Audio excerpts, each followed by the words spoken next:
Get this and get it straight. Crime is a sucker's road, and those who travel it wind up in the gut of the prison of the grave.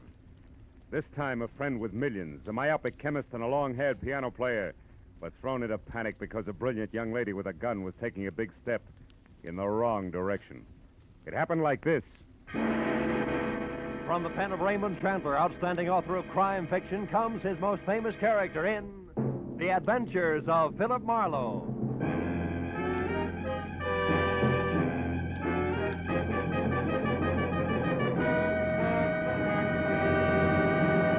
Now, with Gerald Moore, starred as Philip Marlowe, we bring you tonight's exciting story, The Big Step.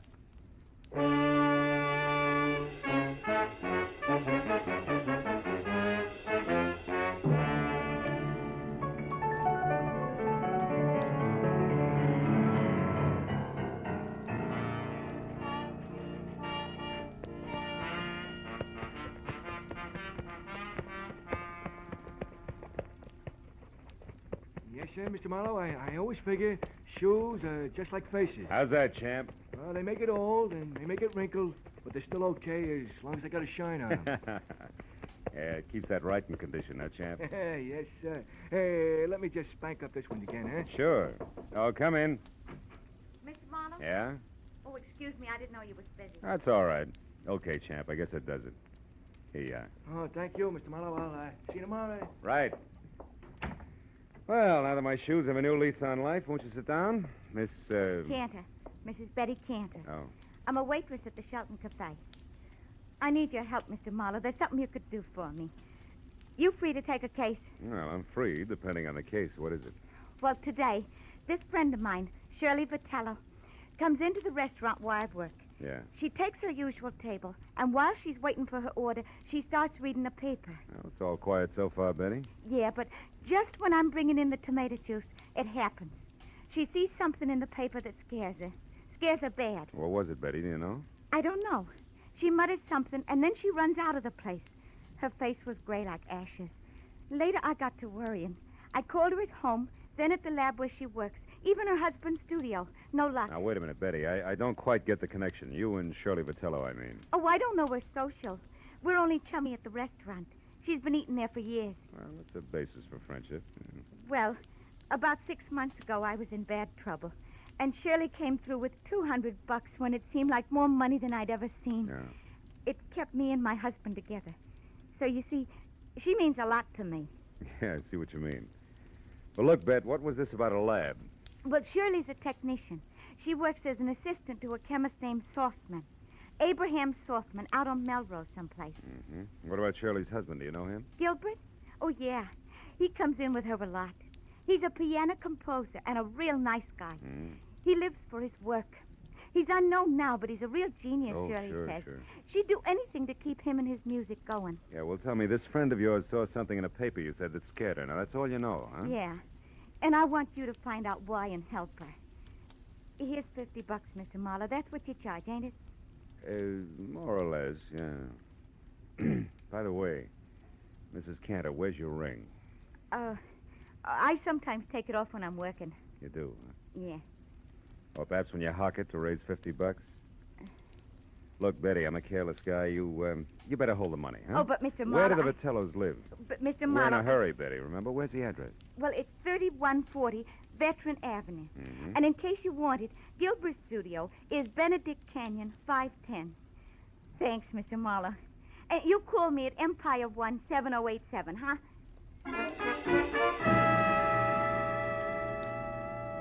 When Betty Cantor was gone, I got in my car and drove out to Veteran Avenue. You know, she was a pathetic little creature. And with a little effort, she could have that touch and glow look. Oh, well. 3140 was one of those small but neat houses that grow like mushrooms overnight on a post-war California landscape. And it was locked, dark, and quiet. I went around to the back and started on the windows. The third one opened when I tried it. I climbed in, turned on some lights, and made the grand tour, then entered in the den.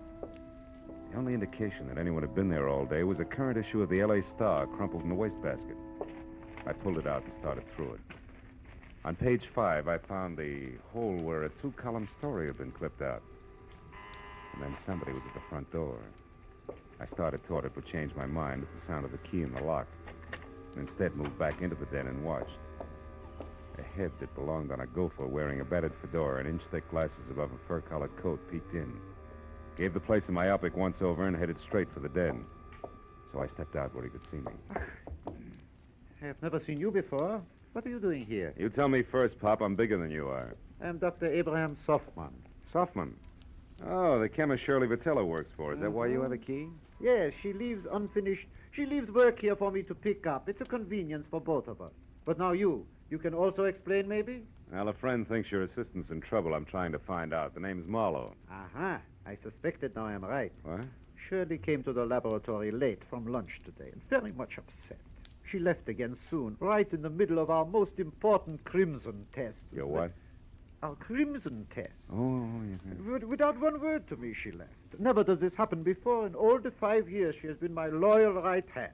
Well, tell me, what's the nature of your research, Dr. Softman? We are developing new commercial dyes. Oh, such a beautiful crimson we have now. Really? Shirley knows as much as I do about all of it.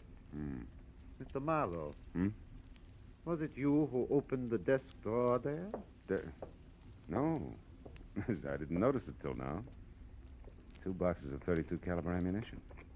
9 shells gone from the top one. She kept a gun there. I've seen it before. That's gone, too. What kind of trouble needs a gun, Mr. Marlowe? Oh, I could think of a few. And they all say we better locate Shirley and soon. Now, look, Doc, I want to ask you... Just one moment, What? please. Maybe you will know if this means anything. I found this under her work table after she left this afternoon. Is it maybe something? I don't know. Let me see. Empty reservation envelope from Federal Airlines, L.A. to New York, departure 11:35 tonight. Made out to Ruth Britton. Ruth Britton? Who's that? Well, I don't know her, but she must be something to Shirley. Perhaps this Ruth Britton is the trouble. Well, the airline number's here. Where's the phone? It's out there in the other room, there Oh. on the table. Yeah, I got it. Hudson 28610.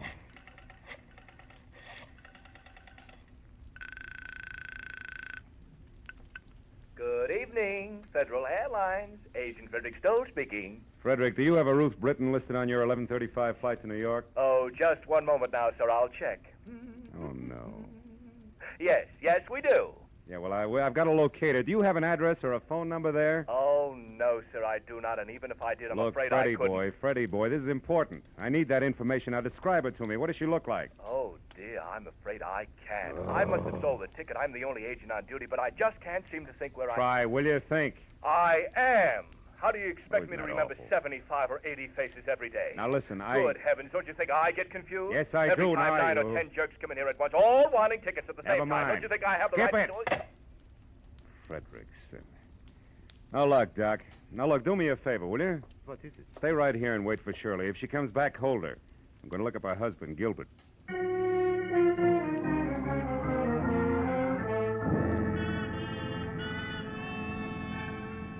The first stop was a newsstand.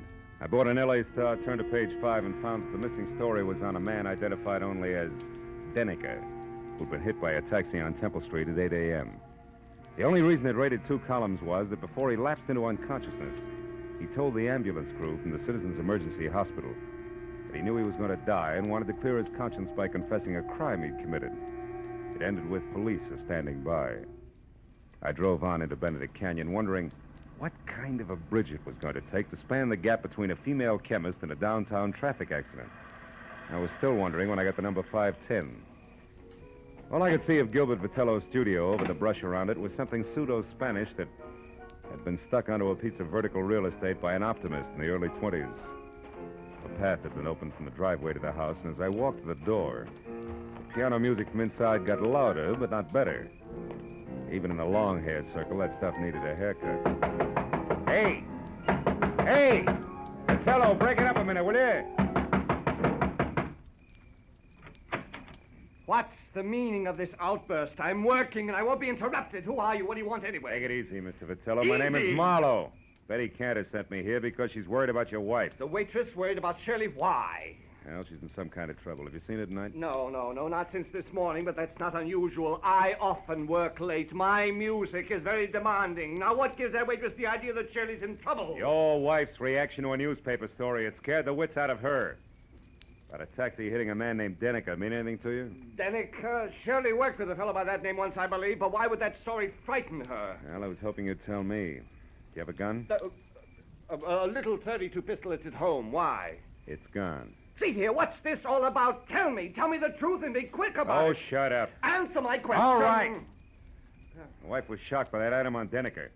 She isn't at home, she isn't at Selfman's lab, and hasn't been all afternoon. And what's more, she's got a gun. That's all I know, except for one thing. Who's Ruth Britton? She's a friend of Shirley's from the East. She's been visiting relatives out here. Why? Nothing. Maybe Shirley's got a plane reservation for her, that's all. Mr. Marlowe, if that's all you have to offer, why don't you get out of here so I can go to work? I'm quite certain if Shirley were actually in trouble, she'd come to me for help. And incidentally, tell Betty Cantor to take some vitamins or something. She's becoming a meddlesome busybody. You know, there was a quality about Gilbert Vitello that made me want to sock him on the temperament with the heavy end of his grand piano. When I started down the path to the driveway, I forgot about him. Because a pair of headlights slashed through the foliage like a giant scythe. I ran to where I could see and watch the girl in a brown suit get out of a sleek new Hudson and start toward the house. Then she saw me. She backed away, then threw me one scared look and darted into a side path like a jittery cottontail. I followed as fast as I could, but it was home ground to her, and in 20 yards I was outclassed.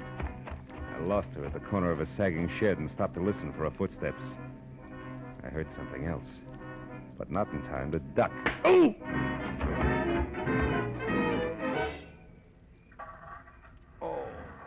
Oh. Oh. You there, you. Marlowe, is that you, Marlowe? Marlowe, what happened, Marlowe? I heard a car come in with a car. Shut up. It was Shirley. She slugged me. I don't believe it. You're lying. Okay, I'm lying. For what it's worth to you, Die Hard, your wife isn't kidding. She told me personally with a blunt instrument. Play that knee flat, Jack.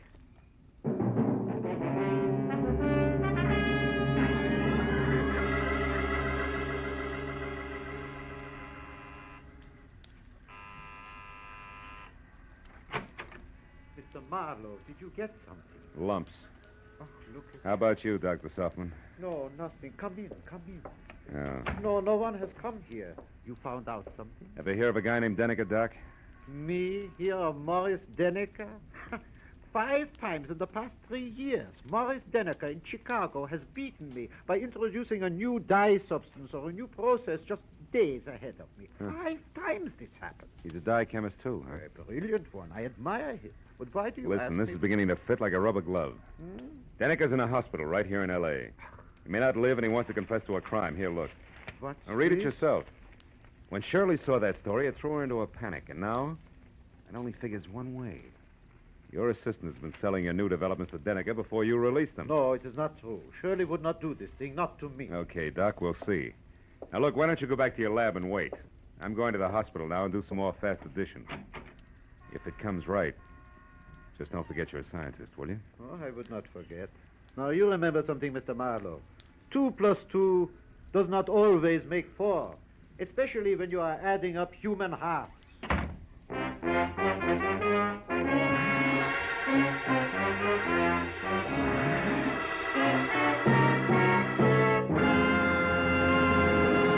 In just a moment, the second act of Philip Marlowe. But first, Wednesday's Wonderful on CBS, with Dr. Christian, Groucho Marx, Bing Crosby, and Burns and Allen all coming your way over most of these same CBS stations. This Wednesday, Brother Bob Crosby visits Bing. Gracie Allen stumps the income tax experts. Groucho will be on hand with his ad-libs and teams of opposition. And Dr. Christian makes a wily grandmother stick to the truth for once. So be listening this Wednesday, won't you? Now, with our star, Gerald Moore, we return to the second act of Philip Marlowe and tonight's story, The Big Step.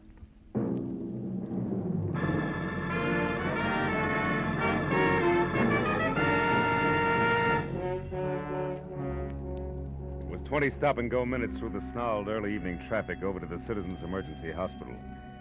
All the way, I kept hoping that Denica's confession wasn't going to have anything to do with Shirley Vitello. But when I was there, standing next to Detective Lieutenant Matthews and filling him in to date, I racked that hope up under wishful thinking. Morris Denica had already come, too. Yeah, Marlowe, about a half hour ago. He didn't say too much. How much? Only something about this woman you mentioned, this Shirley Vitello, and Yeah? the formula for some kind of a bleaching agent. Then he went out again. Hey, look, this Vitello girl who currently adds up to something very... What does she look like? Oh, blonde, about 5'4", maybe 30. Wearing a dark brown suit, no hat? That's right. She been around? Yeah, I spotted her here in the hall about 45 minutes ago. Claimed she was a reporter, but she didn't make any small talk with the other news hands. I got a little suspicious. Just then Denica came too, so I went in there. When I came back out, she was gone. Hey, Marlowe, you know where we can pick her up? No, I don't, Lieutenant. Doesn't look so good for her. She could be pretty desperate right now. Like a quick trip to the country. Or like worse, she's got a gun, Matthews. And now with Denica starting to talk, very little hope left. I better be going. Where? Just going, Matthews. Hey, wait I'll a keep in minute. touch. Wait a minute. Look, we have a big organization, Mr. Marlowe. We're equipped to handle all kinds. We could do almost as good a job as you. Just keep that in mind, will you? Yeah, and I'm glad you said almost. So long.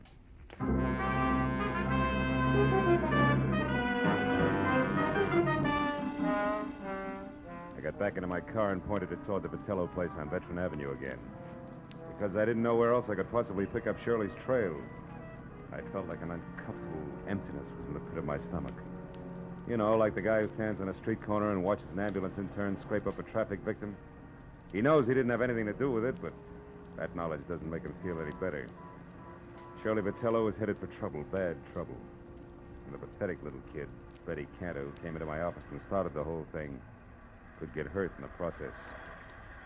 Well, I parked in front of the place, which from inside, a desk lamp showed a circle of light the size and color of a lemon lifesaver, and the front door was open inches, as though somebody had left in a big hurry. I walked on eggs as far as the door and nudged it. And I saw it. On a table in the far corner of the room, a note propped up against the lamp and nothing else. I started toward it. Don't move. I'm behind you, and I've got a gun. Oh, fine. 32 caliber out of the desk drawer, no doubt. No doubt. Marlowe, why are you mixing into something that's no business of yours? I'm a private detective working for your friend Betty Cantor. She's worried about you, Shirley. Marlowe, what's done is done. Betty can't help me. You can't help me. Nobody can help me. I stole Softman's work, and I sold it to Morris Deneker. I didn't count on a deathbed confession. Why'd you do it? I love my husband, and he needs money to go on with his work. Oh. Gilbert's in on this with you, huh? Oh, no. No, he isn't. He thought my wages were high, that's all. The note I left there on the table makes that clear. Also, Also what? it says goodbye. I love him, Marlowe. When I'm gone, he'll have enough money to carry on. Keep the studio that means so much to him. And nothing can be taken away from him. I've seen to that, legal-like. Just what do you mean gone, Shirley? How far is gone? A long way, Marlowe. All the way. Suicide? Oh, no, Shirley, you Marlowe, can't mean let's that. not talk anymore. And don't bother about that phone. It's only Gilbert. How do you know? Well, when I pulled up outside here after I came from the hospital, he was home. I didn't want to speak to him, so I drove on until I came to a phone booth. And then I called here and told him to meet me at the Saffron Bar. It's an old hangout of ours. You wanted to leave a note for him, but didn't want to face him, is that it? Yeah. He'll keep calling on and off for quite a while before he comes back here. I figured it would be better that way. I didn't want him chasing me. The sea air might give the big lug a cold. It always did. Well, Marlowe, it looks like it's about time to put you away for safekeeping. I don't think so, Shirley. I think the phone is about... No! Next time, Marlowe, it'll be more than a vase, but just as fragile. Now, the closet cedar lined and strong. It should hold you long enough. Get in, Marlowe. Go on. Okay. And it is, baby. But first, What? the step you're about to take, Shirley, Yeah, I listen... know all about it. It's a big step, isn't it, Marlowe? We'll save your breath. I wouldn't be any happier in prison or running away, believe me. Not a bit happier. So long, Marlowe.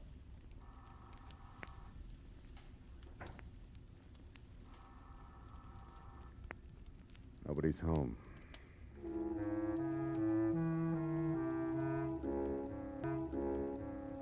Shirley Vitello was mixed up about a lot of things in life, but that doesn't include closets, because the one she put me in was strong.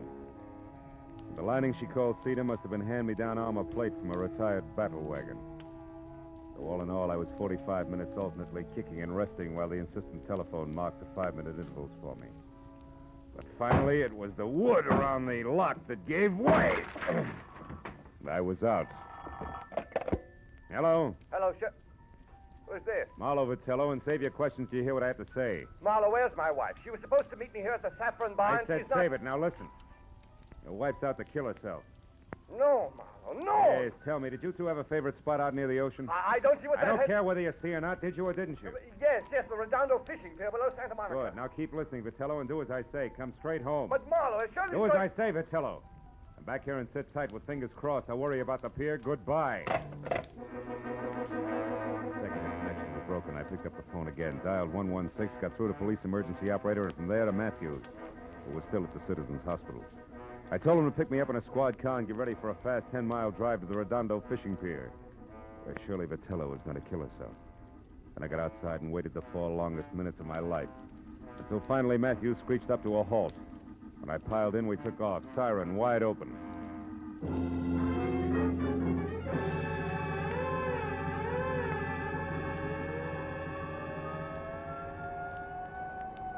It'll be less than a minute now, Marlowe. Pier's only a couple of blocks away. Good. Better have Mooney kill that siren, Lieutenant. Jack, we want to come in quiet, Mooney. Okay, Lieutenant.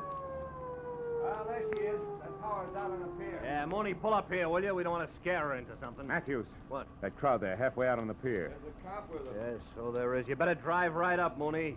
Looks like we're too late, Phil.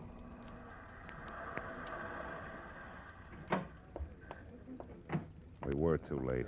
At the center of a circle of the morbidly curious who always stand and gape, we found her lying face down on the greasy planks of the pier, dead. She'd shot herself through the heart, and the gun, the same 32 she'd used on me, was lying next to her. 2 bullets gone. I explained the extra shot to Matthews. Uh-huh. Okay, 1 bullet fired up at her place and the other one here. Well, I hope you're satisfied, Marlowe. What do you mean, satisfied? I mean single-handed. You had to leave the cops out of it, didn't you? You had to go up to Veteran Avenue all by your lonesome, didn't you? Now, you wait a minute, Matthews. I was only trying to... nuts. Hey, Mooney, where's the nearest phone? Over there, Lieutenant, across the street, the Triple Eagle Cafe. The patrolman here's already called an ambulance. All right, tell him she can be moved. Come on, Marlowe, I want to turn in a first report on this. Mooney, pick us up at the cafe. Right, Lieutenant. Okay, boss. Okay, let's take it. So Shirley Vitello was stealing formulas for those dyes from her boss and selling them to this Morris Denneker. Yeah. All was rosy until Denneker walked out in front of a taxi early this morning. That put him close to death and in a mood to talk. Also put Shirley Vitello on the spot. Hey, is that the place you want to phone from? Yeah. Look, one thing more, Marlowe. The girl's motive all the way through. She loved her husband. He loved his work. Yeah? Her, too? Yeah, after his work. So since he didn't make any dough, she stole to keep him going and close to her. There's the phone, Phil. Come on, will you? I may need you to fill in the blanks for me. Marlowe, I said I heard you. The phone can wait, Lieutenant. Come on over here. What? I want to talk to that piano player. Piano player? What about? The tricky way he has of playing Blue Skies. What? Yeah. Hey, Bud, that's all right. You got a mean left hand there. Yeah, I open in Carnegie Hall next week. Don't miss me. I'll try not to. It's just terrific what you do with that tune, you know? My own particular arrangement. Nobody else's, huh? Oh, nobody. I've been working on this arrangement for a week. That's all I wanted to know. Hey, Marlowe, what are you getting at? The phone, I've heard enough. Where'd you say it was, Matthews? Over there, at the left of the bar. But Phil, what time is it, Lieutenant? 5 after 12. Marlowe, what is it? A switch, Matthews. A switch? Yeah, one that'll knock your badge off. Will you get a load of this? I'll listen. Good evening, Federal Airwaves. Agent Frederick Stoll. Listen, speaking. Frederick, I'm the party who called before about the reservations for Ruth Britton on the 11:35 for New York. Oh, yes, I remember you. I'll probably... Never mind. It's police business, Freddie. Did the plane leave on schedule? Of course it did. But Miss Britton didn't make it, and she didn't bother to call and cancel her reservation. Thanks. I've heard enough. So far, so good, Matthews. Yeah, which means what? The Saffron Bar in Hollywood. Which means what? Shirley Vitello didn't commit suicide, Matthews. She was murdered.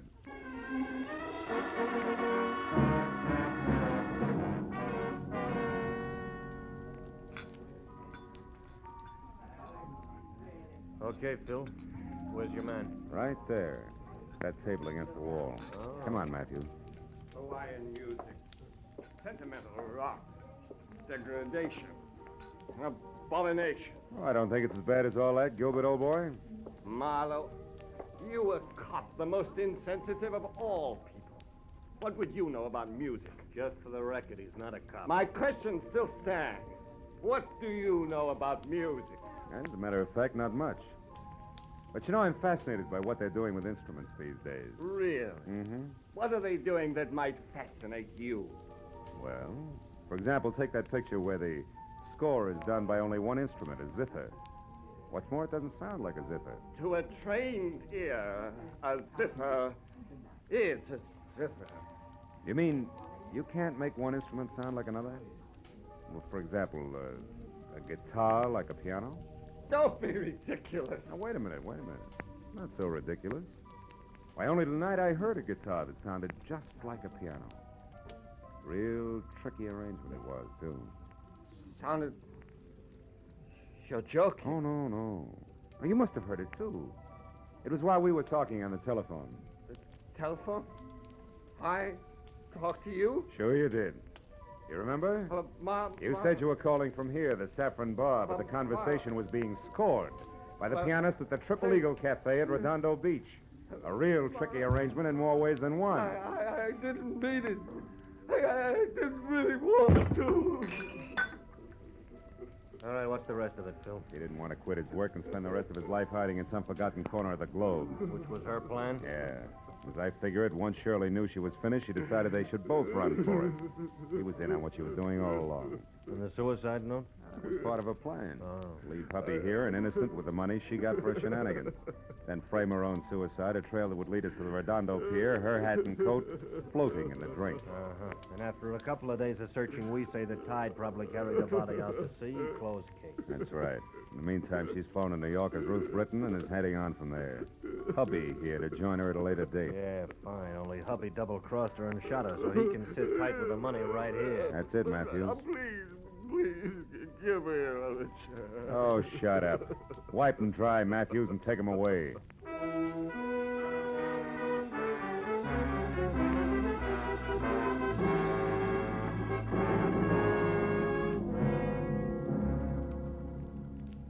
I didn't go along with Matthews.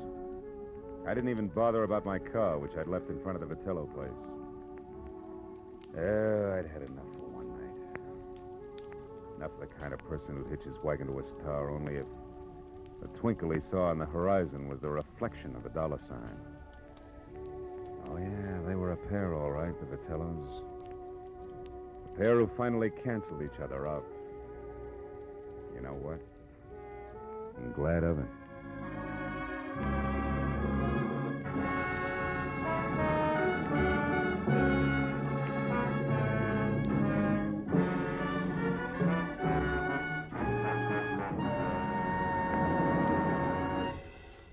The Adventures of Philip Marlowe, bringing you Raymond Chandler's most famous character, star Gerald Moore, are produced and directed by Norman MacDonald and are written for radio by Robert Mitchell and Gene Levitt.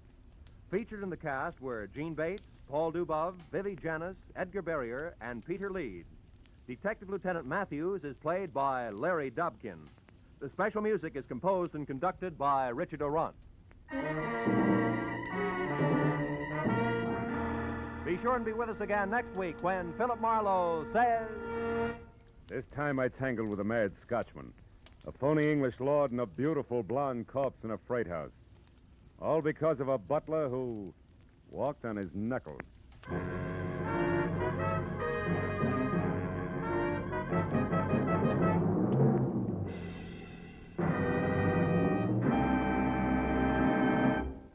How about tying a mental string around your finger today to remind yourself to file your 1949 income tax return as soon as possible? The 15th of March isn't several miles down the road the way it used to be. It's almost at your front door. And you'd certainly get a scare if you came home one evening to find it sitting right smack in your living room saying smugly, "Well, you forgot to file your income tax return. What now, little man?" So why not set aside tonight as income tax night and file your 1949 return? This is Roy Rowan speaking. This is CBS, where Burns and Allen are heard every Wednesday night, the Columbia Broadcasting System.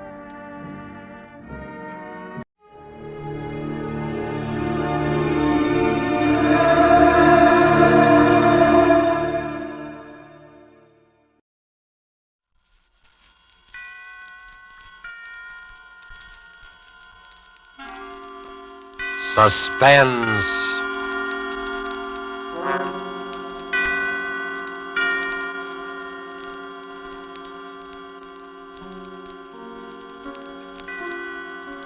This is the Man in Black, here again to introduce Columbia's program, Suspense. Tonight from Hollywood, we bring you two of America's most artful and distinguished stars. From the Metro-Goldwyn-Mayer Studios comes Mr. Robert Young, and from Warner Brothers, Miss Geraldine Fitzgerald.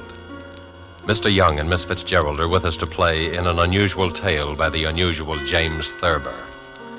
An excerpt from the book My World and Welcome to It, called A Friend to Alexander, adapted for radio by Freya Howard, is tonight's study in suspense. If you've been with us before, you will know that suspense is compounded of mystery and suspicion and dangerous adventure. In this series are tales calculated to intrigue you, to stir your nerves, to offer you a precarious situation, and then withhold the solution until the last possible moment. And so it is with Mr. Thurber's poignant and strange story, and the performances of Robert Young as the man who was a friend to Alexander, and of Geraldine Fitzgerald as his wife Bess, who relates these events to us. We again hope to keep you in suspense.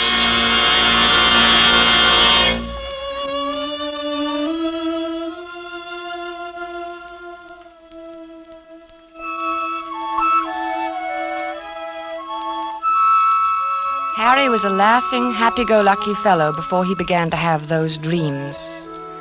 I guess he was pretty much like dozens of other men who go to work every morning, settle down in soft chairs with their newspapers after dinner, and like a weekend in the country now and then.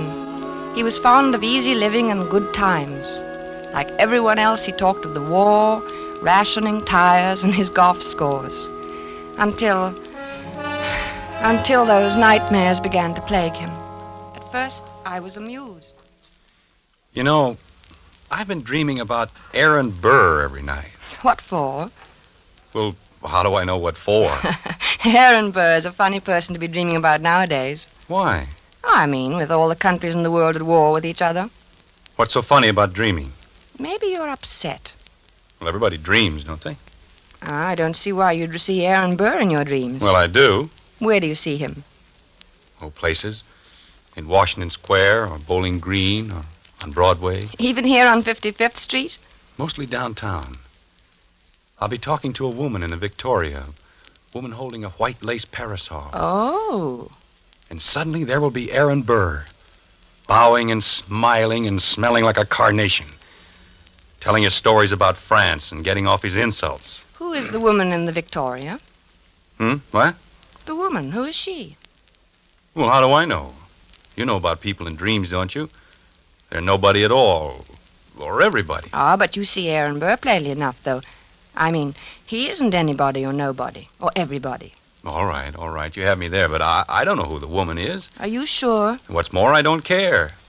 Maybe it's Madame Jumel or Mittens Willett or a girl I knew in high school. Who's Mittens Willett? She was a famous New York actress in her day, 50 years ago or so. She's buried in an old cemetery on 2nd Avenue. I've seen the tombstone. That's very sad. Why is it? Oh, I mean, she probably died young. Almost all women did in those days. He's a vile, cynical cad. I was standing and talking to Alexander Hamilton when Burr stepped up and slapped him in the face. When I looked at Hamilton, who do you suppose it was? I don't know. Who? My brother, Walter, one I've told you about. The one who was killed by that drunk in the cemetery. Harry, I never could get that story straight. I've told you about it a dozen times. This drunk came up to him when his back was turned and... What was he doing in the cemetery? That's not the point. He was killed. That's what's important. And I loved him very much. I don't understand what... What's the use of telling you every time I mention it? You start asking the same questions. I understand now, dear. When you looked at Hamilton, he was your brother Walter. Yes. Harry, maybe we ought to go to the country for more weekends. Weekends? Yes. I'm going to bed.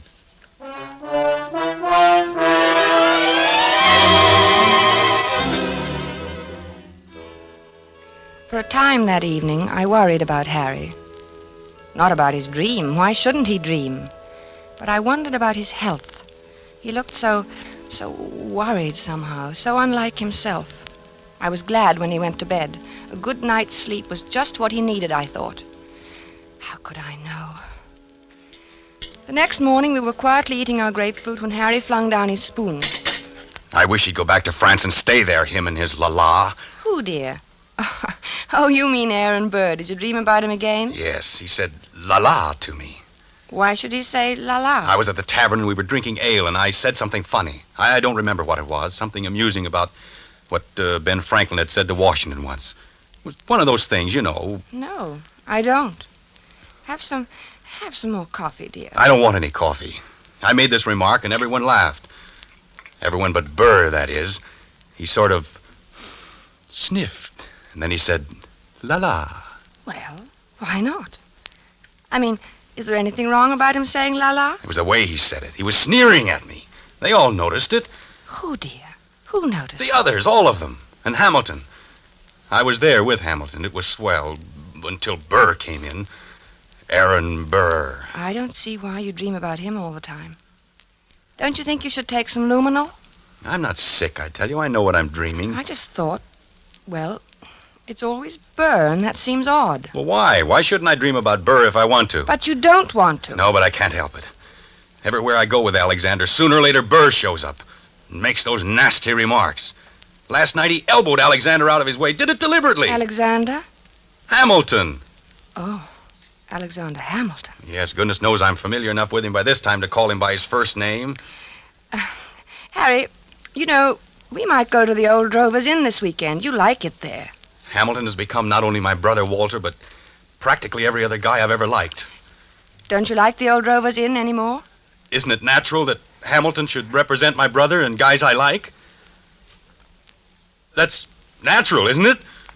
Yes, I suppose it is. Well, then why are you looking at me like that? You know, dear, I wish you'd go and see Dr. Fox. I don't want to see Dr. Fox. I want Aaron Burr to stop sneering at me in my clothes. He looks at me and his lips curl up and he says, "La, Mr. Andrews, what odd taste you have." I wish you'd go and see Dr. Fox. I'm going to the zoo and feed popcorn to the rhinoceros. That makes things seem right. For a little while, anyway.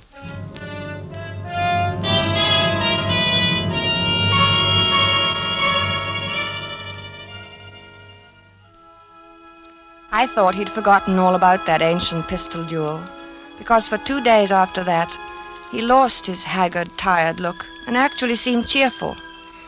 But one night, about 5 a.m, he came into my room in pajamas and bare feet, his hair disheveled and his eyes wild. He got him. He got him. The rotter got him. Alexander fired in the air and smiled at him, just like Walter must have smiled. Like Walter? Oh, yes, dear. Your brother Walter, who was killed in a cemetery. This was at Weehawken in New Jersey. What? Your brother? No, Hamilton and Burr. Their duel. Hamilton had a white ruff around his neck. Burr was in black tights, French clothes. Alexander lifted his pistol and fired in the air and then smiled at Burr. And then that fiend from hell took deliberate aim. He took so long. He meant to take his time about it. I saw him grin. And then he pointed his pistol at Alexander and fired. He killed him in cold blood, the foul scum! Oh, darling. Don't, darling. Here, dear. Take some of these pills. I don't want any. Oh, take it. You'll feel better. I don't want any, I tell you. Here, darling. Swallow. Please, swallow. All right. There. That's better. The cad. The rotten, sneaking cad. He grinned just as he fired. And Alexander clutched himself at the stomach. Then shook his head and tried to walk forward. Then he fell. With his mouth open as though he wanted to say something. And Burr stood there, grinning.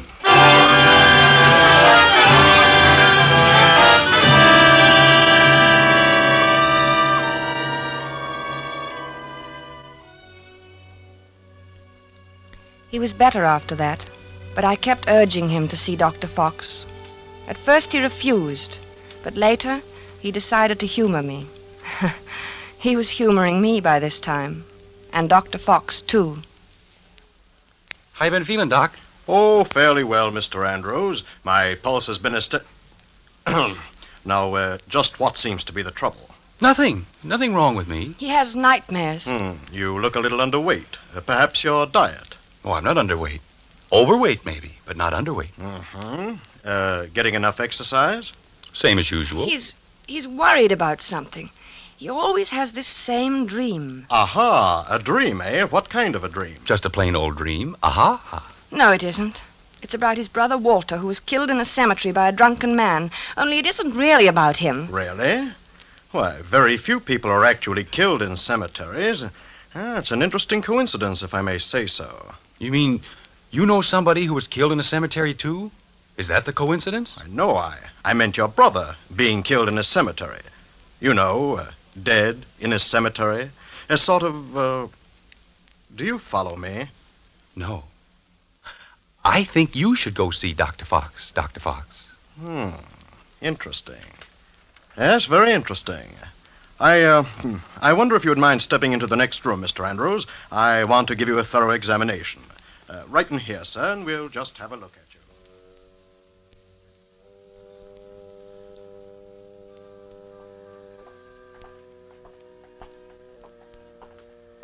Well, I hope you're satisfied. You heard what he said.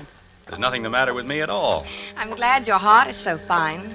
He said so, you know. He said your heart is fine. Sure, it's fine. My heart's fine. Everything's fine. And you know what I was thinking? No, what? I was just thinking that now that Alexander Hamilton is dead, why, you won't see any more of Aaron Burr. Yeah. Yeah, I guess you're right.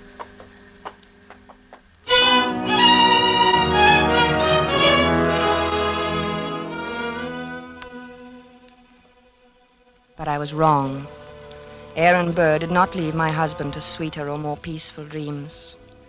Harry said nothing about it for several mornings, but I could tell he was still being tortured by those ghosts.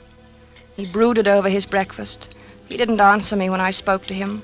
I dropped my butter knife, and he jumped. What was that? Only my knife. Oh. Harry, are you still dreaming about that man? Oh, I wish I hadn't told you about it. Forget it, will you? I can't forget it with you going on this way. Can't you forget I mentioned it? Maybe you should see a psychiatrist. Oh, bosh. What does he do now? What does who do? Aaron Burr. I don't see why he keeps coming into your dreams now. He goes around bragging that he did it with his eyes closed. He says he didn't even look. Didn't look when? When he killed Alexander in that duel. Well, what? He claims he can hit the ace of spades at 30 paces blindfolded. Furthermore, since you ask what he does, he jostles me at parties now. I think you should stay out of this, Harry. It wasn't any business of yours anyway. And it happened so long ago. I'm not getting into anything. It's getting into me. Can't you see that? I see that we've got to get you away from here. Oh, maybe if you slept someplace else for a few nights, you wouldn't dream about him anymore. I don't know. Let's go to the country tomorrow. We'll stay at the Lime Rock Lodge. Bess, why can't we visit the Crowleys? They live in the country. All right, fine. Bob has a pistol, and we could do a little target shooting. What do you want a pistol for? Plenty of open space. I'd think you'd want to get away from shooting. Yes. Sure, dear.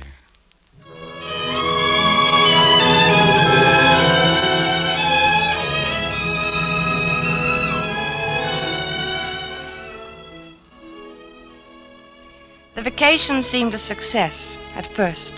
When we arrived at the Crowleys' house in the cab, I thought I'd left my suitcase at the railroad station. Harry laughed his old normal laugh for the first time in many days as he found the bag and handed it to me. And then he leaned over and kissed me.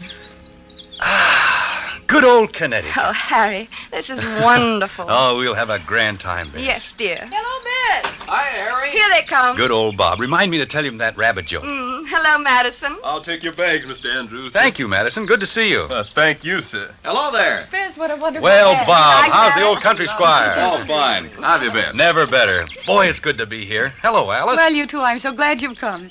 Gets kind of dull here in the hinterland. Oh, I'm glad, too. Say, wait till you get one of our extra special cold martinis into you. You'll feel ship-shape. Still know how to mix them, huh? Better never. Get lots of practice these long country winters.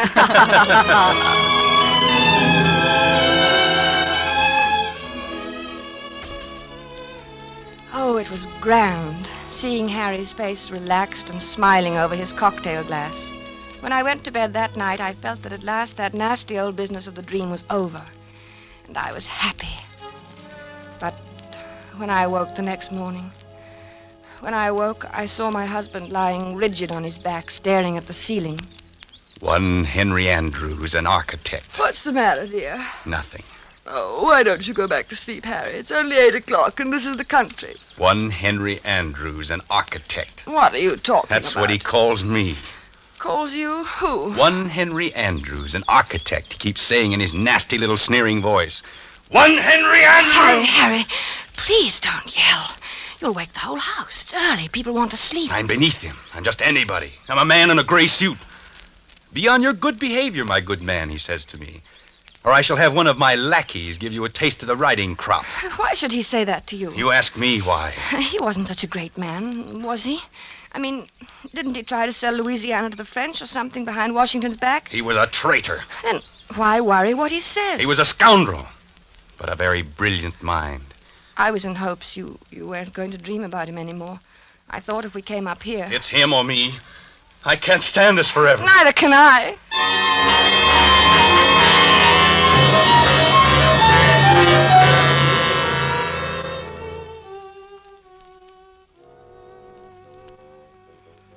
As I had expected, Harry spent most of the afternoon with Bob shooting at targets. At first they just aimed at the paper squares. It all seemed to be good-natured and in fun. After a while, Harry stood with his back to the dead tree trunk on which the targets were nailed. Then he walked 30 paces ahead in a stiff-legged manner, and his face was set in stern lines. His revolver was at arm's length above his head when he turned suddenly and fired. Bob dropped to the ground, scared. Hey, what's the big idea, Harry? But Harry didn't answer. He started to walk back to that dead tree trunk again. Then, with his back to the target, he began marking off the 30 paces. Bob called to him. I think they kept their arms hanging straight down. I don't think they stuck them up in the air. But my husband continued to count off. At the 30th step, he lowered his arm, wheeled about suddenly, and fired from his hip. Hey there, watch out! 2 of the shots missed the tree, but the last one hit it. Like a mechanical man or someone in a trance, Harry began to walk back to the tree again without a word, his lips tight, his eyes bright, his breathing coming fast. And look, it's my turn! But Harry about-faced and stalked on. This time when he fired, his eyes were closed. Poor Bob didn't know what to make of this strange behavior. Hey, good heavens, man, give me that gun, will you? Without a protest, Harry let him have it. For the first time, he spoke. I need a lot more practice, I guess. Well, not with me standing around. Come on, let's get back to the house and shake up a drink. Gee, I've got the jumps. I need a lot more practice.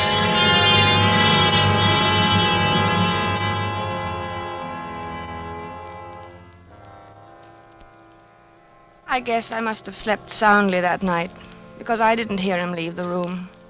He must have crawled out of bed, dressed silently, and crept out of the room. The sun was just coming up, and the light was hard, and the air was cold. Then I heard the shots. I threw on a dressing gown and ran downstairs. The Crowleys were in the hall. Oh, good heavens, Bess. Is Harry all right? It sounds like it. Where is he? What's he doing? It sounds as though he's out behind the studio shooting. Alice. Oh, no, take it easy, Bess. Bob will go out and get him. Maybe he had a nightmare or walked in his sleep. No, he never walks in his sleep. He's awake all right. Well, let's go down and get some coffee. He'll need some. Yes, I'll need some, too. Hey, what the dickens is the matter with him, anyway? I don't know. I'm so sorry Bob, you go get him. At your service, madam, alive or dead. Bob, stop it. Okay, I'll do my best. Come on, Bess. We'll go to the kitchen. What's that noise? Where? In the kitchen.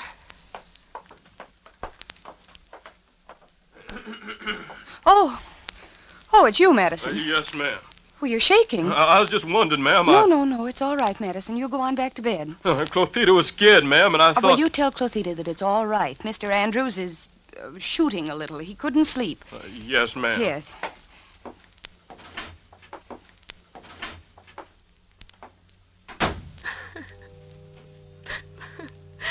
I don't know what to do, Alice.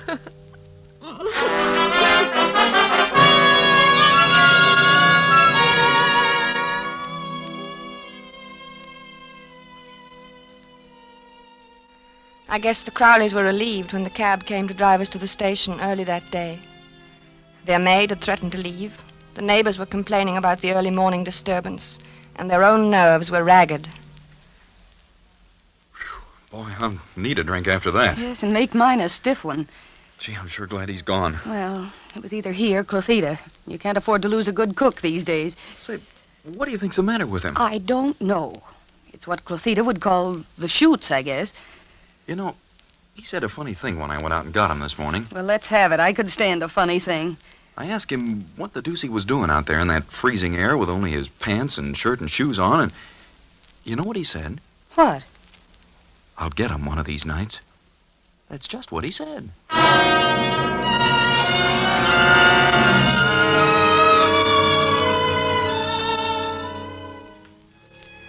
By this time, I was really frightened. When we returned to the city, Harry was a picture of gloom. Our first night back, I looked at him as he lay on the chaise longue in my bedroom in his blue dressing gown, smoking a cigarette. He was haggard and tired, and he kept biting his lower lip. I mixed a scotch and water nightcap for him. No thanks, no liquor. I need a steady hand. Watch my hand. Does it tremble? No. Is it steady? Yes, very. That's good. That's very good. You need a steady hand, you know. For what, dear? Oh, things. Harry, will you sleep in my room tonight? No, you keep shaking me all night to keep me awake. You're afraid to let me meet him. Are you still on that? Why do you think everybody's better than I? I can outshoot him the best day he ever lived. Oh, of course, In the dear. waistcoat. Right next to the middle button. He has 3 big pearl buttons on his waistcoat. Came from France. Why don't you dream about somebody else? Anybody else, please. You'd like that, wouldn't you? You'd like to have me dream about somebody who wouldn't hurt a fly. Somebody like that. Because you'd know I'd never get in a duel with him. A duel? You're dreaming of a duel now? Ever since Hamilton died. Burr knows I hate him. It's nearly over now. Harry. It's him or me. I'll get him, the rotter. But, Harry... I know I'll get him. You see, I have a modern pistol. He has to use an old-fashioned single-shot muzzle loader. Is that quite fair? Fair? What do I care if it's fair or not? Was it fair the way he shot Alexander? Was it? Don't be mad with me, Harry. Oh, I'm sorry, darling. I'm very unhappy. I'm sorry, darling. And I'm worried sick. Well, I'm sorry, darling. Don't cry. Please don't cry. It upsets me when you cry. And I mustn't be upset. I must be very calm and rested. My hand must be steady tonight. Especially tonight. I'm so worried, Harry. Don't worry about me. I'll be all right. I'll be fine. My hand is like a rock.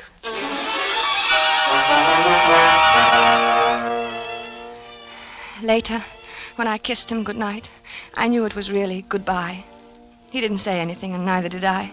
It's just that he seemed so far away, in another world. And each moment I felt that he was becoming more and more remote. Something told me he wasn't coming back. I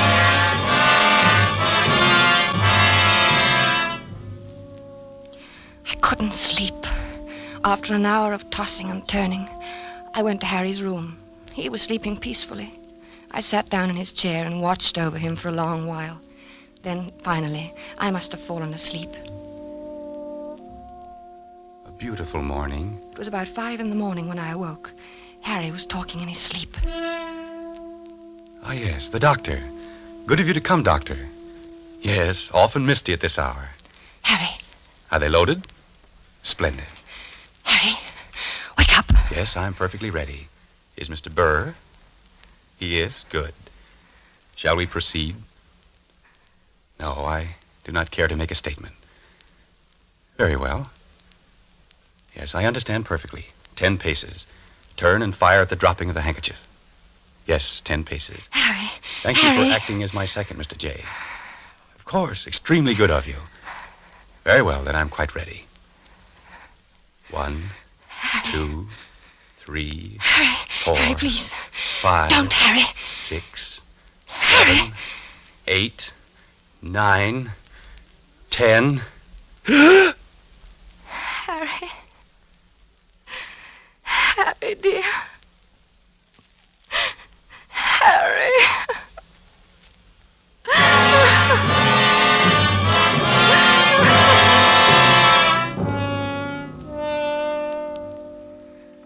Dr. Fox was puzzled when he examined Harry the next morning. Extraordinary. His heart was as sound as $1 when I saw him the other day. He seemed to be fine, Dr. Fox. I can't understand it. What? Why his heart stopped as if he'd been shot. Shot? Yes. Of course, there are no gunshot wounds and no... Shot. Now, Mrs. Andrews. That's it. Shot. Now, you'll have to calm yourself. You can't help him now. I should have known it would happen. I kept staring at Harry's right hand. The 3 fingers next to the index finger were closed stiffly on the palm, as if gripping the handle of a pistol. The taut thumb was doing its part to hold that invisible handle tightly and unwaveringly. But it was the index finger which held my eye the longest. I looked carefully to make sure I was right. Yes, it was so. That index finger was curved inward slightly, as if it were about to press the trigger of a pistol. So there had been a duel after all. Perhaps there was no gunshot wound. But Harry had been shot as surely as he was dead. Dr. Fox saw me staring and spoke to me. What are you looking at, Mrs. Andrews? Harry never even fired a shot. Aaron Burr killed him the way he killed Hamilton. Well, what are you talking about? Aaron Burr shot him through the heart. I knew he would. Yes, but there's no evidence to... I knew he would. Then Dr. Fox put an arm around me.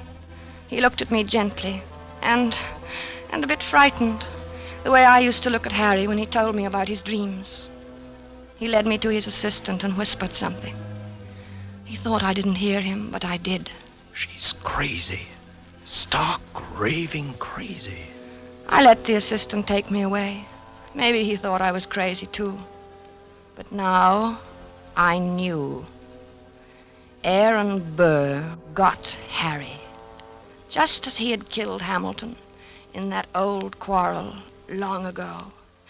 I knew he would! I knew he would!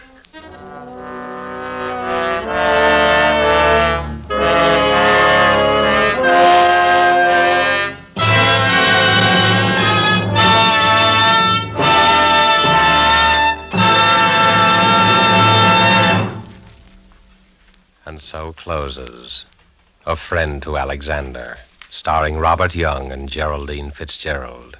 The James Thurber story, which was tonight's tale of Suspense. The producer of these broadcasts is William Spear, who with Robert Louis Cheon, guest director, Freya Howard, author, and Bernard Herrmann and Lucienne Marowik, conductor and composer, collaborated in presenting A Friend to Alexander. Now CBS is pleased to announce that beginning August 17th at 10 to 10:30 Eastern Wartime, Mr. Robert Young, whom you've heard as star of tonight's Suspense, will begin a brand new CBS series entitled Passport for Hunter. Passport for Hunter will bring you each week the adventures of an American newspaper reporter among the people of the United Nations. Next week's broadcast will be written and directed by Norman Corwin, with music by Bernard Herrmann. And the star, as we have said, will be Robert Young. This is your narrator, the Man in Black, inviting you to be with us next week at this same time when, with Miss Agnes Moorehead and with a repeat performance by popular request of the play called Sorry, Wrong Number, we again hope to keep you in suspense. This is CBS, the Columbia Broadcasting System.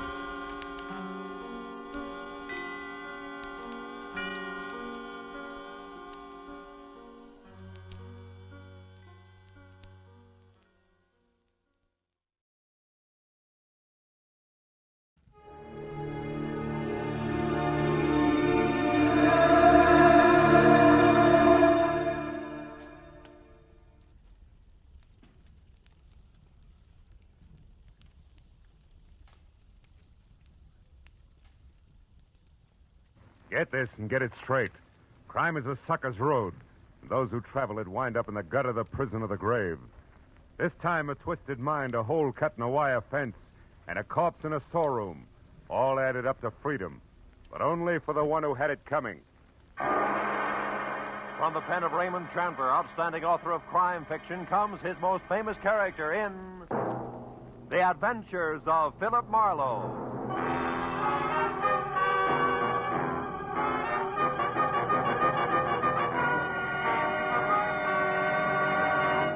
Now, with Gerald Moore, starred as Philip Marlowe, we bring you tonight's exciting story, The Bid for Freedom.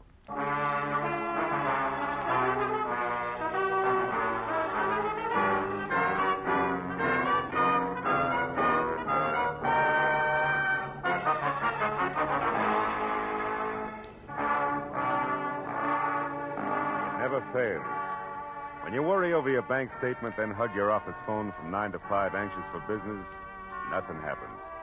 But the minute you decide you'll get rich another day, chuck the puny balance sheet into a bottom drawer and make plans, you want it.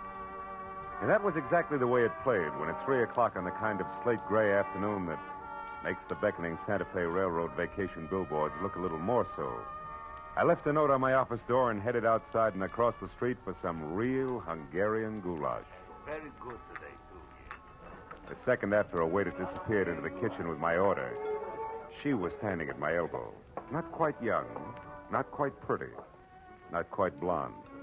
And when she spoke, not quite sure of what she was going to say next. You're Mr. Philip Marlowe, aren't you? I mean, the private detective whose office is across the street? Yeah, that's right. My name is Helen Asher. Oh? I have to find someone. You do that kind of work, don't you? Finding people, I mean. That all depends, Miss Asher. Who's the person you have to find?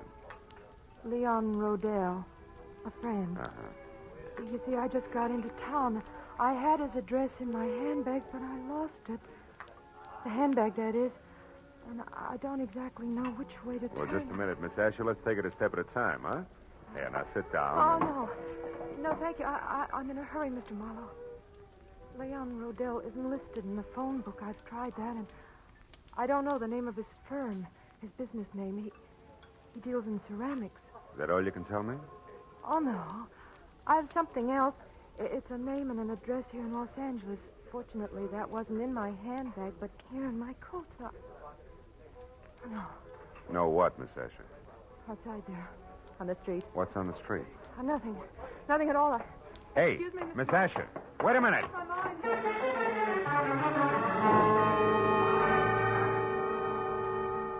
There'd been a sort of sad look about Helen Asher that made me want to help her. So after an even sadder look at the plate of goulash that was coming toward me from the kitchen, I followed her to the street. Mr. Marlowe, the gold. When I reached the sidewalk, she was across the street in a cab and away. That might have been the end of it if something small and ugly that had been standing just outside the restaurant hadn't turned and moved into the alley alongside the building. On a hunch that he'd had something to do with the sudden exit of Miss Asher, I followed him and found him standing next to a line of empty ash cans, calmly lighting a cigarette. You always run into alleys to light your cigarettes?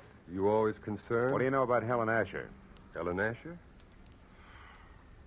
I haven't any idea who you're talking about. Come on, little man. I'm talking about the gal who just got into that cab. Do the words begin to flow, or do I wring them out of you? Chief, get your hands off me. You're ripping my pocket. You're lucky it isn't your nose. Come on, talk. All right. It's no secret. Here, it's all in this letter. Look, right here. Oh!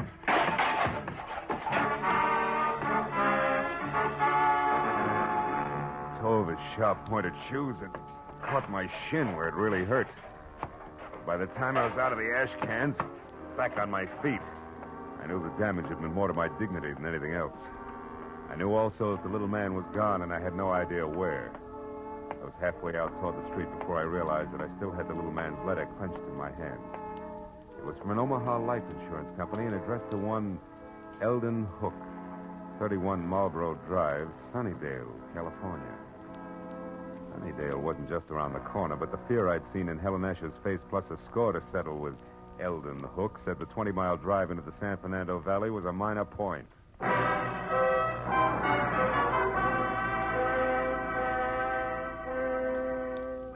Under the gray sky overhead that thickened by the minute, Sunnydale, about the size of the hole in a candied lifesaver, looked as warm and cheerful as crepe paper.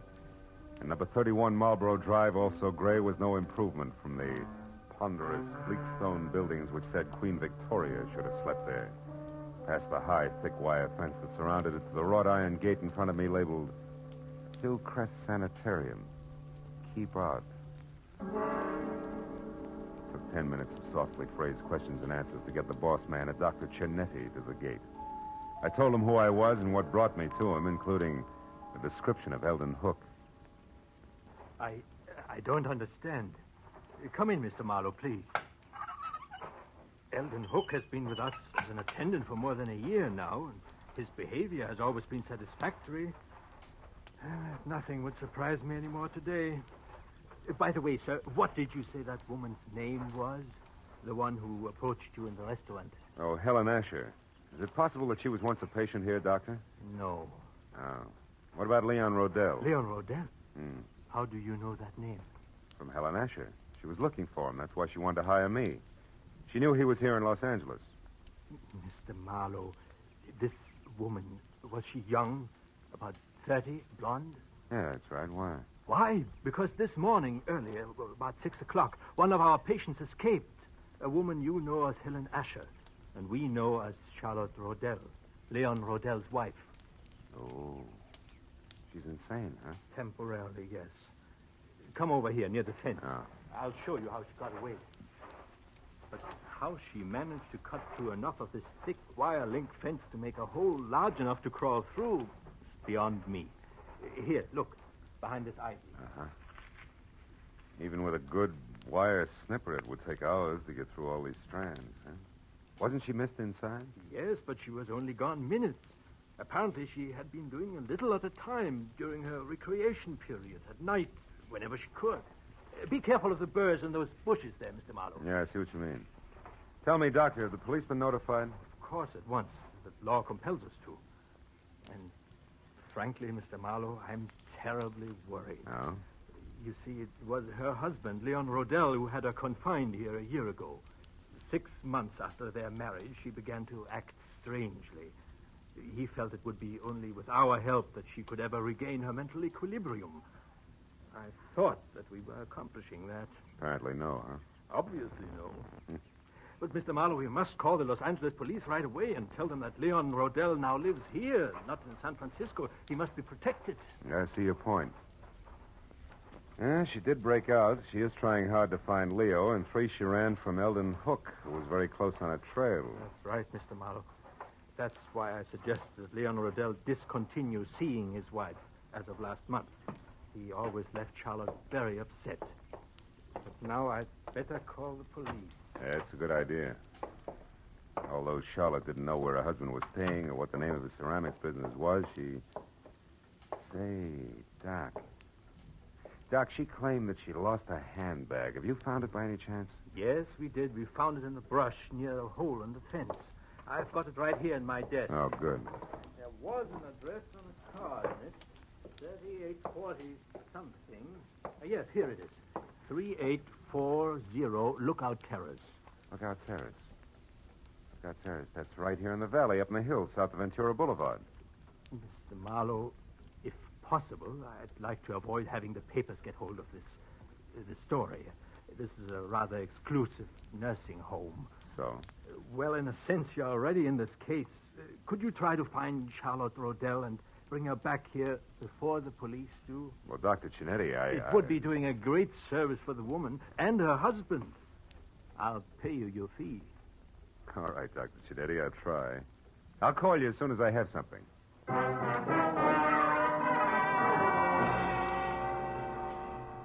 When I first started Marlboro Drive in Sunnydale, it had been a combination of interest in a sad-eyed girl and a strong desire to punch Eldon Hook on the nose. Now it was business. It took 20 minutes of fast driving to get over to Lookout Terrace in the hills that separate Hollywood from the San Fernando Valley, and 3840 itself. The house was a squat chunk of overly stuccoed, archaic California architecture at the top of a steep driveway. When I was out of my car and walking toward the front door, everything was black, except tiny pinpoints of light sparkling up from the floor of the valley I just left. Good evening, sir. I hope I didn't startle you, Mr. Rodell. Mr. Rodell? Oh, I know your name.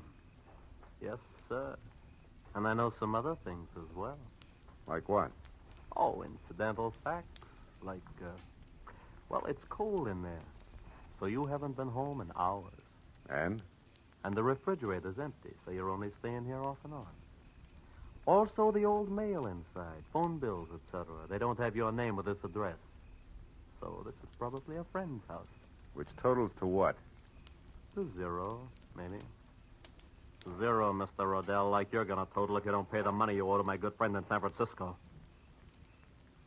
Yeah, you know who I mean, don't you, Mr. Rodell? Yeah.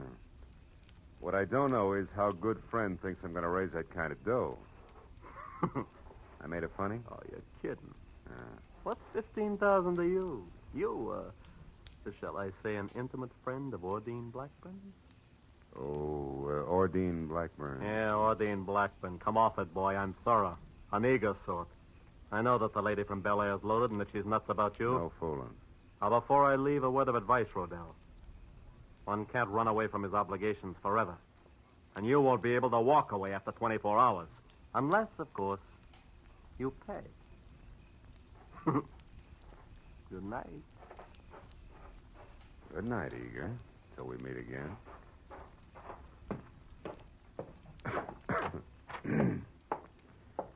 Oh. There'll be some heat in here somewhere.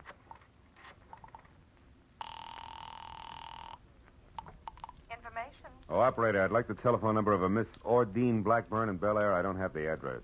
Have you tried your directory, sir? No, I can't. The house burned down. One moment, please. Yeah.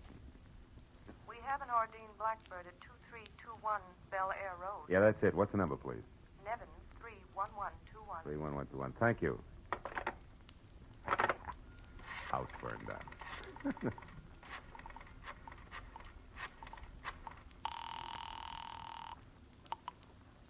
Hello? Hello, Miss Blackburn. Yes, this is she. Miss Blackburn, my name is Philip Marlowe. I'm a private detective who at the moment is anxious to get hold of Leon Rodell. You know where he is? Well, yes, I do, but I don't think... Now, please, it's important. Leon Rodell's life is in danger. I want to help him. Leon's life? What's going on, Mr. Marlowe? Well, there isn't time to explain, believe me. That's what she said, but Who said? Someone who called about 20 minutes ago. A Miss Helen Asher. Oh? She said she was supposed to meet Leon at his storeroom about purchasing some ceramics, but she forgot his address there. Did you give it to her? Well, yes, I did. Oh, great. She's the one who's after him. What's that address? Come on, quick. 3909.5 Ventura Boulevard. Ventura. It's in the rear of a parking lot. But tell me, Mr. Marlowe, what's Well, wrong? there's plenty wrong. For one thing, Talk to you again, baby, some other time. I doubt it, Mr. Rodell. Jumped to a hasty conclusion, didn't I? Yeah, you did, Eager. You see, I'm really only a bill collector, just like yourself, so why don't we... Get some makeup? Not a chance, sweetheart. I wouldn't be happy that way. I wouldn't know when you were telling the truth and when you were lying. You know what I mean? Mr. Marlowe. Now, as I said before, good night.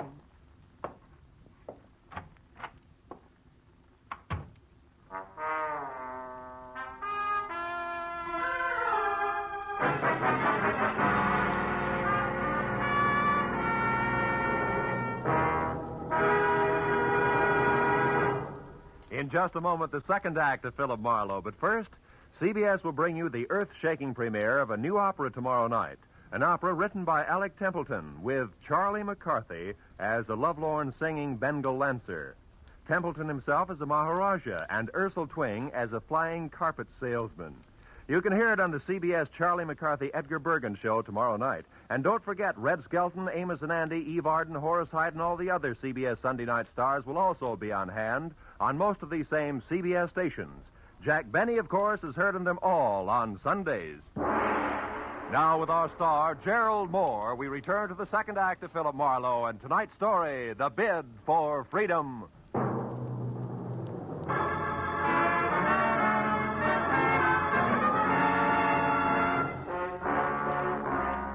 Gun butt I'd been slapped with felt like a log chain. Next time would be different. I waited till Eager drove away, and then went out and got in my car and unwound my way down the hill again to Ventura Boulevard. There I turned west and drove out to 3909.5. There was a glass and neon super grocery store closed for the night. The only light showing at Leon Rodell's ceramic outfit trickled out onto the ground in a narrow wedge to what had to be a partly open back door. And even as I watched it, the wedge danced into a crazy pattern and disappeared. I ran for it and got there just in time to see Charlotte Rodell dart down the alley. A second later, she vanished in the shadowy jumble of backyard buildings. I knew there was no use trying to follow her. Instead, I eased the storeroom door open and looked into a room full of flower pots, lamp bases, and dishes. Nothing moved. Charlotte, I was sure, had a reason for running, so I went in, toward a table in the corner where the only light was burning. I was almost up to it before I saw the reason. Yeah, it was a good one. Eldon Hook, the sanitarium attendant, was on the floor behind the table, his body still trying to arch away from the knife in his back. But I bent over him, he opened his eyes. They were already cloudy. I was close. I found the hole in the fence, and I knew Ordine was... Ordine what, Hook? Who did it? Can you tell me? I never figured on... I left Eldon Hook just as he was. Went to the door that opened to the front of the ceramic shop. A desk was there with a phone on it. I got halfway through the Homicide Bureau number when a silhouette showed up at the curtains at the front door. I put the phone down, stepped back into the shadows, and waited.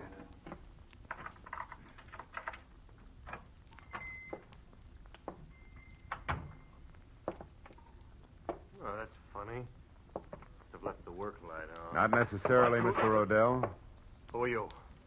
Name's Marlowe. I'm a private detective. You are Leon Rodell, aren't you? Yes? What are you doing here in my shop? You better finish taking your overcoat off, Mr. Rodell. Now, see Your here. wife has run away from Hillcrest Sanitarium. Charlotte is out? That's right. How do you know this? She came to me tonight under a phony name. Tried to get me to locate you. She'd lost your address. Oh. This is a shock, Mr. Marlowe. A terrible shocker. Poor Charlotte, what an awful thing this is for her. Yeah. Excuse me, I need this. Sure? Oh, you? No, thanks. You see, Marlowe, I've only been here in Los Angeles a month. The last time I visited Charlotte, that was about 3 weeks ago, and I hadn't planned to stay out. Wait a minute. My wife is the only one who had my local address. If she lost that, how did you find me? That's a long story. I got the address Charlotte lost, and I've already been up to your house, but the last step was a call to a Miss Ordine Blackburn. Ordine? Yeah, she sent me up here. Oh. Then you know about Ordine and me. A little. Well, I suppose under the circumstances, that's hard for you to understand, Marlowe, and even harder to accept. Not exactly, under the circumstances. Oh? Well, the law is not as generous as you are. Has no room for understanding. Insanity isn't grounds for divorce until after 3 long years have passed. And maybe Miss Blackburn doesn't want to wait that long, huh? Well, to be frank, I don't know. I'm in love with her. I think she loves me. I haven't had the courage to tell her about Charlotte yet. Maybe you won't have to. Hmm? Charlotte called her up tonight before I did as a Miss Asher. She must have gotten Ordine's name and phone number from you some way on that last visit of yours. No, that's impossible. Well, she got it some way. Marlowe, do you know where Charlotte is? We've got to find her. She's not responsible. She might even be dangerous. It's an understatement, Rodell. She's deadly. Deadly?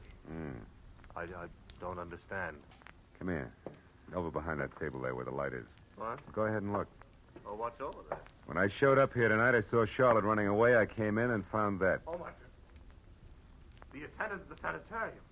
Yeah. He knew she'd escaped. He found the hole in the fence where she got out, and he's been following her on his own, strangely enough. He's dead. Marlowe, he's dead. Look, he's dead. Rodell! Sorry. Marlowe, she must be completely mad. We've got to stop her. Why, she might go for Ordine next door. Or you, yeah. What can we do? Well, you can go home. She doesn't know that address up there, so you'll be okay on that score. All right, but... Okay on that score. All right, but... Rodell, listen.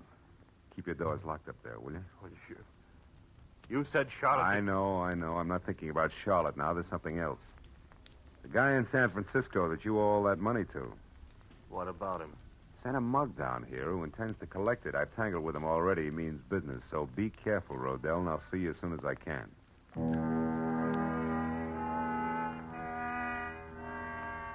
I watched him go out the door limply, his head down. He looked about as tough as a bowl of whipped cream. Then I went back to the desk again and saw that he'd left his overcoat where he dropped it on the chair. I called the police, gave him the word on Charlotte, and when that was over, I had to switch on the desk light to check the sanitarium number before I could call Dr. Chinetti. That's when I saw the letter lying on the desk, an important letter. But for one reason only. It was addressed to Leon Rodell at his house on Lookout Terrace. It was an open invitation to anybody who'd come to the shop looking for that particular piece of information. And there was no doubt in my mind that Charlotte had seen it, which made it long past time for me to get up there and on the double. I turned, headed for the door, and stopped all in one motion. The pair of headlights flashed through the windows and then blinked out. I stepped back out of the circle of light from the desk lamp and waited. A second later, the hulk of Mr. Eager filled the open back door. He was still very sure of himself. He took in the storeroom with one long glance and then sidled through the clutter as deftly as a rumba dancer toward the door where the desk and I were waiting. The instant he got within reach, I swung! You again, you dirty lousy... Made your pitch once, big man. Why don't you sit on it? You... That squares us up for that clip on the chops you gave me. Oh, no. No, not quite, mister. Even Steven now, big man. When he went down that time, he took the chair, Rodell's overcoat, and half the stuff on the desk with him. He was still moving, trying to free himself of the tangle, so I reached for him again, but got only a fistful of the overcoat Rodell had left behind. And suddenly, my hand stung like I'd grabbed the wrong end of a bumblebee. I jerked it back and looked at the palm. Something was stuck to my skin, something I couldn't understand. Until finally realization oozed through the molasses in my brain. I left and ran all the way to my car and almost sprung the frame, twisting up Lookout Terrace.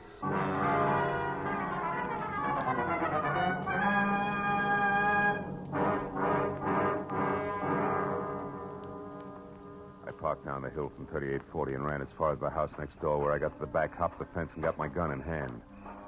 As I expected, Leon Rodell was there, and so was Charlotte in a coupe. The door open, was poised at the top of the precipitous driveway like the lead car on a roller coaster. Why are you angry with me? I'm not angry, Charlotte. Now get in the car. We haven't much time. I did everything just like you said, Leon. I know. I lost my hand up with your address, and The car, I Charlotte. had to find you, didn't I? You did I fine. tried everything. And then I learned about your shop, and I went But there. you shouldn't have done that, Leon. Charlotte. Now get in the car. Leon, I saw what you'd done to that Mr. Hook from the car, Charlotte. sanitarium. We're rushed. You killed him with a knife. I had to, Charlotte. He'd been spying on us all the time. He knew all our plans, and he wanted lots of money to keep quiet. Now, the It frightens car, me, Charlotte. Leon. I wish you hadn't. Stop it, Charlotte. It doesn't matter anymore. It doesn't Don't matter. kid yourself, Rodell. Mr. Marlowe. Oh, I found Leon by myself, so I really don't need you after all. I only wish you were right, baby. Don't move, Rodell. Oh, but you don't understand, Mr. Marlowe. Leon and I are going away together on I a trip. understand, all right, more than you do now, Charlotte, and I think you better go in the house and wait for us, Oh, no. huh? No, don't Please, you see please, we... do as I ask. All right. But don't be long.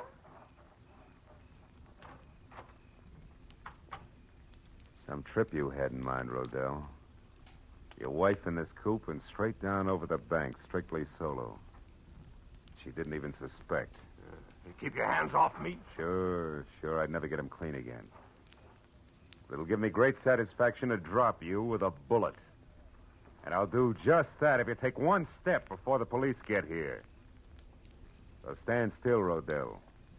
Real still.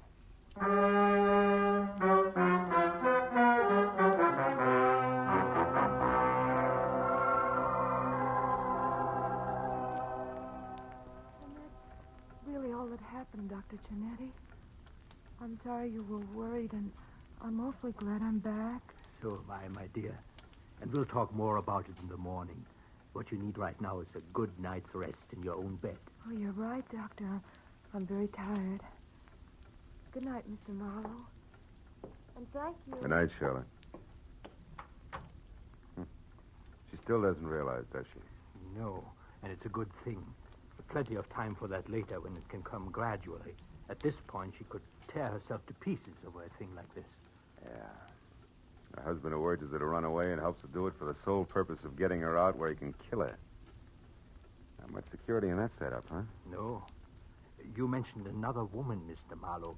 Miss Ordine Blackburn. Oh, Adine, yeah. Gullible rich girl without much on the ball. Rodell planned to marry her and solve all his money problems. Believe me, Doc, he had 'em, big ones. I see. Well, she's better off this way. Yeah. 6 months of marriage to Rodell, and she'd have been a candidate for your sanitarium herself. He's that kind of a guy. And my late employee, Eldon Hook? Well, he knew that Rodell had been urging his wife to run away and that he'd cut that hole in the fence. Hook found out that Rodell was interested in Ordine, and he tried to shake Rodell down. Signed his own death warrant on the spot. You know, it's sometimes frightening to me, Mr. Marlowe, to realize how many warped and twisted minds there are that never get help until it's far too late. But there's always some good in every bad thing, they say. What about this case? Charlotte. I expect her to recover completely soon, because now the main contributor to her neurosis, so to speak, is gone forever. Oh. That was Leon Rodell. Yeah, well, Doc, it's a long way back to Hollywood. I better get going, huh? Just one thing more, if you don't mind. Charlotte would have died in a smashed car in what would have passed for an accident. Also, she'd have been blamed for Hook's murder if you hadn't found out the truth about Rodell. I'm very curious. You remember the burrs that grew along your fence outside? The birds? A blasted nuisance. Yeah, but as you just said, Doc, there's always some good in every bad thing. Rodell told me that he hadn't been up here for 3 weeks. And yet tonight his overcoat was loaded with burrs. I got one in my hand from it. Oh. That gave me a hunch. Well, from there on it played. Disappointed? To the contrary, satisfied completely. Good night, Mr. Marlowe. Good night, Doc.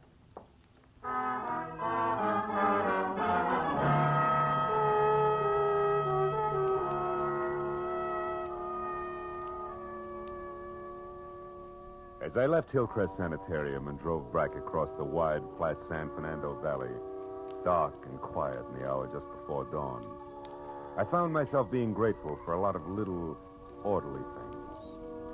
Things like the clear white line down the middle of the road, the rhythm of the motor in my car, and the prospect of going home to my own secure apartment.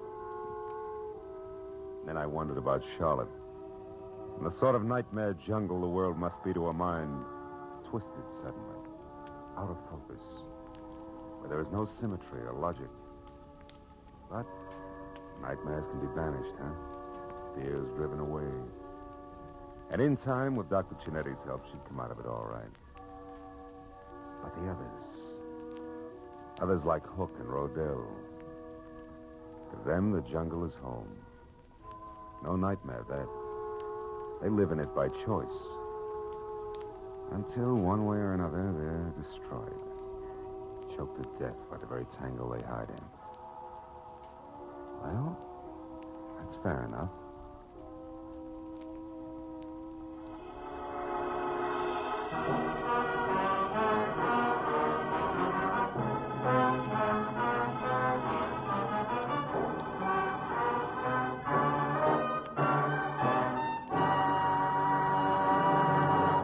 Adventures of Philip Marlowe, bringing you Raymond Chandler's most famous character, star Gerald Moore, are produced and directed by Norman MacDonald and are written for radio by Robert Mitchell and Gene Levitt. Featured in the cast were Gene Bates, Larry Dobkin, Yvonne Patey, Harold Deerenforth, Jack Edwards, and John T. Smith. The special music is composed and conducted by Richard Arant. Be sure and be with us again next week when Philip Marlowe says... This time a fireball, too handy with a target pistol, led me down a rocky road past a sleazy money grubber to a curly-headed corpse. And it might have gotten worse if I hadn't slowed down at the hairpin turn.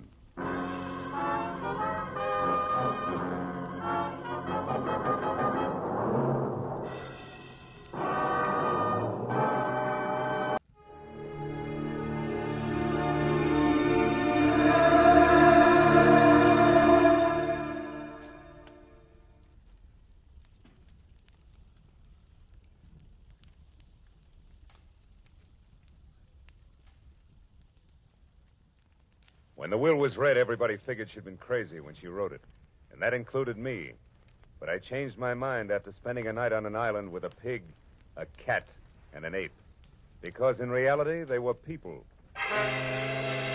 From the pen of Raymond Chandler, outstanding author of crime fiction, comes his most famous character as CBS presents The Adventures of Philip Marlowe.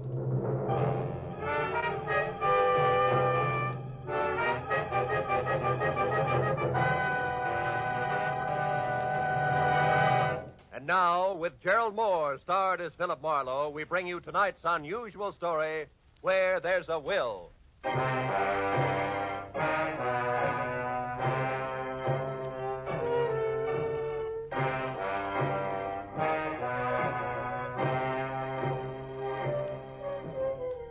I had spent the whole day on a noisy job which had concerned itself with a lot of people who talked a lot and said nothing.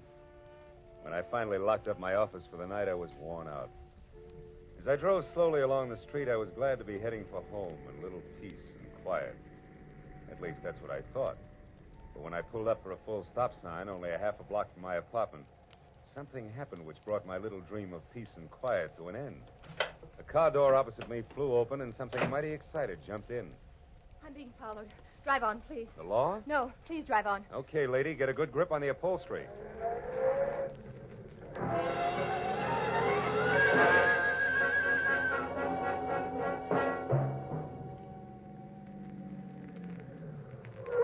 There, that ought to do it. Now, what's the... Say, you look a little pale and beautiful. I'm always pale when my heart's in my mouth. Well, then why don't you swallow once, take a deep breath, and tell me who was after you? There isn't much to tell. He was a nasty little man, that's all I know. So thanks for making like Barney Oldfield, and good night. Hey, not so fast. It's impolite to hitch and run. Look, mister, right now I'm up to my earrings in trouble, and that leaves very little time for small talk with strangers, even nice ones. Well, in that case, the name is Philip Marlowe, which takes care of the stranger part, and I'm a private detective, which makes trouble my business. Where do we go from there? No place. $300,000 worth of hidden bonds, a screwy old lady, and a sculptor with a red beard are too much for any one-man police force, Mr. Marlowe. So again, good night. Before I could say anything, she was out and gone.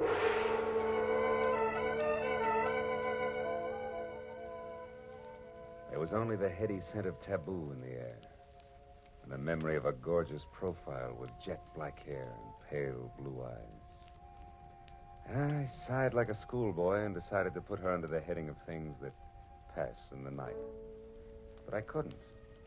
Why, out of all the cars in Los Angeles, should she have picked on mine? Well, the next morning, as I was walking down the corridor to my office door, I was still seeing pale blue eyes. Maybe that's why I didn't notice the man who waited outside my door until I was almost on top of him. He was well-dressed and about 35. He looked like a man who had forgotten how to smile. Marlowe? Right. I want to compliment you on your behavior last night, Mr. Marlowe. Barbara told me about it. Oh? Come on in, Mr. Shields. Edward Shields. Would you be interested in aiding 3 people in a search for more than $250,000 in negotiable bonds, 1% of which will be yours if the bonds are found? Being a fairly fast man with figures, yes, I would. Splendid. I'd like a few details. Well, Mr. Marlowe, my aunt, Bernice Mayhew Shaw, died, leaving her entire fortune to charity, with the exception of the bonds I mentioned. Those are to be divided equally among 3 of us, the sole heirs, if we find them within 24 hours. That sounds like something you dream about after a midnight snack of pizza and pig's knuckles. Perhaps, but you didn't know my aunt. Beside myself, the beneficiaries are Barbara Haynes, the girl you met last night. She was Aunt Bernice's personal secretary. And another nephew, Harlan Crane, who, at the moment, happens to be a sculptor. Happens to be? 6 months ago, he was a sailor. Before that, a writer, without even a rejection slip to his name. My cousin is irresponsible, impetuous, and completely self-indulgent. The will itself, Mr. Shields, what are the exact conditions? At precisely noon today, the 3 of us are to meet with Luther Willard, my beloved aunt's lawyer, who will give us each a large sheet of tissue paper covered with specific markings. Individually, the sheets mean absolutely nothing. But combined, one over the other, the transparent sheets form a coherent map to the location of the bonds. But why all the intrigue? My dear departed aunt had a peculiar sense of humor. In addition to this, she was never particularly fond of any of us. She was sure that our individual shortcomings would make cooperation among us impossible. even for so short a period as 24 hours. And the fact that a man followed Miss Haynes last night convinced you that there was something to that, huh? Convince me? No. He may have been nothing but a purse snatcher. Nevertheless, I do feel that to play safe, a fourth party, a custodian of the map, so to speak, would be advisable. That's fine. When do I go to work, Mr. Shields? At noon, at the lawyer's office. However, I regret that first you must be approved by the third heir. I don't like to ask this, Mr. Marlowe, but would you mind very much calling on my cousin, Harlan, personally? Not at all. As a matter of fact, I think he might prove very interesting. Yes. I am sure he will. As interesting as an ape in the zoo.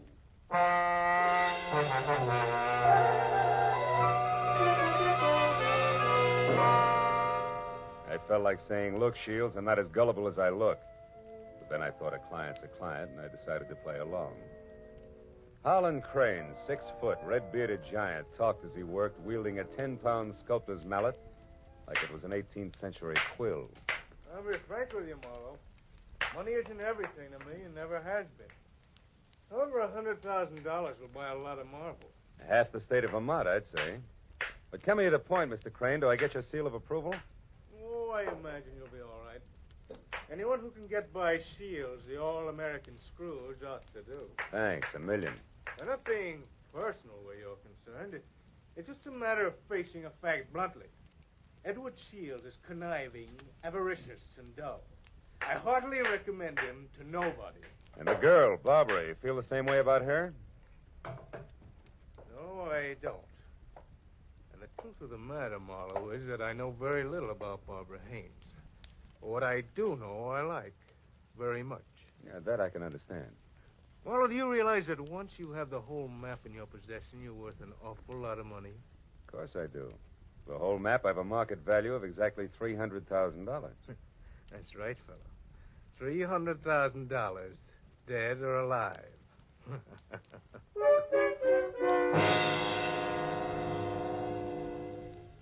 I know it was small of me, but I didn't exactly see the joke. And things got less funny as time went on. Later, as me and my trio got off the elevator at the lawyer's office, old Luther Willard, Aunt Bernice's attorney, was waiting for us, so excited he could hardly talk. I've been held up. What? Yes, a little man. He wanted the map. Little man, dark complexion? Yes. Had a scar on the side of his neck. Are the maps all right? The maps? Oh, yes, they're all right. Now, wait a minute, everybody. Give him a chance. Mr. Willard, tell us exactly what happened. This is Mr. Marlowe. We told you about him, Mr. Willard. Of course, yes. Come into my office. You see, I was putting some papers into my safe when this little man stepped up behind me and demanded the maps. Were they in the safe? No, thank heavens. Make yourselves comfortable. The maps, Mr. Willard. Where are they now? Well, right here, where they were all the time. Here under the blotter on my desk. Clever of me, wasn't it? Wax seals, still intact. I'll take all 3 of them right now, Mr. Willard. That is, if there are no objections. All right, then I guess we can be on our way. Hold on, Mr. Marlowe. There are still 2 things you people must know. First, in the event the bonds are not recovered within the 24 hours, I am instructed to open another sealed envelope, which I'm happy to report is kept in my bank vault. That envelope contains a complete and simplified map and is to be turned over to a designated charity. And second, if any of you die before the allotted time is up, the bonds are to be divided among the surviving persons. And if none of us survives, Mr. Willard? Why, in that case, the bonds again go to charity. You see, Harlan, your aunt was a very generous woman.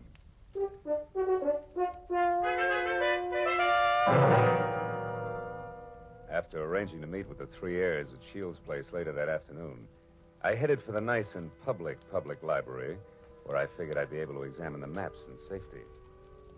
By placing the 3 maps exactly one over the other, I saw that the bonds were hidden on the larger of 2 squares of land called Twin Islands, which were the personal property of the late Bernice Mayhew Shaw, and located in Indian Lake in the San Bernardino Mountains. As I left the library with the 3 maps in my pocket, I felt like a well-fed mallard on the opening day of hunting season. Then I knew I was being followed. As I slipped into a doorway and turned, I saw it was the nasty little man with the scar. All right, you, we're through playing tag. Oh, let me go. Not yet, Shorty, not until you talk loud and clear. No, don't hit me, please. Please hit me down. I'll I'll tell you everything. All right. If you're sure you can get it all straight the first time, there. Now the whole story, beginning, middle, and end. Yeah. Yeah, like you say. Whole story. Okay. Starts like this. Oh!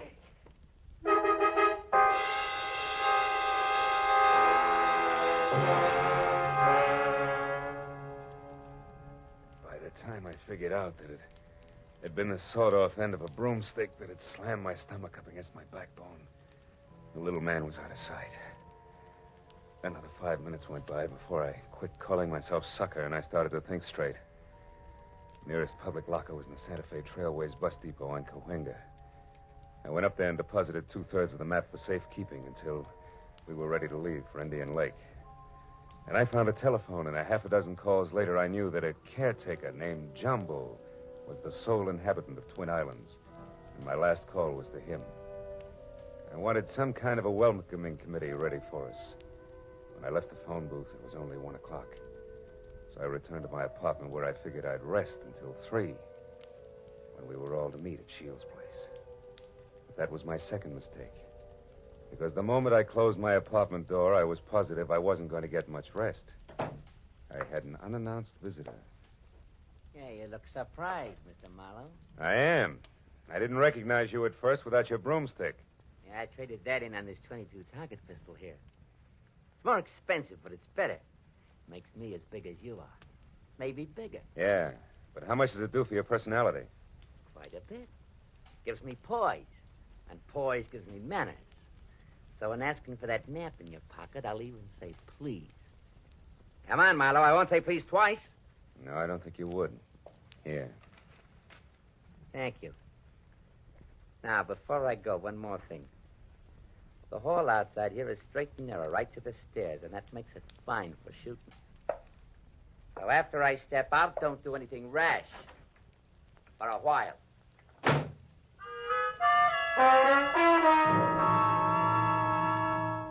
So, loving life as I do, I didn't do anything rash for a while. In fact, I could have whipped up a nice 7-minute frosting before I moved at all. And I phoned the 3 heirs to get together at my apartment. When I finally had them all seated in front of me, I related the saga of the little man, including my premonition that one of the 3 present was signing his paychecks.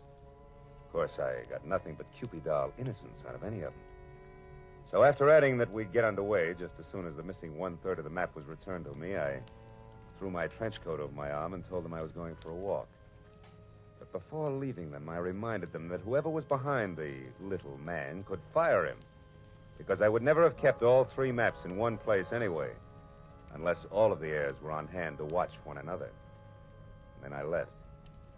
I hadn't walked more than a half a block up Franklin when I stopped at the sound of Barbara running after me.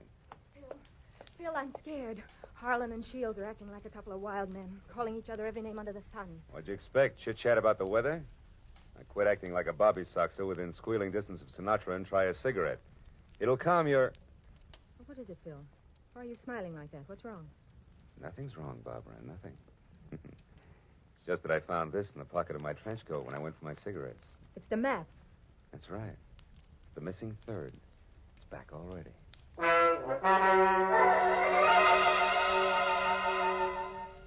When that missing 3rd part of the map turned up so fast, I figured the heirs had decided to play ball. But I made a mental note to keep my eyes on them anyway. At 3 o'clock, I went to Edward Shields' hillside house in Laurel Canyon for the scheduled meeting. Shields wasn't home yet, but Cousin Harlan was there, admiring the view.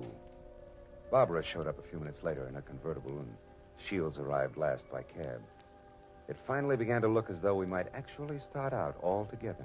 Well, I see we all arrived, safe and sound. Yeah. Disappointed? Only by your clumsy attempts at humor, Harlan. Stop it, boys. Let's get started.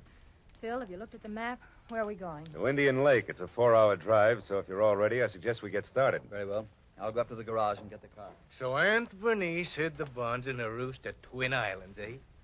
Well, well, well. Nobody seemed surprised at the location Aunt Bernice had chosen to hide her bonds. And Harlan, Barbara, and I stood on the front porch watching Shields as he climbed the very steep driveway to his garage in the car. But Barbara got more of my attention than Shields. She made a mighty dreamy picture. And she leaned casually back against the rail of the porch. She wasn't aware that I was watching her. And I suddenly saw her go tense, her eyes filled with fear, and I quickly turned to follow her stare. Shields' car was going at a rapid clip down the steep driveway.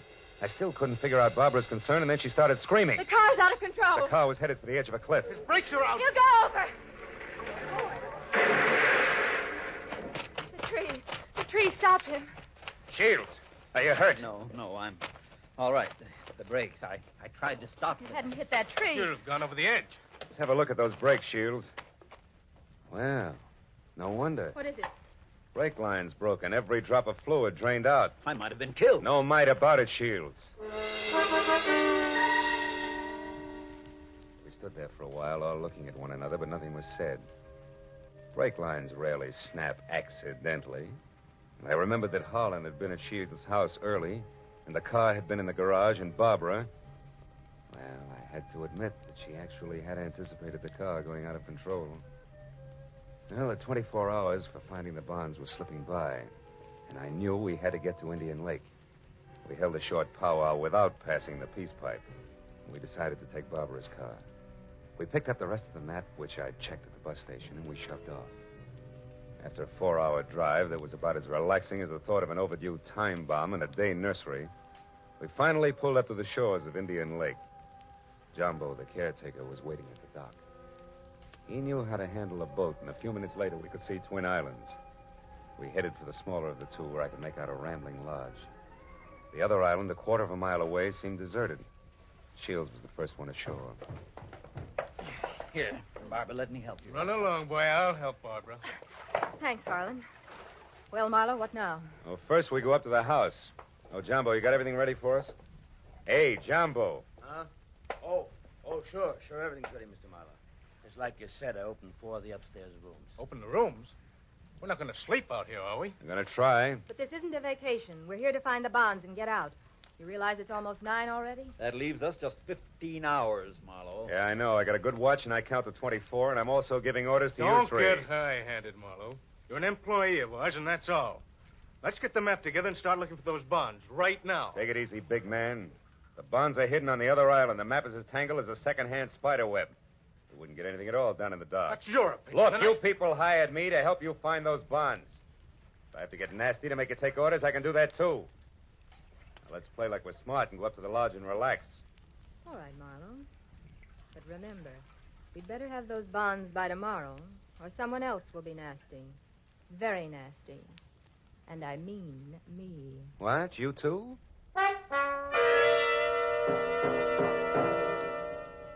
Getting the 3 heirs settled down at dinner table was quite a chore. And when I was sure they'd keep an eye on each other, I slipped outside. I hid 1/3 of the map in a drain pipe. Then I went upstairs to my room, and I hid another 1/3 in the window shade. Now, the maps were settled, and I began to think about other things, like the accident to Shields' car. There were too many accidents and coincidences to suit me. So I decided to drop in on Cousin Holland's room to see what I could see. After 15 fruitless minutes, I was about to leave when something in the wastebasket caught my eye. The corner of a half-hidden handkerchief monogrammed H.C. I had just picked it up when I saw Jumbo standing in the open door.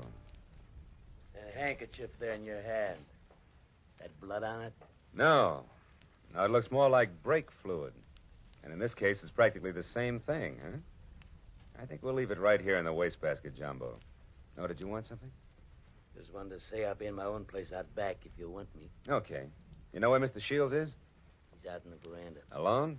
Yeah? Thanks, Jumbo. If I need anything, I'll call you. Good night.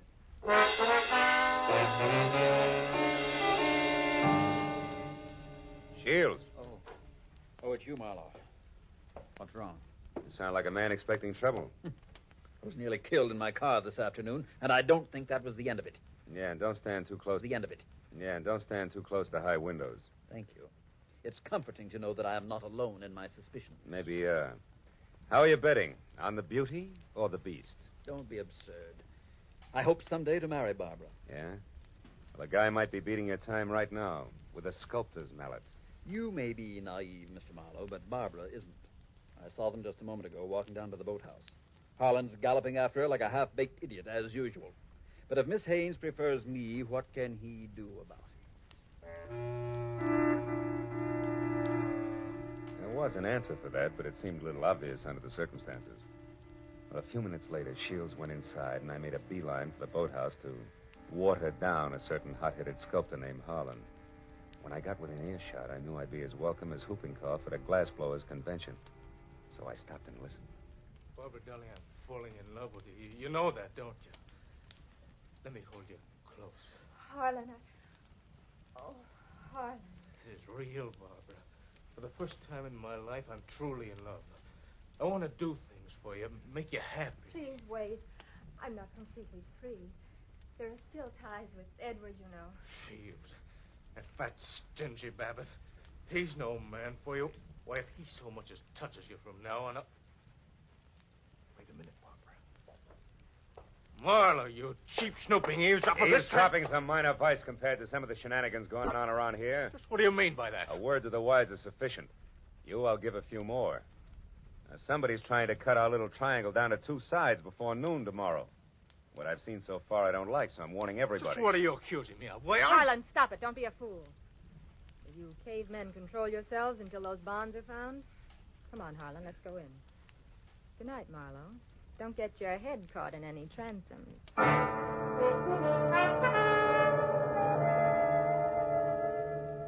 Deciding sleep wouldn't be very healthy for a man in my position, I decided to sit up that night. And it was about 2 o'clock when I looked out the window and saw something mighty interesting. A light was moving on the other island opposite us. I got hold of Jumbo and we went over there as fast as we could.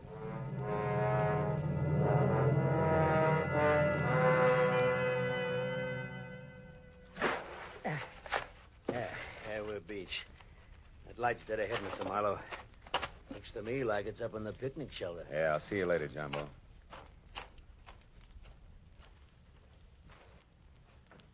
Who's there? Guess who?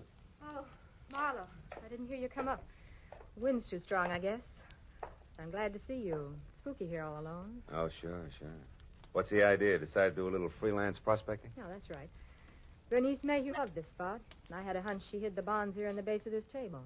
Oh, I guess I was wrong. Oh, come on, Marlowe. Limber up. You can't blame me for trying. Listen, beautiful, don't flap your eyelashes at me. I can't see anything but double crosses right now. All right, if you've had your fun, let's go back to the lodge, Don't be that way, Phil. Phil, the sun will be coming up in 2 or 3 hours. Why not wait for it here with me? Barbara, baby, don't burn up too many calories with that routine. Because I only keep 1/3 of the map on me. You think you're so smart. Bright ideas hatch in that cute little brain of yours, too. Now let's... Oh, comes the gun with a pearl handle, no less. Stay away from me, Marlowe. Over there. Hey, what's going on here, Eddie? Jumbo! Look out, Jumbo! Jumbo stepped into the light and Barbara turned. I made a swipe at her gun hand that knocked pistol, purse, and lamp all over the picnic shelter. I found the gun and gave it to Jumbo. Then I started to pick up an assortment of knickknacks that had spilled out of her purse. But I never finished, because one of the items made my eyes pop. It was the monogrammed handkerchief covered with brake fluid that I'd found in Harlan's room. It all made sense now. It tied up everything that I'd suspected right along. Only 2 of my trio had planned to split up the $300,000 worth of bonds from the first. As I ran for the motor launch, I yelled at Jumbo to bring Barbara over in the rowboat. All the way back, I had the panicky feeling that I was probably too late. But when I sneaked in the front door of the lodge, there were still 2 voices, and they came from the open kitchen door. With my hand on my gun, I edged along the wall and peeked in. Shields, you're a fool. Perhaps. But I'm going to kill you and have a perfect case of self-defense. What are you talking about? Your hopelessly framed cousin, Harlan.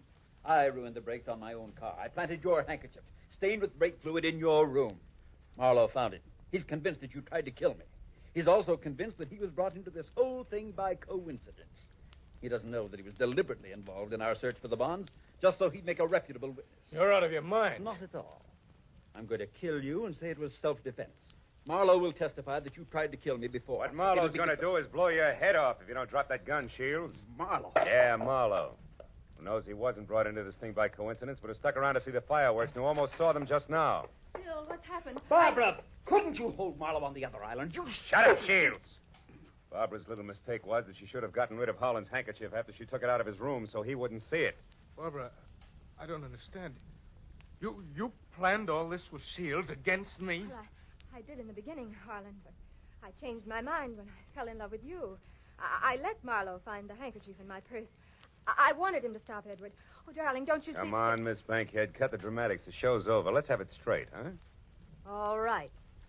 We might as well if we're going to find those bonds before it's too late. Edward and I did plan it. We even hired the little man who tried to get the maps from you. And when that didn't work, you planned to get rid of Holland and split the $300,000. So we failed. So what? We're right back where we started. 100,000 apiece. Now let's go find those bonds. Not so fast, beautiful. What happened to Holland just now was a little more serious than a hot foot. It was attempted murder. He can slap you two in the jug this minute if he wants to. But I'll leave it up to him. Okay, Holland, what do you say? It's your move. No. I've got a better idea. Marlowe, 1/3 of that map is mine. Give it to me. Okay. There it is. Harlan, what are you going to do? Harlan, no. Don't burn it. There. Now we all lose. Now none of us will get the bonds. That's probably how Aunt Bernice wanted it anyway.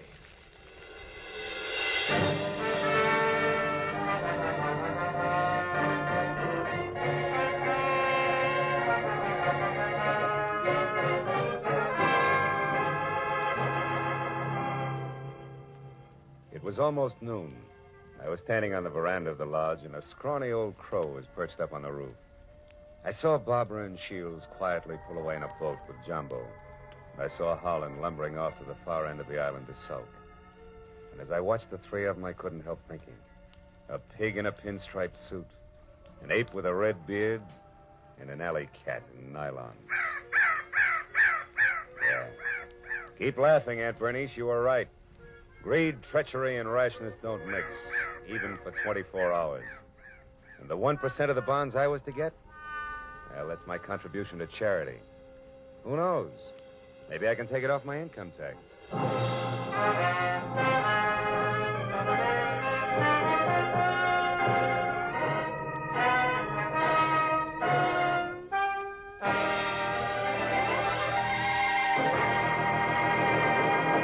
The Adventures of Philip Marlowe, created by Raymond Chandler, stars Gerald Moore and is produced and directed by Norman MacDonald. Featured in tonight's story were Mary Shipp, Parley Bear, Don Diamond, Ted Von Eltz, and Wilms Herbert. The special music was conceived and conducted by Richard O'Run.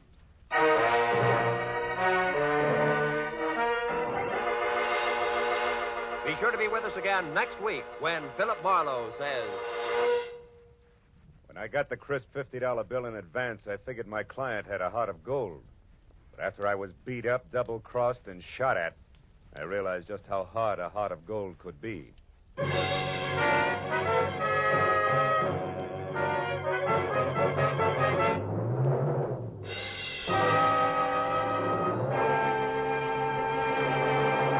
Raymond Chandler, Dashiell Hammett, John Dixon Carr. 3 great names in the world of mystery and thrills. 1 down, 2 to go today on CBS.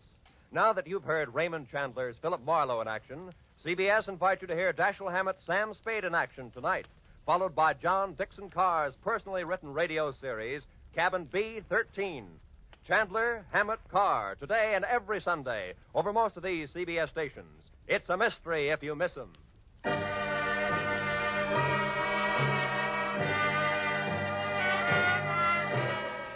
Roy Rowan speaking for CBS, the Columbia Broadcasting System.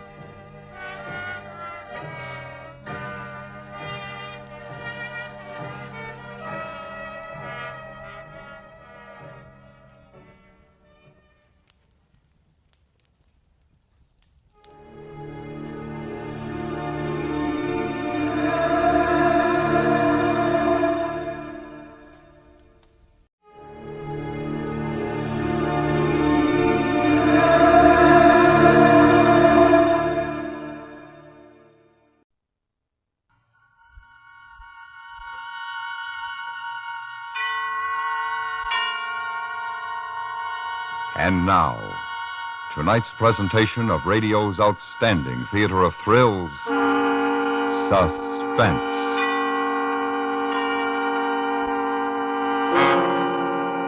Tonight, we bring you a story of Christmas shopping and a present that went astray. We call it A Present for Benny.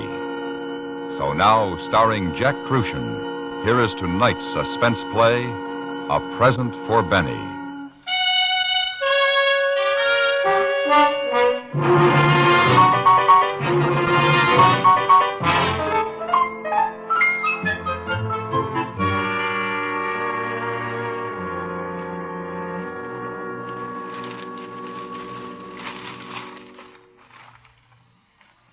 Honey lamb.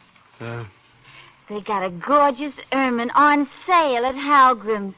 Just gorgeous. Look. Later. Give me the rest of the mail. And not the bills. Sure, baby doll.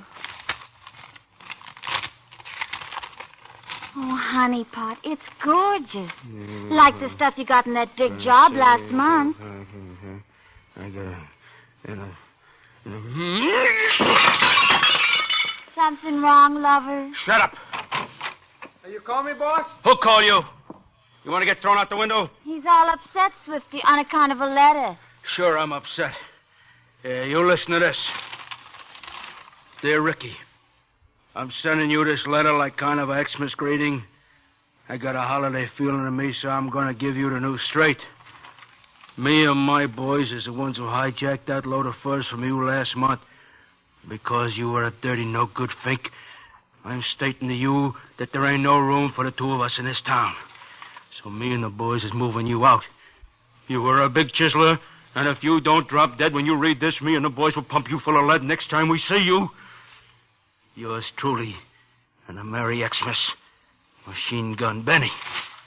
He's a dirty rat. Baby, honey, you could give it to me for Christmas. It's only 2 G's, and it's just gorgeous. Look, will you shut your trap? I got enough trouble. Boss, what are you going to do? What do you think? What do you think? Go call the boys. Sure. No, wait a minute. We got to do this careful. We don't want no open war, you know what I mean? Yeah, I know what you mean, boss. Just a couple of us. See? 2 good heads, and you and me. Yeah, that's the best. Yeah, sure, that's the best. Uh-huh. Artie the Grunt. Yeah, Artie. And, No-Nose Firebush. That's it, just them. Artie the Grunt and No-Nose Firebush. Okay, Rick. That small-time thing. Sure, there's room for only one of us, and he's going to find out which one it is. You tell him, honey lamb. Didn't I tell you to make me a drink? No. You calling me a liar? Honey lamb, I ain't calling you a liar. You never told me to make you a drink, did he, Swifty? I told you to make me a drink a minute ago. I got ears. You never I'm told telling me... you again, go make me a drink. Okay. Big thing. Giving orders like a general or something. And don't get so smart! Dumb dame. Okay, Swifty. You get the boys over here. We got to have us a conference.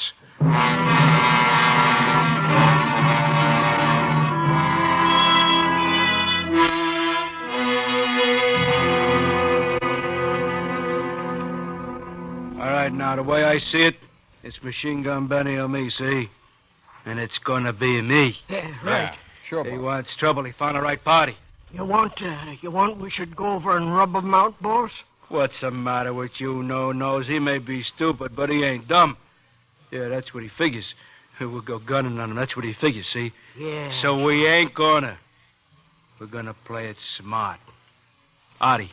You got any ideas? No-nose? Well, cheap, boss, you don't want to use no choppers. Gee, how about a good old ride? Dope. How you gonna get at him for a ride? What a dope. Honey, love. What? Look, don't bother me, will I you? got just the present I'm going to buy you. Good. That's good. Now shut up. Boss, I got a thought. Maybe we could send this bum a bomb, maybe, huh? You can't send no bomb through the mail. You know that. It's against the law. Ain't you guys got any... Whoa, wait a minute. Yeah? I got something. What, boss? How's about we could send him a little present, huh? What do you want you should send him a present for? Xmas present. See, all wrapped up with paper and ribbon and everything. Nice box about this big and this wide And when he opens it, boom. Boss, you just said we couldn't Not send through the mail. From the store. Hey, Mill, what's the name of that store you always buying at? Halgrim. Oh. Hey, you gonna buy me that ermine? Go make me a drink. Make for the boys, too. Oh, gee whiz. Okay. Halgrim's, yeah, that's the place. Real high class. Yeah, I like that. Merry Christmas, Benny. Boom. Yeah. Boss, you figure he'll fall for this, you figure? Sure he would. We get the store to deliver it. How's he going to suspect? Well, how are we going to get him to deliver it, boss? We don't worry about now. It gets delivered.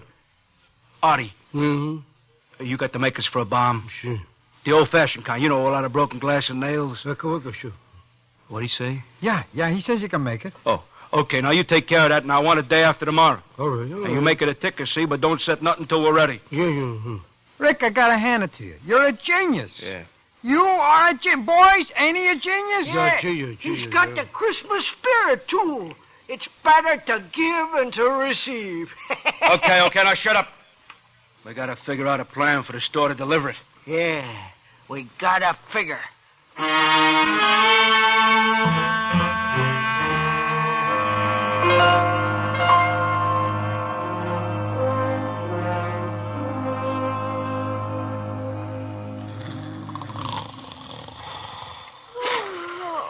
Honey lamb, ain't you coming to bed?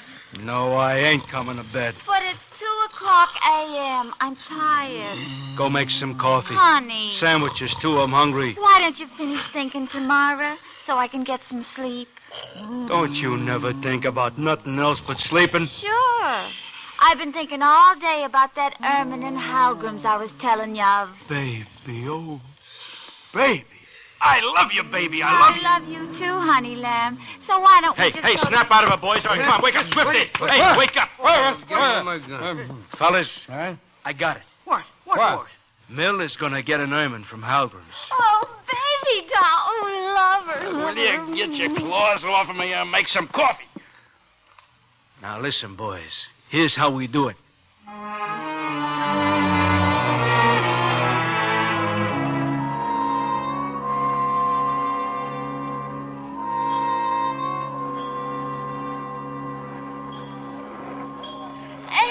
Gorgeous, honey. Oh, just simply gorgeous. Feel the pelt, sir. Notice the sheen. I felt that. I seen it. 2 G's is too much. I'll give you 1,500. Oh, I'm sorry, sir. It's been marked down from 32. We positively cannot sell it for under 2,000. Now, we have a nice mink for 1,500. Oh, Ricky, honey, don't be chintzy. It's Christmas. Will you shut your mouth and go buy your old lady something? I'll see you at the house. Ain't you gonna buy it? It's so gorgeous. For 1,500, I'll buy it. For 2, I ain't interested. Now beat it. Oh, gee. Okay. But don't go buying me no lousy mink. You know it gives me the hives. Ain't she a living doll? Okay, wrap it up. You'll take the ermine, sir? Sure, I'm taking. I want to surprise her. Here. 1, 2 G's. Oh, yes, sir. Thank you, sir. Would you like it wrapped as a gift for the lady? Yeah, I want it in a box with lots of ribbon and Xmas junk all over, you know. And I want you should give me another box the same size, see, ribbons and everything. It's going to be kind of a Xmas joke on a pal. You get what I mean? Empty box, you know. Oh, and give me a couple of cards to write on, too. Yes, sir. Will you have them sent? No, I'll take them both with me. Well, it'll just take a few minutes, sir. So I'll wait.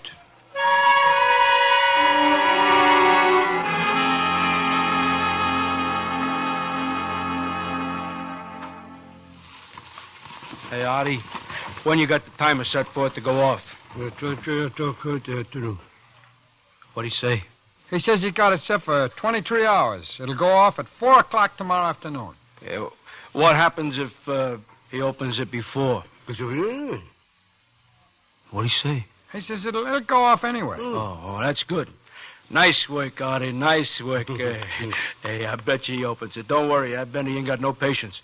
For instance, he gets a big tree beginning of December. All the trimmings, his pals around him, a couple of cases of old stag. Christmas presents mean something to a guy like that. It is going to this year, that is for sure. Okay, yeah. All right, now you carry it, Swifty, and I'll take the ermine home. All right, sure, boss. Yeah, I got it. Now you know what you got to do. I am to take the bomb back to the store. There, I'm to find a guy what sold you to Irma. Yeah, to Mr. Minchy. Minchy? Yeah. Then I give him the bomb and I tell him that he's to send it on to Benny. And you tell him it's the gag that I was talking about, and you give him a C-note for doing you the favor, right? I got it. Okay. Artie, when you get through cleaning up, come over to my place. We'll play some poker tonight, okay? Yeah. See you, Artie.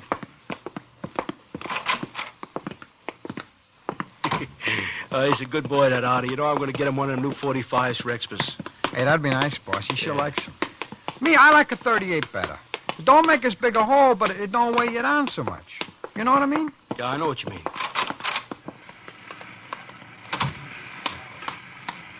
Here, will you hold my box a minute? I want to get a cigarette. Sure, boss.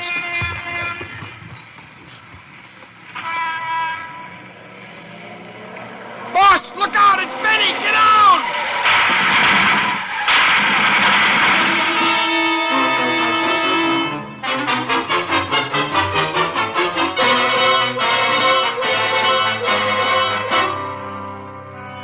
You are listening to A Present for Benny, tonight's presentation in radio's outstanding theater of thrills, Suspense.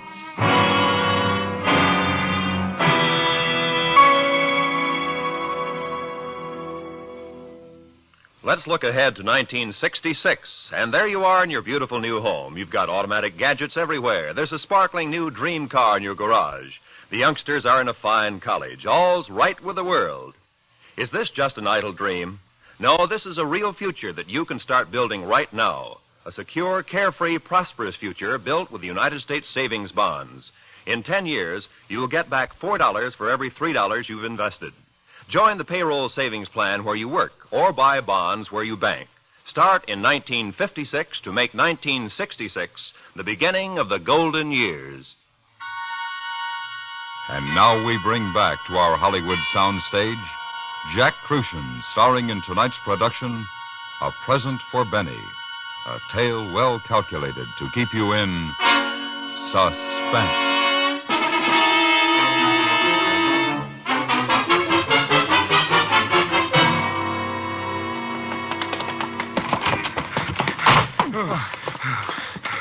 Boss, that was close.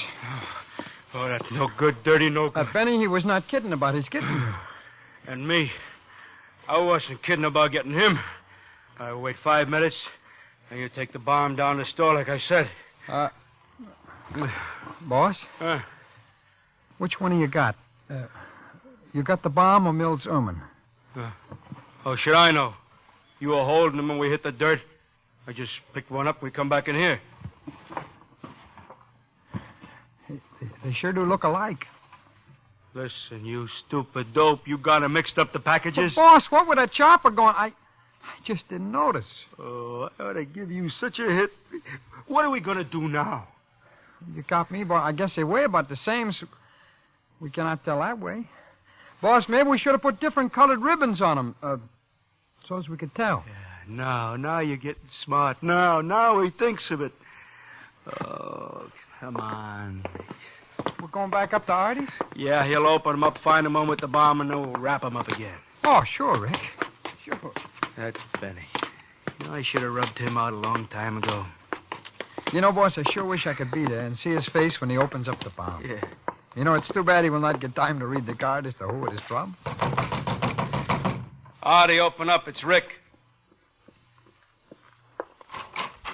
You got some trouble? Yeah, we had some trouble. Benny and some of his boys as we was walking out. They missed. We ain't gonna. Jockey here got the packages mixed up, though. You gotta open up and see which is which. Huh? Well, come on. Well, you have it under the blow. So open it up so it don't blow up. You can't. What do you mean you can't? What are you, nuts? How am I gonna know which one you send that rat? Boss, maybe we could have thrown the bomb in the river. Then it would be okay. Oh, sure. Oh, boy, what a schnook. We throw the Erman in the river, too. What? You know which is the bomb? I forgot that. On account of you, I'm going to be out 2 G's, and you know what? It comes out of your cut on the next job we do. We got to send both boxes to Benny now. Well, boss, maybe the Erman won't blow up when he does, and then we can take it back from his tomato after he is buried. Swifty, do me a favor. Stop making me feel so good before I kick your brains in. Now, look, you take them boxes back to the store. Get them sent out right away, you hear? I don't want no innocent people hurt when it goes off. You just leave it to me, boss. Oh, good go. What'd he say? He says you really got a heart, boss. Oh. And don't neither of you say nothing about the arm in the mill, see, or I'll have to get her another one. Oh, I won't say nothing. Me neither. Okay, Swifty, now get going. I'll see you both back at my place.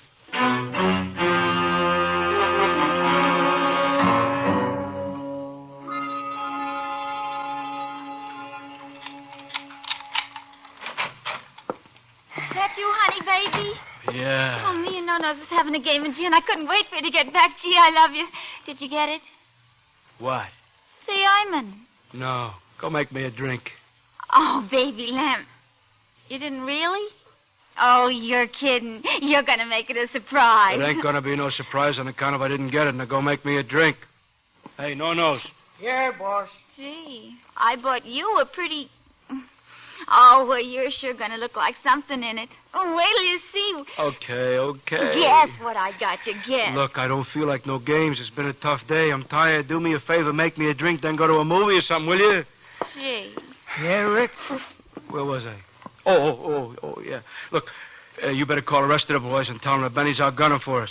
Tell them to stay hid out until they hear from me, see? And I don't want no trouble with the D.A. He's up for re-election. You got Benny's present sent off okay, huh? Yeah. Boy, when he croaks, he'll die laughing if he opens the other box first. The other box? Yeah, I'll tell you about it when Mill's gone out. Oh. Yeah. Boss, this is Swifty. Yeah? You've got nothing to worry about. Everything is taken care of. The stuff goes off the first thing in the morning. Okay, come on back. Sure, Rick. I just thought that you should like to know. So long.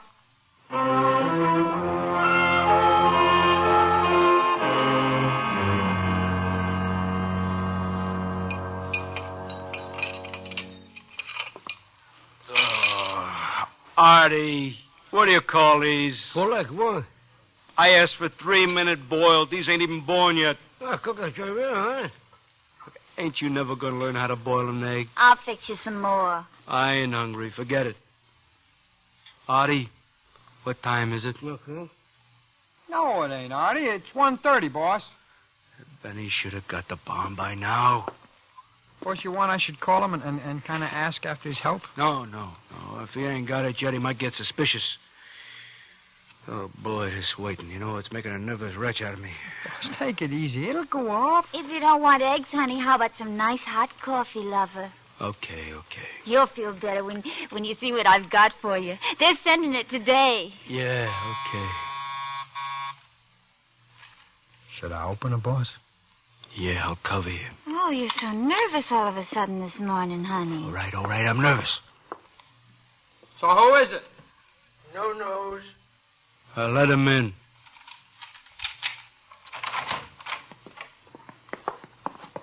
Yeah, what do you say, boss? What's in the package? Oh, this? Well, it just come up for you from Holgram's. Elevator was bringing it up. Oh, now don't you spoil it, honey lamb. That's my present to you. You can take the wrapping paper off, but you can't open the box. We got to put it under the tree when we get the tree.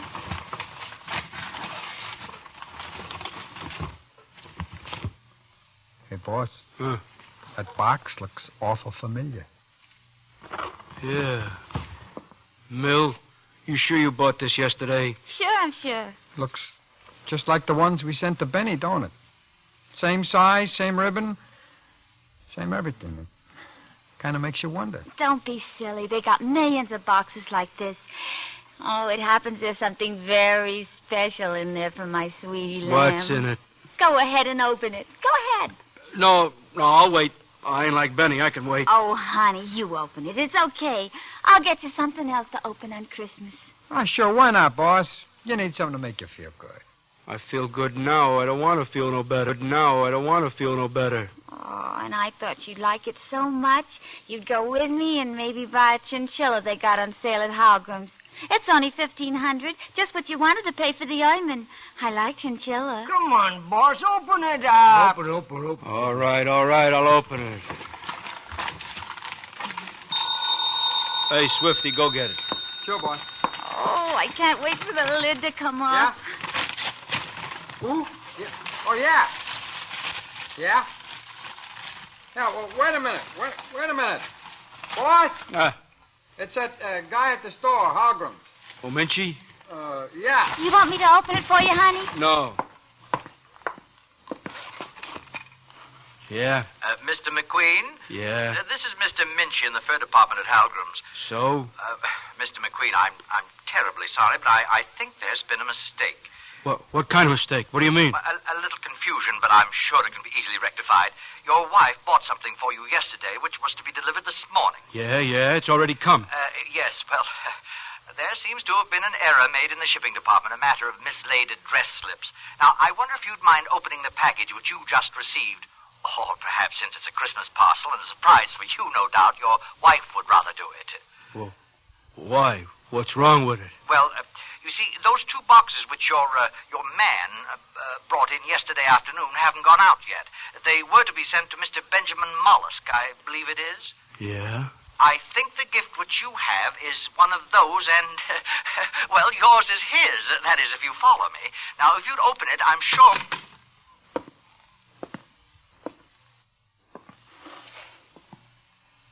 Boss, there's something wrong? Hey, you're pale. You sick? What's the time? It's 1:45. Ain't you going to open your present? Don't nobody touch that box. It's loaded. The bomb? Yeah, the bomb. Well, of course, it could have been. This You could shut be up, Swifty. I got enough trouble without her hearing that. Oh, yeah, I get you, Are Rick. you talking about me? Oh, you get that thing out of here. Get it down to the store. They got to send a special messenger. Let him send all 3 boxes to that punk Benny. Well, what do I care? Maybe I should send him a Cadillac to go with it. You know what I think? I think it'd be cheaper to kill myself.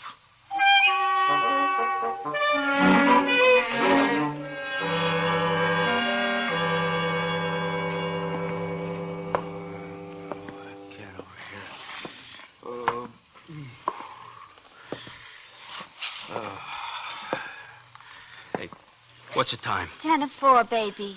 Where's that Swifty? Don't worry, he'll be here. Maybe Benny got him. Yeah, maybe I should have sent you and Artie with him. Get it, Artie. No nose of meal cover you. Hey.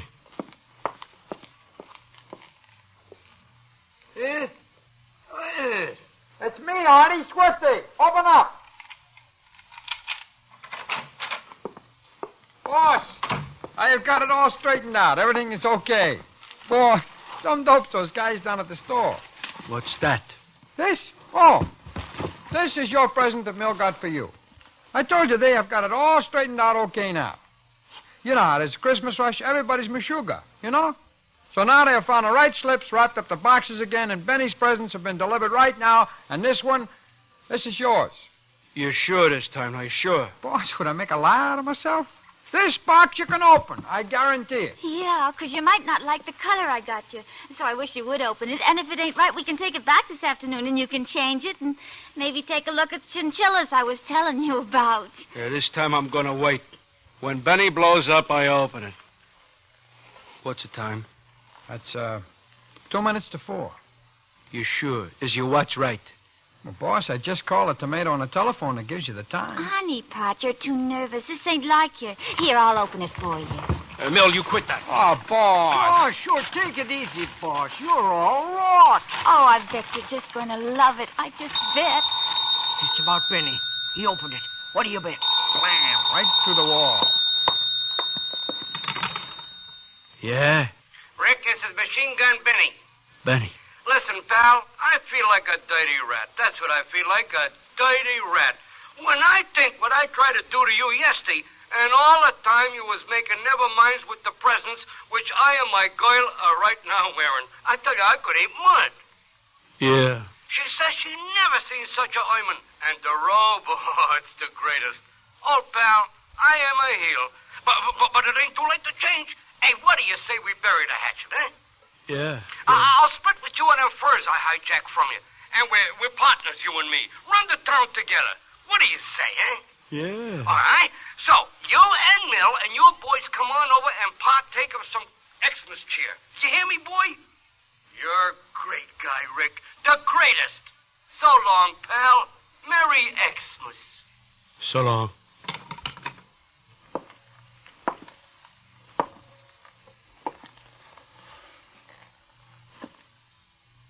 Benny, huh? Yeah. This one's the bomb? Yeah. Too bad. What's the time? It's 3 minutes after 4.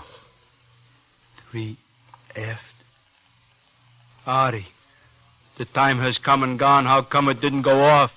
What What'd he say? He says he did not want to blow nobody up so near to Christmas. Then what's in the box? I'll go show. Huh? He's going to show us.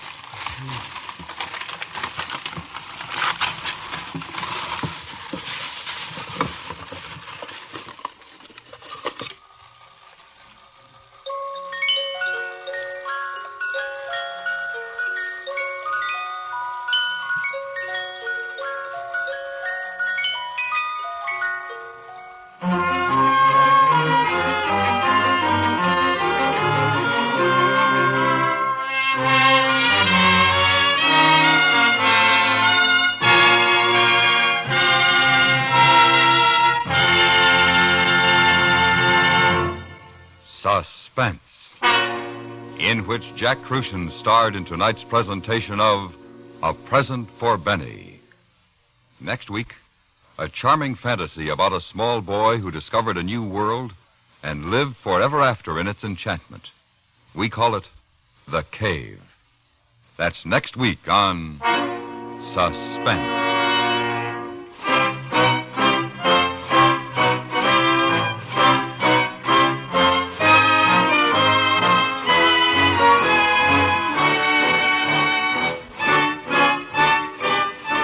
Suspense is produced and directed by Anthony Ellis, who also wrote tonight's script.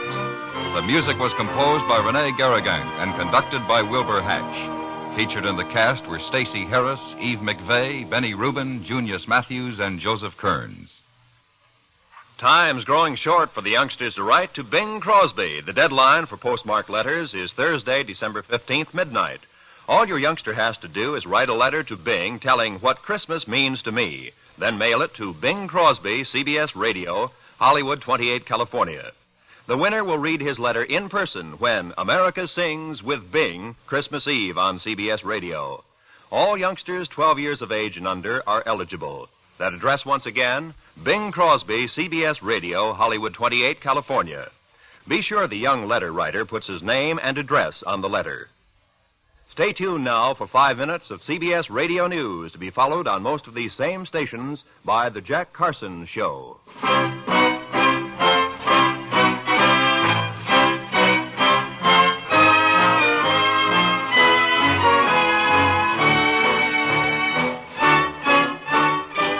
Thrill to Gunsmoke every Saturday and Sunday on the CBS Radio Network.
Get this and get it straight. Crime is a sucker's road, and those who travel it wind up in the gut of the prison of the grave. There's no other end, but they never learn. from the pen of Raymond Chandler, outstanding author of crime fiction, comes his most famous character in The Adventures of Philip Marlowe.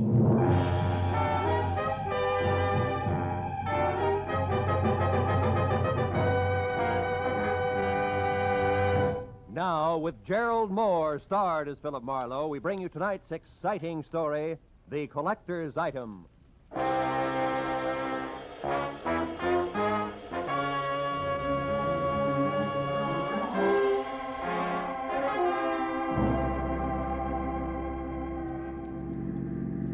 Turn the corner, cabbie. Don't lose them. Don't worry, mister. There they are up ahead of that new Nash. Uh-huh. And a white Panama hat shows up through the back window of that cab like a signboard.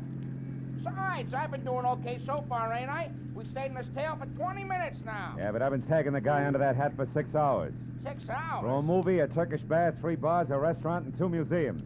Close the gap a little, huh? Whatever you say, mister. They're liable to spot us. How much longer you gonna keep this up? What difference does it make as long as your flag's down? Big difference. My old lady'd be awful sore if I don't get home tonight. And this follow-the-leader routine looks like an endurance contest. Take it easy, cabbie. At 10 o'clock tonight, a certain big deal will be closed, and then we can both forget about that guy up there and go home. Big deal? What kind of big deal? I ain't nosy. I just don't want no trouble. You'll get no trouble. It's approximately legal, ain't it? Legal is Confederate money. Nah, just a minute. I got a living to earn. I'm serious. So am I. Sirius is a rare coin dealer. Oh, a numismatist. Yeah, that's right. Well, what do you know? I collect Indian pennies myself. Small world. And the guy up there in the hat's trying to louse up for sale, huh? That it? Roughly, yeah. Keeping an eye on him till the deal goes through at 10. He's a screwball from the deep south. Hey, the light's changing. He's gonna be caught. You want I should slow down? No. Pull up behind him. It's okay. Right. Hey, mister, look. You see that? Yeah. Panama hat, it's gone. Yeah, when I drive it, hit his brakes, it disappears. Pull up beside him, quick. Can you see? Yeah, the seat's empty. Ooh, what a pair of chumps. They've been chasing nothing but a hat propped up in the back of that seat. No kidding. Gee, it sure looked natural, didn't it, mister? Nuts. Let me out. Now, look, you get to the other driver. Find out where he dropped his passenger off and anything else you can. Yeah. Here's $30 for your trouble. Wow, for that kind of dough, my wife can go ahead and get some. Call me at the office, mister. Just ask for Joe Joplin.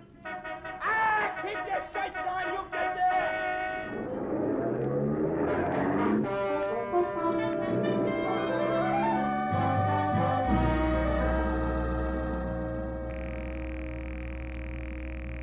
Come on, Rayardi, be there. Be there. You'll go off like a Roman candle. Come on, be there. Hello. Ah. Hello, Leon Rayardi speaking here. Marlowe, Rayardi, I got bad news for you. Huh? Our boy, Seth Appleboro, pulled a backwoods gag on me, and I fell for it, flat on my face. He shook me. I don't know how long it happened, but... But I do. I know exactly how long ago. Appleboro was here. He was? He was in my shop. He's a madman, that madman. Swore he would kill me, but he didn't. What happened? It was after the coin, of course. He got tough. But I got more tough. I'm not born the day before yesterday. I was forced to ruin a beautiful Renaissance vase on his stupid skull, but at least I got rid of him. So I say phooey on Seth Appleboro. Oh. I beat him up myself, you hear? And I throw him out. It's finished. So at 10 I shall sell the coin to Pierre Bowman as arranged, and that will be that. Well, glad to hear it, Rayardi. To send the check to... Just a minute, Mr. Marlowe. Huh? Who's there? Who's back there? Who is it? Rayardi. Hey, Rayardi, what's the matter? No, wait. No, listen, dog! Good! Rayardi! Marlowe, you... Rayardi! Rayardi! Rayardi! I ran out of the phone booth, hailed the first cab that came along, and headed for 113 Marion Avenue. Leon Rayardi's shop was a narrow cell with tattered green shades drawn over dingy windows. The front door was locked, so I went around to the alley where I'd left my car earlier. The back door to Rayardi's was half open. Rayardi sat on the floor, his legs spraddled out, his head slumped against the bottom drawer of his desk like a drunk too tired to look for the way home. Beside him on the floor was all that was left of the reason for it. A small open box lined with blue velvet and labeled Unique, Confederate States of America, $50. One of 4 struck at New Orleans Mint, 1861. Only piece of this series now in existence. Sauce, Colonel J.J. Appleboro Collection, 1880. But the box was empty. The 4 bits worth of Confederate money was gone. I picked the phone up in my handkerchief and called the cab company office. 2 minutes later, I had Joe Joplin. Yeah, I got that other driver okay, mister, but I couldn't pry much out of him. Even the hard way, I tried. He left that southern drawl off at the Wilshire Gardens, Villa 9. And he got orders to take the Panama hat on a $10 drive around town. That's all? That's all he knows. He thought it was some kind of joke. Wilshire Gardens, number 9. Okay, Joe, Yeah. thanks.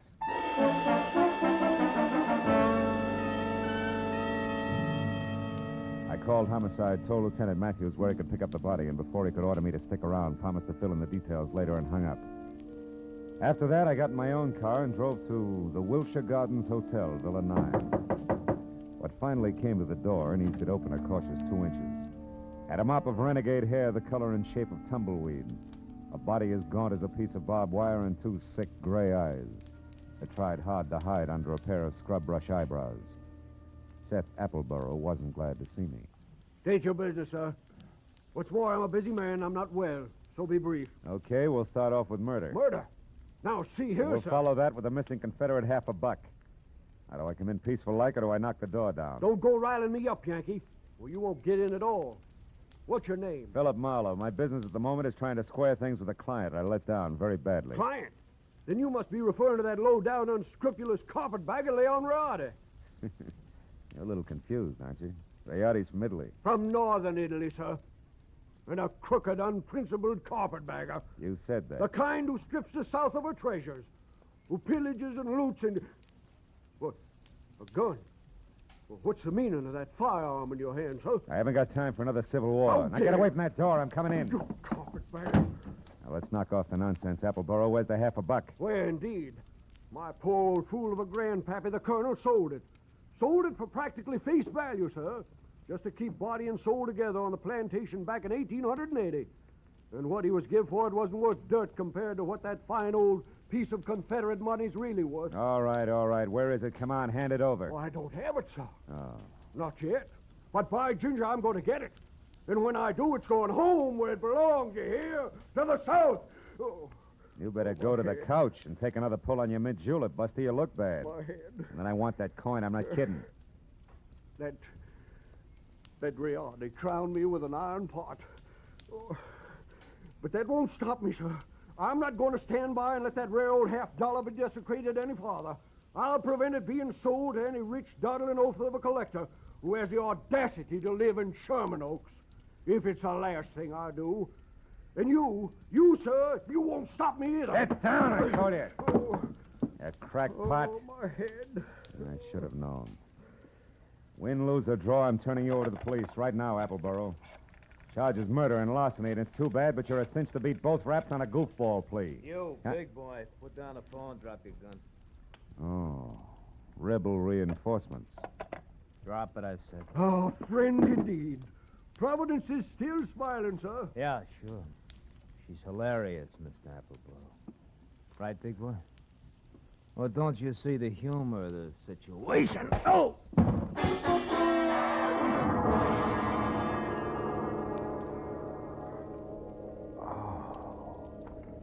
The stranger had a flat, saucer face.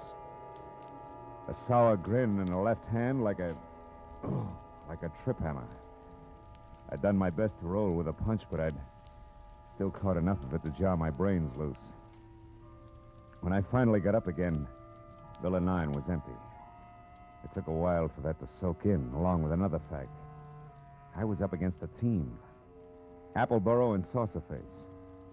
Also, it was now 9:30, which gave me just half an hour to get to Sherman Oaks for what had to be the next scheduled meeting.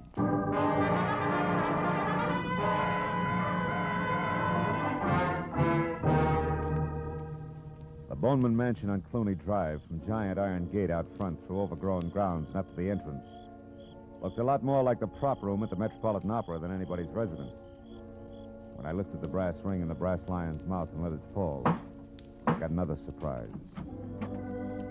She had deep hazel eyes with long lashes, close-cropped copper-colored hair, and packed full green suede dress that put no strain on the imagination. Her bare shoulders made you think of toasted marshmallows. Hello. Hello.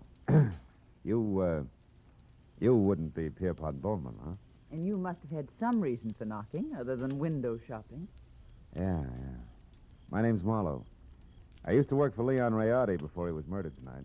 Murder? Mm-hmm. Is this supposed to concern my Uncle Pierpont? Yeah, I think it does. And the fuss that's being kicked up about 4 bits worth of Confederate money, you'd think that it was a chest of Easterling sterling silver. Only 4 bits, huh? Uh-huh. Yes. Yes, I'm afraid he is vitally interested. Come in, Marlowe. Wait here. All right. Uncle Pierpont, come here. Huh? What's the matter, Christine? There's a man here to see you, a Mr. Marlowe. You'd better talk to him. Oh, what do you want? Huh? Oh, you. What is it, Marlowe? Now, it's about the $50, the one you intend to buy from Leon Rayardi, Mr. Bowman. Oh, yeah. Well, what about it, man? Rayardi was murdered tonight. That murdered, you say? Mm-hmm. If that's true, he hasn't had time to hit the ground yet. What's your game, Sonny? You must have some kind of a game. What is it? No games. I'm telling you, Rayardi was shot and the coin stolen. Are you sure about that? Are you positive? No mistake? Are you certain, Marlowe? I couldn't be more certain if it was tattooed on my forehead. I heard it happen and saw his body over an hour ago. What do you think of that, Uncle Pierpont? Marlowe looks at dead bodies, too. I think it's poppycock. Yep. What do you think, Chris? Wait a minute. Let me tell you what I think. It's more to the point. I came here because I'm also certain that the man who killed Rayardi is the man who took the coin. And that he'll show up here in the next few minutes posing as Rayardi and try to sell you that $50 as planned. I want you two to help me get him. You know, Marlowe, I think you're bombed. Now, look, baby, I've had quite enough... Hold on now. There's just one teensy thing wrong with your little scheme, Marlowe. You see, 10 minutes ago, Leon Rayardi, or someone who said he was Leon Rayardi, was here. I gave him $37,000 cash as agreed, and he gave me this, the only one of its kind in the world, the 1861 Confederate $50.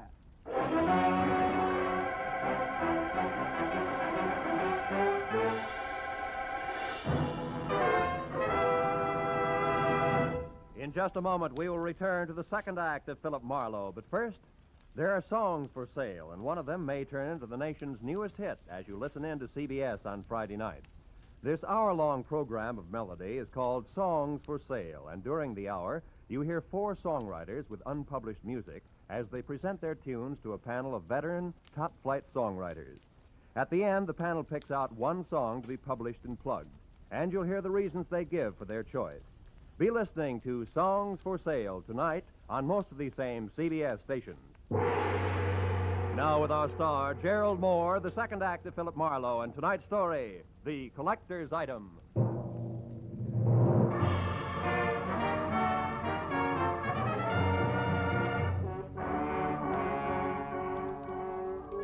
When the wobbly screwball collector clinked the $37,000 50-cent piece on the tabletop in front of me, his eyes flashed on like a pair of unfrosted light bulbs.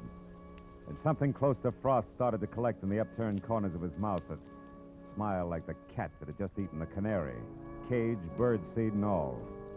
There was little doubt about it. Septuagenarian Pierpont Bowman was what an eccentric would call eccentric. And he was very unconcerned with the murder of Leon Rayardi, and very fuzzy about what Rayardi's impersonator had looked and sounded like. I'm afraid I can help little on that score, Mr. Marlowe. Only had eyes for the coin. And what a coin she is. Why, suddenly... Mr. Bowman, you've got to remember something. Height, build, color of eyes, hair, voice. Yeah, voice. Was it a southern accent? Think, Mr. Bowman.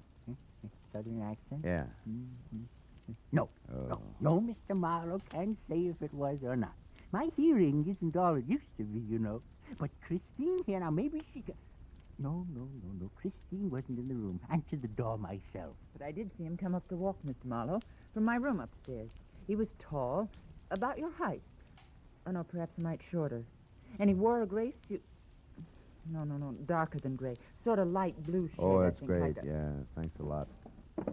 And before I start reaching for a butterfly net myself, I think I better get back to Seth Appleborough's place on Wilshire. Why there?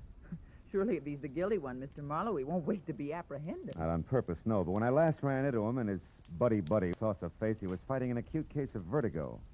Might have collapsed since. And besides, I don't know where else to go. Oh, but, sir, why must you go any place? The police will attend to that Mr. Appleborough. Now, look, Mr. Marlowe, here on the rim of the Mr. corner... Bowman, this may mean nothing in the Numismatic League. But I went to work for Leon Rayardi to protect him, a job I didn't do. Also, losing clients this way is bad for my business and conscience. Good night, and happy gathering coins in May. Mr. Marlowe, wait, please. Please, Mr. Marlowe, let me see you out and explain something. Be just a minute, Uncle. Now, what is it? I'll pay you $500, Mr. Marlowe, not Confederate dollars either, to see that Uncle gets his money back and that the coin is returned to that Mr. Rayardi's estate. What?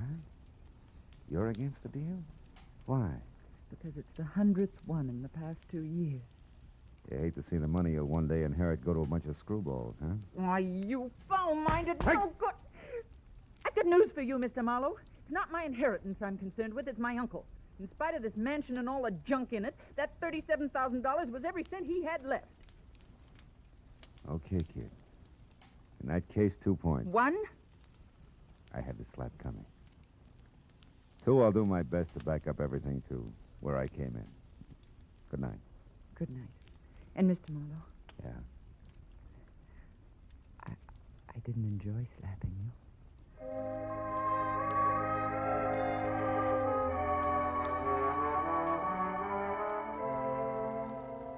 She said it like she meant it. 20 minutes later, I was back at the Wilshire Gardens, where I found Villa 9 as dark and quiet as the bottom of a well.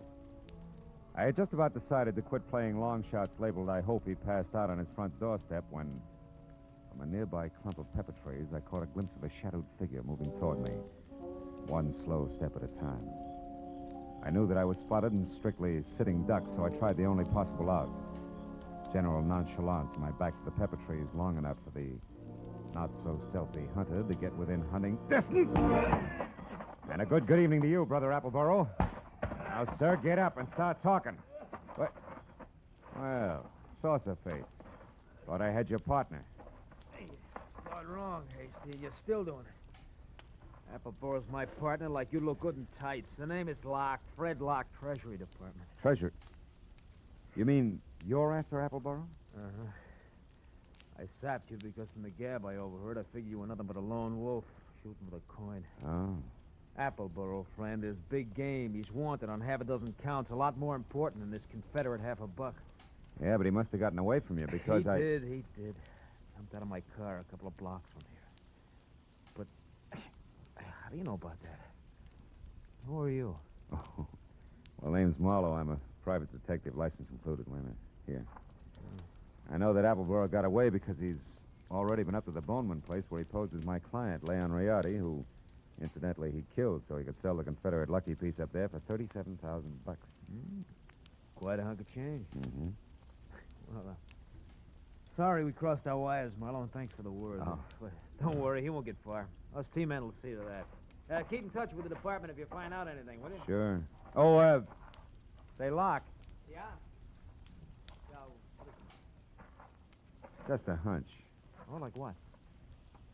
Like you're a cockeyed liar. Like Treasury men don't call themselves T-men. Any more than private detectives call themselves private eyes. Now, Locke, let's try inside your jacket. One, get rid of this non-Treasury Department Luger. And 2, check the wallet and see if at least Fred Locke is your real name. All right, it's my name. Yeah, surprised it is. Not of imagination, T-man. Come on, get up and start working on a few other questions like where Seth Appleborough is at the moment and exactly which that guy in is was boss. Well, do we keep this up all night? No. I'll tell you everything. Okay. I'll tell you everything. Okay. Now, first the setup. Come on. Yeah. There were 2 of us. Me and Adam. No!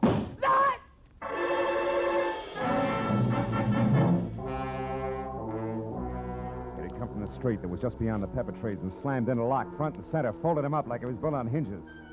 By the time I was out of the impact area and had my .38 in hand, The only target I had was a pair of taillights blinking out of sight in a funnel of dust. Fred Locke was blood-smeared, dead, and made an ugly centerpiece for the little ring of startled faces that began to converge. I stepped back and became just another sightseer. When a small, bald man with a large white eyebrow and lots of worry stamped on his face began to do his lamenting out loud.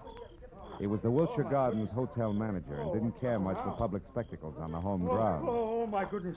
1 minute that Mr. Appleboro unconscious in his car, and the next this man is shot to death. Hey, wait a minute. Appleboro's unconscious in his car? Where? At the other end of the grounds. There's a nasty cut in his forehead. One of the guests just found him there. I was just about to call a doctor. Never mind the doctor. Show me the way. Come on.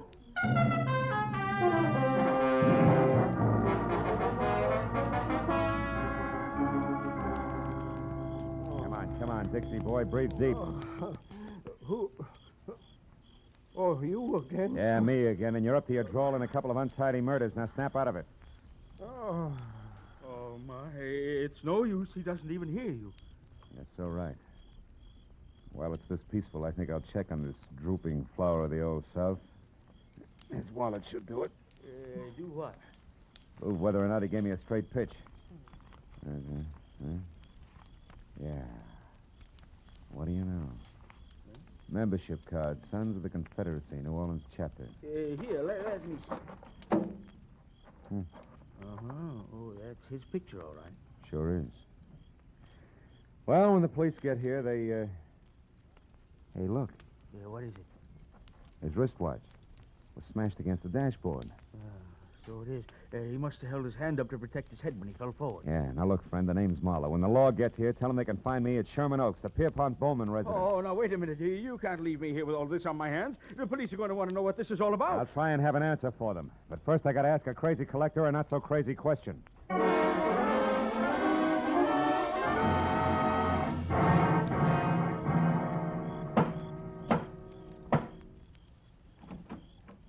Well, hello, Mr. Marlowe. I was hoping you'd come back. No flowers and candy, honey. This isn't a social call. Then what brings you here? Your uncle, is he still up? Yes, but he asked not to be disturbed. Why? I got a picture I want him to look at. What kind of a picture? A man. Possibly the man who sold him the coin tonight. Now, where is he? In the gun room. Oh, but he'll scream bloody murder if we bother him. That's the subject on hand. You mean you found out who killed Leon Moriarty? No. I found out someone else has been killed. Come on, huh? Over that coin? Who was it, Marlowe? Guy named Locke. We'll get to the fine print later. Is this the room? Yes, but He's Uncle... just the man I want to see. Oh, Mr. Bowman, I hear you. Well, it's quite a blunderbuss. Look, point that somewhere else. So it is. But don't let it worry you, Mr. Marlowe. This harquebus hasn't been fired in 300 years. That's great. Let's not spoil its record tonight, shall we? Here, have a look. Fine workmanship. Later on. Right now, Mr. Bowman, I want you to have a look.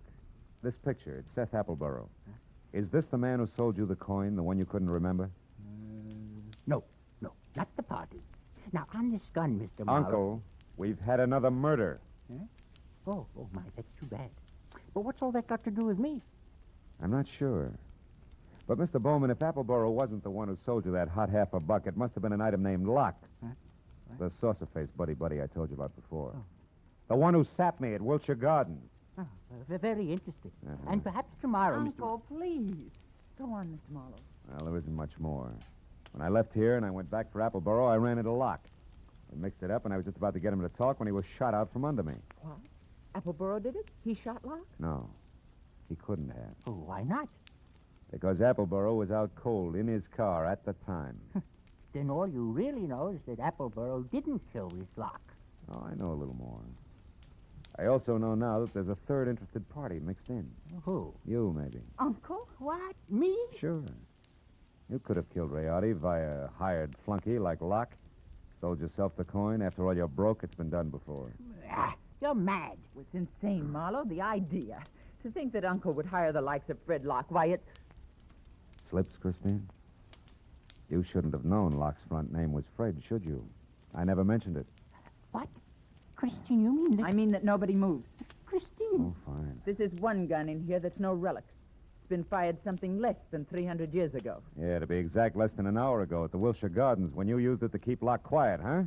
You, Christine, you're the third party Marlowe was talking about. You hired Fred Locke and Appleboro. Had nothing to do with it, Mr. Bowman. It was your niece's partner, Fred Locke, who killed Rayardi in his shop and stole the $50. After that, he followed me to Appleboro's place in Wilshire Gardens. There he KO'd me and Appleboro both. Then came out here and sold you the coin. Posing as Rayardi. Correct. You can both go to the head of the class. Not yet. One question, teacher. Why did Locke go back to Appleboro's? Couldn't have been just luck that I found him there. It wasn't. He was afraid Appleboro had seen him kill Rayardi at the shop. He had to know for sure. Your turn, Uncle. Why did you do it, Christine? I was sentimental, Uncle. I wanted at least the last of your money as a keepsake. And now that I've got it, I want one thing more before I leave. That $50 in your pocket. Hand it over. Come on. The $50, but... It's worthless to you, Christine. You can never sell it again. Every collector in the world will be on the lookout for it. Don't you think I know that? Then what do you want with it? The pleasure of getting rid of it. I hate it. Like I hate every piece of junk you've squandered your fortune on. The fortune I'd have inherited someday. I'm going to throw it in the first deep river I come to. Hand it over. No, you don't, Christine. Drop it. Drop it. Now, sit in that chair while you can. You may end up in another one.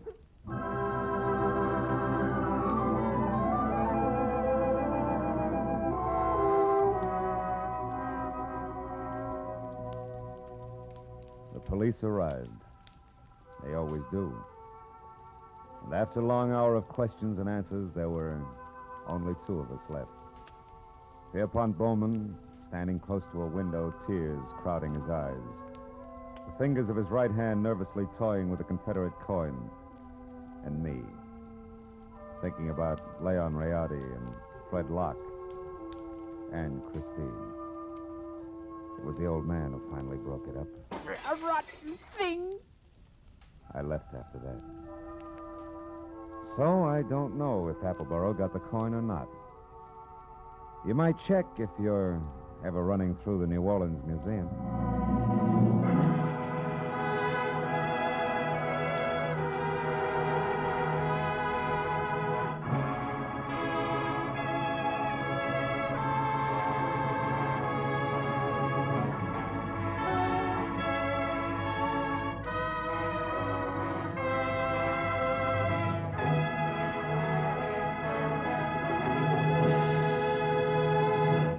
Adventures of Philip Marlowe, bringing you Raymond Chandler's most famous character, star Gerald Moore, are produced and directed by Richard Sanville and written for radio by Robert Mitchell and Gene Levitt.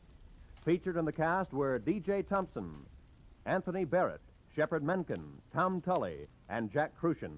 The special music is composed and conducted by Richard Arant. Be sure and be with us again next week when Philip Marlowe says... This time an old man dead in a flophouse, a sot who carved wood, a fallen lady with an eye for gold lockets, and a snake with big ears. All led me to a soft spot in a killer's hard heart.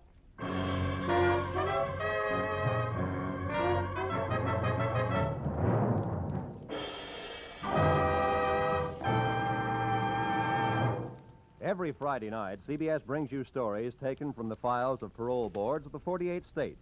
With only the names changed, these stories give and detail the events of a criminal's life up to the time he is up for parole. Then, before you hear the board's decision, you can make up your mind. Is this man ready to be set free? It's been hailed by press and public alike as an outstanding anti-crime show.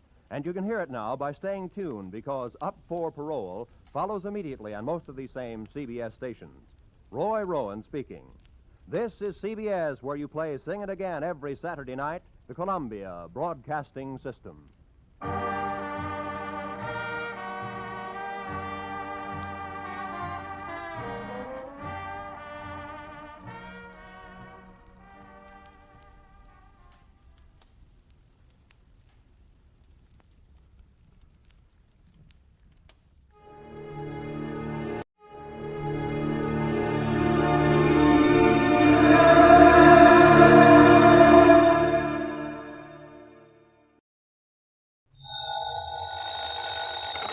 Johnny Dollar. Yeah. What? I said, yeah. Oh, what's that supposed to mean, and who are you? Oh, Johnny, this is Pat McCracken at Universal Adjustment Bureau. Well, hi, Pat, but what's with the crazy dialogue? Oh, that word, that yeah, was most of the conversation I got from some crazy character who just called in. I'm afraid I don't dig you. Oh, he called about 5 minutes ago. Said he'd been trying to reach you, but he got no answer. I was out picking up a morning paper. Who was he, Pat? He wouldn't say. He just gave his phone number. Wait a minute. There's only one man in the world talks like that. Yeah. Yeah. Was the call from San Francisco? No. Oh. Los Angeles. Well, then maybe I was, because the man I was thinking of... Now, wait a minute. Yes, I'm waiting, Johnny. Tell me just one thing, Pat. Well? Have any of your insurance companies been having to pay off on any big fires lately? I mean, out in Los Angeles? On any fires? You'd better start checking with those companies out there. No, wait a minute. Do it, Pat. And I'll lay odds that you get a handful of arson reports. Arson? Yes. Johnny, just because some silly guy calls up and all he says is, yeah. Hey, let me have that phone number he gave you. Now, Johnny. Come on, Pat. What is it? Hollywood 8, 3142. Okay, now you go ahead and check with your West Coast insurance company. And get ready to pay my expense account to Los Angeles. Are you kidding? Are you trying to tell me that the way some jerk says yeah means arson on the West Coast? Now, don't be silly. You, want to bet? Oh, Johnny. Pat, I'll call you back.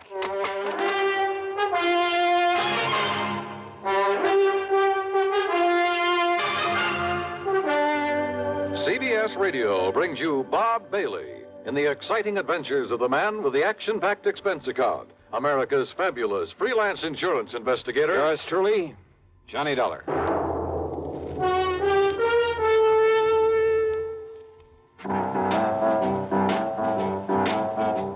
Talk about best-selling records. Here's a familiar tune about America's best-selling filter cigarette, Winston.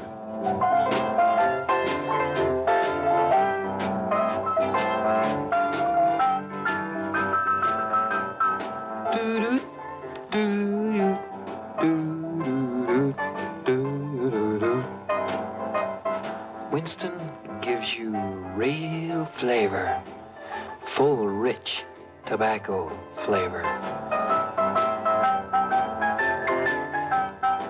And you know, that's because only Winston has filter blend up front. Choice, flavorful tobaccos, specially selected and specially processed for filter smoking. No wonder Winston tastes good, like a cigarette should. Smoke Winston. And now, Act One of yours truly, Johnny Dollar.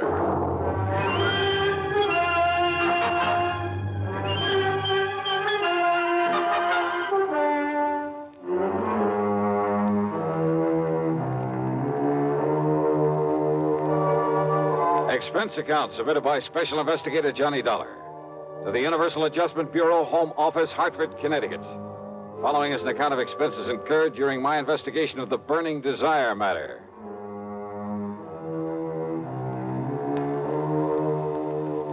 Yeah, as I told Pat McCracken, there was only one person I knew whose conversation might consist mostly of that one word.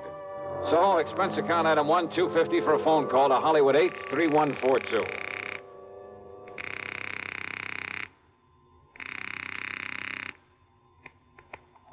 Hello?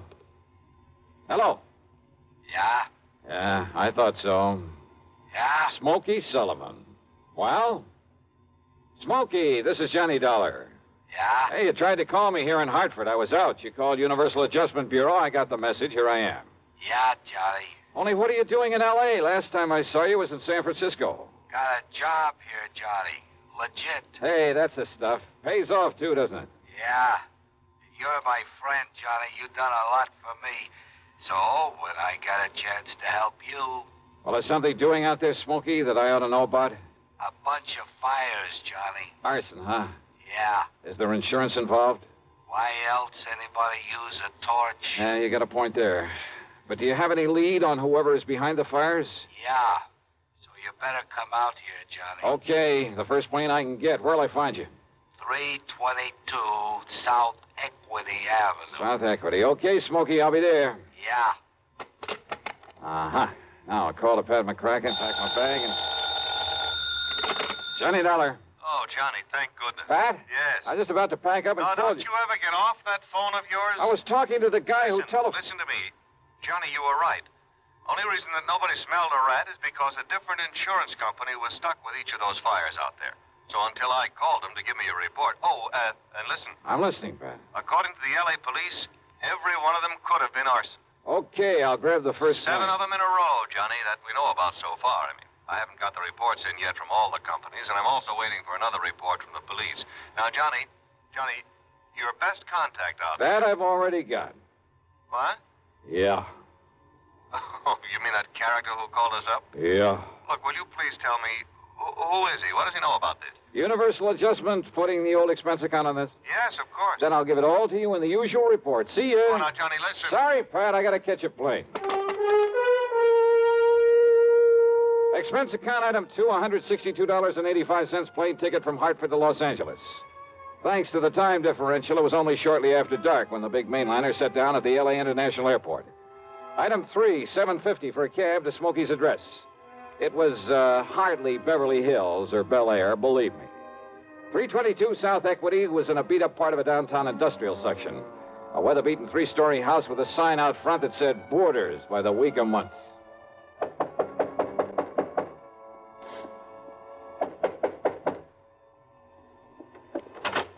Yeah, who are you? Well, my name is... Just what's a fancy dresser like you want around a place like this, huh? Well, I'm looking for a man by the name of Smokey Sullivan. I understand he lives here. that's right. Are you the man he said he was expecting? That's right. My name is Johnny Dollar. Well, he didn't tell me what the name was, but if you're sure he was expecting... I'm sure. Now, where is his room?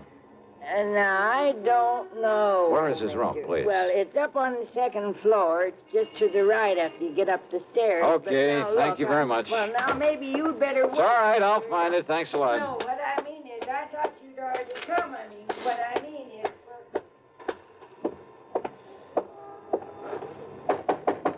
Smokey? Hey, Smokey, it's Johnny Dollar. Ah, what was that? Smokey! Now, what's all the... Oh, no. Hey, Smokey, can you hear me? Who did this? Are you... Good Lord.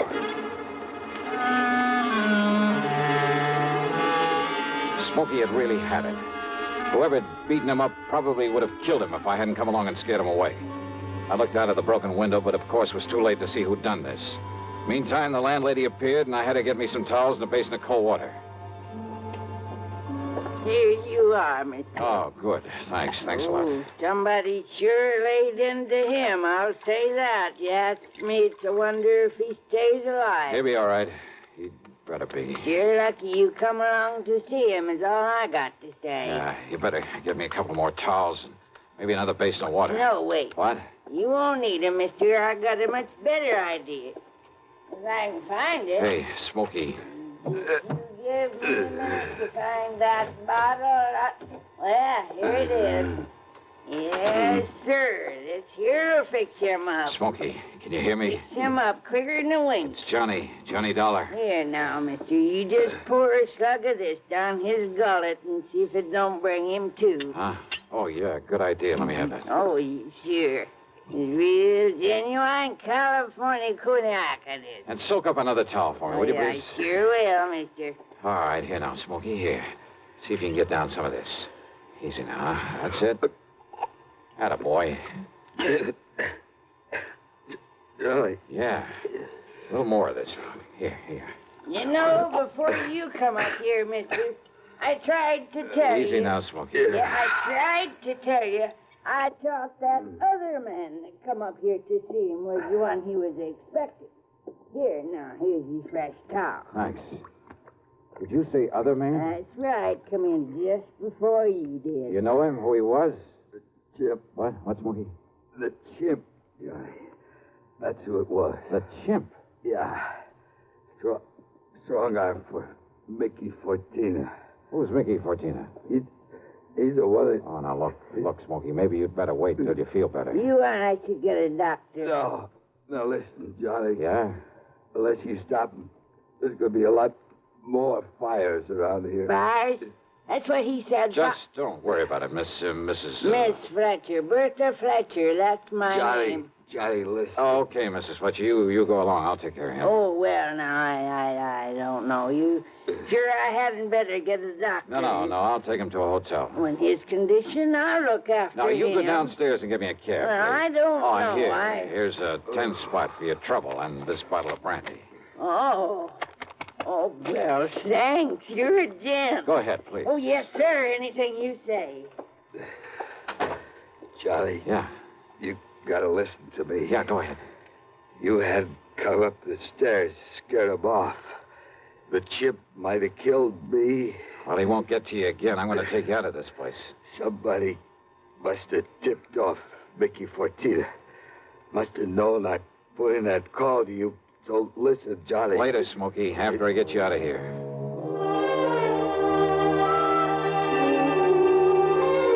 Item 4, the $10 to Miss Fletcher. Item 5, $1.50 for a cab to the Statler Hotel, where I had to show my credentials to the room clerk to get a bed for the somewhat mangled Smokey Sullivan. Item 6, $15 to the doctor who came up to the room, and I must admit got him back in a pretty good shape. Then, when the doctor had left us... Yeah, Johnny, all those fires, big insurance, all of them set. 7 of them in a row.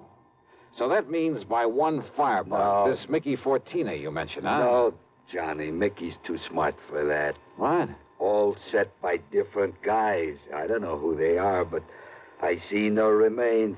And the police ain't sure, but I know there was arson. Who's Mickey Fortina? He's a go-between. I seen this happen before. Yeah?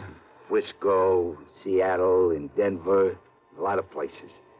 He brings in a lot of boys of his own. Everyone got a different way of setting the blaze. So the cops can't tie it up with any local boy whose methods they know? Yeah.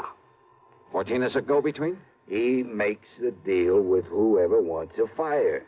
And the police aren't on to him? What for? He never set a fire himself. Well, I know, but he's the guy that... By the time the arson squad is in, the guy who done it is far away. So there's no witness can prove Fortina set up the deal. And the police have never been able to put the squeeze on whoever made the deal for a fire? And get sent up for it? For being accessory or whatever you call it? Oh, yeah, I see what you mean. Yeah. Fortina sent for me when he found out I was here in L.A. I used to know him, Johnny. Wanted you to be a torch for him, huh? He just asked if I wanted to work for him. And he knew that I knew what he meant. But if you knew that Fortina was operating here... Smokey... Well, how could I prove it? How can I prove it now? Well, maybe I can. But if he finds out I sent for you, Johnny... It looks to me like he already has. Oh, yeah. All right, then. If somebody who wants a fire can get to Mickey Fortina, there must be some way I can. At his office. His what? At his office every night. 1025 South Spring. He has an office for a racket like this? Why, you'd never know it. You'll see. Yeah, I think I'd better see. Hey, Smokey, you... Who's that? You got a gun, Johnny? Right here and ready. Open up in there. This is the police. Police, huh?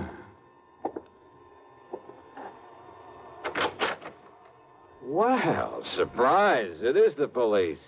The room clerk reported a man was brought in here who... Johnny! Yeah, Pat Nichols. Sergeant Nichols now, Johnny. Good. How are you, boy? Now, wait a minute. Is this the man you brought in here? Smokey Sullivan? Listen, officer, Johnny, you think maybe Smokey is tied in with this string of fires out here? No, tell him, Johnny. No. You tell him, Smokey, anything you want. Well, now, look. You know I'm no good at talking to a cop, Yeah, well, Johnny. give it a try. And, Pat, be sure you stick around to keep an eye on him. What? Smokey may need a bodyguard. You. Huh? Yeah. Until after I've made a little business call. Johnny. Now, look, if you're out here because of those fires... Did I say I was? I didn't tell him anything like that, did I, Smokey? No, Johnny. And I see what you mean. Now listen, Just you two... stick around, Pat. I'll see you later. If I had told Pat where I was going, he might have wanted to come along. And a man in the uniform would hardly have helped in the plan I had for trapping Mickey Fortina. But you know something? Going over to see him alone was a big mistake. One I almost didn't live to regret.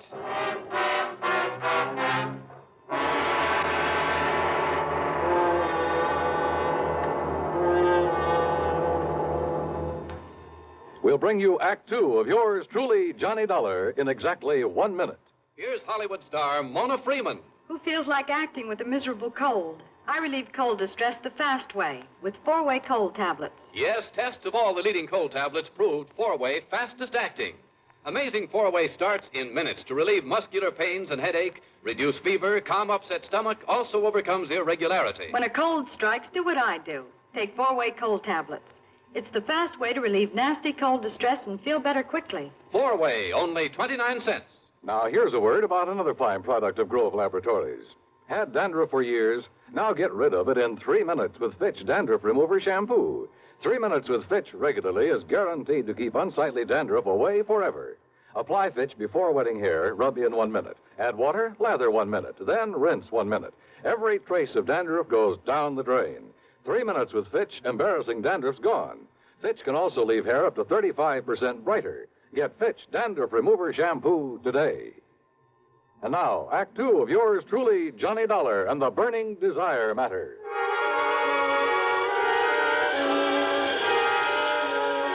My plan for trapping Mickey Fortina was a very simple one. I'd make like a property owner who was anxious to collect some fire insurance, who was willing to pay in advance to make sure my property went up in flames. Easy, or so I thought. Item 7, 85 cents per cab to the office building at 1025 South Spring. The only lights on were in Suite B on the second floor. According to the directory in the lobby, that was the office of the Fortina Friendly Loan Company.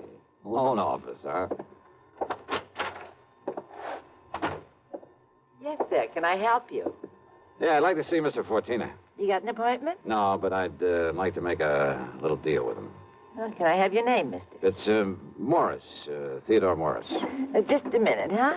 Excuse me. Yeah, sure. Man says his name is Morris. Wants to see you, Mick. Oh? Hey, listen, has the chimp come back yet? No. And he said he was going to send Husky over there. Husky? Why? Well, Chimp said he was afraid if he showed up at that hotel... Careful what you say. Close the door. Sure. The chimp. And somebody was going over to the hotel. That can mean only for one thing, to get Smokey Sullivan. I carefully edged over closer to the door of Mickey's office, hoping I could hear more. It was too thick. And it suddenly dawned on me. If they knew I was the one who put Smokey in that hotel, they probably also knew why I'd come here. There was only one way to make sure. I'd have to go through, or at least try to go through, with a bluff I'd planned. Oh, sorry to keep you waiting, Mr. Morris, is it? Yeah, that's right, Mr. Fortina. Ted Morris. Oh, Mary, when he gets here, send him in. Sure, Mick. Come in, please. Sit down. Yeah, surely. Thanks a lot. All right, I'll get right to the point, Mr. Fortina. Oh, by all means do, Mr. Morris. Well, I own a big shoe store over on North La Brea. Yes? Well, business has been pretty bad lately. I've been losing a lot of money. Too much stock on hand, big inventory, and how it is. Well, if it's good merchandise, I see no reason why we can't arrange a loan for you. Yeah, a loan? Of course. What else? Well, listen, I carry a lot of insurance on not only the stock, but the building, too. Oh? How much, Mr. Morris? Well, it adds up to over $185,000. I see. It's very commendable. But why do you tell me about this insurance? Well, I said I'd get to the point. Now, listen. If that place was to burn up some night, the whole works, I'd collect a lot of money on it, all the insurance. And, of course, be in a position to repay whatever loan I advance to you. All right. Stop beating around the bush, 14. I want that place burned out. Can you fix it? Mr. Morris, if you want a loan, possibly even a sizable... Well, you know what I want. Come on. How about it? As I said, possibly we can advance it to you. Now, look, I didn't come up here to... However, as evidence of your good faith, your, shall we say, good intentions, are you prepared to make a down payment on such a loan, say, $10,000 cash in advance? What are you talking about? Set the fire, burn the place up so I can collect the insurance, and I'll give you $15,000. Now, just a minute. Who said anything about setting a fire? I did. Well? Who sent you here? If you said it was a former client, I won't believe Oh, it. look, does it make any difference? Do you by any chance know a man by the name of Smokey Sullivan? Sullivan? He knows him all right, Mick. Well, the chimp? Shut up. Sure, Mick, this is the guy I told you about. I come to see Smokey at his rooming house. What I left of him. Very interesting. After I ducked out, I hung around there. I seen him take Smokey in a cab. I followed him to that hotel. Did you send Husky over to take care of him? Sure. And listen. Yeah? I don't know what name this guy gives you, but when he knocks on Smokey's door, he says it's Johnny Dollar. Dollar. Insurance ticket. Yeah, that's right, Mickey. All right. So maybe I do arrange another fire with you in it, Dollar. Mickey! There's a police car just pulled up in front! Go ahead, Jim. Yeah, I'll kill this dirty All right, now, 14er, your turn. Don't move, Dollar. Reach for a gun and I pull this trigger. I see. Yeah. How are your eyes, Mickey? Can you see in the dark? What? Without this lamp in here? Baby! Right, you!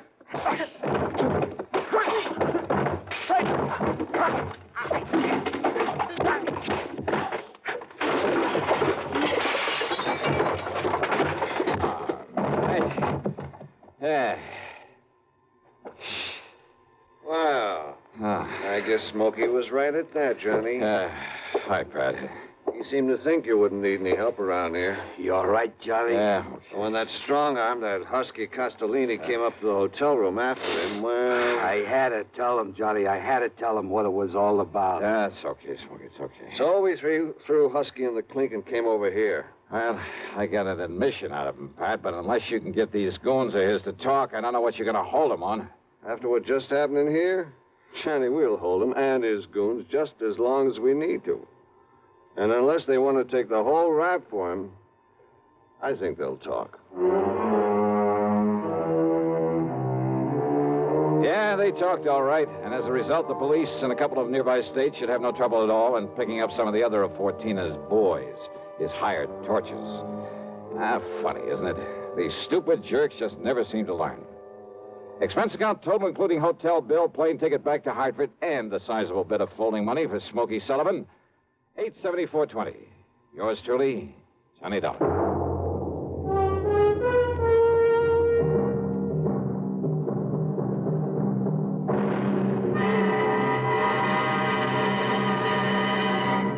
Now, here's a word from our star about the case he handles on next week's program. Thank you, Daniel. It's called the hapless ham matter. And yeah, you guessed it, the ham turns out to be an actor. A really bad one with one of the cleverest methods of committing murder I've ever known. There's a lot of action, suspense in the story, and I think you'll like it. Who knows? Maybe if you listen closely, you'll be able to figure out his method even before I do. So join us, won't you? Yours truly, Johnny Dollar.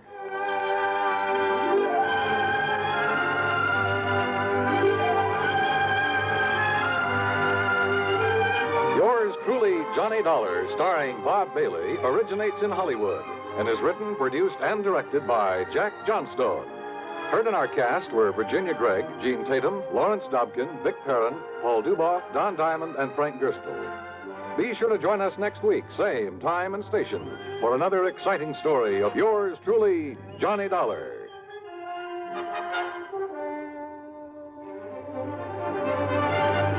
This is Dan Coverly speaking. Intrigue breeds terror as Suspense brings a shady moonlight sail next on the CBS radio network. If I should ever become totally disabled, it would be a mighty comfortable feeling to have a check coming in every month regularly. Yes, it's a good feeling to know you have a financial cushion against trouble like that. Well, if you're a veteran with World War II or Korean GI insurance, you can protect yourself. You do it by adding a disability income rider to your present policy. The cost of the extra premium is just a few cents a day. For example, a 40-year-old veteran with a $10,000 term policy would pay only $1.60 a month for the added protection. If you sign up for the disability income provision, it works this way.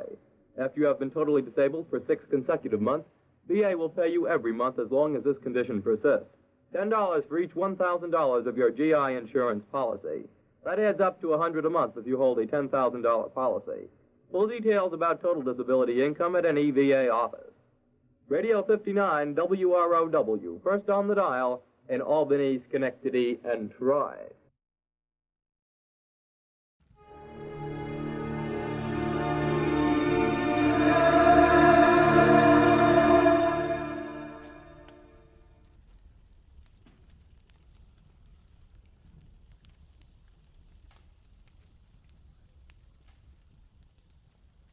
Get this and get it straight. Crime is a sucker's road. And those who travel it wind up in the gutter, the prison, or the grave. This time a peddler of pulp paper love, a blackmailer with muscles, a south of the border chiseler, a simpering prude, and a corpse in a bedroom. All had one thing in common. Each was a woman. It happened like this. From the pen of Raymond Chandler, outstanding author of crime fiction, comes his most famous character in The Adventures of Philip Marlowe.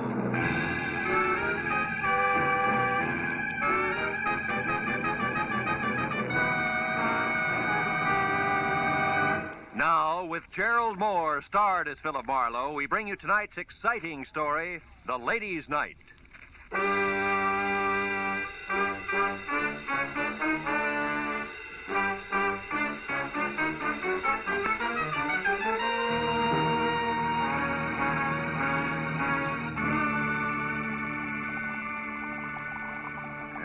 the moment the sauce is boiling furiously, which is right now, add 1 full cup of tomato paste gradually and stir vigorously. Okay? 1 full cup of tomato paste. Oh, no, not now. I'll be a minute. Yeah, I said I'll be... Oh, no. Ooh, ow. All right. So I add tomato paste, cup and all. Okay, I'm coming. Who is it? Western Union, telegram for Philip Marlowe. Oh, I'm sorry. I didn't mean to... Kay Vanneman. Yes, darling. Staunch friend Kay. Am I welcome? Me and my small Western Union Joe? Oh, sure. Come on in. Come on in, honey. We'll go in the kitchen. Oh, it's not Marlowe playing chef again. What is it this time? Well, sauce a la Marino. What's on your poor little rich girl's 14-carat mind tonight? You. It's Tuesday. Tuesday? Yes. This is meeting night in my crowd. The Greens Committee at the Country Club, the Beverly Hills Male Choir, the veterans of this and that. So, no men left. Oh, except staunch friend Marlowe, huh? Look, Kay, baby, just because I... I know it by heart, Phil. Just because brave private detective once saved rich Uncle Enoch's niece, Kay, baby, from lots of trouble. For which he was well paid. There's no reason why they've got to go on seeing each other. Well, mister, you're wrong. There is a reason, a big fat one. I like you. Lots. You do? Especially on Tuesdays. I can't tell you how happy that makes me. Now, I'm look... not being too bold, am I? I did call, 3 times. You weren't home all day. That didn't discourage you. If I can't have you, I'll take the doorstep. Tuesdays. On Tuesdays. Now, about this sauce a la whatchamacallit. What do we do first? Fish out the cup or wait for it to melt? Well, it all depends. If we want to, Hey, that thing sticking out of your pocket, real telegram or prop for gag? Oh, no prop, real thing. Oh? I met the boy in front of your door. Here. Open it up, will you? My hands are greasy. So I noticed. Over there, self-reliant. It's called soap and water. Oh. Well, read it, dear. Straight like, huh? Okay, straight like. Tried to reach you all day. Very important. Meeting at the Tulip Room, Sunset Strip at 8 tonight. We'll pay Tulip you Room. triple your fee. Time means everything. Gigi Ormsby. You know her? Give me the towel, will you? Yeah, I think... Sure, she's the demon editor for Passman House. Who published what? Magazines, Torrid Love, Great Passions. You know, the shop girl's encyclopedia. Well, now tell me, shop girl, where'd you meet editor Gigi Ormsby? At a cocktail party about a year ago. She's quite a character. Sleek to look at. And listen to? Oh, someplace between a career woman and a Marine sergeant. Credit good? Excellent. Uncle Enoch once shook hands with her, and that's better than Dun and Bradstreet. Hey, where are you going? The Don jacket and professional demeanor. Both are going to the Tulip Room. Phil, but you're not. Phil, that's not fair. This is And Tuesday. the sauce a la Marino needs 1 measuring cup removed. A delicate woman's touch from here on in. Bye-bye, Kay. You're a staunch friend indeed.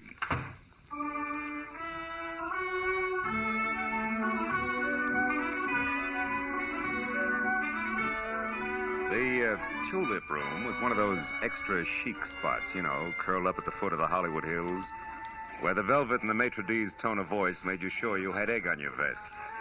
But that, plus the crew-cut glamour girls who lined the booths and shrilled darling, no matter what was said, made finding my prospective client that much easier. In severely tailored banker's gray flannel, she stood out among the neighboring naked shoulders like a wart on a cue ball, as did her voice. which once it had gone through the introductions, came right to the point. Marlowe, my problem is simple. I want to find a woman in a hurry. Her name is Henrietta Lawrence. She's a good hack writer who disappeared, I know not why. Health? Likewise. Now, here it is. 1, 2, 3. A couple of weeks ago, Henrietta Lawrence showed up in my office from someplace like Seattle or Portland, I forget which, and handed me an outline for a 3-installment serial story that was excellent, according to our standards. 3 days ago, she brought in the first 2 installments, also excellent. But the day before yesterday, when the 3rd installment was due, I was sitting in my office window when this happened. She only got as far as the front door. What happened? I don't know. She saw somebody going by slowly in a car. Scared the daylights out of her, and she hobbled for a cab. Wait a minute. Did you say hobble? Yes, she limps. Uses a cane. Mm-hmm. Anyway, she piled into this cab and took off. Haven't had a word from her since. I'm worried, Marlowe. She's a nervous thing, the kind who'd go to pieces, little ones fast. So I want you... Gigi owns me. Oh, as I live and breathe this stale nightclub here, darling, I want busy, Jeanette, busy. So I see. And what's the handsome gentleman's name, or am I supposed to guess? It's Dracula, darling. We're counting the white throats. Goodbye. Oh, Gigi, you're priceless. Goodbye, Jeanette. This is business strictly. Well, I was only being friendly. Excuse me, darling. Happy business. Oh, what they let loose after dark. Anyhow, Marlowe, I want you to find this girl. She may be in an awful jam. Now, what do you want to know? Well, description might help, Gigi. Okay. Henrietta's about 35 on the drab side. No makeup, no jewelry. Each time I saw her, she was wearing the same thing. A plain brown coat, a plainer brown hat, low heels. All in all, the sex appeal of a tumbleweed. Mm-hmm. Last address you had on her? It's the only one. The Brace Hotel for Women, room 7. It's over on Fountain near La Cienega. But she hasn't checked back there in 2 days either. The giggling flower of the old South desk clerk I talked to on the phone today hasn't the slightest idea where she is. But I figure for you, she might, Marlowe. She's probably got a face like wet hemp. Her name is Clarice. Well, we'll try it. Where can I reach you, Gigi? At my home in Brentwood. Sunnyside 9, 1011. 1011? Yeah, I'll stay next to the phone. Really do your best, will you, Marlowe? Okay, Gigi. It'll be my best, all right. Don't worry about it. I'll call you.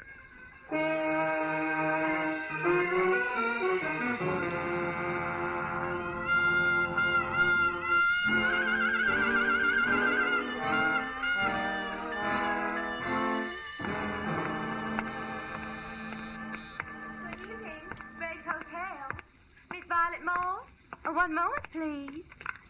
Go ahead. Oh, hello. Can I help you? Are we alone? Is the switchboard closed? Why, yeah. Good. You see, I'm a private detective named Marlowe, Clarice. A private detective? And you know my name. Oh, we find things out. Oh, how can poor little old me help you? Well, it's about Henrietta Lawrence, the girl with the cane. Mm-hmm. She's in trouble, and I think it's a man. So do I. Who? Well, I don't know. You sure? Positive. She was always so quiet, so mysterious. It was enough to make a body curious. Oh. So one night I followed her. She went to Annie Stringer's Hollywood Health Club. That's a ladies' Turkish bath over on Santa Monica Boulevard in Doheny.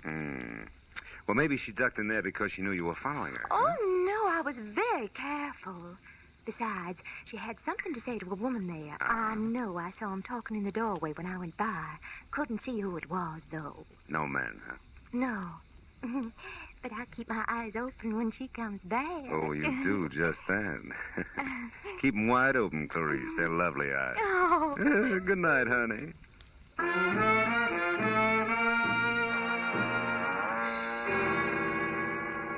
My client was wrong. Clarice did not have a face like wet hemp. It was more like a batch of biscuits, but the body curious had provided a lead. As far as the corner of Santa Monica and Doheny, and into the white antiseptic-looking reception room of Annie Stringer's Hollywood Health Club. Women only. My husband said There I forgot about Clarice, hemp, and biscuits alike and thought instead about something a whole lot tastier. Like the girl who was leaning on the corner of a desk marked information while she made pencil marks on a chart. She looked up when I closed the door and started toward me. But when another door in the room opened and a woman who was built like a sack of cement bore down on me, she turned back to her chart. Yes, sir. I help you. I'm Annie Stringer. We don't have a men's section here, if that's what you wanted. No, it was something else, Miss Stringer. Annie'll do. Oh. Name's my stock in trade. Something else like what? Henrietta Lawrence. I'm looking for her. Who are you, mister? What's your name? Philip Marlowe. I'm a friend of Henrietta's from Portland. They told me over at the Brace Hotel that Henrietta might be at your place. You see, someone had seen her come in here once. Henrietta Lawrence, huh? Mm-hmm. Well, name doesn't mean anything to me, but... Honey, Mrs. Gordon wants you to come be for a while. All right, Hilda, be right there. I don't recall anyone by that name, Mr. Marlowe, but you might check with my receptionist there. Take care of the gentleman, will you, Mona, dear? Very well, Annie. I'm coming, Mrs. Gordon. I'm sorry, Mr. Marlowe, Mona, dear. Philip Marlowe. Marlowe. Well, I don't recall any Henrietta Lawrence ever having been with us, but why don't we check the registration cards at my desk and be sure? I might be mistaken. All right. She's a woman about 35. She wears no makeup and... Never mind. Huh? I know her, amigo. What? Just listen. You see, Mr. Marlowe, the cards here list everyone who ever visits the club. Why do you really want Henrietta Lawrence? Well, I'm a private detective with interested clients. Who has money, amigo? It could be. What's your connection here? Receptionist. Ah. And good friend to Annie. Her confidant, you might say. All right, say it. Meet me in the alley behind the hardware store across the street in a half hour. We close then. Well, I'm sorry, Mr. Marlowe, but we don't seem to have any listing of a Henrietta Lawrence. But perhaps in the No, future... never mind. Thanks just the same. Well, you're quite welcome. Don't keep me waiting, amigo.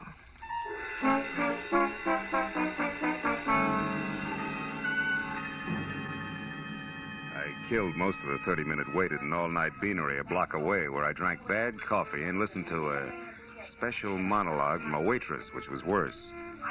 And at exactly 10:30, I stepped into the street and walked to the alley behind the hardware store.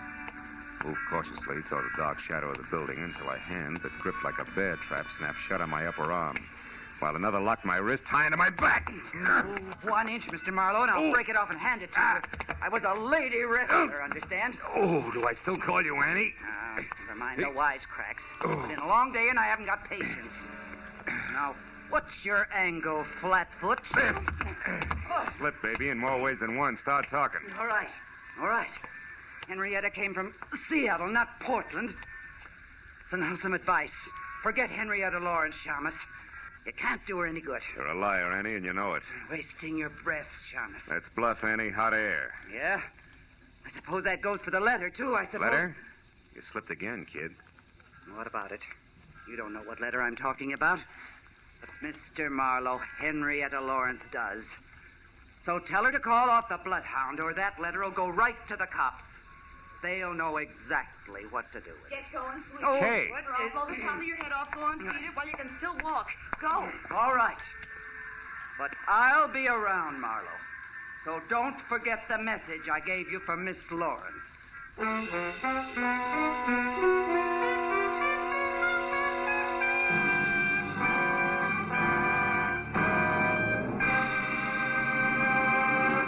In just a moment, the second act of Philip Marlowe. But first, the kindly physician of River's End, Dr. Christian, will meet the spirit of George Washington in a most unusual way this Wednesday night when Dr. Christian tells his story on most of these same CBS stations.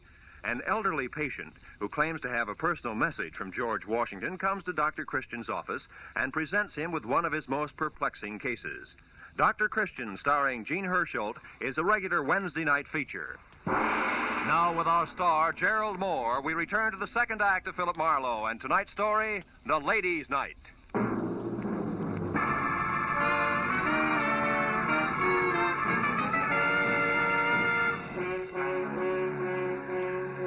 Kay watched Annie Stringer lumber out of sight down the alley.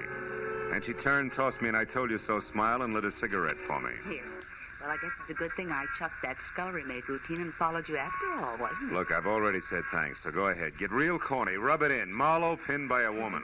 That was no woman, Phil. It was the late gargantuous cousin. Yeah, I was also outnumbered and surrounded. By the way, where's your gun, Kay? I don't have any gun, just What? a lot of bluff and curiosity about what you were doing out here in the alley with a creature like that. I was taking a judo lesson. By correspondence, maybe? What was all that about a letter? Well, for my money, the way things stack up, Gigi Ormsby's top writer, one Henrietta Lawrence, is being blackmailed by Annie Stringer, and that letter is Annie's protection. Goes to the cops if anything. Kay, get out of sight quick. What? What's the matter? Marlowe, not another one. Yeah, my date, Duck. Will you go on? It's important. All right, but don't forget you're a sucker for a hammerlock, so watch it. Phil? Senor Marlowe? Over here, Mona. Oh, see. You're here. Are we alone? Yeah, we're alone. Good. It is worth my life what I'm going to tell you. And will like me alive, no? Look, what is it, Mona? You know something about Henrietta Lawrence? See, more than enough. There's a certain letter. Oh, you know about that, huh? Sure. I know where it is and what it says. Bless you, baby. Where is it? I want that letter bad. It's nice. Nice? See, and I would love to give it to you for nothing, but... But what? But my poor mother, she needs an operation. My father, the mortgage on the rancho. Your little sister wants music lessons. Come on, kid. How much? How much is the life of Henrietta Lawrence worth, Phil, dear? To me, to you, to Henrietta Lawrence. Her life, huh? I'll see what I can do. You better do real good, amigo. It's a very serious thing. I take a great risk. Annie Stringer is stupid, but she's also strong like a bull. Come to my apartment. 8310 North Ardmore, number D. 1 hour. D, huh? Okay, I'll be there. Good. And please, amigo, you don't hold hard feelings against me. Not for this. You know, business is business. Pleasure's pleasure, no? Maybe we can mix them. In an hour. I'll be waiting for you, Phil. How do you like that? It was as touching a little scene as I've ever witnessed. Skip it, Kay. This deal is liable to get rough before it's over, and I've got a call to make. Let's go. And I was dumb enough to warn you against the hammerlock. The hammerlock that kid holds is like a pat on the head. Can I go with you just for laughs? Yeah. We're going to call on my client. You're scramming. Come on.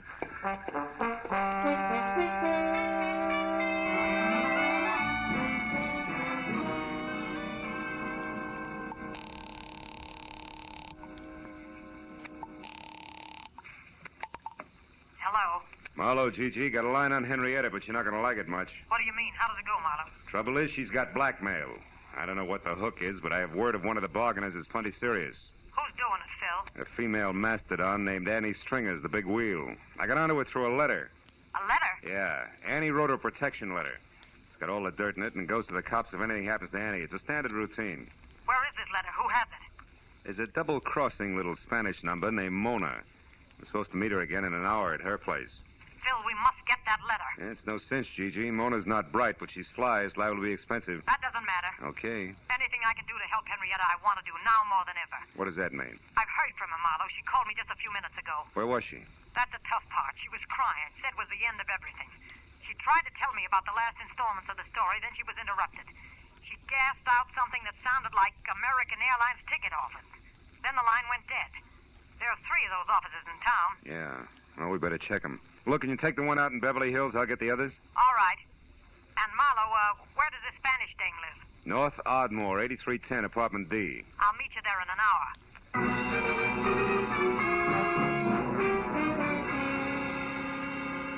When Gigi hung up, I sent Kay to check the airline office in Hollywood for a woman carrying a cane and a big load of trouble, telling her to call me at the downtown agency within half an hour. Then I headed south for the office on 6th Street. Halfway down, it began to rain. You know, the kind of dismal, misty drizzle that makes your clothes smell like blankets at a fire sale. I spent a fruitless half hour peeking into corners and trading descriptions, and finally, when Kay called in a negative report from the Hollywood office, it was high time to beat it out to my appointment with Mona. The rain had put enough dazzling sheen on the pavement to make the going slow and slick. But I got out to 8310 Ardmore not over a minute late. Apartment B was the last on the right and completely dark. As I walked toward it, I found myself following a set of feminine footprints rapidly filling with water. And besides each left print was a little round hole. By the time that registered on me, I was already at the door and could hear her crying inside. I didn't wait to knock. Mona, it's me, Marlowe. For Pete's sake, what happened to you? Phil, that woman was here waiting for me in the dark. She had a big club. When I came in, she grabbed me and beat me with it. It was a cane. Not that it makes any difference now. Hey, your apartment's a rest. She got the letter, huh? See, she got it, and look. Look at this awful Later. Right now I want to know what that letter said. You can forget about me paying the Mexican national debt for it. I want it free and fast. Come on, what's Annie got on Henrietta Lawrence? Right, all right. On Henrietta Lawrence. Right, all right. She knows it. What? Somebody's outside there. Oh, it's Gigi. Come on in, Gigi. Hello, Phil. tortilla pounder you told me about? Just a minute, you can... All right, hold it. Take it easy. You're a lousy housekeeper, sister. What happened? Your hat dance get out of control? Now, wait a minute. Henrietta scooped this Gigi. She was here and got the letter herself. She what? Yes. We were just talking about the letter when you came in. Now, let's get on with it, Mona. What's Big Annie's pitch? Supposing I won't tell you now. Then I'll have you in the pokey for attempted extortion before you can say Pancho Robinson beautiful. Come on. Well, okay. That's better. For you, amigo, I tell. I don't know what Henrietta Lawrence means to this dragon here, but she's a murderer. Well, you lying little tamale tosser. That's impossible. Henrietta's a fine girl. You know what you're saying, Mona? Sure I do. I read the letter, didn't I? Henrietta Lawrence killed a woman in Seattle 4 years ago. Annie saw her do it. She had names, dates, places, everything. I can't believe it. I just can't. She's such a swell person. Look, she even left this, the final installment of the story, for me in that Wilshire ticket office. What'll we do, Phil? We gotta help her. Okay. Since neither she nor Annie counted on Mona here reading the letter, the best way to help her is to try to keep her from committing another murder. What, are you crazy? What are you talking about? Come on, Gigi, get with it. The letter was worthless except as Annie Stringer's protection. Yet Henrietta went to all the trouble of getting it. Why? So she could shut Annie up, and there's only one way to do that. Kill her. Holy mackerel, I didn't even think. You should, Senora. You got nothing else to work with. Drop dead. Stop it, both of you. Oh, crazy. Better stay clear of it from here on, Gigi. Go home and wait for me. Okay, Phil, whatever you say. Call me as soon as you can. Sure. All right, come on, Mona, let's go. Me? Yes. Oh, no, amigo. The letter's gone, and so is Mona's interest. I'm very tired. Now, listen, you cut yourself in on this right up to your sombrero. You know Annie, so you may be able to help me. It's that or spend the night in the cooler. Add it up, sweetheart. Underlay. All right. You're so forceful, amigo. Come on, let's go.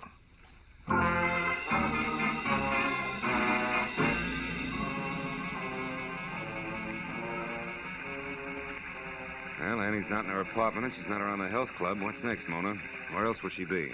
Search me, amigo. Think, will you? Has she had any appointments lately that didn't fit with her regular routine? Well, she went out on Fountain Avenue in a big hurry a couple of Fountain days. Avenue. That's where Henrietta's been staying, in a hotel out there. The Brace Hotel? That's it, on the nose. Is Annie dumb enough to go there now tonight? Sure. She's stupid. And her strength makes her reckless. That's it. Let's go.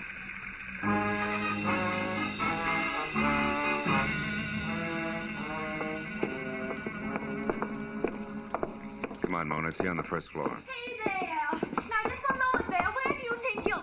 Oh, it's you again, Mr. Marlowe. Yeah, it's me again, Clarice. You're looking for that Miss Lawrence in number 7? Uh-huh. Well, you're sure in luck, Mr. Marlowe. She's in now. She came back about a half hour ago with a friend, the biggest woman I ever saw. Annie, it's true, amigo. You were right. Yeah, come on. Let's get back there. Oh, Mr. Marlowe, you can't go back there. You're a man, and this hotel is for Now, women look, only. sis, you got a pass key there, haven't you? Come on. This entire night from start to finish has been for women only. Getting sick and tired of it, present company included. Now, where's number 7? Phil, this is it right here. Henrietta! Unlock it, Clarice, fast. Get back.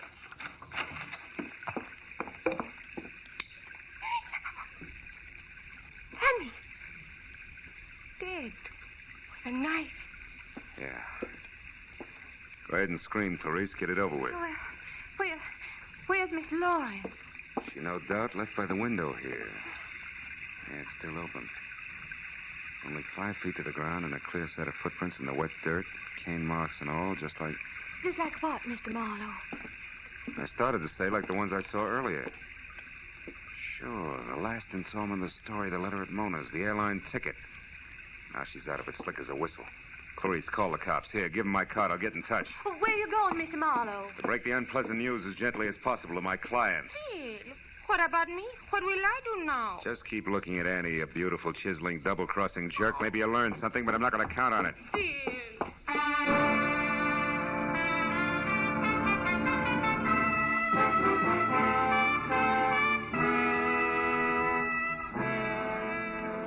Gigi had a lot of lights on in a glossy Brentwood house. And as I walked up the wet, curving flagstones to a door, I could see her inside, pacing slowly back and forth. An impatient cigarette in one hand, a stiff brace of brandy in the other. Whatever Gigi Ormsby really thought or felt about Henrietta Lawrence then, I couldn't tell. But I was sure that before I left, she was going to despise her. Phil, I've been waiting for you to phone me. something bad, isn't it? I can see it in your face. We found Annie Stringer's body, Gigi, in Henrietta's hotel room. Ah, what a dirty, dirty shame. And Henrietta? Gone. But she won't get far, not this time. The circle gets smaller every time. She can't keep on killing. It's got to stop someplace. Yeah, I suppose so. But I'm sorry for her, Phil. I hope she got a plane ticket tonight and is miles away by morning. I hope she gets a break this time. She didn't buy a ticket. She's not even running. And she won't get that break. You talk as if you know where she is, do you? Mm-hmm. You've been to Seattle, haven't you, Gigi? Oh, of course, but not for years. You lived there. You were a writer before you became a publisher. Why? What is this? You knew Annie Stringer long before tonight, too, Gigi, huh? What are you driving at, Marlowe? That your real name is Henrietta Lawrence, that you killed a woman in Seattle once, changed your name, and got away, but there was a witness. And a couple of weeks ago, purely by chance, that witness, Annie Stringer, ran into you, recognized you as Henrietta, and grabbed at the chance for blackmail. Stop it, Marlowe. So you had to bring Henrietta Lawrence back to life, just long enough to get rid of the witness. But first you had to get a letter she'd written, and also have someone who tell a straight story to the cops. So you hired me, planted the right leads along the way. Get away from that desk! Don't try it, Gigi. You can't win, so at least lose gracefully, will you? If this was in one of my books, no one would believe it. You're right, I can't win. It's all true, Phil. Where was the loophole? It started only as a hunch, but everything fit. I got it from the cane you used, Gigi, at Mona's place. The cane marks were on the left side of your tracks. But outside the hotel window, they were on the right. Anybody who really has to use a cane couldn't do that. Such a little thing. As a matter of fact, it was. Look, Marlowe, you're the only person between me and that break. I got more money than I know what to do with. I can bid high, really high. You wouldn't be for sale, would you? No, baby. Just for hire. Get your coat, Gigi. We're going down to headquarters.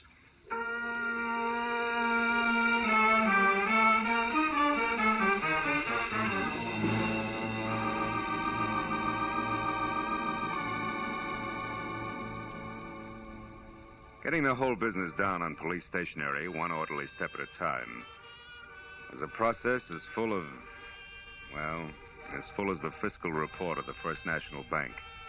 Took twice as long to whip up. But finally it was all over. I was on my way home to my bachelor apartment. And then I remembered something.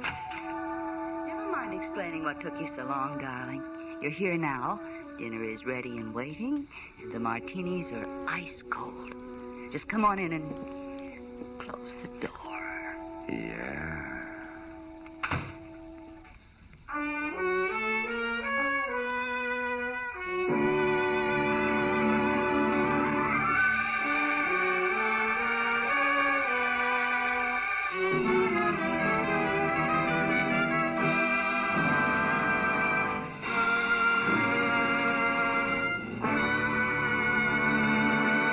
The Adventures of Philip Marlowe, bringing you Raymond Chandler's most famous character, star Gerald Moore, are produced and directed by Norman MacDonald and are written for radio by Robert Mitchell and Gene Levitt.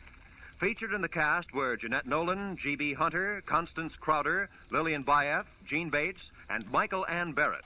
The special music is composed and conducted by Richard Orant. Be sure and be with us again next week when Philip Marlowe says...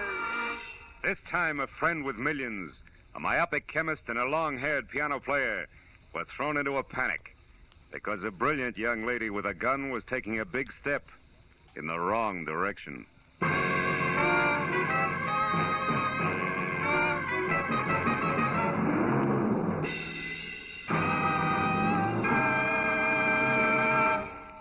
CBS wishes to remind you that Lum and Abner's wonderful down-to-earth Cracker Barrel humor is heard every week on most of these same CBS stations. This is CBS, the Columbia Broadcasting System.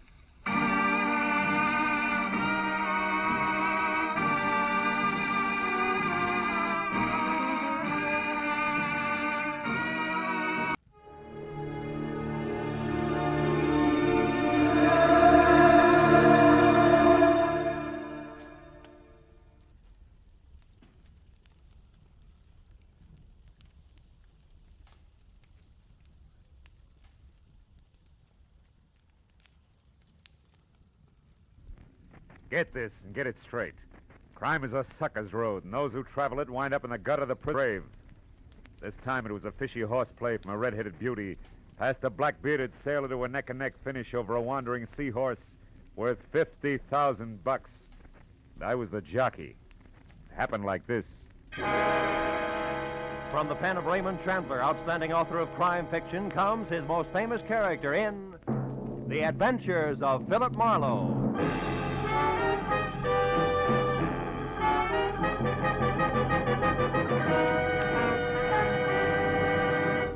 Now, with Gerald Moore, starred as Philip Marlowe, we bring you tonight's exciting story, The Seahorse Jockey.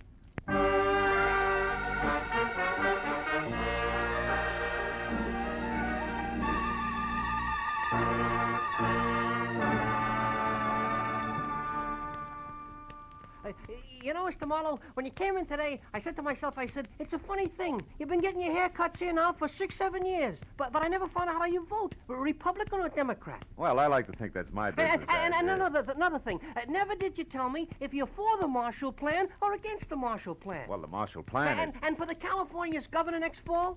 Well, there's no doubt in my mind And the income tax... sit back, please. Yeah, Now, the income tax is fair or it's not fair? Well, eminently... Now, how come all this stuff, I don't know, what is your opinion? I can't imagine. Of course, my opinion, I tell people. I say political party is a matter of getting to... Oh, excuse me. Saved by the bell. Hello, Alvin's Barbershop. Alvin speaking. Who? Mr. Marlowe? Yes, he's right here. Hold on, please. It's for you, Mr. Marlowe. Always interruption, ain't it? It's so right. For 60, well, never mind. Hello? Mr. Marlowe, this is Mrs. Lola Demarest speaking. Oh? Thank goodness I've finally located you. Now, you're to come out to my place at once. Pacific Palisades, 1312 Old Tower Road, and your plane leaves in 2 hours. Now, wait a minute. What plane, Mrs. Demarest? Why? What's this all about? The Seahorse. I'm going to sell it, Mr. Marlowe. My mind's made up. The Sea Witch? A Seahorse, Mr. Marlowe. It's a brute 6 inches high and set with precious stones, which a San Francisco dealer is anxious to pay $5,000 for.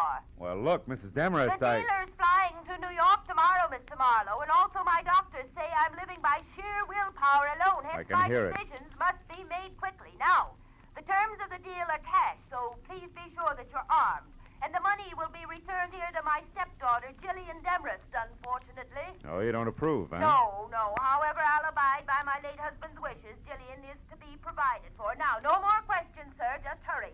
You'll be paid handsomely, and when you get here, Mr. Marlowe, use the back porch. I'll be in my bedroom. The other doors are locked. You're alone, Mrs. Demarest? No servants? I'm merely sick, Mr. Marlowe, not dead. And since I've just fired Elmer Paris, who was called a lawyer, but it was actually more of a baboon, we'll be able to talk. Now, hurry, Mr. Marlowe. Please be punctual. My new lawyer is due here at 4:30. I'll finish up and be ready for you at exactly 5. Is that clear? I've got one question. Were you ever a barber? Goodbye, sir. Well, Alvin, it looks like we'll have to skip that shave. Oh, that's too bad, Mr. Marlowe. Like I said, I'm anxious to get your opinions. Opinions are important, huh? Important, you know. Oh, sure, Al, sure. I mean, the way I look at it, Mr. Marlowe... Alvin! Yes, Mr. Marlowe? Wipe the lather off. Your chin, not mine.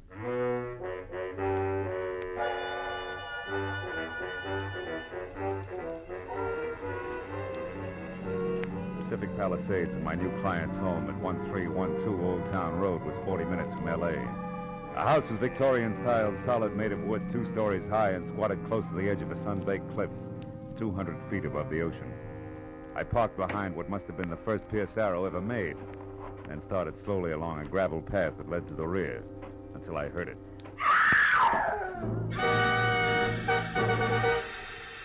Inside, I found an old woman whom I figured to be my client, leaning against a half-open kitchen door, sobbing and clenching at the gingham apron she wore like it would keep her from screaming again.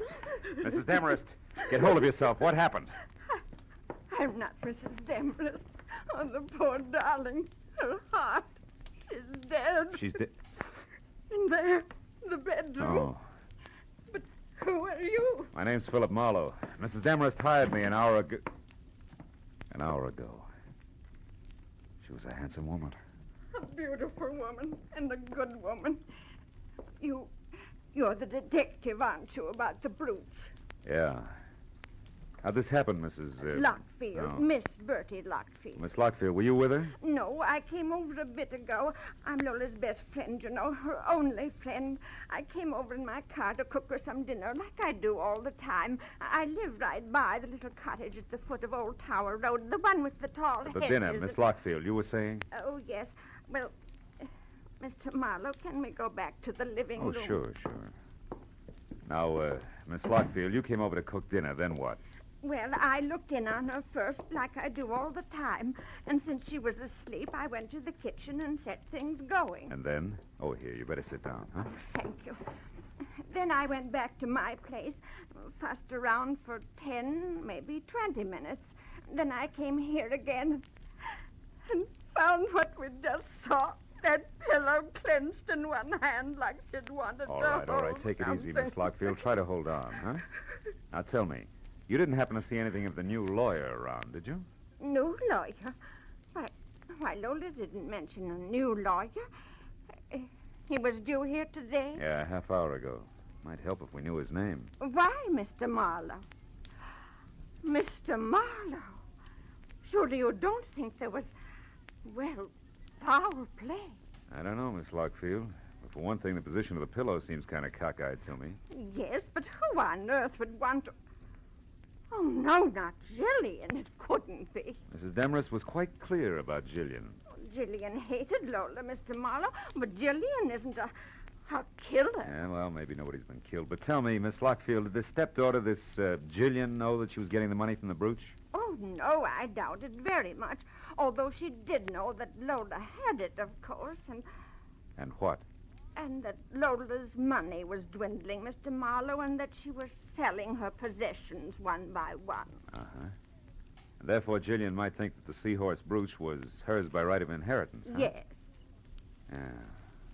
Tell me, Miss Lockfield, do you know where Mrs. Demarest kept the brooch? Oh, yes, in the bedroom. I'll show you exactly where. Come. All right. It's behind the portrait of Mr. Demarest and... Oh, the poor, Oh, poor come on. darling. Take it easy, honey, huh? Did you say behind the portrait, that one? Yes. There's a panel in the wall that slides. Uh-huh. Move the picture to your right, Mr. Marlowe. Then pull out on the panel edging. Oh, you'd better use the chair. Yeah. To the right. And out on the panel edging, huh? That's it. See? This velvet case? No, those are earrings. The brooch is much bigger. It's in a silk bag, Mr. Marlowe. Mr. Marlowe, don't you see it? No. And I don't think I will. Miss Lockfield, the velvet case is all there is. The seahorse is gone. I called the law and reported both the theft of the brooch and the death of Mrs. Demarest while Bertie Lockfield prompted over my shoulder. After that, I started through the place looking for anything that could possibly give me a lead on the wandering seahorse. 15 minutes later, all I could show for my effort was a telephone number, Surfside 10229. It meant nothing to me except that it was written on a sheet of brown roll-your-own cigarette paper. When I dialed the number and got no answer, I dropped the paper into my pocket. I told Miss Lockfield to wait for the police and headed for town in the first public phone booth. I started through the local classified directory looking for a lawyer named Elmer Paris. I didn't find him. I figured he could be somebody's junior partner. So I began at the top. I scored on my seventh nickel. Calder, Kramer, and McDuff. It was the anchor man who answered. Elmer Paris? Yes, we employ a lawyer by that name. One who was fired by Mrs. Lola Demarest early today, Mr. One McDuff? who ceased working for Mrs. Lola Demarest early today. All right, objection sustained. Tell me, where can I get in touch with Mr. Paris? At his desk here in the office where he's been all day. Your reason for asking, sir? The answer you just gave me. Now, one last item, Mr. McDuff. Did your firm supply a new lawyer for Mrs. Demarest late today? We did not. And, sir, we never will. Oh? Each lawyer in this office is, first, a gentleman, second, a competent barrister. The belligerent Mrs. Demarest has use for neither. Good day, sir.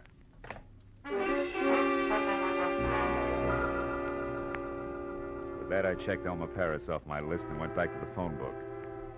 Jillian Demarest, my late client's stepdaughter, was listed at number 111 Los Amigos Terrace, which a map on the back of the book showed to be just off Sunset Boulevard in Hollywood. Come in. The girl herself, replete with old-fashioned. The only thing that was red-headed, maybe 30, and meat and potato curves in either direction. From a waistline that was strictly rye crisp over lettuce leaves. Sit down. What's your problem? Well, I got some bad news, Miss Demarest. Don't tell me. It's my income tax. I've been caught lying. It's your stepmother. She's dead, Jill. Oh. That's too bad. Her Yeah, heart? well, try not to go to pieces, kid, huh? Look, I didn't particularly like Lola Demarest. She didn't particularly like me. So, why make a thing of it? Because the seahorse brooch has been stolen. You're kidding. Don't try brushing that off because it was supposed to be sold today with the proceeds to go to you. You're a liar. Private detective. Hired Jill to fly the brooch to a San Francisco dealer, and I found out it's really worth $50,000. A lot of dough you didn't expect. Okay, Mr. Private Detective. At last crack. It means exactly what? That you could have taken the brooch yourself. Try me again. Surfside, 10229. Stop pushing and start listening. If Lola intended to sell the brooch and give me the money, it was for one reason only. My father wanted it that way. So? So do I. And now that you're without a client, maybe you'll work for me. I doubt it. I write and get paid well. 5,000 words a month for a pulp magazine. Torrid stories. It figures. Pays off nicely. Be worth your while. Do you want to help me? Suppose you're lying and actually stole the brooch yourself. What then? Then you handcuff me to the nearest cop and run for mayor on the Let's Clean Up Local Crime ticket.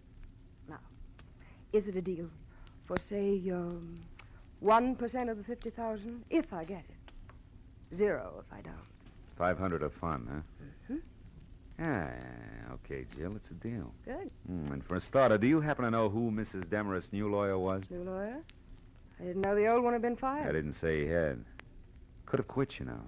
Nobody ever quit working for Lola Demarest. It wasn't her nature. Oh? Will you please stop barking at me and go out and bite the guy with the brooch? You look like you could do a good job of it.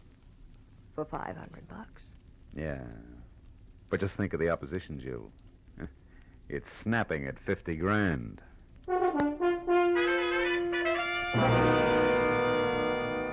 I drove back to the foot of Old Tower Road in the smothered and ivy cottage labeled Miss Bertie Lockfield. I started for the front door, but only got halfway. That'll do nicely. Right where you are. Oh, fine. You're a friend of Bertie Lockfield's or a relative, which? A nephew, why? Because, nephew, Aunt Bertie's not home, and I want someone responsible to leave a message with. So you go looking for him with a gun, huh? Now listen, baby, Shut up. And try to remember this. Tell your aunt that the new lawyer Mrs. Demarest hired will be in touch with her. Does that make any sense to you? No. But maybe if I knew his name, it would. I doubt it. Now, nephew, without any fuss, let me have your car. Hey, now, wait a minute. Wait. Come on. You'll find your car a block away from here where I left mine. Give? No. Happy motoring. Thank you, nephew. And don't forget the message. She backed away, got into my car, and started it without once taking her dead, fish-cold gray eyes off me. When she jerked away from the curb, it was too late for me to do anything but swear and start walking to my car. It was where she said it would be, so I got in and sulked as far as the first public telephone. It was time to try Surfside 10229 again.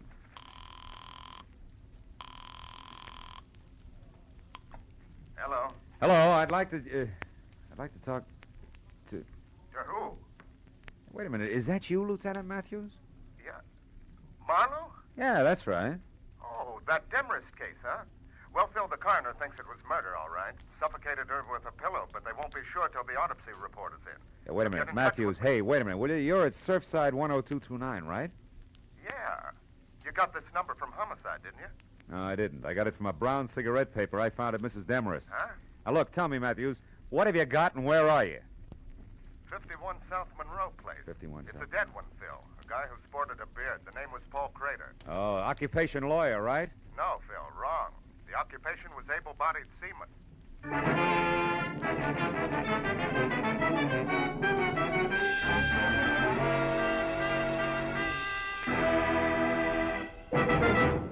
In just a moment, the second act of Philip Marlowe. But first, Dr. Christian's latest patient comes up with a new problem for the kindly small-town physician this Wednesday, and it's the case of a man who's about to be evicted from the place to which he's come home to die. Add to this, the patient is an exceedingly lively, rip-roaring centurion, and you have the makings of a highly dramatic, amusing yarn. Dr. Christian, starring Gene Herschel, is heard every Wednesday on most of these same CBS stations. Now with our star, Gerald Moore, the second act of Philip Marlowe, and tonight's story, The Seahorse Jockey.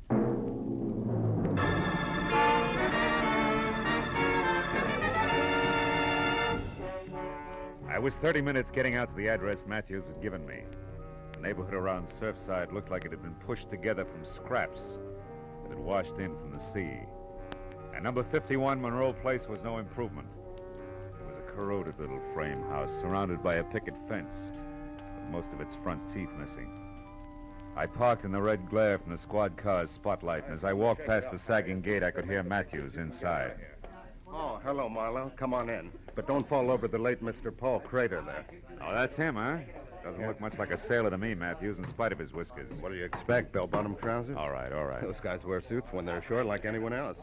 He was shot twice, Phil. Once in the stomach, once in the chest. Dropped right here in front of the door, huh? Yeah. The way it looked, somebody came up and knocked, and when Crater opened the door, they let him have it. Got a line on him? Well, he was a nice, quiet guy, apparently. Lived there with his sister, Helen. As far as we know, they got along fine. We're still trying to locate her. He worked around here someplace, but we don't know where yet. But what about that Demarest business? Oh, that. Well, Oh, wait a minute. Oh, okay. Matthews.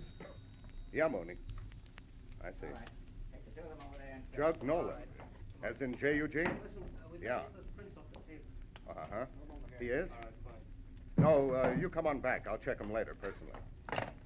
Well, Phil, that answers one question anyway. Crater here worked out of a boatyard on Front Street. Now, what was that Nolan, J-U-G, about? Jug Nolan. He's the bird who runs the shipyard. Oh. Mooney says he's a genuine old sea dog from roll your owns to Wait a minute. Did you say roll your own? Yeah. Matthews, how about letting me talk to this Nolan before you and the boys move in? Why?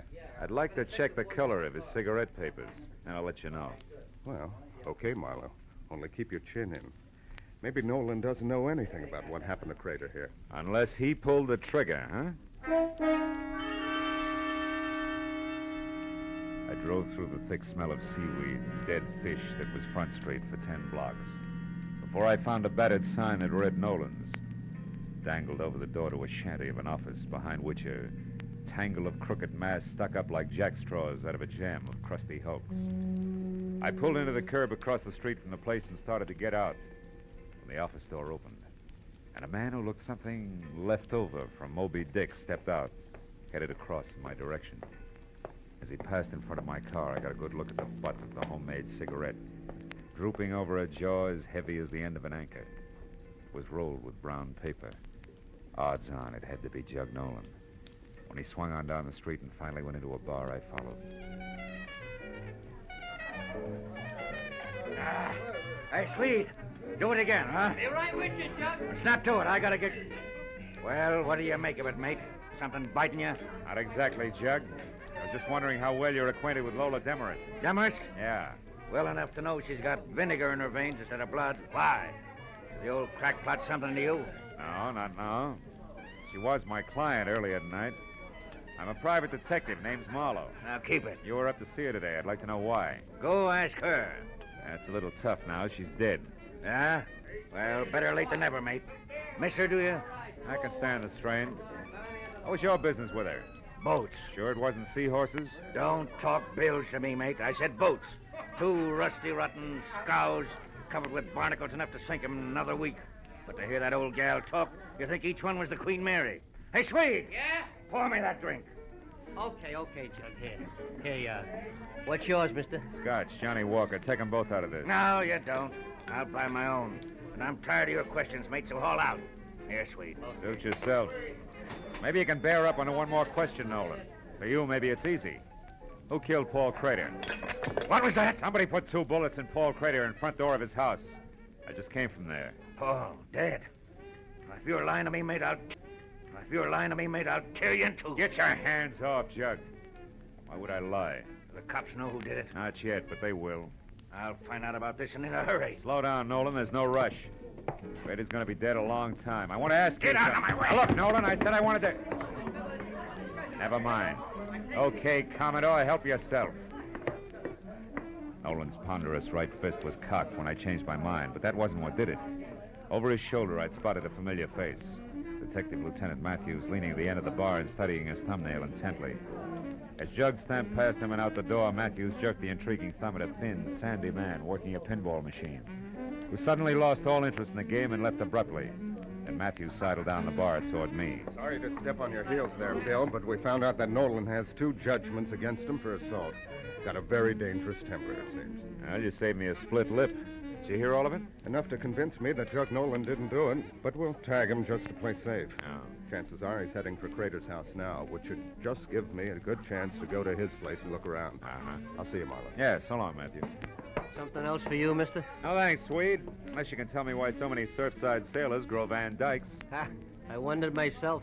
Maybe it's to hide those dirty collars. I don't know. That's sweet. Couldn't stand the city gas. Hey, here's one with a beaver now, mister. Why don't you ask him? Oh, it's not that important. Come on, let's go, sweet. Set me up some rye whiskey. Okay, all right.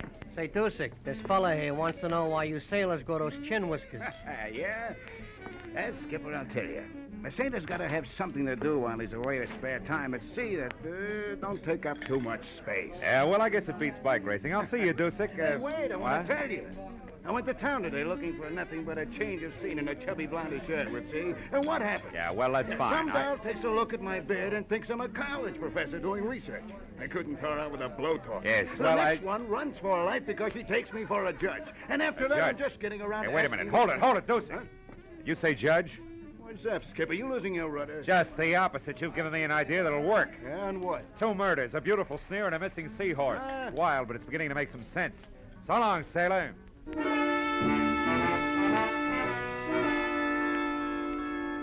checked Nolan's boatyard first, but his office shack was dark. So I drove hard back to 51 Monroe Place in the hope that Matthews had been right about Jug's destination. When I ground to a stop, I once again gave thanks for smart cops. Jug Nolan was there, all the fight gone out of him as he stared without seeing it at the blood spot on the floor where Paul Crater had died. I asked him one simple question. The answer he grunted in 3 words without so much as looking up. But it made everything fit. And as I got to the phone, I knew that whatever else he was, the old sea dog was no liar.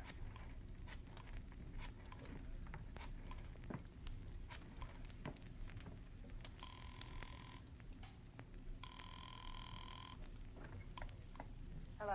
Is Marlowe, Jill? Oh, I've been waiting for this. What is it? Money or fun? All depends. Now listen close. I've got to have some help right away. What's wrong? Where are you, Phil? It doesn't matter, but this does. Get hold of that friend of your stepmother's. What's her name? Bertie Lockfield. And both of you meet me at your stepmother's house as soon as you can make it. It's important, baby. Don't fail me.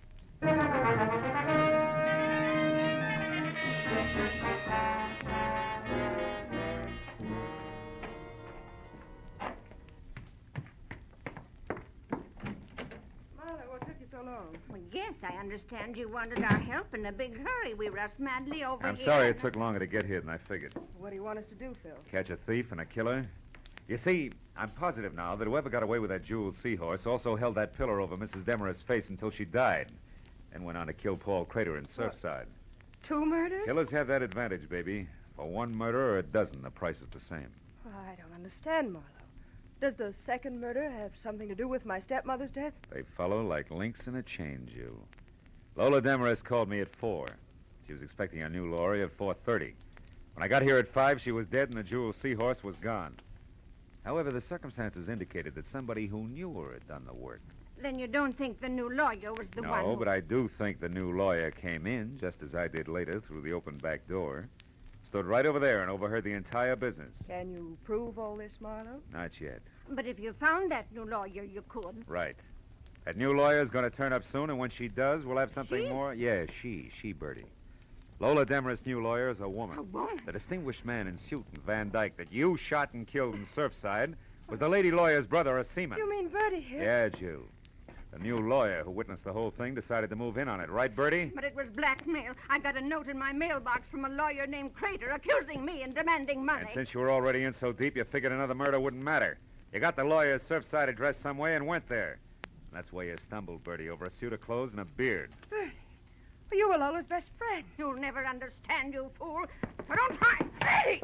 Don't you try either, Marlowe. Make a move for your gun and I'll put a bullet in her back. Lola Demarest's best friend. I despised and hated her. The years I worked and slaved for that woman, pampering her, putting up with her sickness and her temper and her high-handed ways. She owed me plenty for those years. When it came time to pay, the money went to you, you cheap little snip. You'd done nothing for her. You were getting everything. Stand still, Marlowe. I came prepared, remember? So did I, Mrs. Lockfield. Helen Crater. Better drop it, Bertie. You're in the middle. Listen, we can still do business like you said in the note. Not now, sister. You forget 3 things. First, you tried to kill me.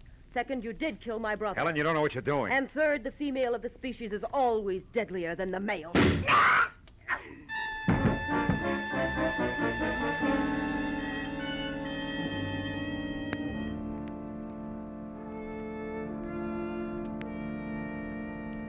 Well, Matthews, that's about it. Yeah. What do you think will happen to Helen Crater? That's one I don't have to figure out. Well, she's a lawyer, you know. Say, Maybe by the she way, could- Phil, Huh? how did you find out she was the lawyer? Oh, that. Well, you see, the fact that the new lawyer was nowhere around bothered me. Uh-huh. And when I was in that bar in Surfside, one sailor with a beard told me he'd been mistaken for a judge. So I figured maybe another sailor, also with a beard, could have been mistaken for a lawyer. And you worked back from that? Yeah. Paul Crater's sister, Helen. I finally asked Nolan what Helen Crater did for a living. He told me. You see, he was the guy who had recommended Helen in the first place. He'd come to see Lola about the boats and found out that she needed a lawyer, right? That's right. So he tossed some business to Paul Crater's sister. That's how the phone number came on brown cigarette paper. You know, I found it on the sun porch. Well, that's it. Yeah. Well, you gonna get some coffee? No, thanks, Matthews. I'm kind of tired. Oh, I think I'll go home.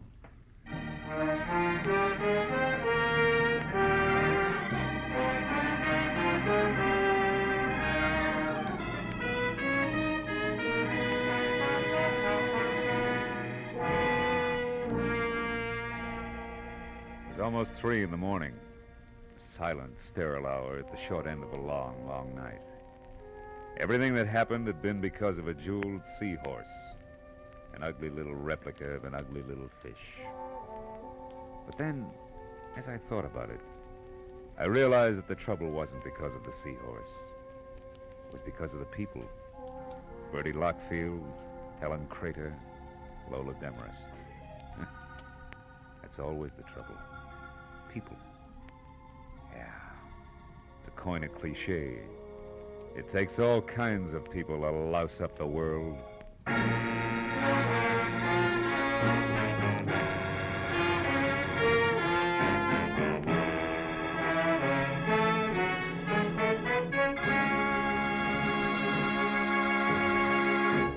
The Adventures of Philip Marlowe, bringing you Raymond Chandler's most famous character, star Gerald Moore, are produced and written by Norman MacDonald and written for radio by Robert Mitchell and Gene Levitt. Featured in the cast were Stan Waxman, Ann Morrison, Ruth Parrott, Eileen Prince, Ed Begley, John Stevenson, and Bob Sweeney. The special music is composed and conducted by Richard Arant. Be sure and be with us again next week when Philip Marlowe says... This time all I had to go on was a postmark, but that was plenty. It led me to a knife between a pair of shoulders, a woman with a second-hand face, and a corpse by a water wheel.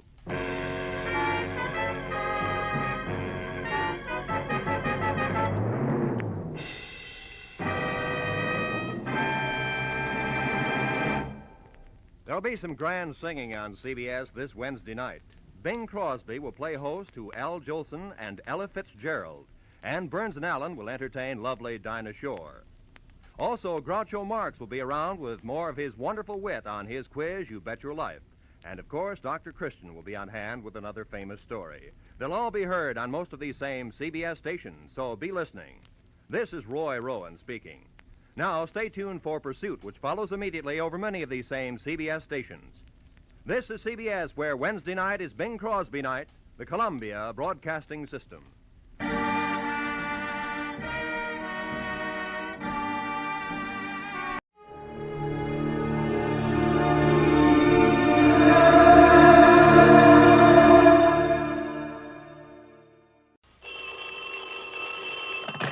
Johnny Dollar.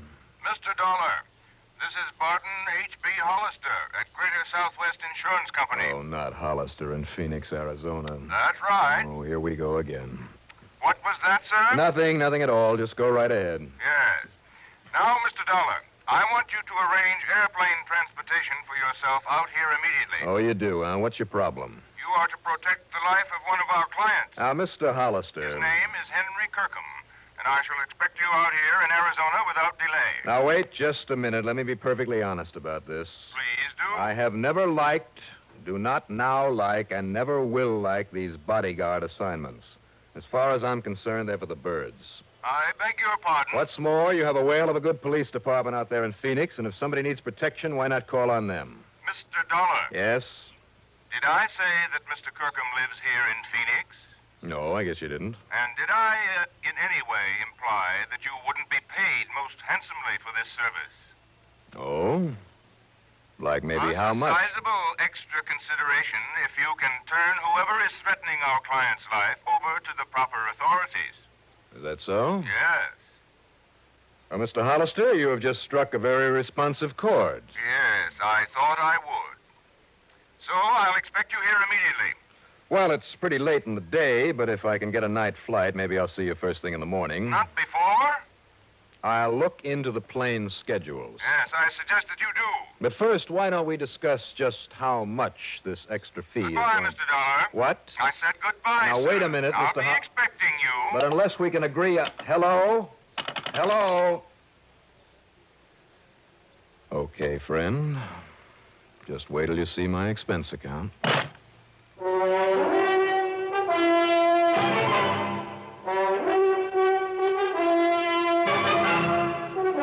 CBS Radio brings you Bob Reddick in the exciting adventures of the man with the action-packed expense account, America's fabulous freelance insurance investigator. Yours truly, Johnny Dollar.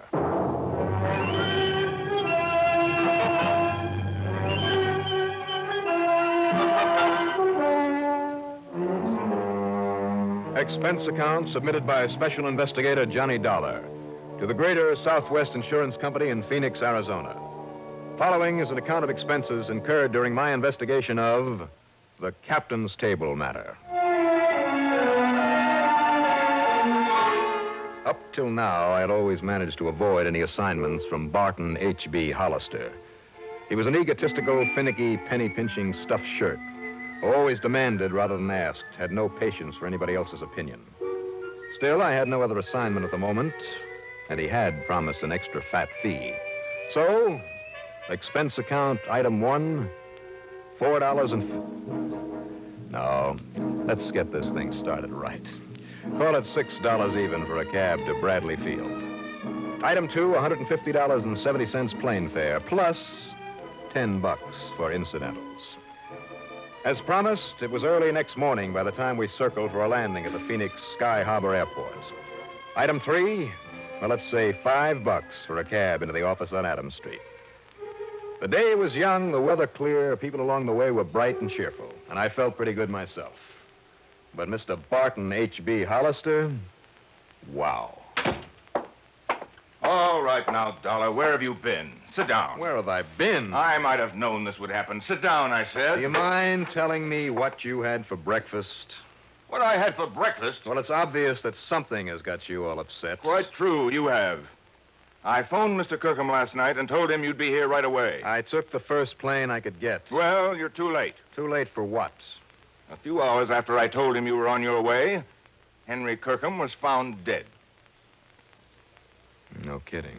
Didn't need your protection, eh? I didn't say that, Mr. Hollister. You certainly implied as much. All I said But was... that's neither here nor there now. The simple fact is that Henry Kirkham, insured by our company for over $70,000, has been murdered. Or has committed suicide. Oh, now I get the picture. What do you mean? You hope I can prove it was suicide. Of course. Then this company of yours won't have to pay off the insurance. Over $70,000. You said that. There's far more to this matter, Mr. Dollar. Like what? The police apparently believe it was murder. Well, if they can prove it, you're stuck. Wait, please. The only suspect they're holding is a man by the name of Walter Pinkley, who happens to be Henry Kirkham's beneficiary. Well, then what's your problem? If he did kill Mr. Kirkham and they can prove it, you certainly don't have to pay him the insurance. You're quite right. The money will go to whatever other person or persons are entitled to it under the laws of succession. But now, bear this in mind. Go on. Walter Pinkley is also one of our policy holders. That's interesting.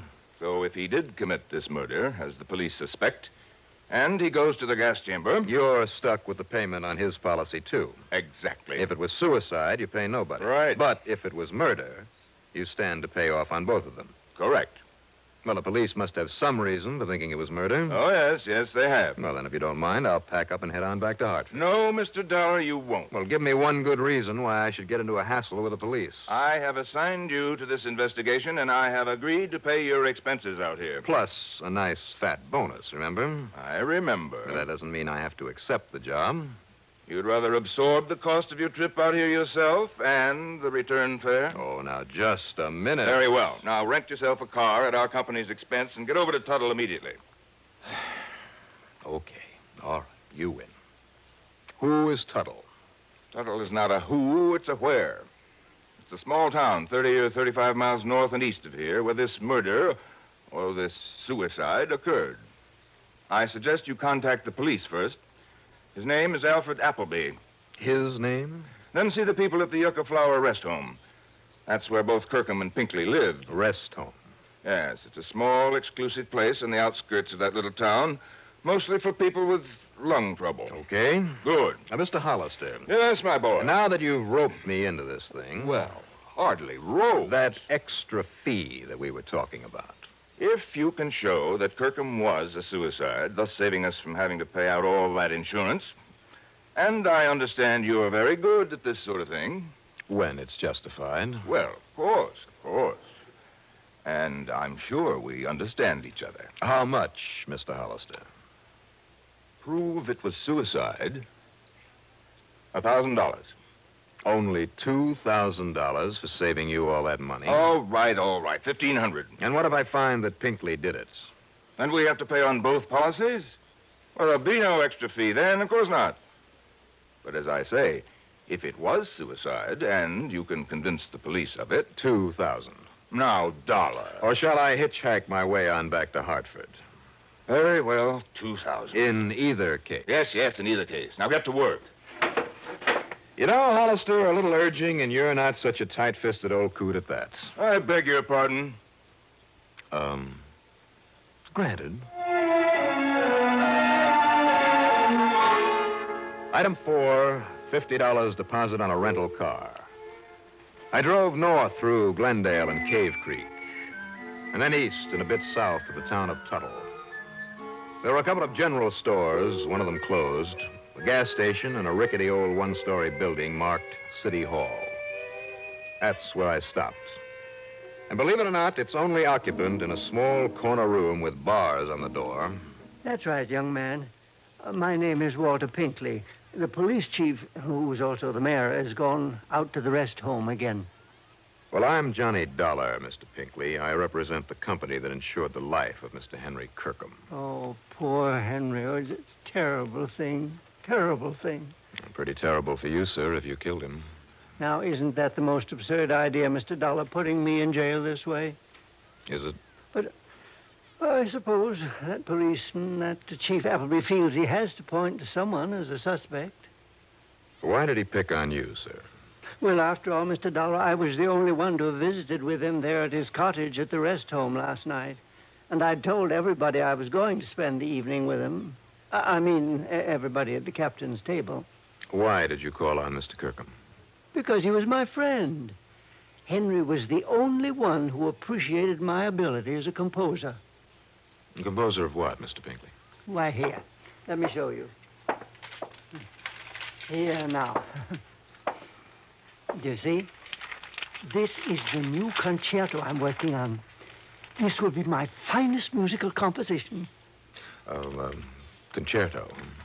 You understand music, Mr. Dollar? Well, not enough to appreciate this, I'm afraid. Oh, that's too bad. So few people do, and now that Henry is gone. By the way, did you know that he left all of his insurance to me? So I understand. That was wonderfully sweet of him. And now I'll be able to buy a piano for my little cottage and compose and compose and compose. I wonder. Oh, there's no need to wonder about it at all, Mr. Dollar. I shall. Just how much do you know about the circumstances of Mr. Kirkham's death? Well, not very much, I'm afraid. You see, I went round to his cottage after supper last night. Why, sir?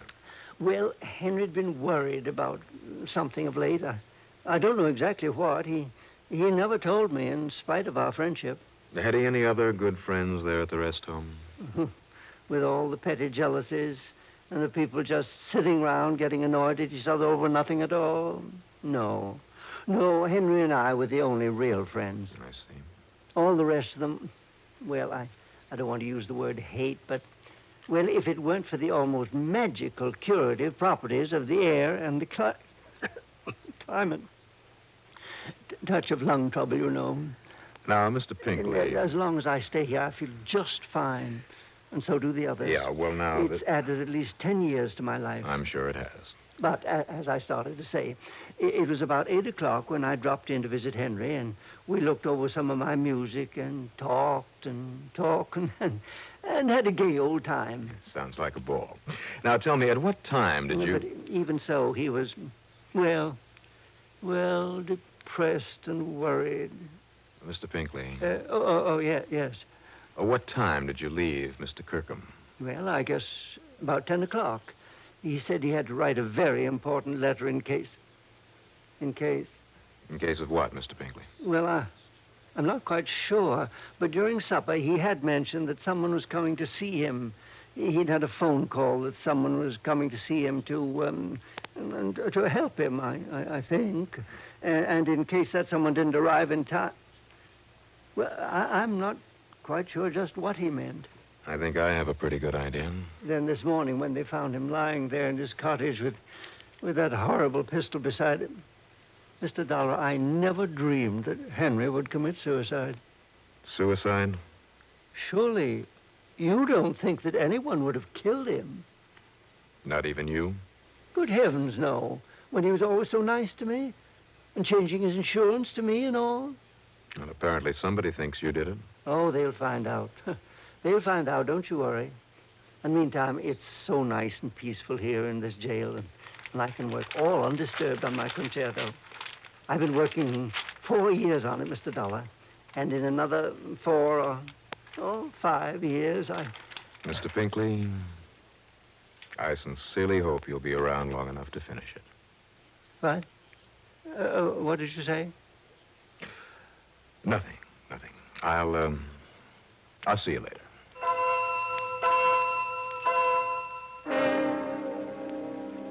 I learned a long, long time ago that the most unlikely person may often be a killer. But this sweet old Walter Pinkley, never. At least not in my book. I got back into my car and I drove on out to the Yucca Flower Rest Home. In addition to a small office building, there were 8 or 10 neat little cottages on the side of a tree-covered hill.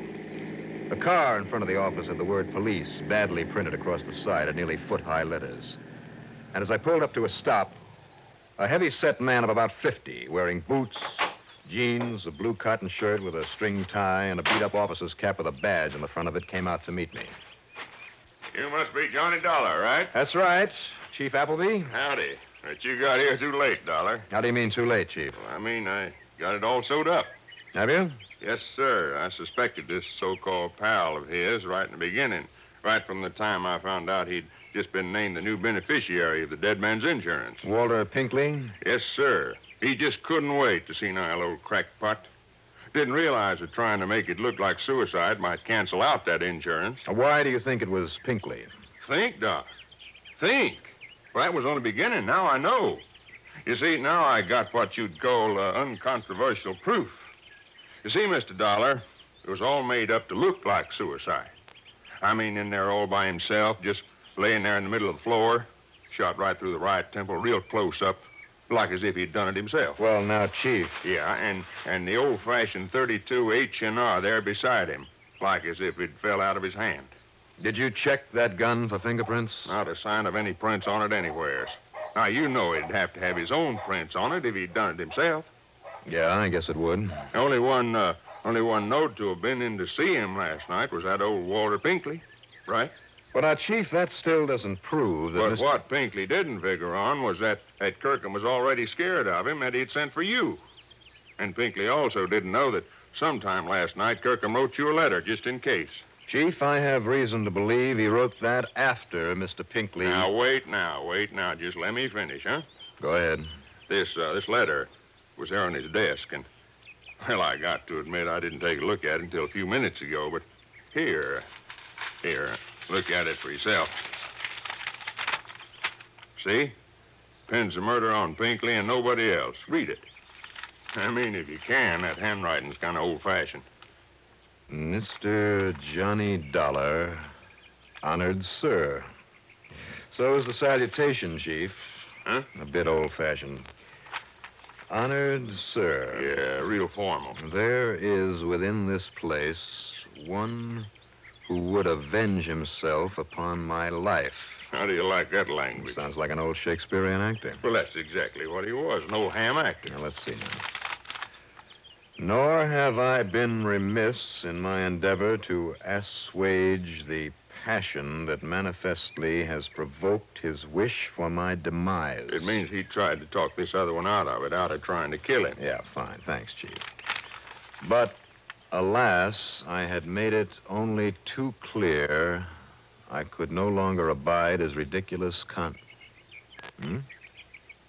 Concertos? Concertos, that's what he meant. Well, maybe so, but it's spelled Concetettos. Concertos. Well, it's that handwriting. He meant concerto. He couldn't stand that concerto anymore. That's all that old Pinkley ever talked about. But go on. And so, because of my resentment over his stupid concertos... Concerto. All right, concerto, whatever it is. He seeks revenge. Yeah. Unless he seek to destroy me ere you come to afford me protection, I tell you now that his name... turn it over. But hark, there sounds a knock upon my door. I shall finish this anon. That's all, huh? Well, it's all I need. He thought the knock on the door was you. He let the other guy in, got himself killed. I wish he'd had a chance to finish this, to actually name the man he suspected. Oh, now, wait a minute, Dollar.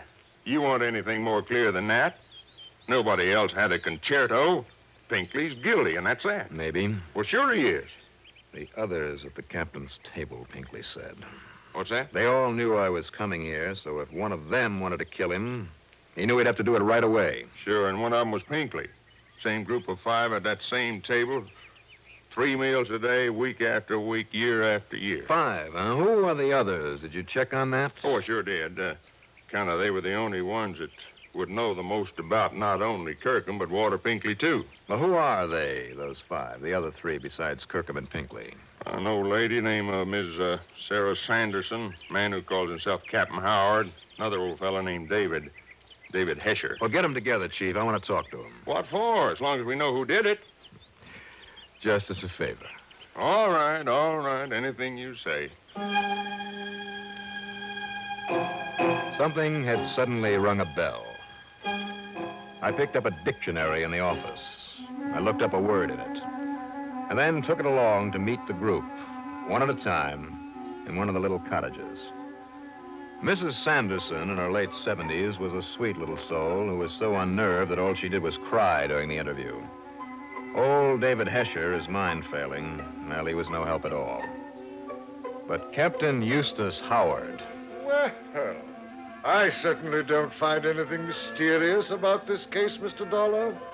If you want my opinion... Which I didn't. After all, I speak from years of using this excellent mind of mine to solve far more complex problems than this. What a blowhard. But, of course, my extreme modesty forbids me to laud my own accomplishments. Unconscionable bore. Nevertheless, I am convinced. Like that insurance man, Hollister. I, out of my vast experience and confidence... I can assure you that Chief Appleby is entirely right in holding Walter Pinkley. Captain Howard.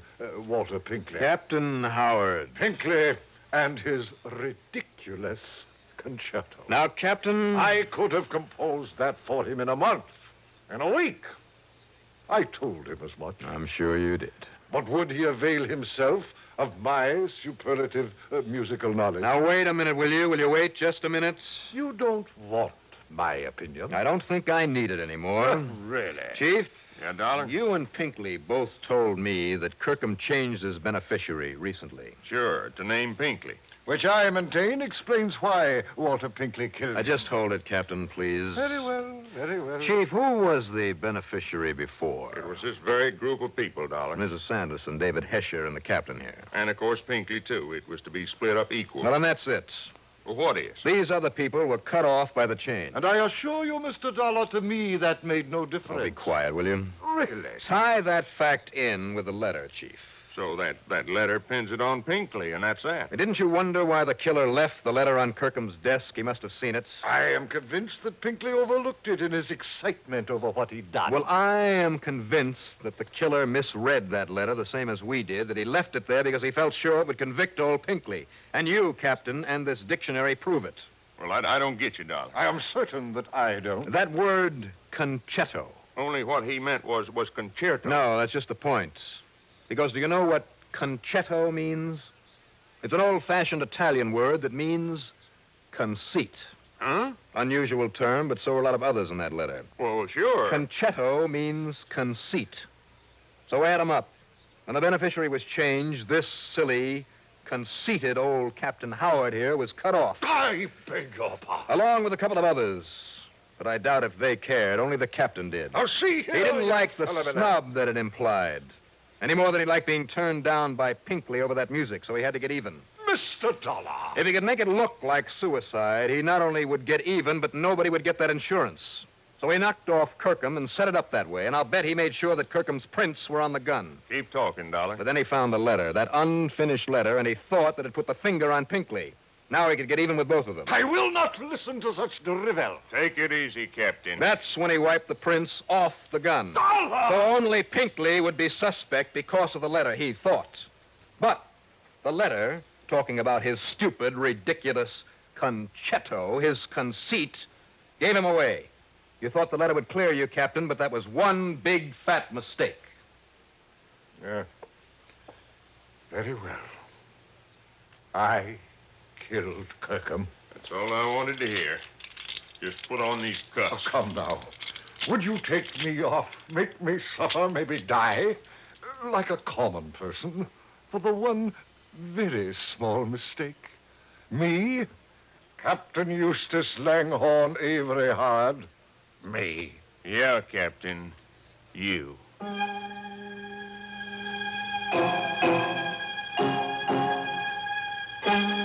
Mr. Barton H.B. Hollister, you'd better shed a bit of your conceit and pay me not only that fee you promised, but an expense account total, including the trip back to Hartford, and believe me, all the incidentals I could possibly cook up, a total of $438 even. Yours truly, Johnny Dollar.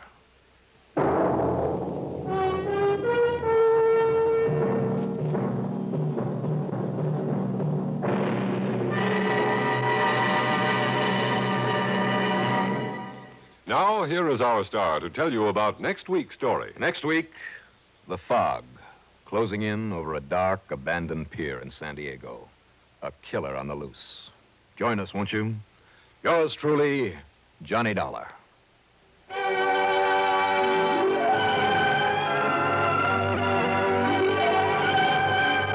Yours truly, Johnny Dollar, starring Bob Reddick, is written by Jack Johnstone, produced and directed by Bruno Zerato Jr., musical supervision by Ethel Huber. Heard in our cast were Edgar Staley as Walter Pinkley, Richard Kendrick as Barton Hollister, John Griggs as Captain Eustace Howard, and Jim Bowles as Chief Appleby. Be sure to join us next week, same time, same station, for another exciting story of yours truly, Johnny Dollar. This is Art Hanna speaking.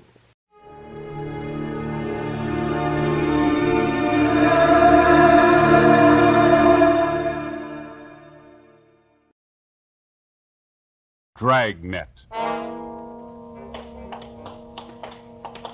It was Saturday, November 23rd. It was warm in Los Angeles. We were working the night watch out of homicide detail. My partner's Ben Romero. Boss is Blaine Steed, captain of homicide. My name's Friday. It was 6:35 p.m. when we got to the corner of Western and Lexington. A Western fur shop. Hi, Brennan. Hi. What happened, Frank? The owner's been shot. His name's Albert Kreiber. Yeah? Who is that? Mrs. Kreiber. Haven't been able to get anything out of her. Where's the body? In the back. Munkers is back there. Did you call the lab? Yeah. Jones on his way. Photographer and fingerprint men with him. All right, let's take a look. Nothing seems to be messed up. Back room is. It was a small shop. A couple of fur coats on dummies on one side of the store, and on the other, a tall glass case holding about 15 more. Mrs. Kreiber sat on a straight-back chair staring at the floor. We went through the curtains into the back room of the store. Sprawled out on the floor at the far end of the room was the body of a man. He had a fur coat gripped in one hand. Sergeant Moncrief from Hollywood Division was standing by. What do you figure, Mom? Looks like a couple of hours. Did you call the coroner? Yeah. How long you been here, Monk? Just a couple of minutes. You think Miss Kreiber moved anything here? I don't think so. She was sitting in that chair when we got here. I don't think she's moved except to call in. Did she put in a call? Yeah. Empty shells are on the floor. You got a pencil? Yeah. Yeah, 32. Yeah. You think robbery? I don't know. Let's talk to the wife. Wait a minute. Bottle here. Yeah, Sierra Valley Wine Company. World's finest muscatel. 27 cents a pint. Nobody touched this, did they? No, well, I've been here. No. Okay, let's get out front. Anything in the customer files, Brennan? Not so far. Have you tried to talk to Miss Kreiber again? No, pretty bad. Well, let's give it a try. Miss Kreiber? I'm Sergeant Friday. This is Sergeant Romero. We'd like to talk to you if we could. We know how you must feel, but there are a few questions that we have to ask you. Did you telephone the police? We have to know how it happened, Miss Kreiber. Miss Kreiber? Mm-hmm. Can you tell us what happened? Who is it? What do you want? We're police officers. Oh. Albert. Albert's dead. Albert! Albert! Someone call the police?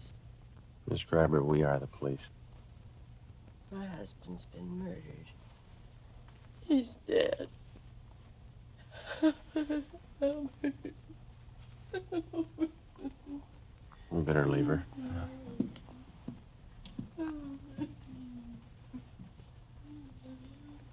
Friday. Here's something I found in the customer file. Mm-hmm. Miss Terry Shepard, 10113 Normandy, apartment 3. What about it? She took a coat out that was in storage. Took it out today. We'll check her out when we're finished here. Thanks.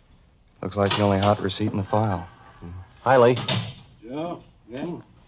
In the back room. What is it? Killing. Moncrief will show you. Okay, that's all. Think we ought to try the wife again? We can try. Miss Kreiber, can we do anything for you? I'm a little better. I'll try to tell you what I can. All right. When did you get here? It must have been about 6 o'clock, a few minutes after. I came to take him home. Any customers around? No, the store was empty. I stood here for a few minutes waiting, and I went in the back and... You're silent.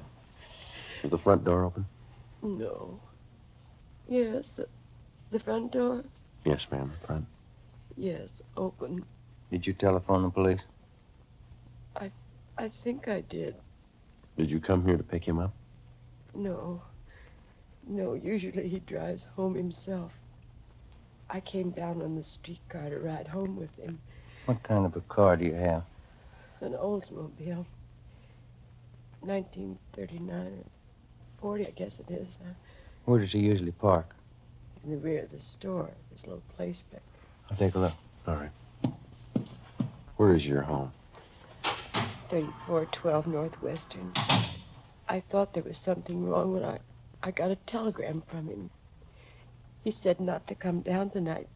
He said he'd be home late. What time was that? About 4 o'clock. Well, I'm all mixed up. I haven't told it to you as I remember it. First I telephoned here to the shop. That was this afternoon? Yes, 3:30. I'm sure of that because I made some other calls. I spoke to Albert. He didn't say he was going to be late. Then at 4 o'clock, I received the telegram. Do you have that with you? Yes, it's in my purse somewhere. Somewhere. Oh, here it is. Thank you. Don't come down. I won't be home until late after see a customer, Albert. Can I keep this? We'll return it to you. Yes.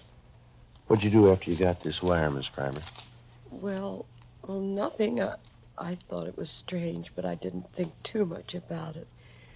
Then I started wondering why he didn't say anything over the telephone about being late, so I came down here on the streetcar.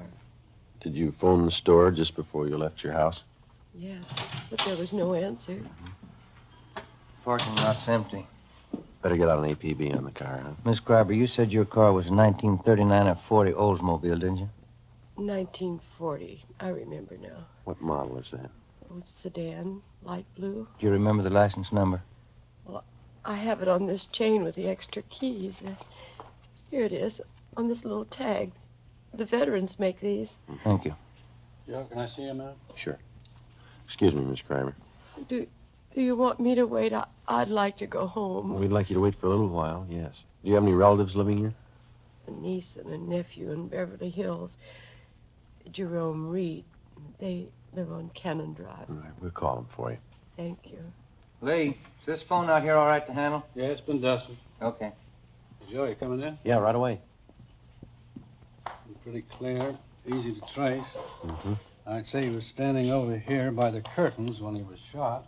That's where the stains begin. Mm-hmm. Then he must have stumbled along this glass case. You can see the smears here in the glass where he tried to grab hold of something. Yeah. And I guess he caught hold of that fur coat and pulled it down with him. Mm-hmm. Then he stumbled and bumped up against this coat bag, fell through that and up against the safe. How many times was he hit? 6 empty casings on the floor. Looks like 4 through-and-through wounds. 32, huh? That's right. The wife know if anything's missing? Yeah, she's in pretty bad shape. It looks to me like somebody took his wristwatch and a ring from his left hand. If he had a billfold, that's gone. No coat. All the trouser pockets are turned inside out. And what about that wine bottle? It's smeared. Can't lift a thing. Okay, thanks. Ben? Still on the phone. Okay. No. License 15 Boston. 6707. No, 707. Yeah. Driver might be armed. Hang on a minute, Wallace. What? Now, give that DMV, will you? Save another call. Miss Schreiber, did your husband have a wallet? Yes, brown alligator. Did he keep his identification in it? Yes. Did he carry much cash? No, just a few dollars. He was always afraid of holdups. Thank you. You want to give that to him, Ben? Yeah, okay. Hey, Wallace, suspect might have a brown alligator wallet with identification cards of Albert Kreiber. Yeah, that's C-R-I-B, Boston, B, Boston, E-R. 3412 Northwestern Avenue. Yeah. Yeah, okay. Yeah, bye. Joe? I have something here. Yeah, Monk? Invoice from a Far North Fur Company. 3 mink coats delivered here today. I looked all around. I only found 2, 1 missing. Did you find a sales slip for the other one? No. Miss Kreiber, would you come over here, please? Yes. Where are they, Monk? Over here. All right, over this way. Well, these are mink coats here, aren't they? Yes, wild mink. Albert told me he ordered them. Yes, ma'am. We found the invoice. He ordered 3. There are only 2 here. Do you know anything about any of his customers? No, I don't. I never met any of them. Oh, I remember now. Just the night before last, he called someone from home. Told her he'd have some minks in today and she could come in and look them over. Do you know who that was? I didn't hear any name. Miss Kreiber, do you have any idea who might have wanted to shoot your husband? No, none at all. He was friendly with everyone. Everybody liked Albert. He didn't run around. He was either working or at home. Did he drink? Not at all. No, I mean beer, a little wine, maybe? No, he never touched anything. All right, thank you. Brennan, will you see that Miss Kreiber gets to her nephews? Right away. Thank you. Might as well go, Ben. Yeah. We can talk to some of the neighbors. 6 shots fired. Wonder why nobody heard him. Pretty heavy traffic outside, huh? Somebody wanted a mink coat pretty bad. Coat like that costs quite a bit, doesn't it? This one's going to come a little high, yeah.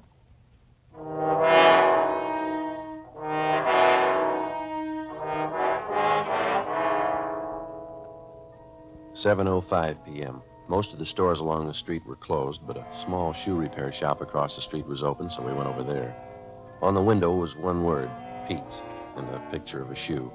Sitting in the window was a small, dark man wearing a leather apron. He was working on a pair of shoes.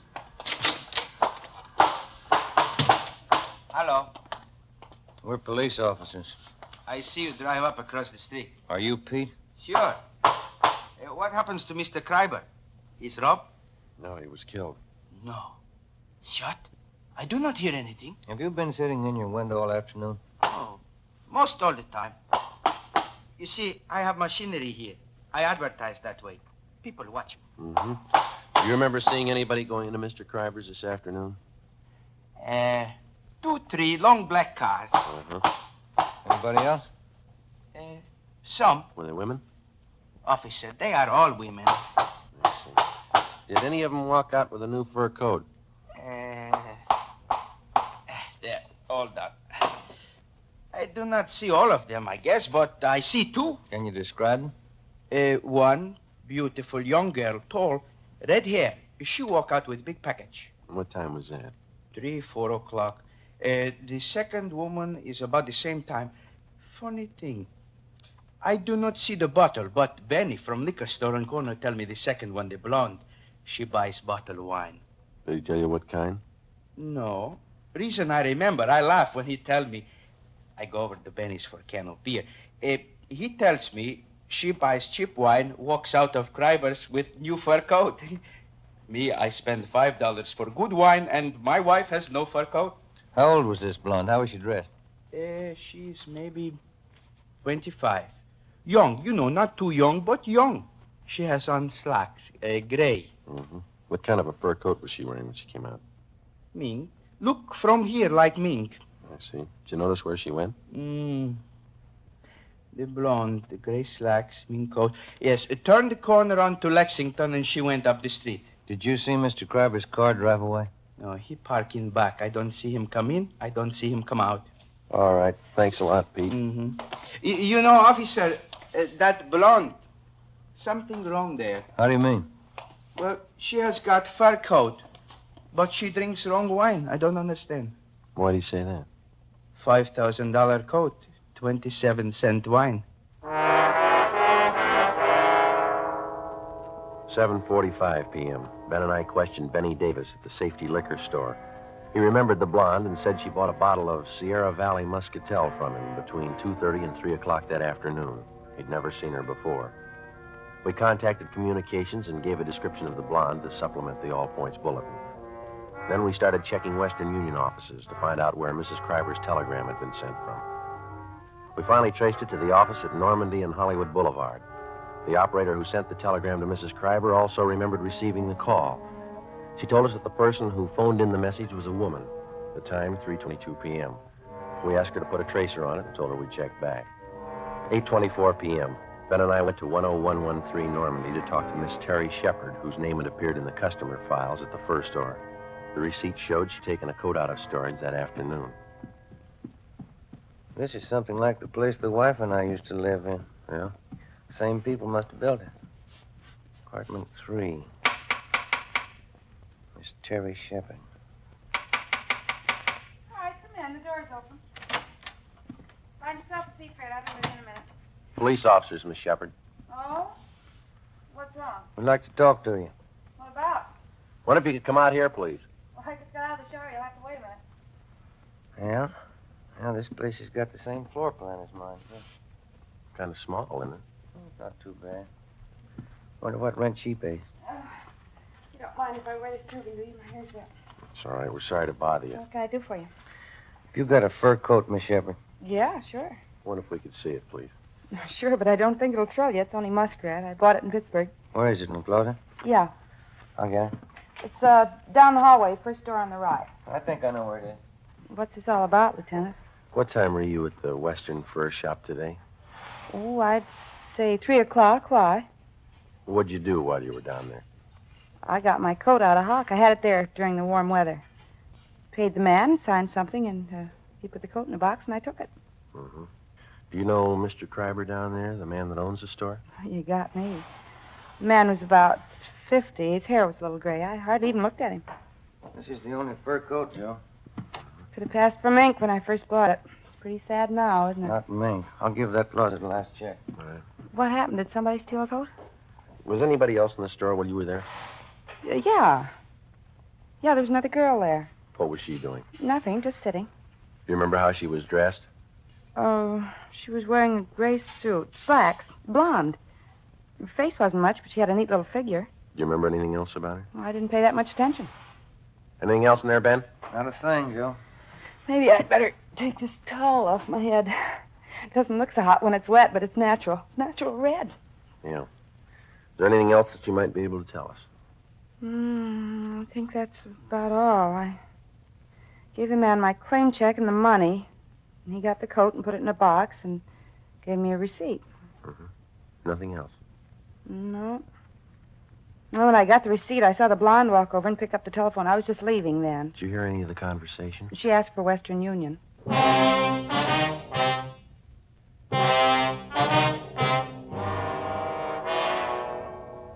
Sunday, November 24th, 9 a.m. Ben and I contacted the owners of all the shops in the vicinity, but none of them saw or heard anything at the time of the shooting.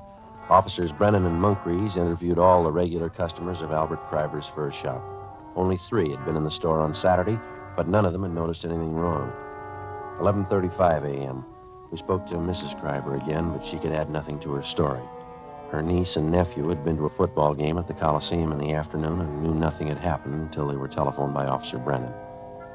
2:55 p.m. We spoke to all the tenants of the apartment house at 5513 Lexington, which is in the rear of the fur shop. None of them had been home, but the owner told us that he had some men working on the roof of the apartment house at the time of the murder. Through the owner of the Durable Roof Company, we traced the 2 men who had been working on the roof, and they told us that about 4 o'clock they'd seen a blonde in gray slacks enter the parking space in the rear of Kreiber's fur store. They whistled at her, but she paid no attention to them. She got into an Oldsmobile and drove east on Lexington. 7 p.m. We checked in at the office and got word that Albert Kreiber's car had been located in a parking lot at Vermont and 8th. We drove down to the location and talked to the parking lot attendant. Well, the car must have come in sometime last night. It probably came in the back way, because I don't remember it coming in, and it doesn't have our lot tag on it. Did you work all last night? No, I finished at midnight and started at 10 this morning. I kept waiting for somebody to claim this thing, and after supper, I figured it might be stolen, so I phoned the police. It's been sitting here all that time. Are there any keys in it? No, sir. There weren't last night either. Have you ever seen this particular car before? No, sir. Have you ever seen a blonde woman about 25 wearing gray slacks? You mean hanging around here? Yeah, or in the neighborhood. Yeah, but not today or yesterday. You remember one? Well, yes, sir. Does she drink a lot? Maybe. Well, there's one that hangs out in these bars around here. Once in a while, she comes in the lot, but not lately. When'd you see her last? Oh, a couple of weeks ago. Was she with anyone? Yeah, but I don't remember him. I've seen her with a lot of different guys. Does she hang around with anybody in particular? Yeah, her husband.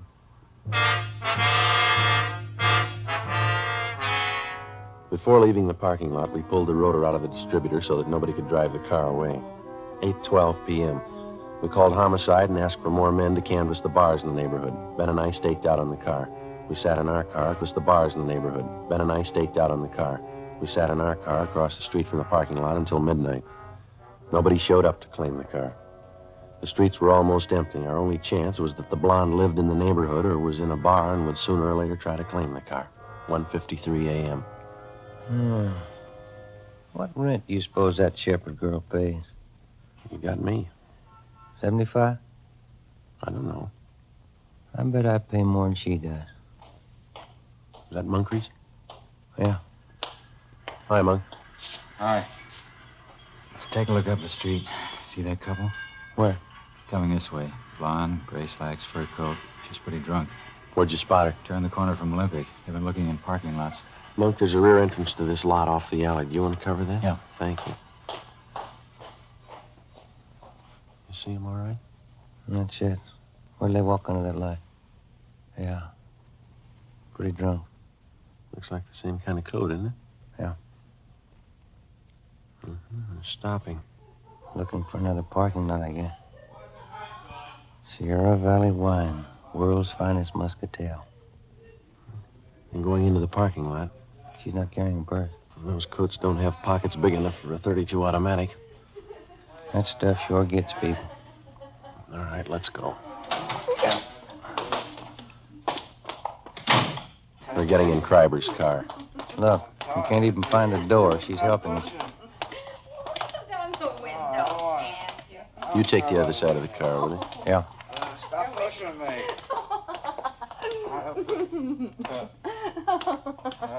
Who are you? Police officers. Can I see your driver's license, please? I ain't got a driver's license. What's going on? What's your name? Betty Moore. What's it to you? The registration slip on the steering column says Albert Kreiber. What's the matter with this car, anyway? Who's Albert Kreiber? Oh, I know who he is. This guy here. Who is this man? Huh? What you say? He's a friend. That satisfy you? Yeah, friend.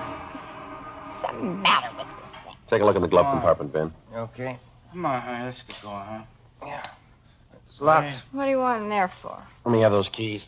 Hey, Here you are, Ben. How about going home? there's nothing in there. Let's go. Here's a purse. Give me that. You keep your hands in the wheel.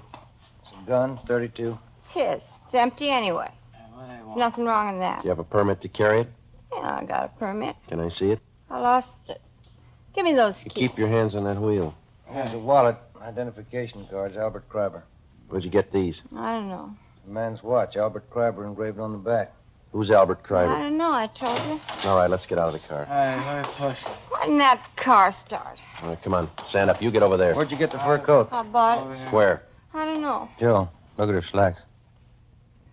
Wine stains. I spilled wine on them. What kind of wine? Muscatel. Muscatel isn't a red wine, it's a white wine. Who's Albert Kreiber? I don't know. This is his wallet. This is his car. Where'd you get him? I don't know. I don't know. This the gun you shot him with? This the gun you shot him with?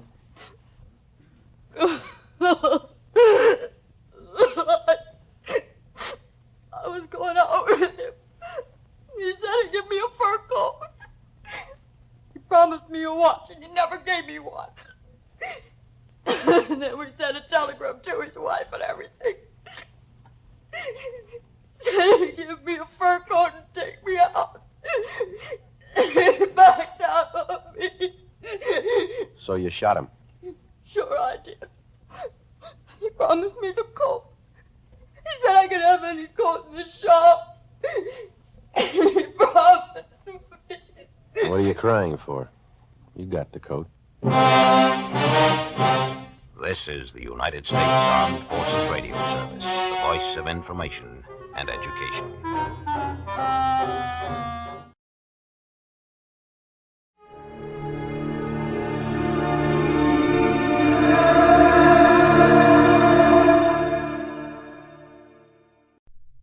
Wrigley's Spearmint Chewing Gum, the refreshing, delicious treat that gives you chewing enjoyment, presents for your listening enjoyment John Lund as Johnny Dollar. Hanley Conrad, Johnny. Oh, how are you, Mr. Conrad? Fine. Are you employed? Not at the moment. How about catching the next plane for Los Angeles? All right. What is it? We insure a Mr. William McEdwards. His home burned down last night and he was killed in the fire. Who do I see? C.H. Anderson, Beverly Hills Chief of Police. All right, I'll call the airport and make a reservation.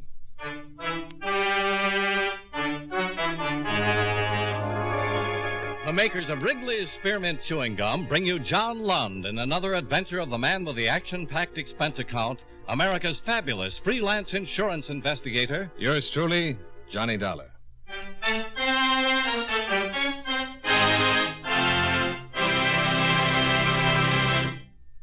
Friends, the makers of Wrigley's Spearmint Chewing Gum present these weekly adventures of Johnny Dollar because they know that millions of you enjoy Johnny Dollar. That's true of Wrigley's Spearmint Chewing Gum, too. It's enjoyed by millions, day in and day out. People find that chewing on a smooth, delicious piece of Wrigley's Spearmint Gum somehow makes time pass more pleasantly. Whether you're working, driving, shopping, or just taking things easy, that good, tasty chewing gives you enjoyment and satisfaction. So always keep a package of Wrigley's Spearmint Chewing Gum handy. And whenever you want a refreshing, delicious treat, chew a stick. You'll like it. You really will.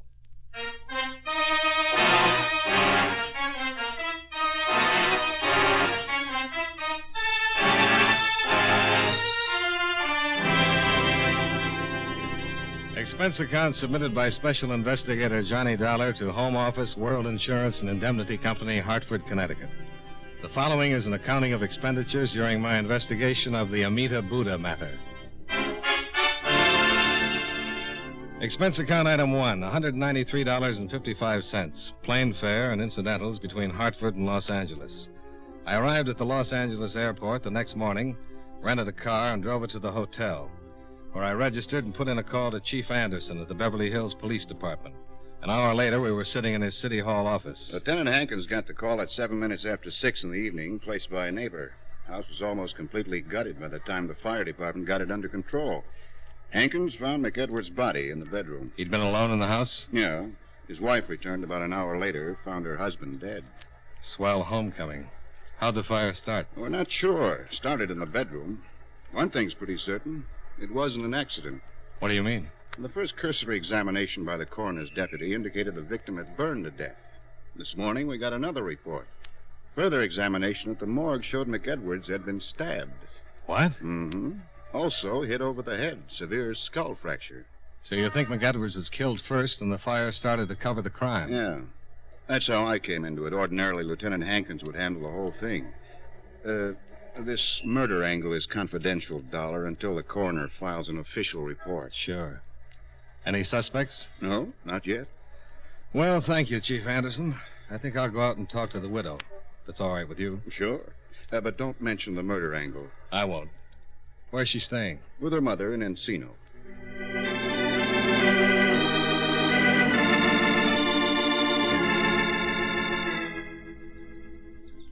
Yes? My name is Dollar, Johnny Dollar. I'd like to speak to your daughter, if I may. What's it about? The death of her husband. I'm a special investigator for the insurance company. Well, Mr. Dollar, my daughter's not feeling very well. I know it's difficult, Mrs. Rizzanelli, but if it's at all possible, I'd like to see her. Get it over with. Get it out of the way. Oh, who is it, Mom? Oh, she's up. She was resting. Well, who is it? This is Mr. Dollar, honey. He's, Is it about Bill? Yes, it is. He's a special investigator, an insurance investigator. Well, come in. Thanks. I was lying down, Mr. Dollar. I'll be in the kitchen. Nice meeting you, Mr. Dollar. Nice meeting you, Mrs. Rizzanelli. Well, won't you sit down? Thank you. You're with the insurance company? Yes, World Insurance and Indemnity. How can I help? Just answer some questions. I'm sure you've had your fill of answering questions by now. It's all right. You returned about an hour after the fire. Is that correct? That's right. Where had you been? I'd driven to Pasadena. Bill, he had to work, so he couldn't go with me. A few days ago, Mr. McEdwards, that's Bill's father, returned from a location trip to Korea and gave us an antique, an old Chinese Buddha. We wanted to find out about it, so I took it to a friend of ours in Pasadena who collects Oriental art. A Buddha? Yes. Bill's dad found it in Korea and gave it to us as a sort of belated wedding gift. We'd only been married for 6 months. When did you leave for Pasadena? Oh, around 4 in the afternoon. I would have left sooner, but I had to clean house and fix Bill's lunch. I'm sorry, Mr. Dollar, but it's still a little hard to talk about it. Just a few more questions. I'm all right. Did anything unusual happen? Unusual? Well, anything your husband might have said before you left. Anything out of the ordinary that happened? I don't understand. Why do you think something unusual might have happened? Is there something I don't know about this, Mr. Dollar? No, it's nothing like that. I'm just checking everything. There was a fire. My husband lost his life. Are you considering that it might not have been an accident? I'm not considering anything. I'm just checking. This Buddha, where is it now? Charlie Wilkins, our friend in Pasadena, has it.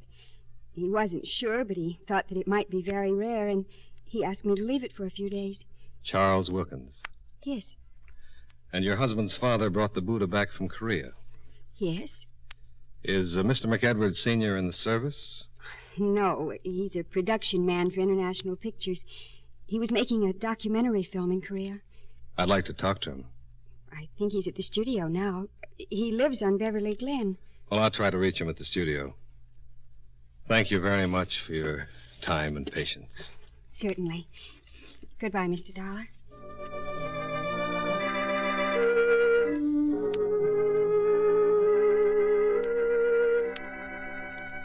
I left the attractive Valley home and drove back to the hotel, where I put in a call to International Studios for John McEdwards, the victim's father.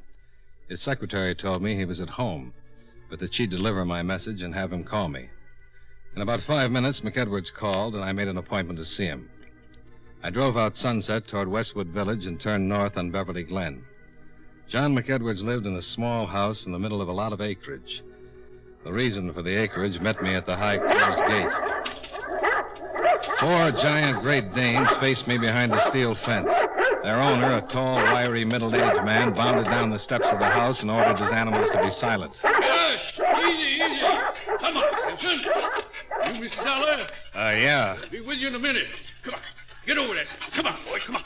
That's it. My name, Mr. Dollar. Wouldn't it be just as well if we talked out here? They won't hurt you. Come on in.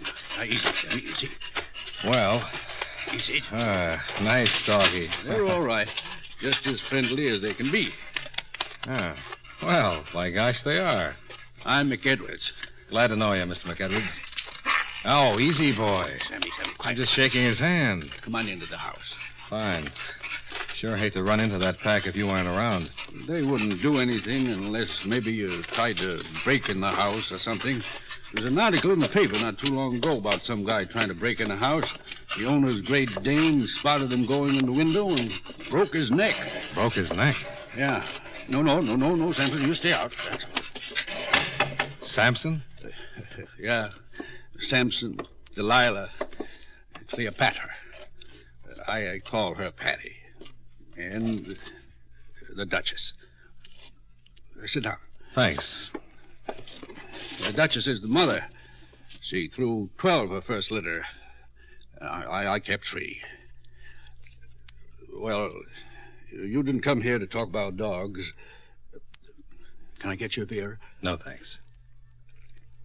You want to talk about Bill? Yes. Wonderful boy. Terrible thing. I'm just trying to keep busy and not think about it. It's pretty tough. You raise a boy and see him through all these years. Yes, sir. What you want to talk about?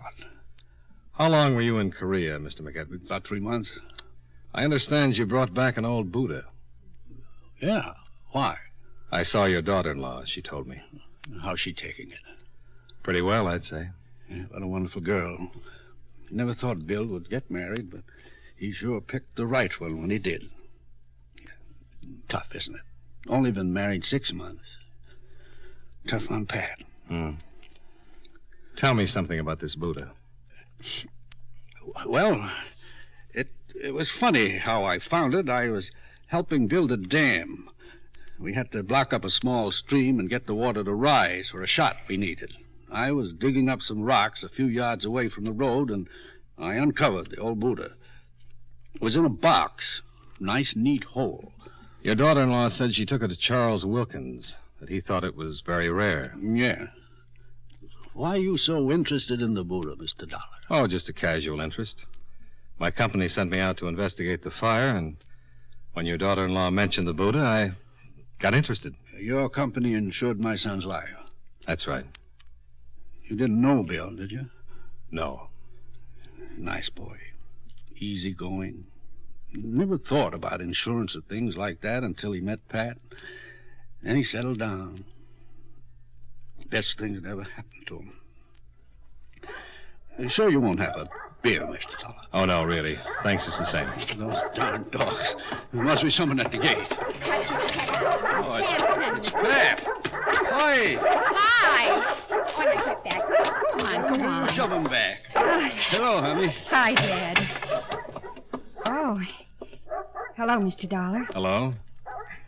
Mr. Dollar, I just had a visit from Police Chief Anderson. He came just after you left. That's why you asked me all those questions. He told you. Yes, he did. What is it? Dad, the fire wasn't an accident. What? Well, Pat, what is it? What do you mean it wasn't an accident? Would you tell him, Mr. Dollar? If you'd like me to. What is it, Mr. Dollar? The fire wasn't an accident, Mr. McEdwards. Somebody deliberately... Phil was murdered. Oh, honey. Mr. Dollar. Yeah? But why? Mr. Dollar, do you think it had something to do with that Buddha? I don't know, Mrs. McEdwards. I'm trying to find out.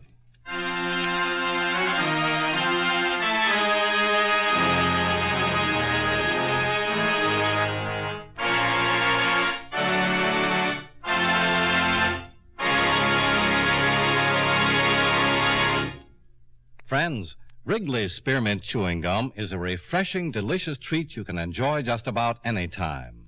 Even when you're busy working, you can slip a stick of Wrigley's Spearmint in your mouth and enjoy that pleasant chewing. The lively, full-bodied spearmint flavor cools your mouth and freshens your taste. The good, smooth chewing helps relieve pent-up tension, gives you satisfaction. As a result, you seem to feel more relaxed and get more enjoyment out of what you're doing. So enjoy chewing Wrigley's Spearmint Gum while you work and at other times, too. Get a few packages next time you're at the store. That's Wrigley's Spearmint Chewing Gum. Healthful, refreshing, delicious. And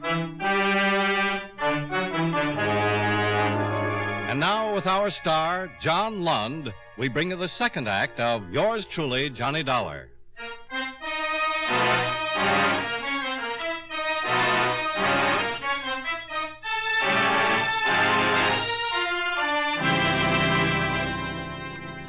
John McEdwards walked me down to the gate and through the Great Danes. Then I drove to Pasadena and met Mr. Charles Wilkins, authority on Oriental art. I can't say absolutely. I'm still doing research, but I believe the Buddha to be the original Amita image Buddha. What does that mean? Well, in Buddhism, there's more than one Buddha. Each may have an earthly life, but there is never more than one in the world at any time. And Buddhas come into being at irregular intervals and only when there is a special need for their presence. In the Mahayana system of Buddhism, there are 300 million Buddhas, but the Amita is one of the 5 Buddhas of contemplation. And the Buddha Mr. McEdwards found is the original Amita? Yeah, I'm almost positive that it is. I believe its origin dates back to sometime around 200 B.C. What would you say it's worth? Well, that would depend. To a responsible collector, really no way of telling. Well, let's say you were a wealthy, responsible collector, Mr. Wilkins. Let's just say responsible. How much would you pay for the original Amita Buddha? Well, if I could buy it for, say, $150,000, maybe $200,000... $200,000? I would be getting a bargain.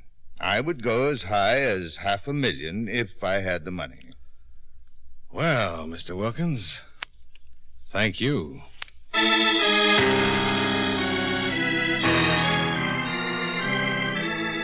This thing is worth $500,000? That's what the man said. Well, now, that's what I call a motive. Yeah. If the Buddha is really an art treasure, then the U.S. Customs Office is going to be very interested. That's their affair. I'm interested in who killed Bill McEdwards. Well, I don't know where this will take us, but at least it's a lead, only real one I've had so far. We questioned all of the victim's associates, and from what we could find out, he didn't have an enemy in the world. No love rivals, no discarded girlfriends, no money troubles, nothing. But he had the Buddha. Yeah. Question is, who knew he had it, besides his wife and father? Well, how about the location troupe old man McEdwards was with in Korea? Mm-hmm. I'll check with the studio right away. Yeah. But it's not just somebody who knew he had it. It's somebody who knew the value of it. Somebody who's hep to Oriental art, huh? Maybe the guy who buried it. Why would anybody stash a prize like that in a hole in the ground? Well, for safekeeping, maybe. There's been a war in Korea. Yeah, thanks for telling me. But say it was the person who buried the thing. Why would he have to steal it? He could just step up and claim his property. If he was the rightful owner. But suppose he stole it in the first place. Yeah. Well, I like guessing games as well as the next one, but it's time I got to work. Where are you going to start? First, the motion picture company, and then we'll check all incoming passengers from the Orient last week. Ships, planes, military personnel. That shouldn't take more than a month. You got any better ideas? At the moment, no. Then I want another talk with McEdwards Sr. I thought I'd run out and see him this afternoon. Yeah, do that. If you turn up anything, let me know. Sure. If I do.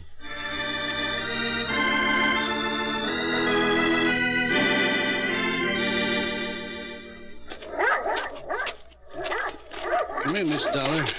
I was just finishing some dinner. Oh, I'm sorry. Oh, don't be silly. Come on in and have a cup of coffee with me. If you haven't had your dinner, I'll be glad to throw on a couple of chops. No, thanks. I don't get hungry early. Have a seat. Thanks. You want some coffee, don't you? Yeah, that'll be fine. I'm not much of a bachelor. Wife died 3 years ago, and I still haven't got used to doing things like cooking, keeping house. Usually eat out. You take cream or sugar? Black is fine. Pat was in a pretty bad way after you left, but she finally came around all right. That's tough. Yeah, it is. I wanted to talk some more about... Oh, darn. Excuse me. Hello? Well, yes, hello, dear. Yes, she worked. She hasn't. Well, she left here about, I'd say about 5:30, maybe 5:45. Well, she might have stopped off someplace. No, don't worry about it. No, she was just fine when she left. Oh, sure. No, I'm all right, dear. Sure, I will. Bye. Funny. Hmm? That was Pat's mother. She isn't home yet. When did she leave here? About 2 hours ago. Well, we're all on edge. Oh, I don't think there's anything to worry about. No. She's taking it pretty well. When she left, she was fine.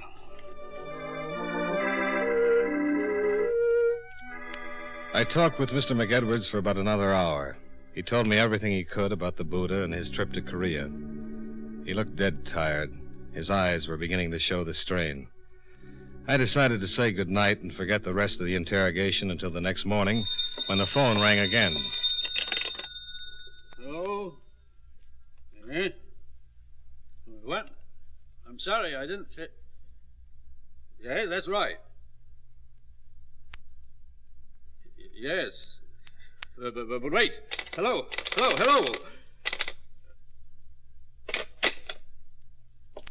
Something wrong?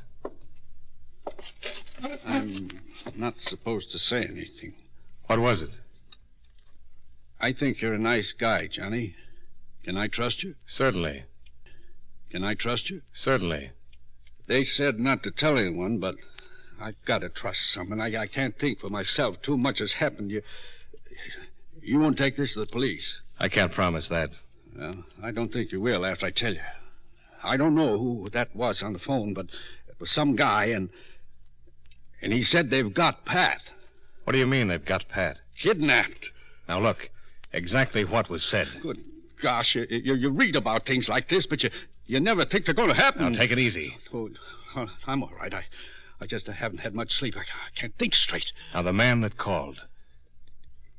He said he had Pat, that she was all right for me not to say anything to anyone, or she'd get hurt. He said for me to get the Buddha. And that is it. They said to get it, and they'd see that Pat was returned home safely. What did they say to do with it? Just to get it. They'd contact me. What are you going to do? Get the Buddha. Wait a minute. Let me go. They might be watching. They'd know I told you about the phone call. They won't do anything to Pat until they get the Buddha. I'll call Wilkins. He's probably in the book. Well, don't you think it'd be better if I went? Yeah, maybe it would. But I'm going to follow you. If anything happens, I want to be around. All right, let's go.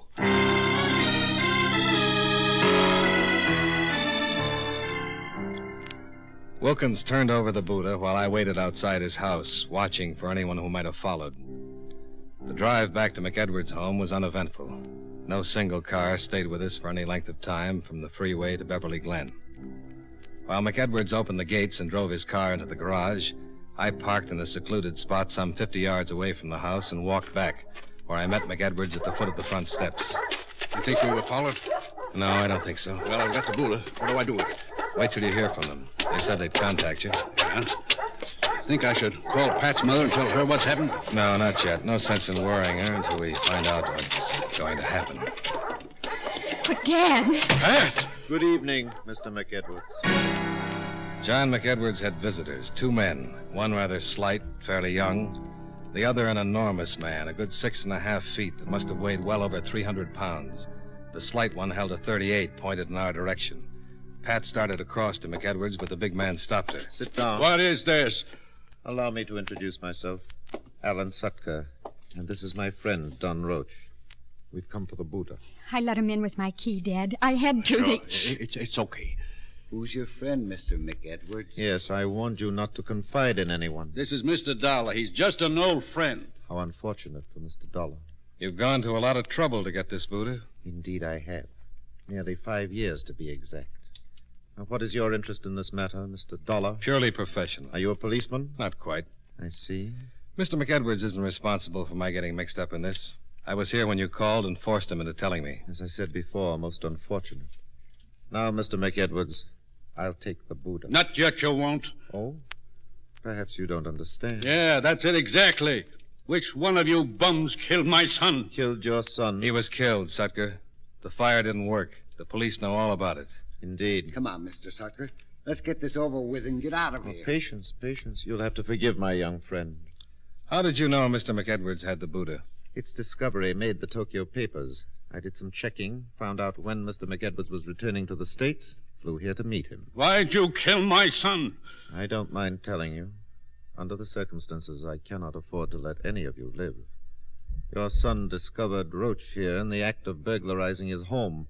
He protested too much. Roach had to kill him. It wasn't premeditated. We assumed the Buddha was in the house. We knew that Mr. McEdwards here had delivered it to his son the night before. Why, you... Take it easy, take it easy. Mr. Dollar's right. Should you get out of hand, Roach will shoot you on the spot. Now, if you don't mind, I'll have that Buddha. Oh, Dad. Without hysterics, if you don't mind. Just one more question. How did you know about the Buddha? Mr. Dollar, I've known about that particular Amita Buddha for many, many years. Another man knew about it also. Unfortunately, he was the first to locate it. His name was Wu Sung, an Oriental collector.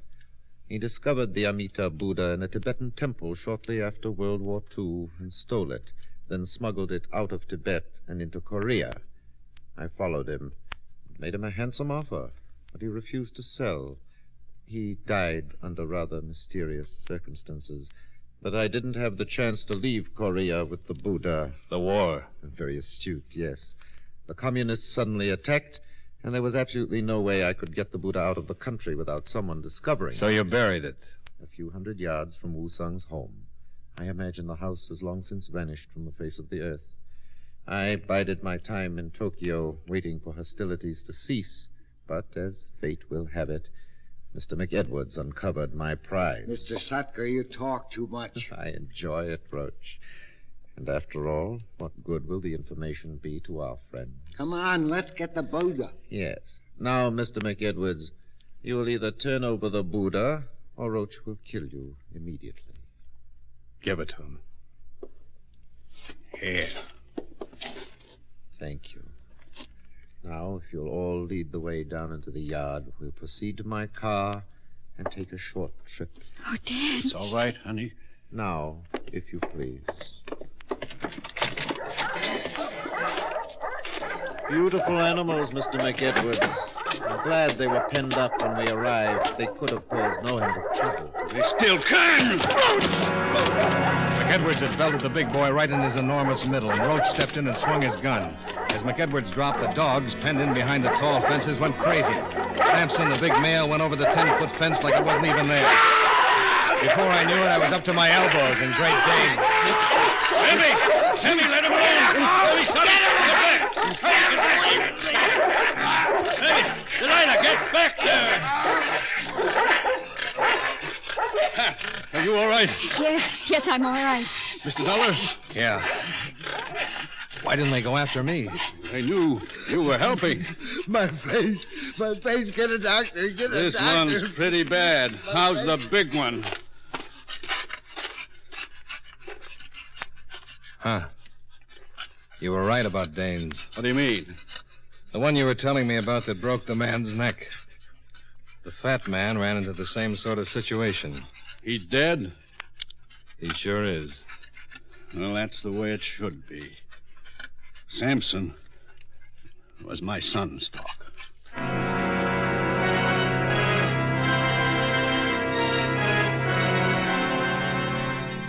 Expense account item 2, $33.85 hotel bill. Item 3 and 4, $299.75. Car rental, plane fare, and incidentals back to Hartford. Expense account total, $527.15. Yours truly, Johnny Dollar.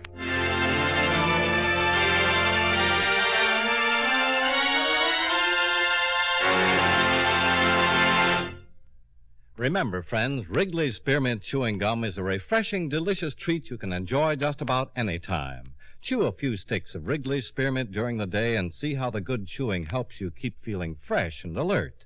The lively, full-bodied flavor of Wrigley's Spearmint cools your mouth, freshens your taste, and sweetens your breath. The chewing itself gives you a nice little boost, helps you keep going at your best. Millions of people get real chewing enjoyment out of Wrigley's Spearmint Gum every day, and we know that you'll enjoy it, too.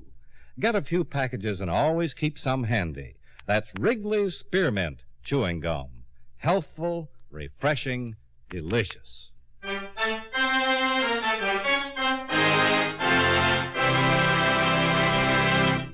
Yours truly, Johnny Dollar, brought to you by Wrigley's Spearmint Chewing Gum, stars John Lund in the title role and was written by Blake Edwards with music by Eddie Dunstetter. Featured in tonight's cast were James Nusser, John Stevenson, Jeanette Nolan, Sammy Hill, Bill James, Herb Butterfield, Robert Griffin, and Edgar Barrier. Yours truly, Johnny Dollar, is produced and directed by Jaime Del Valle. The makers of Wrigley's Spearmint Chewing Gum hope you enjoyed tonight's story of Johnny Dollar and that you're enjoying delicious Wrigley's Spearmint Gum every day. This is Charles Lyon, inviting you to join us again next week at this same time when, from Hollywood, John Lund returns as... Yours truly, Johnny Dollar.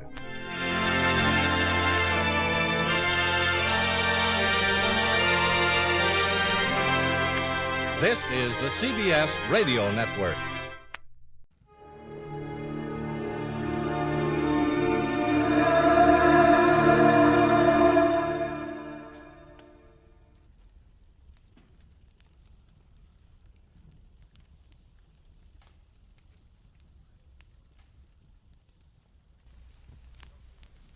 Get this and get it straight.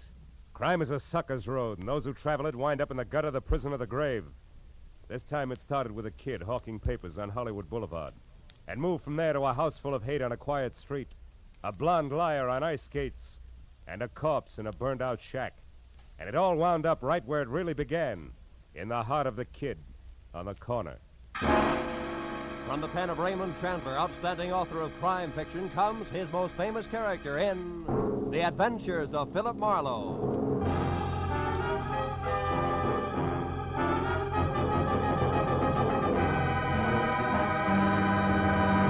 Now, with Gerald Moore starred as Philip Marlowe, we bring you tonight's exciting story, The Kid on the Corner.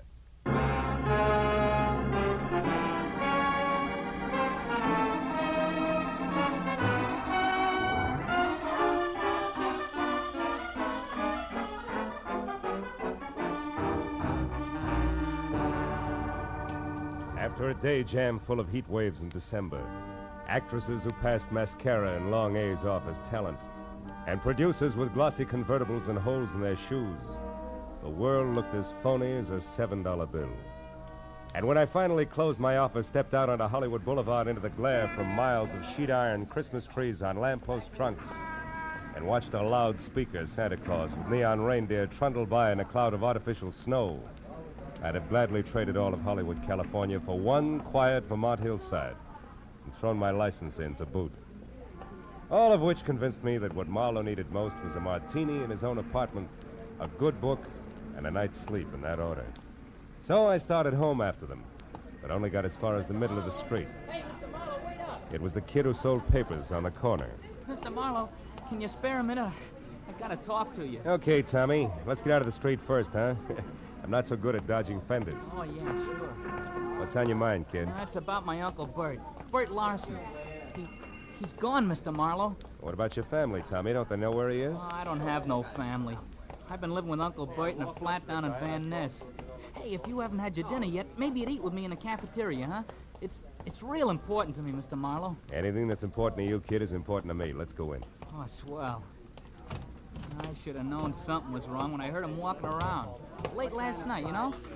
He said he was after a drink of water, but he's got those metal plates, kind of like taps on his shoes, so I knew he was all dressed, only I was too sleepy to think anything about it then. Maybe he just got an early start and he's been busy today, huh? No, it's not like that, Mr. Marlowe. Something's wrong. Well, what'll you have, gentlemen? The pork's nice tonight. Stew's the best deal for the money, Mr. Marlowe. Oh? I'll have the stew, please. Yeah, you better make it two, miss. Okay, a couple of stews coming up. See, when I got up this morning, I found this envelope on the dresser. There was $200 inside, and this was written on the front. Huh? Let's see it. Dear Tommy, must leave town on business. I'll send more money soon.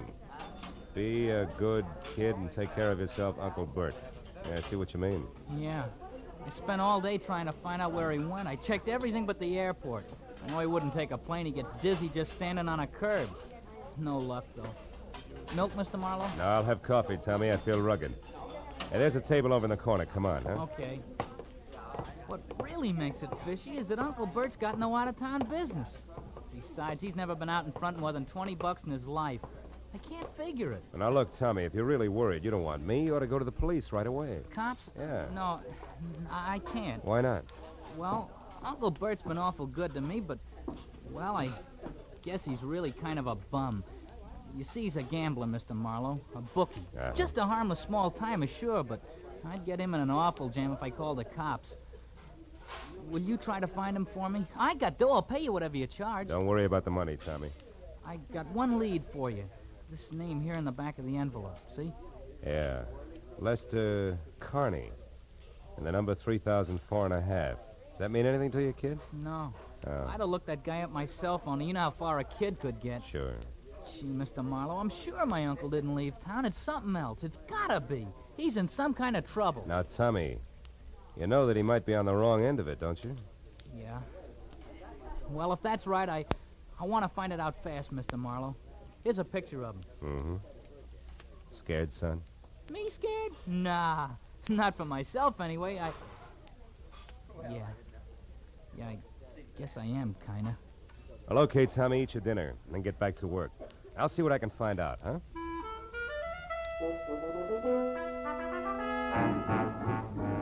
I patted my new client on the shoulder and left the cafeteria.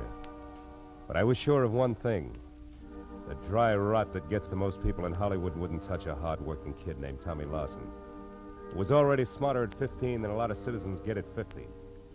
I stopped in a phone booth and found the name Lester Carney listed in the book at 8110 Cherokee Street. That turned out to be an oversized California Spanish model that had taken lots of old-fashioned wealth to build.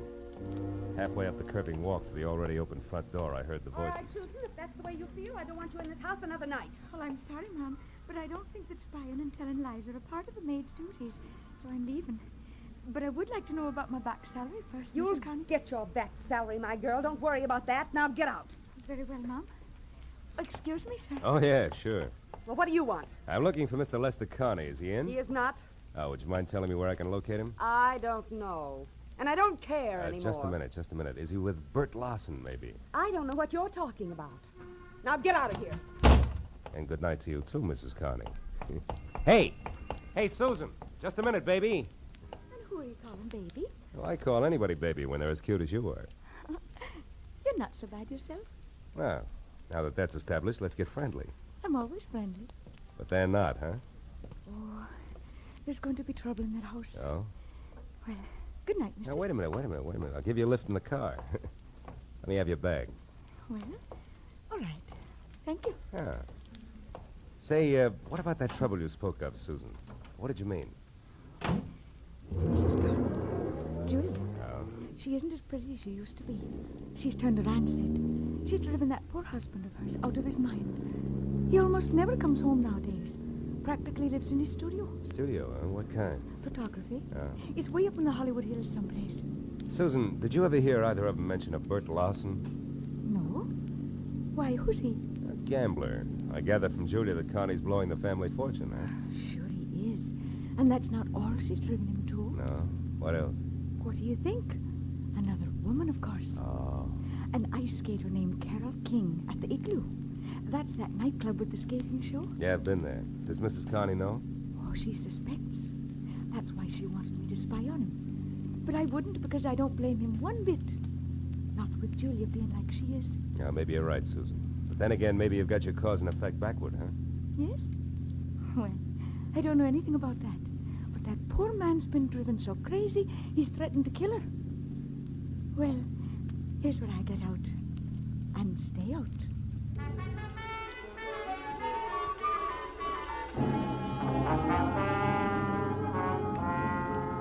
I dropped Susan off at the car stop and headed out Sunset Boulevard for Westwood in a club called the Igloo, which looked more like a down-at-the-heel Taj Mahal than an Eskimo's bedroom.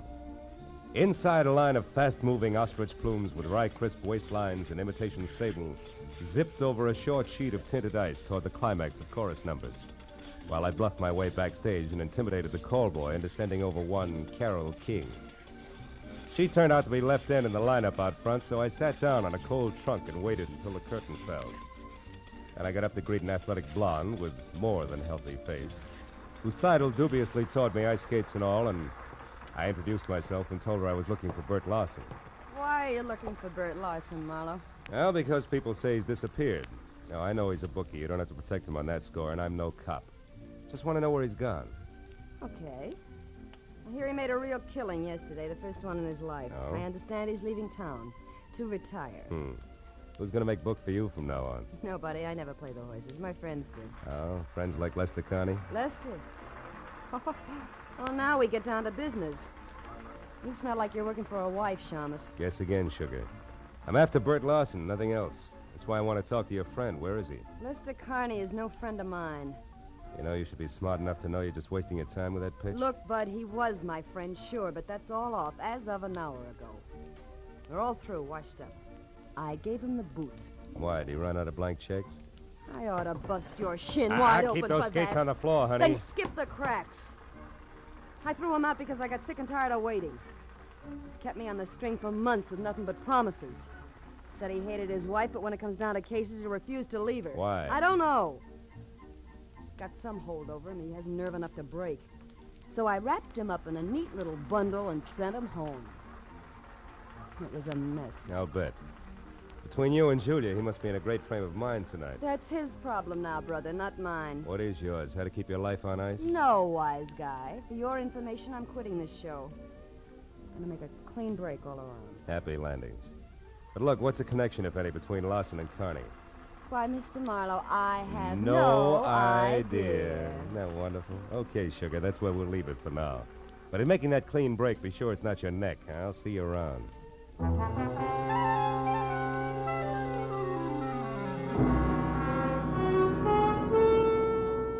I had nothing tangible to base it on, but as I left the Igloo and drove back to Hollywood, for some reason, I kept thinking that Tommy Lawson was right, that his uncle was still in town and in some kind of trouble. And I was sure that at least half of Carol King's story had been lies, but why, I couldn't figure. And another idea hit me, and hit me hard. I turned onto Cherokee again and drove up to Carney's house at 8110, parked, and went in. There the vague hunch began to shape up like grim fact, because the front door was wide open and spilling a pale glow from the one light in the house, the hall lamp. I saw the note propped under the lamp even before I went in. I left it where it was. It said, "To whom it may concern.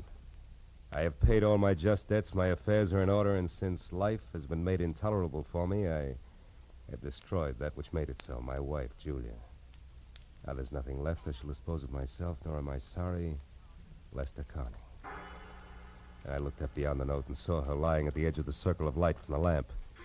Julia had been strangled by a silk cord that was still embedded in her swollen throat. I turned and started for the phone. Stay where you are. Oh. So I got here a little too late, huh? Or is it too soon? My wife's dead, so what's the difference? You better stand still because I'll shoot fast. Who are you and what are you doing here? Name's Marlowe, and I assume you're Connie. All right, I'm a private detective trying to find Bert Larson. In the process, I got mixed up in your little fiasco from one end to the other. Bert Larson. Just a cheap bookmaker.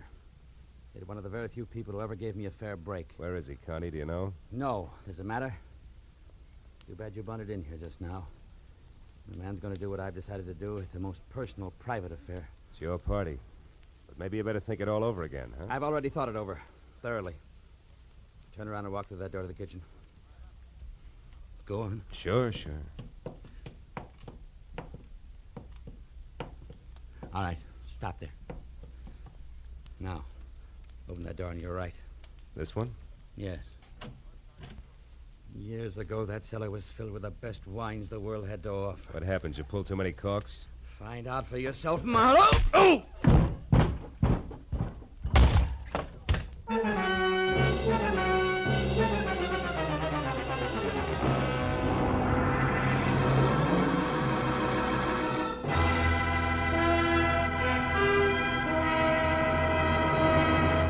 In just a moment, the second act of Philip Marlowe. But first, will Tyrone Power listen to Jack Benny's Siren Song? Will Ty consent to portray CBS's great Sunday night musician and lover in the movie The Life of Jack Benny? Tune in tomorrow and find out. No, there's never a question about the quality and quantity of comedy and sheer entertainment on CBS on Sunday night. And remember, the Jack Benny Show is heard on all of these CBS stations. Now, with our star, Gerald Moore, we return to the second act of Philip Marlowe and tonight's story, The Kid on the Corner.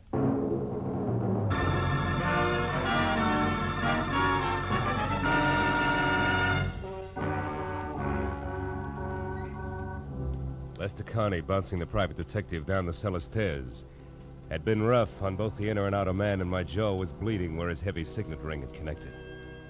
I was back on my feet through the dusty jumble of barrels and boxes over to a grimy side window and finally out onto the street.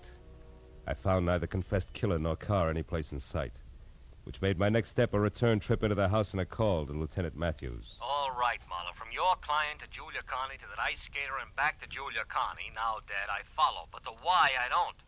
Where's the connection between the newsboy's uncle and this guy you say is on the way out? Lester Connie, Matthews, yeah. I don't know. You don't know? You're not saying which, Phil. Well, maybe it's a little of each. Now, look, Lieutenant, Just a second. What is it, Marlowe? Hold the wire, will you, Matthews? Okay, but make it snappy, will you, Phil? Killer on the loose isn't such a good idea, even if he's promised to knock himself off. Might decide to take somebody else along, 3,000, 4.5 North Rossmore. 3,000, 4.5. I can't hear you, Phil. What? What? Oh, a piece of paper, Matthews, in a dead woman's hand. Oh, now you're fine. It's got an address on it. The same address that was on the back of the envelope Tommy's uncle left for him. Well, this address could be the connection I asked you about. Yeah. Yeah, the hook between Uncle Bert and the Connies.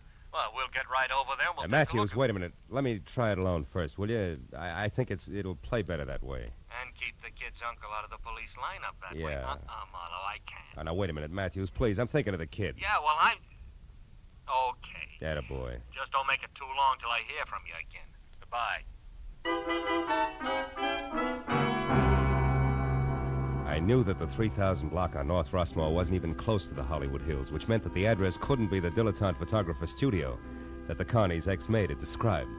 And 20 minutes later, when I was out of my car and standing next to the doorbell marked 3004.5, I knew something else, because the name underneath was Carol King.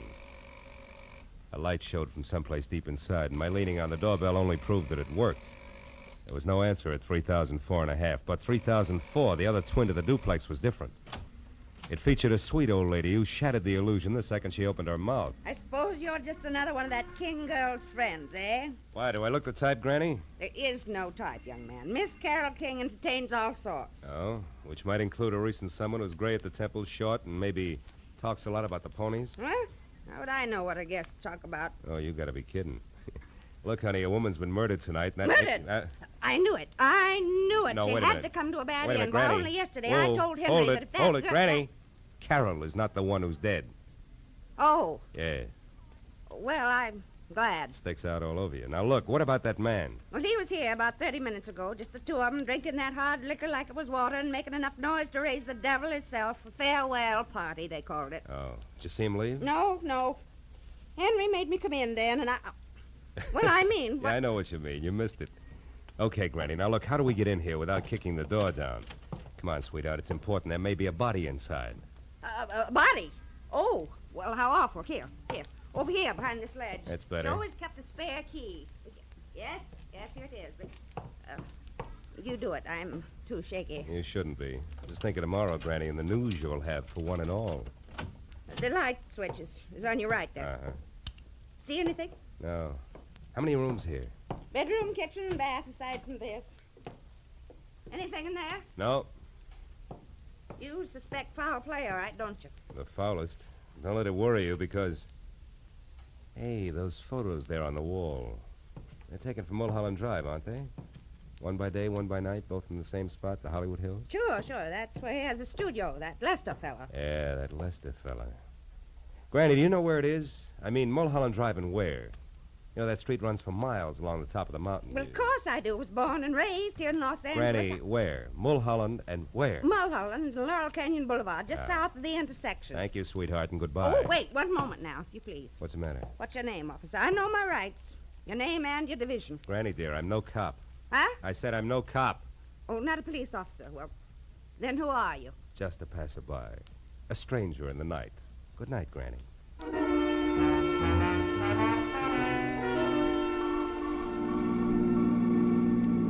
All the way from Rossmore to Sunset, then west to Laurel Canyon Boulevard, I kept worrying about Tommy Lawson and the uncle, who, from where I stood, needed at least worrying about no matter which way things played.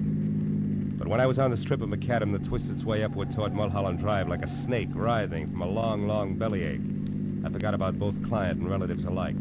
Because at the top and a little to the south, where Granny had said it would be, was Lester Carney's studio, all right, but burned to the ground. Well, he shellacked my way, Crunch. Sure go fast, huh, Chief? Yeah, it wasn't 20 minutes on this one. Hey, mister, where are you going? Some of that metal stuff's still pretty hot. Who are you, with the law? No, Chief, I'm a private detective named Marlowe. I was wondering if Lester Carney was caught in there. He owned this shack. Yeah, I know. Was he a friend of yours? No, it's strictly business. He's wanted for murder. Yeah, he was wanted for murder, Phil. He was burned to a crisp in there. Hello, Casey. Hello, Matthews. Well, what's your guess? He started on purpose? No, suicides hardly ever burn themselves to death. No. He probably took some sleeping pills or poison and then a cigarette he left going and did this, you know. Hey, by the way, Phil, you saw Connie tonight. You think you might recognize him? Might. Yeah, he's over there. There isn't much. Oh, see you, Casey. Right, Matthews. Hey, Garson. Hey, you tied Connie and this fire together kind of fast, didn't you, Lieutenant? I just found out about this place. Yeah, but you work alone, Marlowe. I got help. Oh. Oh, there it is. Got help. Oh. Oh, there it is. All that's left. See anything? Yeah, that ring. I noticed it earlier tonight. And the watch? No, I'm not sure. I don't remember what kind of... Hey, Matthews. What is it? What are you staring at, Phil? Come on over here. Come on. What? See this little piece of metal? Yeah. I think it's... Watch! Oh. Phil, you know fire makes things hot? Yeah. Hot things burn and... Yeah. Marlowe, what is it? It's an idea. Yeah, like what? Like this isn't suicide after all, like it's murder, Matthews. Come on, we gotta get to our phone quick.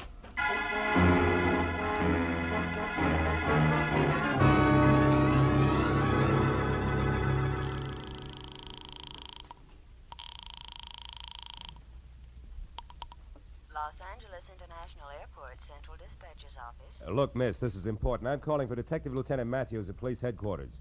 What passenger flights have left in the last half hour? Passenger flights? Yeah. Well, there have been two, sir.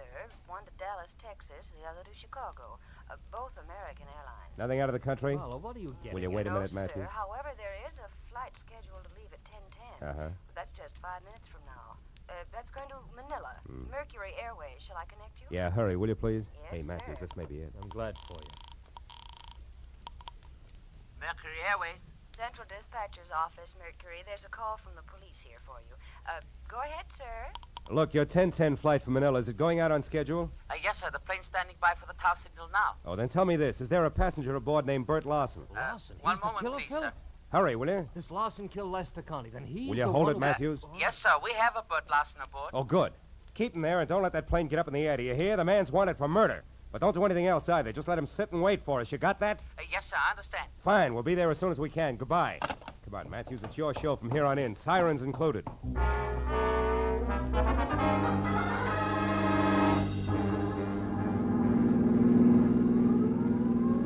Okay, Marlowe, okay, enough.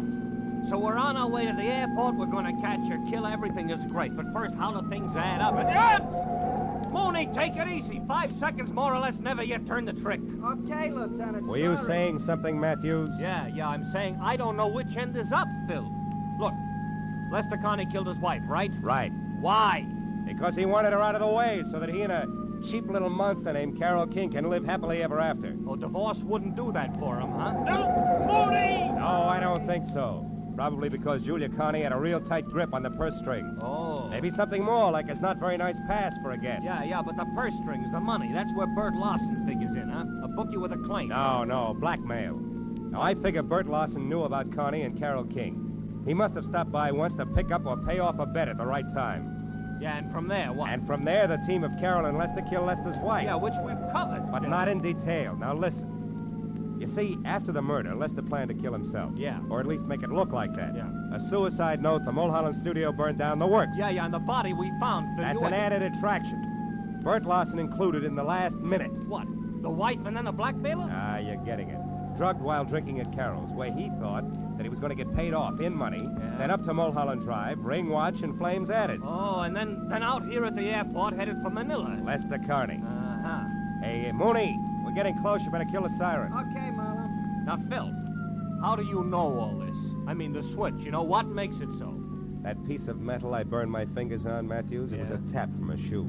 And Bert Larson wore taps. The rest of it adds from there. Yeah, including Connie at the airport now as Larson. Sure, who'd be looking for a beat-up second-rate bookie who decided to leave town? Aside from a nephew, that is. Yeah, aside from a nephew, tried every place but the airport. Uncle Bert couldn't stand planes. The brakes, Matthews. Oh, here we are. Yeah, just you and me and Mooney and the killer. Aren't you coming, Phil? No, I think I'll wait here, Matthews. I got some thinking to do. About the scum you sometimes meet in the night? No. Not the kind of a kid I almost never meet in the night. See you. Yeah. All right, come on, Mooney. Maybe our boy will make a break for it, I hope.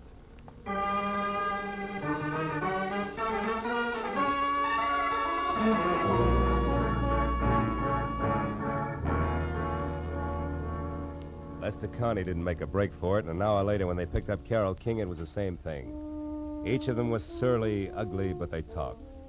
So when I finally left police headquarters, where try as he would for Tommy's sake, Matthews had found it impossible to skip over Bert Larson's connection as a blackmailer. It was pushing midnight, and I was dog-tired.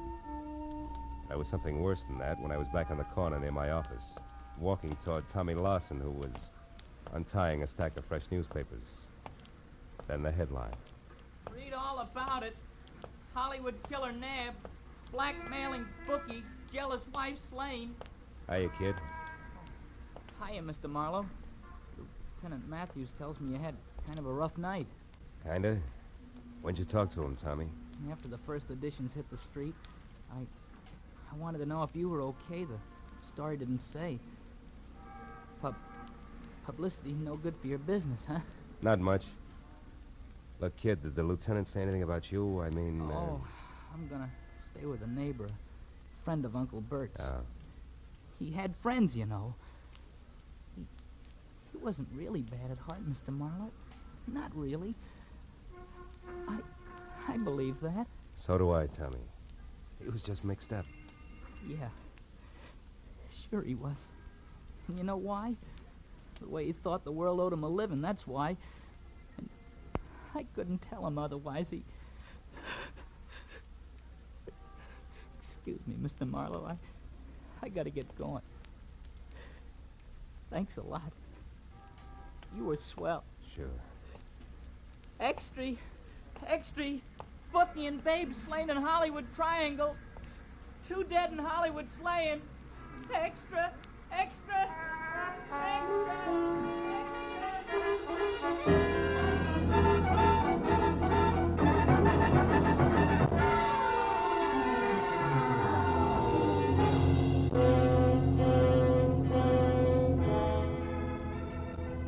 There's nothing more pathetic than a kid.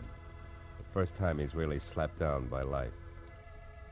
We, the older ones, the tired ones, learn to roll with the punch. Because we've got time in our corner, watching us, counseling us, teaching us how to save ourselves, so that at the final gong, we're still on our feet.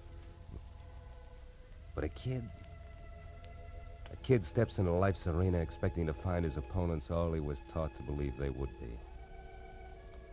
But instead he finds the old 1-2 below the belt.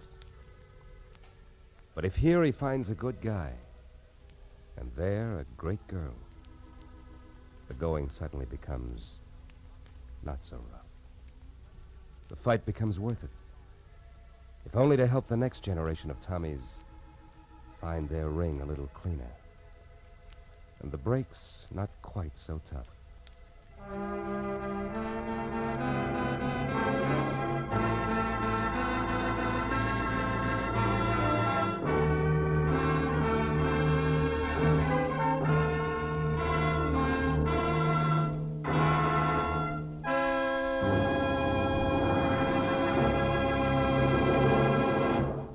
The Adventures of Philip Marlowe, bringing you Raymond Chandler's most famous character, star Gerald Moore, and are produced and directed by Norman MacDonald.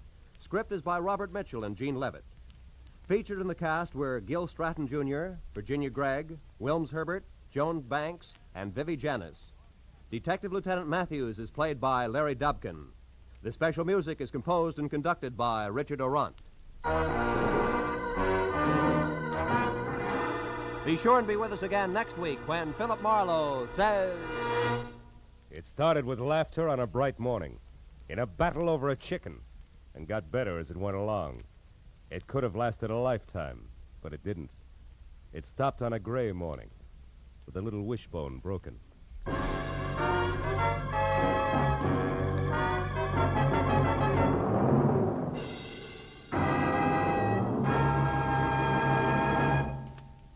Stay tuned now for Gangbusters, which follows immediately on most of these same CBS stations. This is Roy Rowan speaking.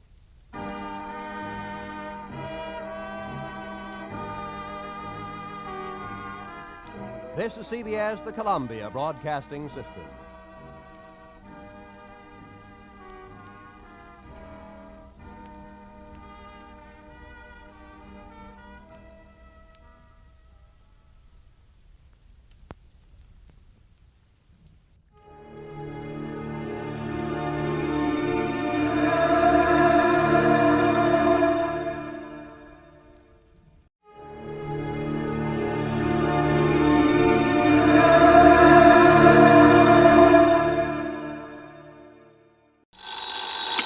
Johnny Dollar.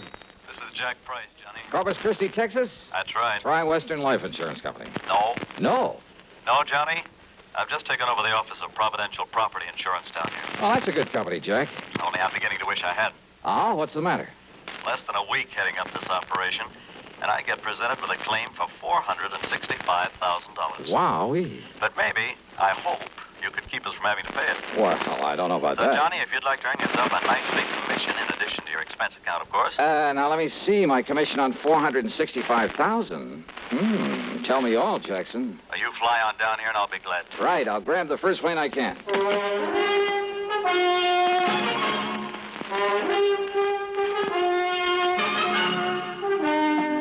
CBS Radio brings you Bob Bailey in the exciting adventures of the man with the action-packed expense account, America's fabulous freelance insurance investigator. Yours truly, Johnny Dollar.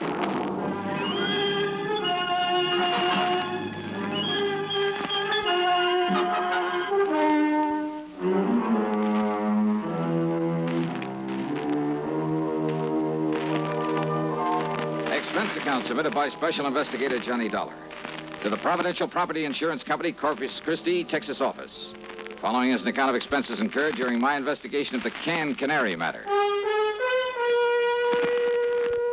After hanging up on him, I realized that Jack Price hadn't told me a single thing about the case he wanted me to handle. But who cares when it means a commission on nearly $500,000? So item one on the expense account is $128, plain fare and incidentals, Hartford to Corpus Christi, Texas. Price met me at the Cliff Mouse Airport. We piled into his car and headed for town. Johnny, I've made a reservation for you at the Driscoll Hotel on North Broadway. Oh? You'll get yourself a good night's sleep, and you can start on this matter first thing in the morning. Well, what's the matter with right now? At least you can tell me what it's all about. Well? The Canary diamonds. Canary? Yeah. You mean they're for the bird? Oh, now, wait. I'm sorry. Matter of fact, Johnny, they happen to be the most perfectly matched set of yellow diamonds in the world. A necklace, a brooch, and a solitaire and a ring. Called the Canary diamonds because of their color. No. They were stolen from Mrs. Clara Barnes Smithwick Tyson Brownfield. Oh, brother, that's a mouthful. Now, who is she? The reason she's so loaded with jewels, and about everything else an old lady could want, is that Tyson made a few $1 million in oil, and when he died about 4 years ago, he left her a considerable fortune, mostly in the stock market. Tyson? J.R. Tyson. I thought you said her string of names ended in Brownfield. About a year ago, she married young Augustus Brownfield. Oh, I see. Brownfield loaded, too? He's been up and down over the years.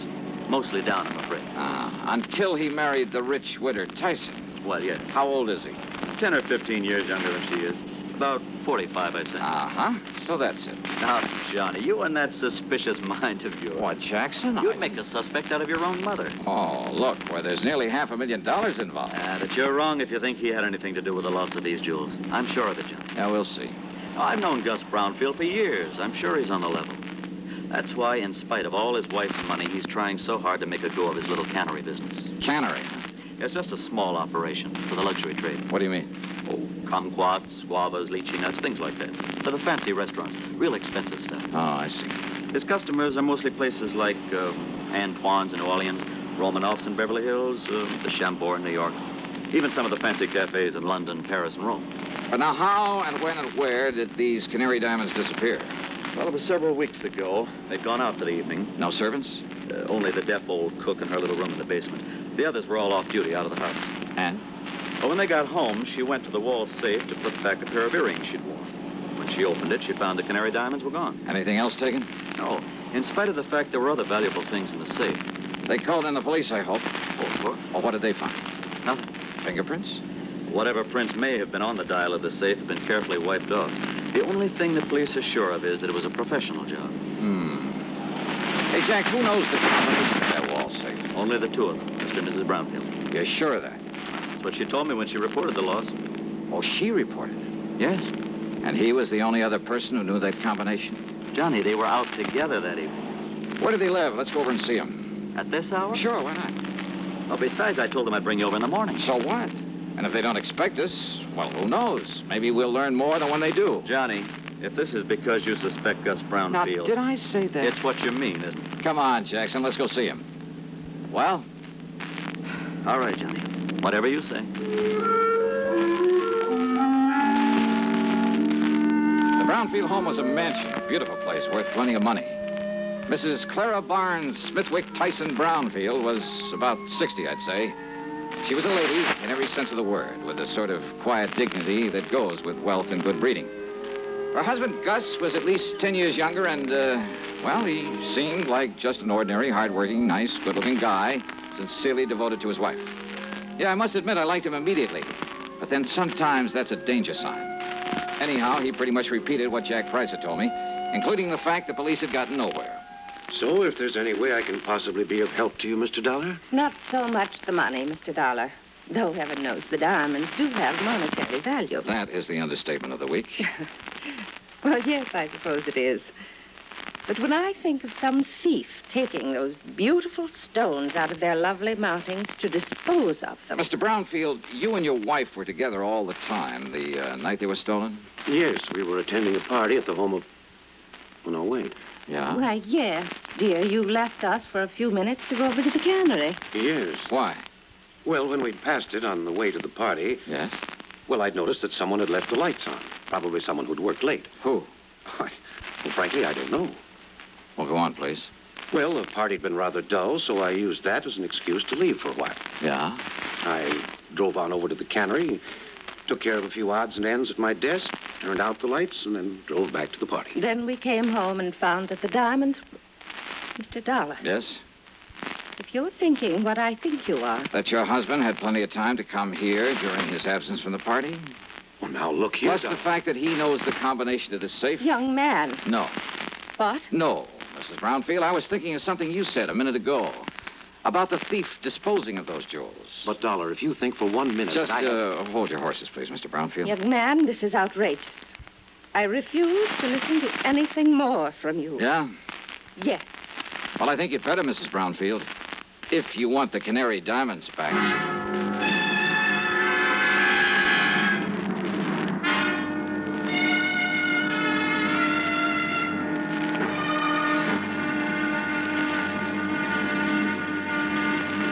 Next time you refresh, enjoy a frosty, ice-cold Pepsi-Cola. Sociability, Charlie. All right, Kay, how's this?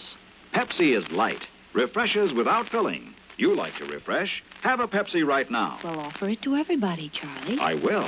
Enjoy Pepsi at the fountain. It's delicious at home, too. Have one at lunch or with a snack. Charlie. At the beach or at dinner. Wherever you go, wherever you're thirsty, Pepsi is there. It's here, too, in our Be Sociable song. Be sociable, look smart, keep up to date with Pepsi. Drink light, refreshing Pepsi. Stay young and fair and debonair. Be sociable, have a Pepsi. For the weekend, have plenty of Pepsi around. Pick up an extra carton today. CK, I'm sociable. With Pepsi, everyone is. And now, Act Two of yours truly, Johnny Dollar.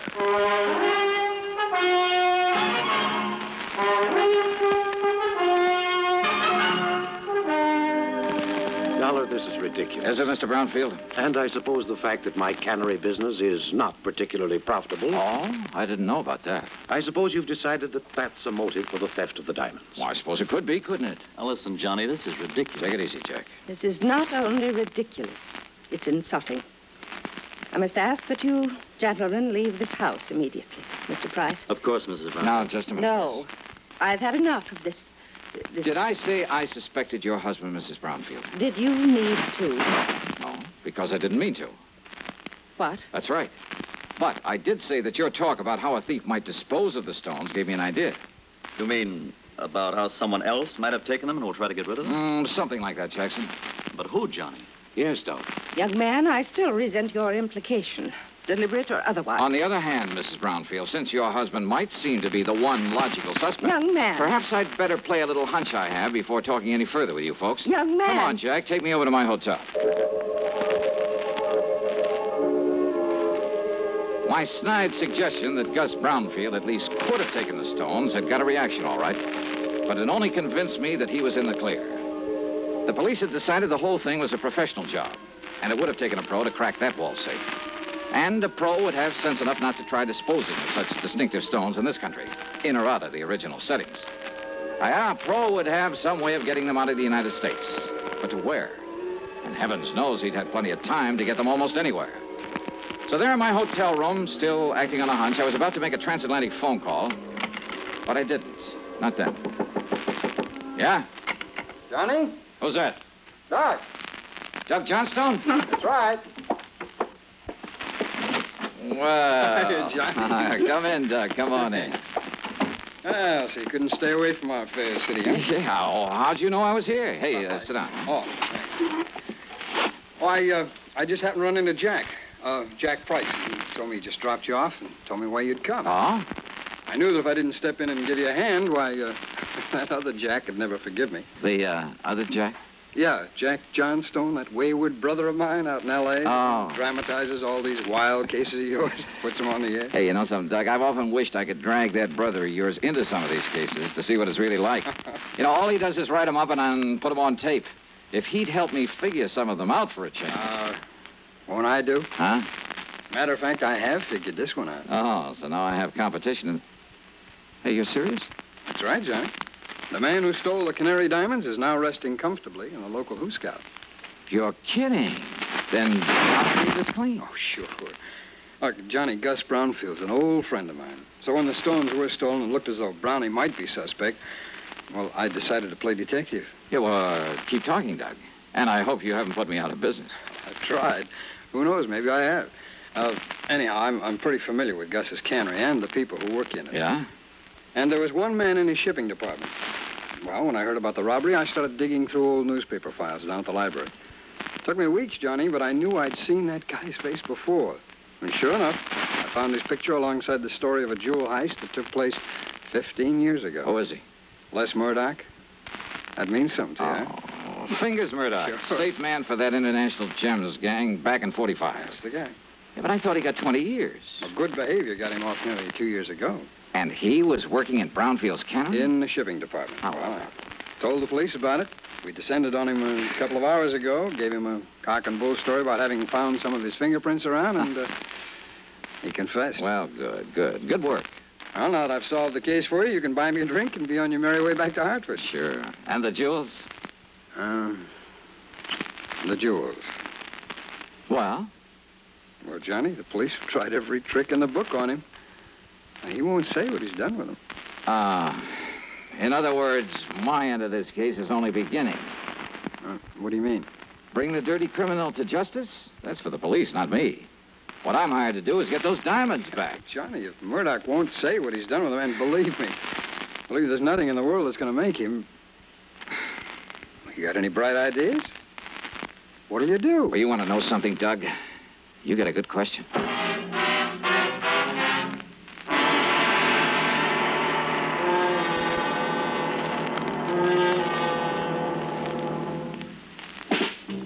Smoking more now, but enjoying it less.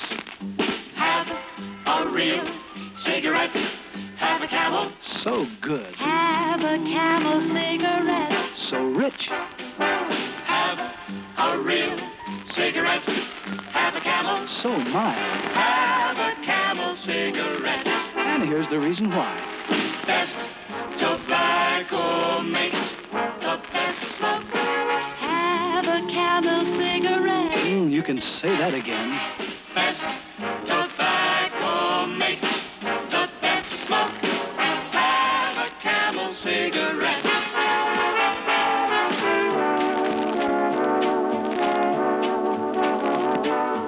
If you're smoking more these days, but enjoying it less, then change to Camels, the best-tasting cigarette of all. Start to really enjoy smoking again. Now, back to yours truly, Johnny Dollar, and the canned Canary matter.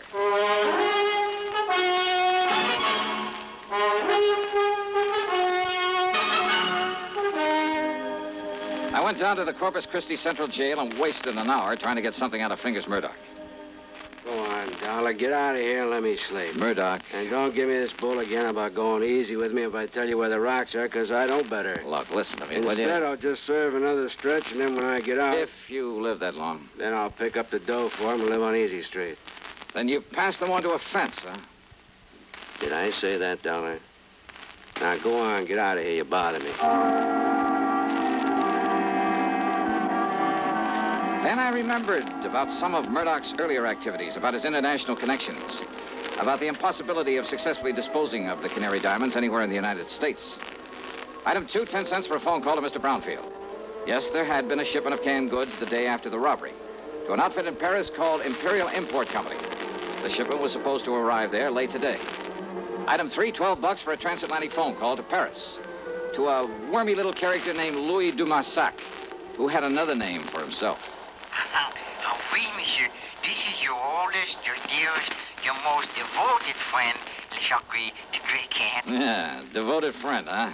You mean as long as I keep forking over good American dollars for information? But of course, monsieur. Sure. If somebody else came along with a bigger bankroll, you'd sell me out in a second. Oh, no, mon ami. You touched me to the quick. Sure. I mean, to have you put it so bluntly. All right, now tell me just one thing.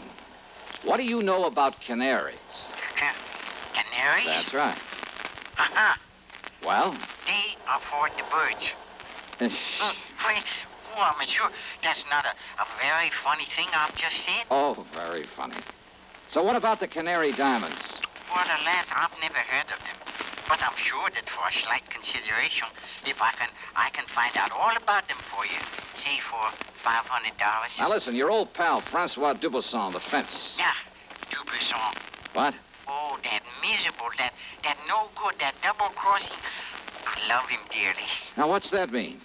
Millions he's made smuggling jewelry and paintings into this country from your United States. Now, with your help at times. But of course, monsieur. But now what has he done? What has he done? Closed up the antique shop that he used as a front for his operations. You mean he skipped the country? Oh, no. He's still here in Paris. Doing what? Is it not unthinkable that so clever a crook should turn to a legitimate business? Under another name? What kind of business? Produce. Produce? Oui. Caviar from Russia, cheese from Holland, fine sausages from Germany. And canned tropical fruit from here in the States. Oui. Yeah, but how did you know? And he calls it the Imperial Import Company. That is so. Then tell me where I can find him and I'll cable you $100. But of course.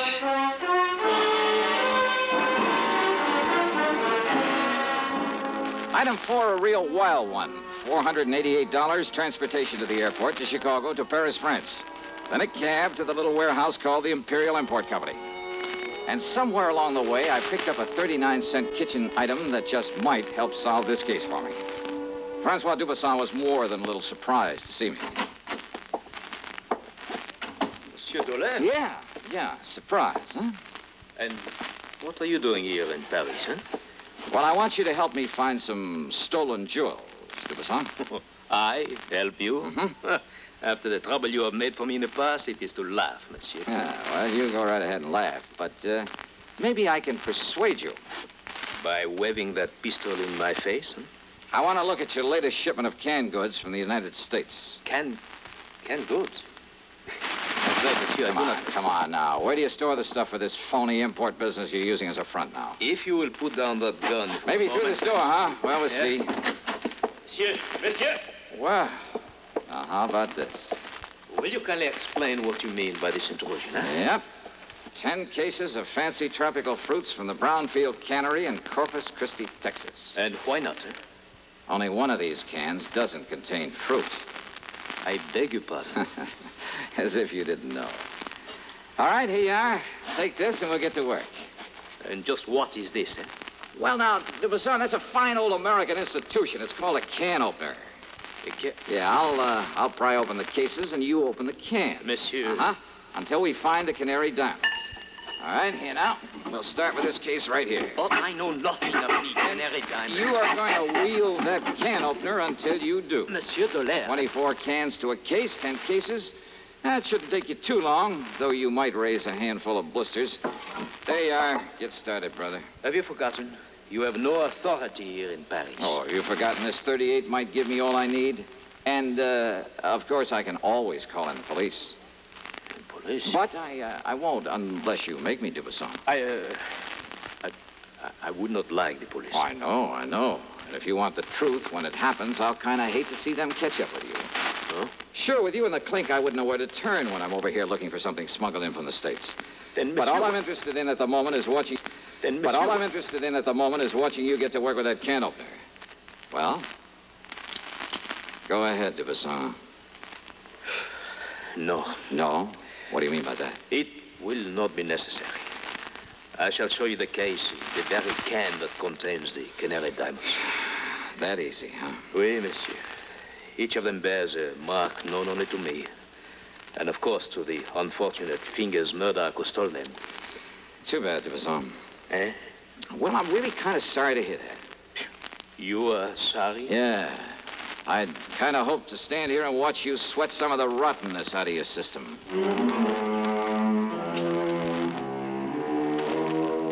Thanks to its Paris representative, the company was able to arrange for getting the stones back to the U.S. As for Dubuisson, well, I suspect he was long gone when the police arrived at his place. Expense account total, including the trip home, $1,121 even. And, don't forget my commission on this one. Yours truly, Johnny Dollar.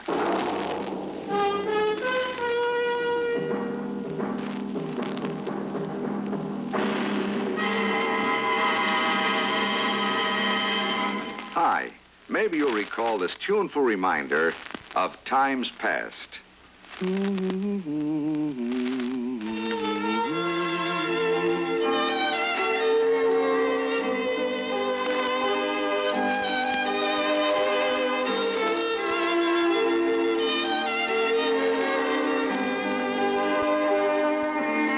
This is Dennis James with something else worth remembering. It's this. You're so right to stay regular with Kellogg's All-Bran. See, it's the normal, natural way to youthful regularity. The whole brand content of Kellogg's All-Bran supplies your system with all the bulk-forming food that you need every day. There's only one All-Bran. It's Kellogg's All-Bran. So relieve irregularity from lack of bulk, as millions do, with a bowl full of Kellogg's All-Bran each morning. ALL-BRAN. It's Kellogg's All-Bran. Now, here's our star to tell us about next week's story. Next week, a wild flight across the country after a beautiful girl, and possibly a murder. Join us, won't you? Yours truly, Johnny Dollar.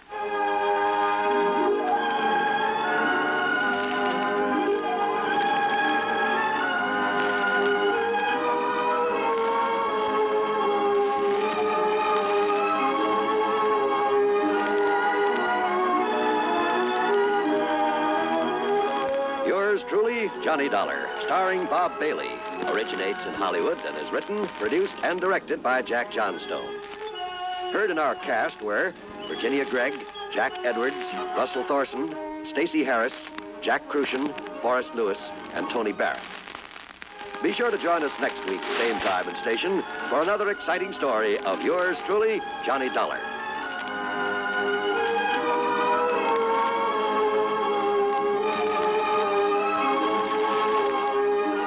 This is John Wall speaking. Greed for Gold promises doom from Suspense on the CBS radio network. You know, Dooley, I've been reading up on hypnosis. Come here and let me try it on you. I'm an officer of the law and don't approve of making a man divulge his secrets. However, I'll stand by in case there's criminology involved. I just want to clear up some of his problems, Officer Suggs. But I haven't got any problems. I'm the soul of contentment. Maybe that's your trouble. You're too contented. Lie down, Dooley. You're going to sleep. I feel so good. He's under my influence. Now, little tyke, get up. Go straight to the beer of your choice. Astounding. He's heading for Utica Club. 'Cause Utica Club will still take the trouble to age beer the natural way. Utica Club, you see. He's got no problem. He's a happy, well-adjusted beer mug. Brewed by the West End Brewing Company of Utica, New York. You're tuned to 590 WROW in Albany. 5:30.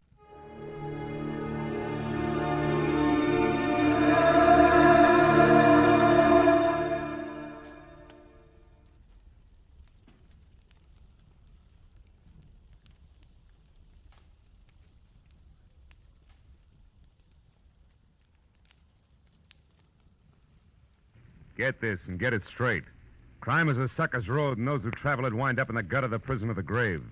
There's no other end, but they never learn. This time it started as a routine search for a rich girl's fiancé, and the trail led to a silent house haunted by a face at the window and blood in an open cedar chest. But before it was over, it became a search for a corpse that wouldn't sit still. From the pen of Raymond Chandler, outstanding author of mystery, comes his most famous character and crime's most deadly enemy, as we present The Adventures of Philip Marlowe.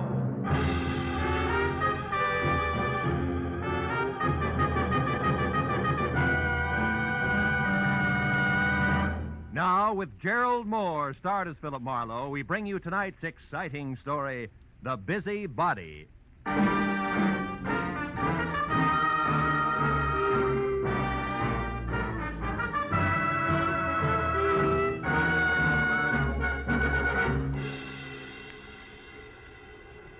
Phone jerked me up off my back and out of the sports page at 9:30 in the evening of an already too long day. On the other end was a warm, feminine voice, edged with the kind of self-assurance that means money, and lots of it. But the words were both hurried and panicky, so after I hung up, I reluctantly waded through the sports section with my feet instead of my eyes and headed for the coffee shop at Franklin and Bronson, where my new client, who had identified herself as Liz Stewart, said she'd be waiting. A pair of blue eyes at a table in the corner measured me from haircut to shoelaces. So I took the cue and walked over. After we introduced ourselves, I was waved into the chair opposite her. She leaned toward me and started with a rush. Mr. Marlowe, I've got to find a man named Dean Howard as soon as possible. Not exactly a new switch. He's my fiancé. We plan to notify my Uncle Hanley of our engagement tonight. Who is Uncle Hanley? Uncle Hanley Stewart of Stewart Aluminum. Okay, go ahead. Dean Howard was to meet me at 7, but he didn't show up. Mm-hmm. And then about 7:45 he called. He started to tell me something that he referred to as a horrible mistake, but before he could get it out, we were cut off. Well, I tried to Want call some him coffee? Coffee? No. Okay. I tried to call him back, but there was no answer. So I went to his house, but it was locked and dark. And yet his car was still parked outside. Uh-huh. Well, look, Miss Stewart, why don't you save yourself $50, go home and wait for an apologetic phone call, huh? What do you mean? Well, this stacks up as being a case of cold feet or a little celebration that got out of hand. Either way, there's nothing to worry about. I've come to you for help, Marlowe, not a pat on the head. Okay. I'll assume it's my error for the moment. How long have you known this Dean Howard? I met him at a party about 3 months ago. Mm-hmm. Uncle Hanley and I both liked him tremendously right from the first. I suppose you've considered the possibility of another woman? Well, of course, I'm not a child. I can see that. Well, Dean has been deeply troubled for the past week. He wouldn't tell me why, but I'm certain that this business tonight is tied in with it. Something's wrong, and I want you to find out what it is. All right, but I'm no leg man for Cupid, so if it turns out to be nothing more than a guy's heart beating in double time, I drop it. Fair enough? Fair enough.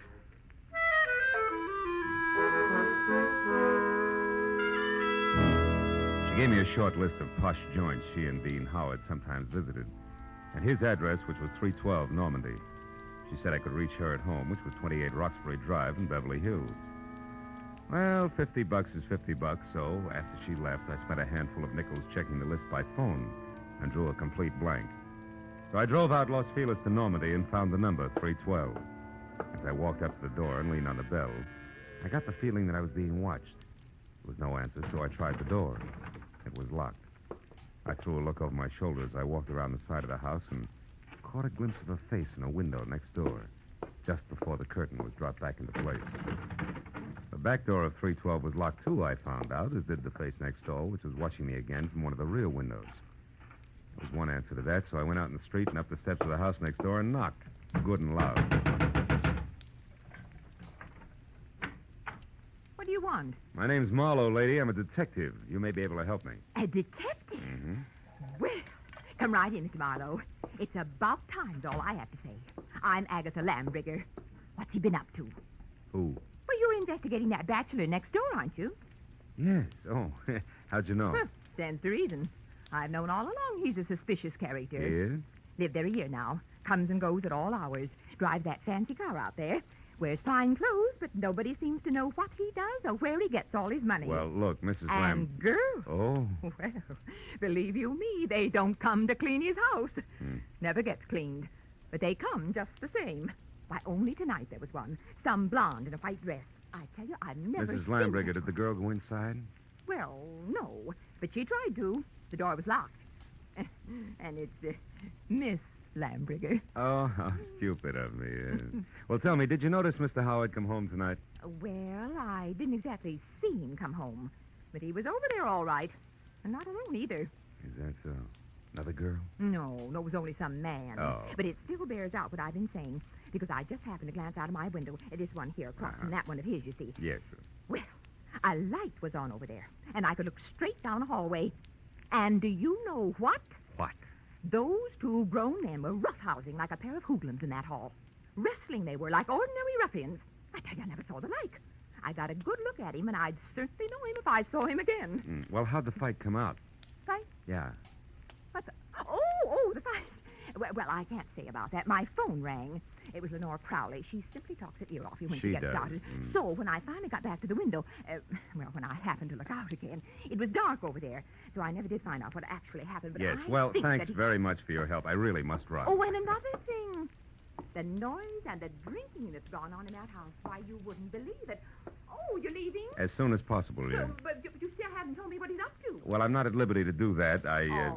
Oh, that's a shame. Yeah. Well, I'll be here all the time, you know, and I'll certainly keep an eye on that house. Oh, I can't tell you how much I appreciate you're going to all this trouble just for me.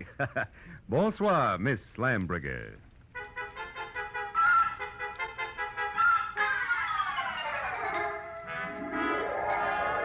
I backed out of that wind tunnel, got in my car, and drove noisily around the corner. Then I cut my lights, turned quietly into an alley behind the house, and stopped. Slipped through Howard's back gate and up the side of the house, found a window that could be persuaded, and went in. Yeah, Howard was a lousy housekeeper, and everything that didn't get brushed off in normal traffic was covered with dust. I found my way to the room opposite Agatha Lambrigger's observation window and ran smack into her first lie. Where she said there was a hallway, there was a solid wall, papered with purple roses and hung with 4 dingy pictures in bronze frames, 2 on each side of a big, ugly mirror.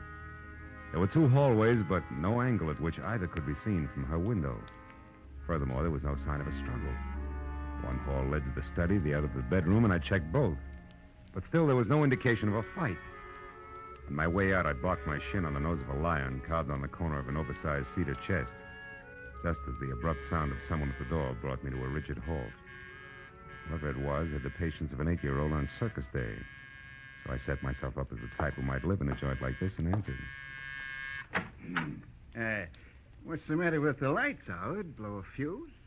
Or could this be some new economy measure? I like it this way. I don't think I know you. You should, Howard, you should. I called you yesterday about a certain money matter. The name is Leo. Don't go for your gun, Howard. Well, since yours is pointed at my 3rd rib, why should I? Well, like I told you on the phone, my boss is anxious. You're way overdue, Howard. I want that $50,000 the boss loaned you 3 months ago. Have it for me the day after tomorrow. All of it. Without fail. He knows I'm good for my debts. Why all the pressure? Well, maybe he figures your investments aren't so smart. Like maybe you've been blowing too much on that second-rate Canary, Carol. Oh, yeah, Carol. I remember. She's your girl. Well, that's none of my business. See you day after tomorrow about the same time.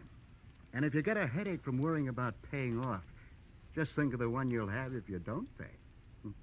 It'll be like 10 times this. Oh! Good night.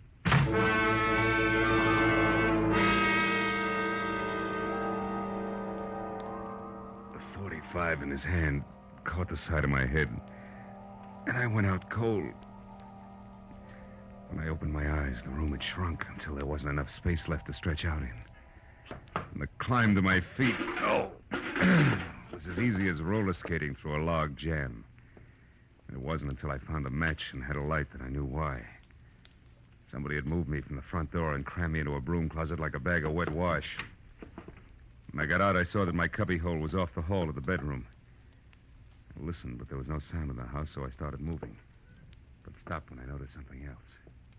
The big cedar chest with carved lions on the corners that had been closed before now was standing open. I struck another match. Inside on the bottom was a thick red puddle of blood.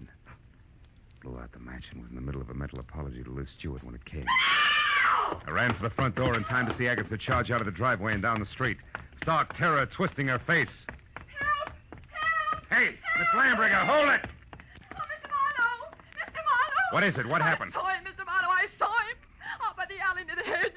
He's dead, Mr. Marlowe. Dead in my backyard. All right. Now take it easy, Agatha. It's Who Dean was Howard. it? He's there now, lying on his back close to the hedge, and he's dead. What'll we do? Come on, we'll have a look. You can show me where he is. Well, all right. He's right back here.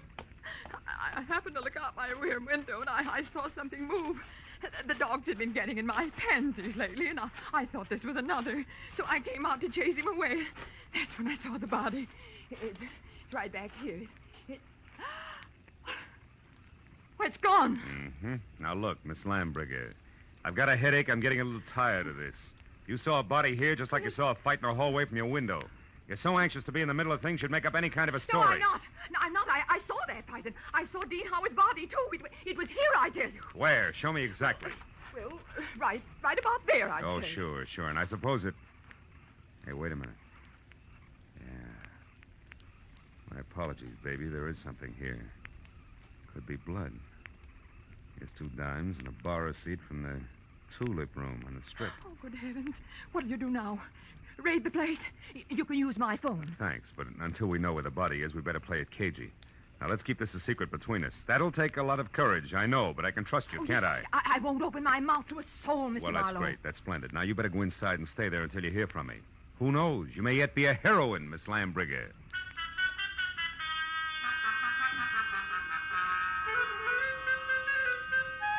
The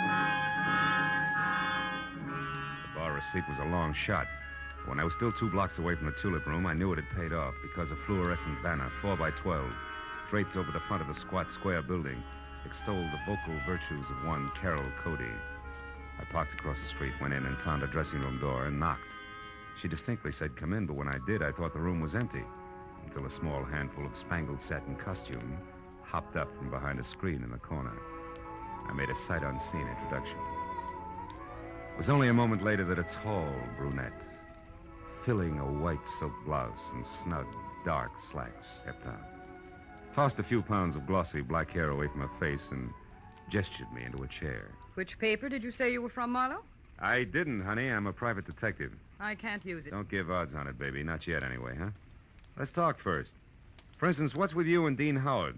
Dean Howard is a low-crawling thing. That's strange. Had it you loved him? I did until tonight when I found out that he has 2 heads. That's so he can lie and keep a straight face with one while he laughs up his sleeve with the other. Nuts to him. Nuts to Liz Stewart and her money and nuts to you. I hate Dean Howard enough to kill him, and I might just do that. I don't think you will, no, because somebody beat you to it. You mean Howard's dead? Looks that way, yeah. I'm not sure because he won't stay in one place long enough. Well, if you're trying to shock me, you're wasting your time. I'm not sorry. I think we've got company. Keep talking. I'll get him. As you say, my friend, the music business is just as lousy as any other dodge, and I can prove it. Come here. You're a good listener, Bud, so join the party. Who are you? Why are you listening out there? Come on. No. Just a minute. I wasn't listening. I was looking for you, Marlowe. I'm Ward Odom, Mr. Hanley Stewart's assistant. You're doing fine. Don't stop now. Well, ever since I learned that Miss Stewart hired you, Marlowe, I've been trying to talk to you. I followed you here from that place on Normandy because I must know what you found out so far. Why? What business is it of yours? Because, Mr. Marlowe, I doubt very much that you even know of the robbery. Robbery? What robbery? More than $40,000 worth of negotiable securities was stolen from Mr. Stewart's safe this evening. You get all your information at keyholes? And I have reason to believe that the man you're looking for took them. Of course, I don't dare accuse him without proof of his relationship with Liz, Mr. Stewart's niece. If I were wrong, it would cost me my job. Odom, did Liz know about the robbery when she hired me? Why, of course. Oh, brother. Look, see this? Her name is Carol. She's involved right up to her mascara in the whole mess. Don't let her out of your sight till I get back. Me? Why, you cheap shot. Shut up. And as for being cheap, I'll take care of you when I get back.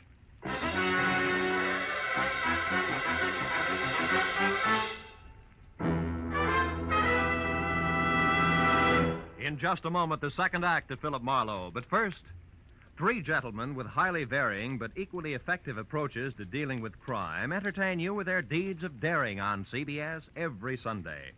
Jethro Dumont, alias the Green Llama, Police Commissioner Bill Grant of Call the Police, and Dashiell Hammett's Sam Spade.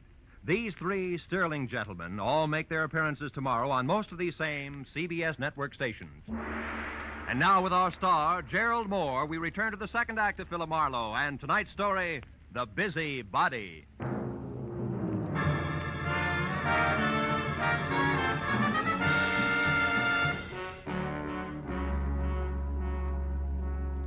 After convincing Ward Odom that his greatest contribution to the cause would be staying close, but not too close to the violent lady in slacks, I piled into my car and started for Beverly Hills in a beautiful liar named Liz.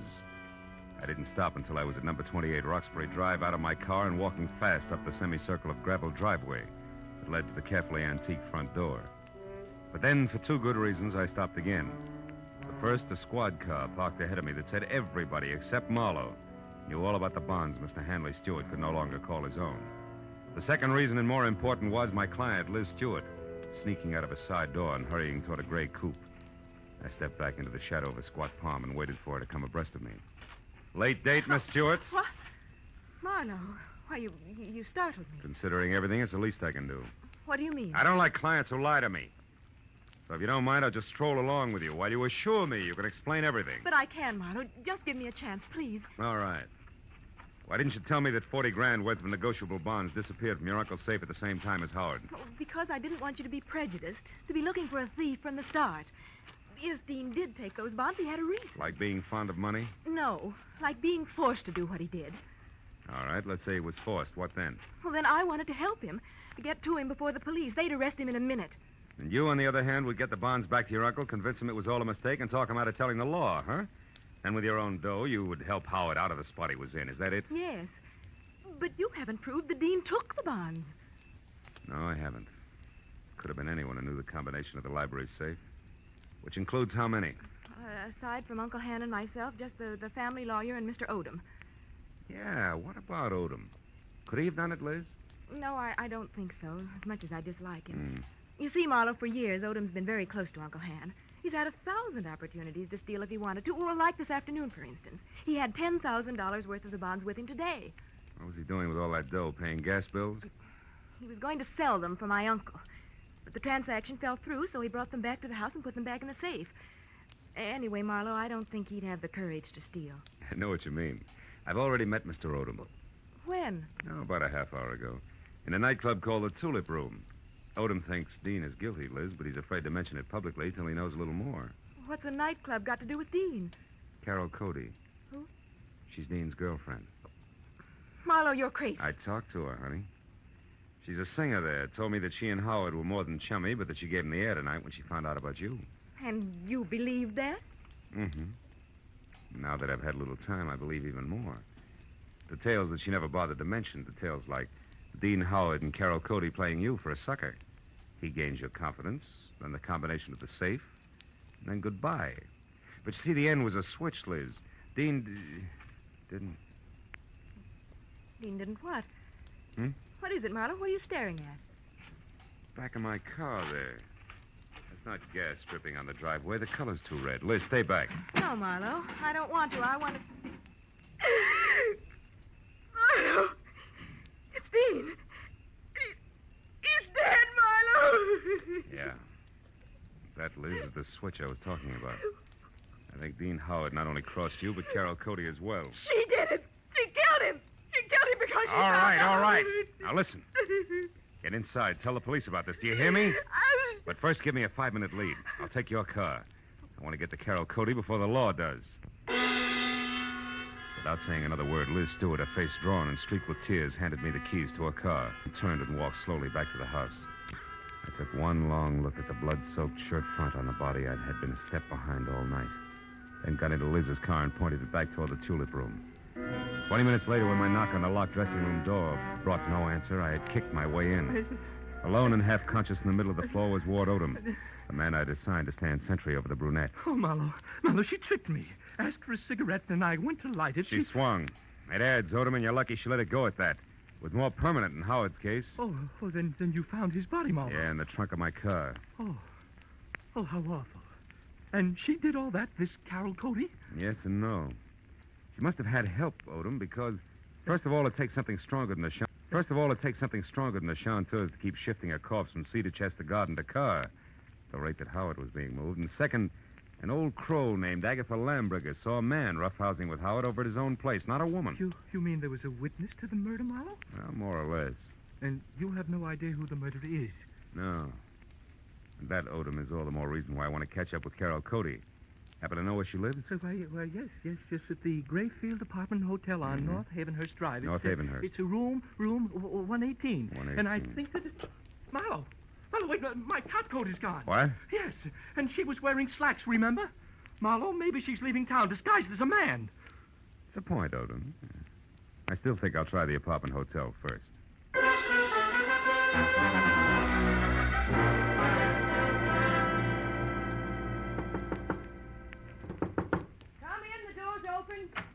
The bag's over there, boy. Did you get the Marlowe, what are you doing here? Not doubling for a bellhop, so get over there, sit down, and keep your hands in your lap, because if I have to, I'll shoot. What? I don't understand. I'll make it real plain.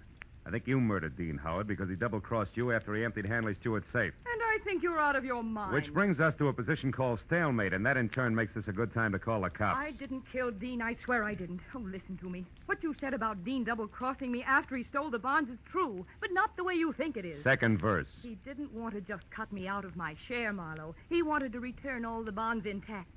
He really fell in love with Liz Stewart and decided to play all-American boy. You mean he decided to call it all off after he'd stolen the bonds? Yes, Marlowe. That was the reason we argued tonight. Well, it's a stronger reason than one I already had for your committing murder, baby. You wanted that money bad. No, you're wrong. Come back here. Why did you belt Odom and run? And don't bother denying that you did, because I just left him. And he's minus good health and that top coat over there. So if you think I that you... can explain that. I was scared that a confession out of Dean would get me into hot water. And when you showed and then Odom, Just a minute, But Carol. Marlowe, Just a minute, will you? I think I've got the answer. What answer? It's Dust, Carol. Dust and what an old gossip swears she saw from a window. Right now, I've got to get over to her place before she ends up looking like the late Mr. Howard. Well, then you believe me, Marlowe, about not killing Dean. I don't know. But since you've been in this cheap swindle from the start, we'll just tuck you into an old-fashioned wardrobe. Just for safekeeping, baby.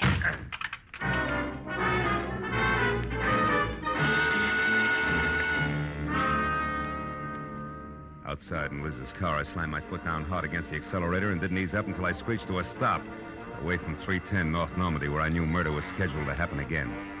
I was next to a pair of half-open French doors through which I could see Agatha Lambricker sitting erect in a straight-back chair. I was happy that I hadn't taken any longer in getting there. I was also happy that the man standing opposite her, gun in hand, the man who had murdered Dean Howard, had his back to me. I got a firm grip on the .38 in my You've been hand. so nosy, Miss Lambricker. And it's too bad that Marlowe had to let me know you've been a witness when I killed Dean Howard. A roughhouse, I think you called it. A roughhouse is what I thought at the time. But when I saw Dean Howard's body out in the alleyway, I knew... You knew I killed him. Everything would have been simple if you hadn't had your nose out a mile. I was going to run over him, and it would have looked like an accident. But I had to move the body after you saw it. Marlowe's car looked good until I could dispose of it. But there's no point telling you all this. You won't be able to gossip about it, Miss Lambricker. I'm sorry. Sorry, but that's the way it has to be. You or me. I vote for you, Odom. Drop your gun before I close the polls for good, real noisy like. Come on, drop it. No, don't shoot. I dropped it. Okay. I'll move to the middle of the room, hands high. Marlowe, I didn't want to do it, but I had to kill him. Because Dean Howard was going to return the bonds he took. Marlowe, and that would have please left you in listen a to spot, wouldn't it? Because Howard only stole 30 grand out of that safe. You were taking 10 grand to legitimately sell for your boss. I know what And when you went to I know what return them, you happened. saw there'd been a theft. And you decided to make the most of it and let somebody else take the rap for the whole 40 grand. Keep your eye on Mr. Marlowe. He's Don't worry, a man who shoots another man in the back has no guts. He won't try anything while I'm looking at him. No, Marlowe. I don't have any more guts than it takes to jump behind a woman's skirt. Olivia, choked to death. If you take one more step, now lower your gun and listen. All right, let it go, Odom. Sure, let it go. Just as long as you cooperate, Marlowe. Marlowe, don't be a Shut fool. up! Shut up! Don't shoot! He'll kill me anyway. Shoot! No! Shoot! No, don't shoot! Marlowe! No, don't shoot! Don't shoot!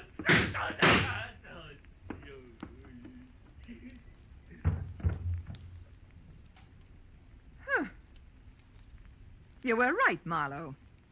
No guts.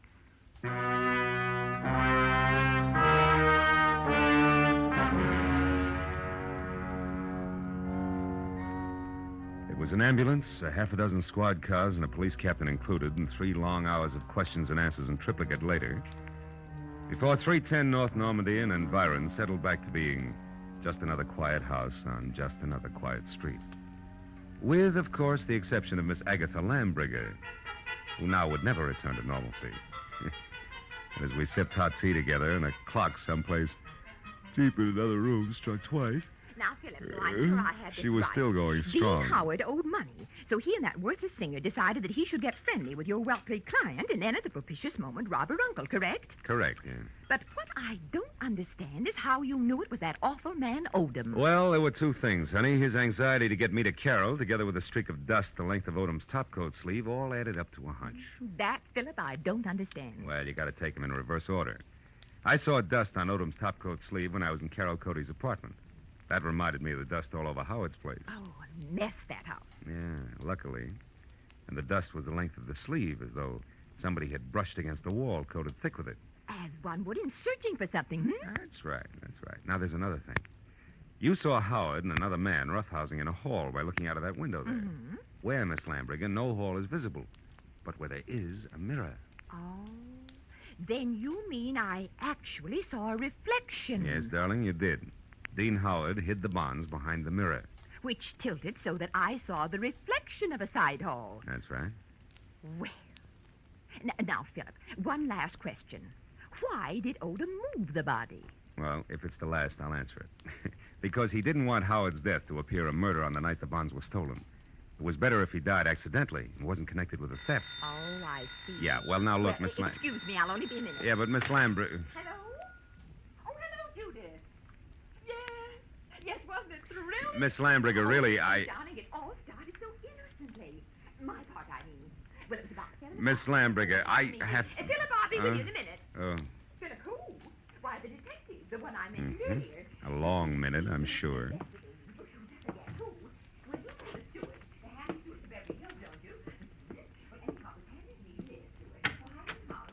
Goodbye, girl.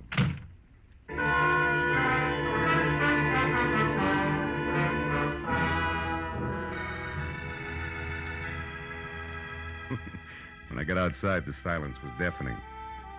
And then I remembered that I still had a client up on Roxbury Drive who I had to see.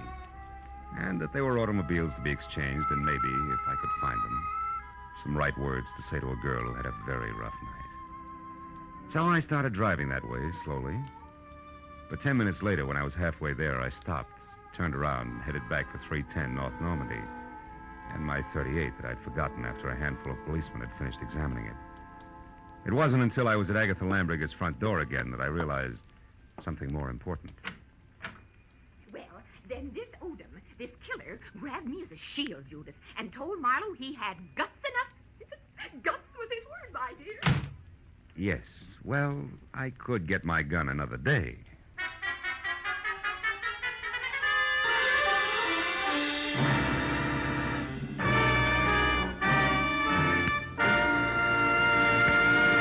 The Adventures of Philip Marlowe, bringing you Raymond Chandler's most famous character and star, Gerald Moore, and are produced and directed by Norman MacDonald.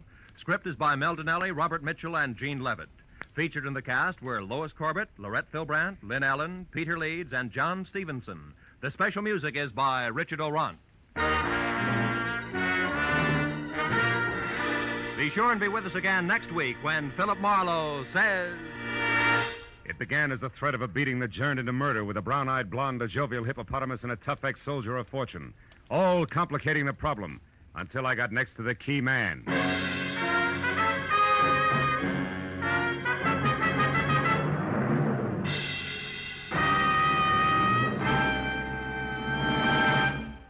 Will you be listening when $51,000 go on the block during Sing It Again tonight? $26,000 in fabulous prizes for solving the mystery of the Phantom Voice, and additional $25,000 in cold, hard cash for answering only one more question about the Phantom. There's many another prize, too, for unriddling the smart, tuneful little riddle songs that keep Sing It Again moving at a terrific clip for the hour that it's on the air. It'll be here a little later on most of these same CBS network stations. This is Roy Rowan speaking. Stay tuned now for Gangbusters, which follows immediately over most of these same CBS stations. This is CBS, the Columbia Broadcasting System.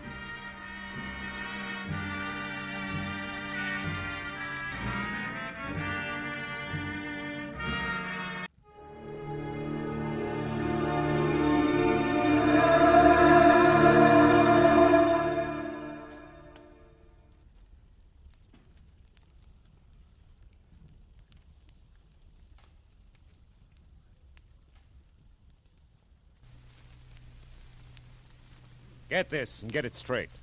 Crime is a sucker's road. And those who travel it wind up in the gutter, the prison, or the grave. There's no other end. But they never learn.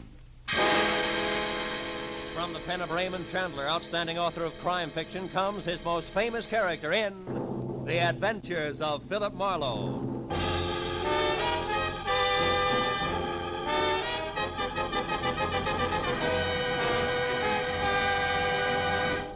Now, with Gerald Moore, starred as Philip Marlowe, we bring you tonight's exciting story, The White Carnation.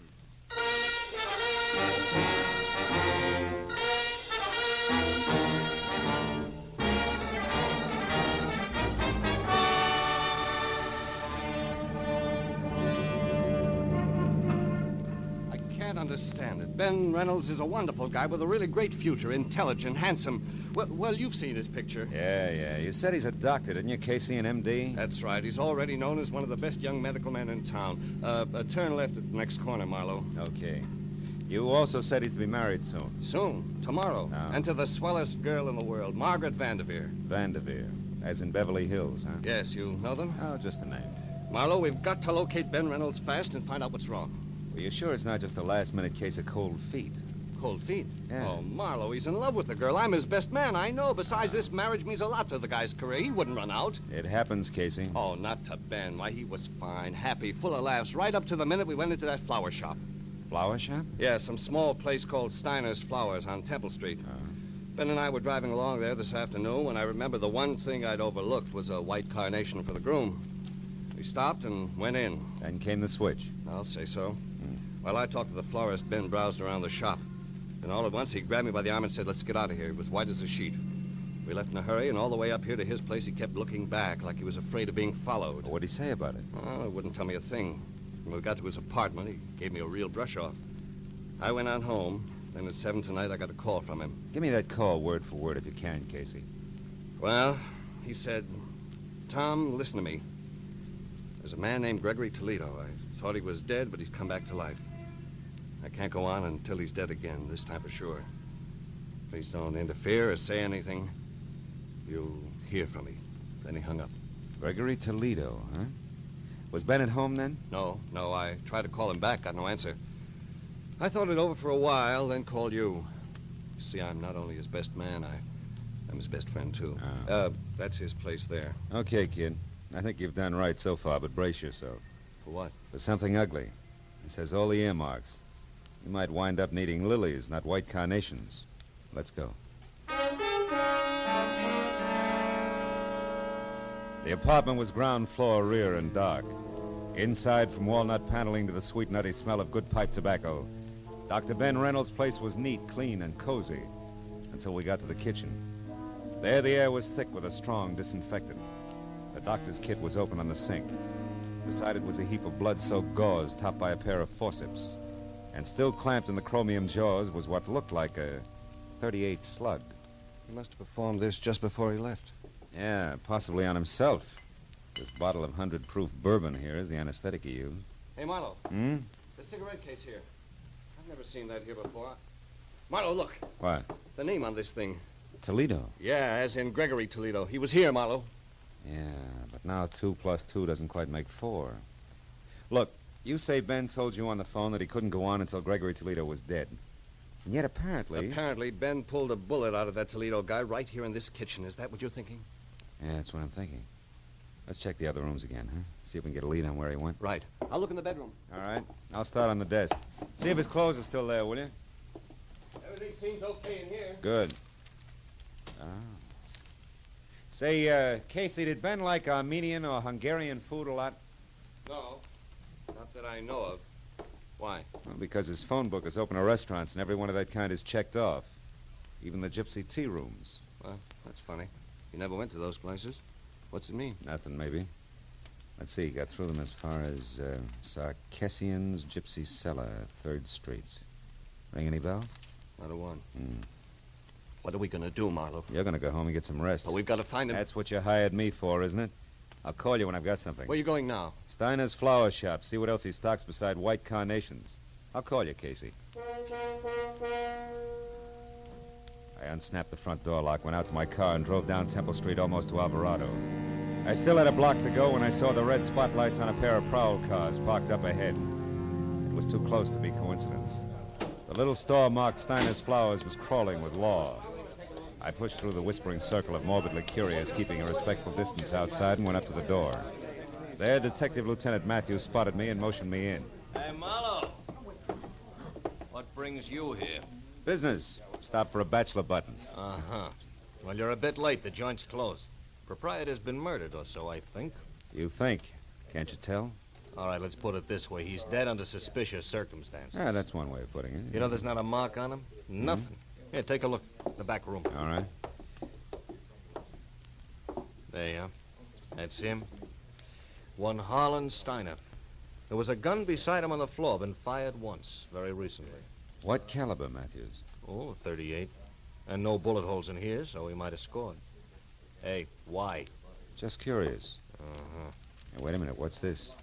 Motive, maybe.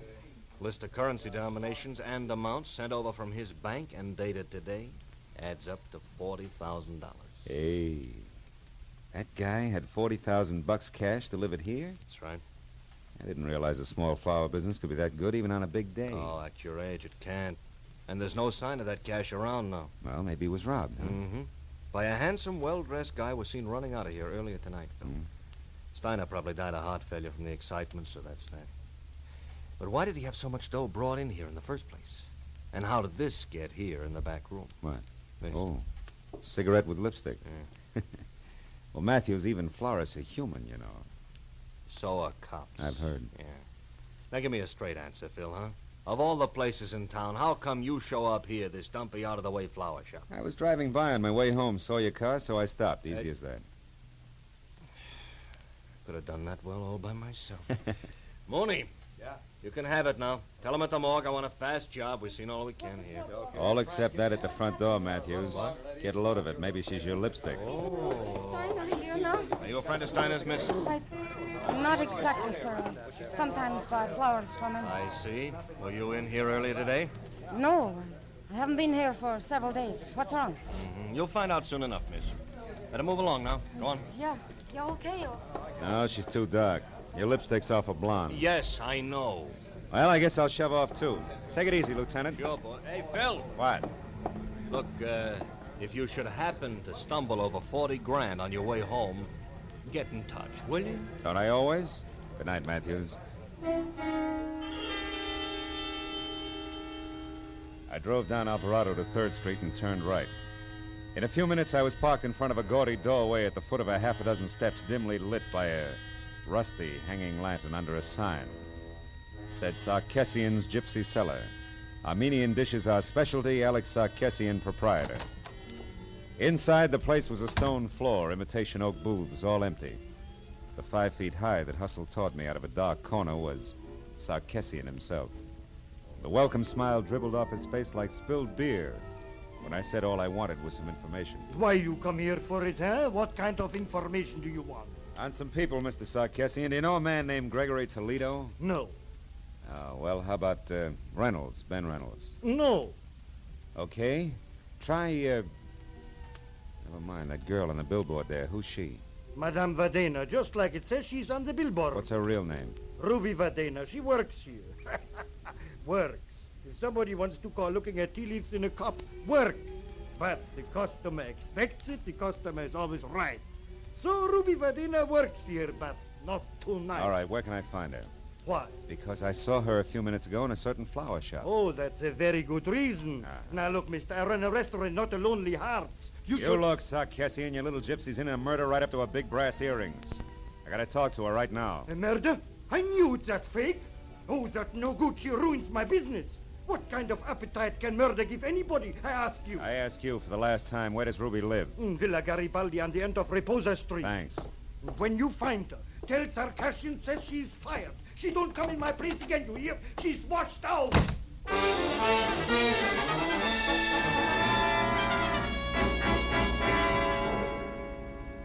Reposa Street turned out to be a narrow, block-long tunnel under dark, matted cypress trees, at the end of which Villa Garibaldi squatted like an ancient yellow toad, 2 stories high.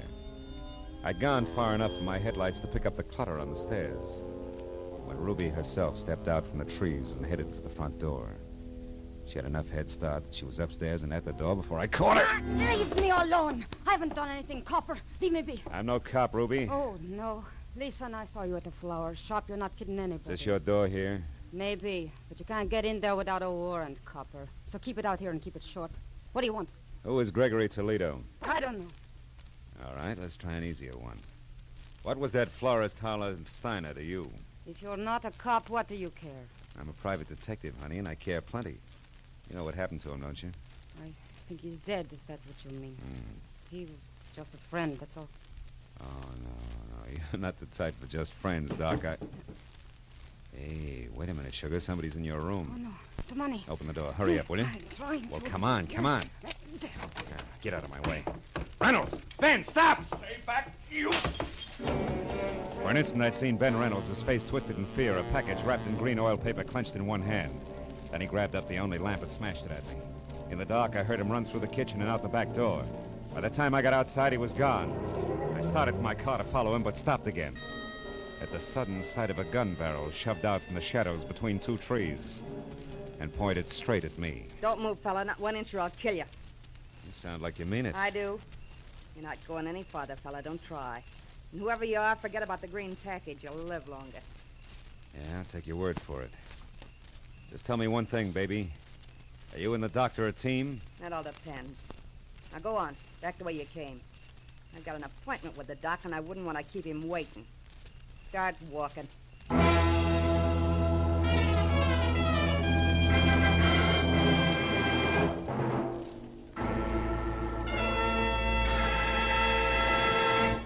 In just a moment, the second act of Philip Marlowe. But first, with the outbreak of conflict in the Far East, Care's stockpile in South Korea has fallen into the hands of the invaders. But orders are being accepted so that the moment the conflict ceases, Care will be able to move in with badly needed food and clothing for the distressed men and women of Korea. By cooperating with Care today, you can help bring hope to Korea tomorrow. Now with our star, Gerald Moore, the second act of Philip Marlowe, and tonight's story, The White Carnation.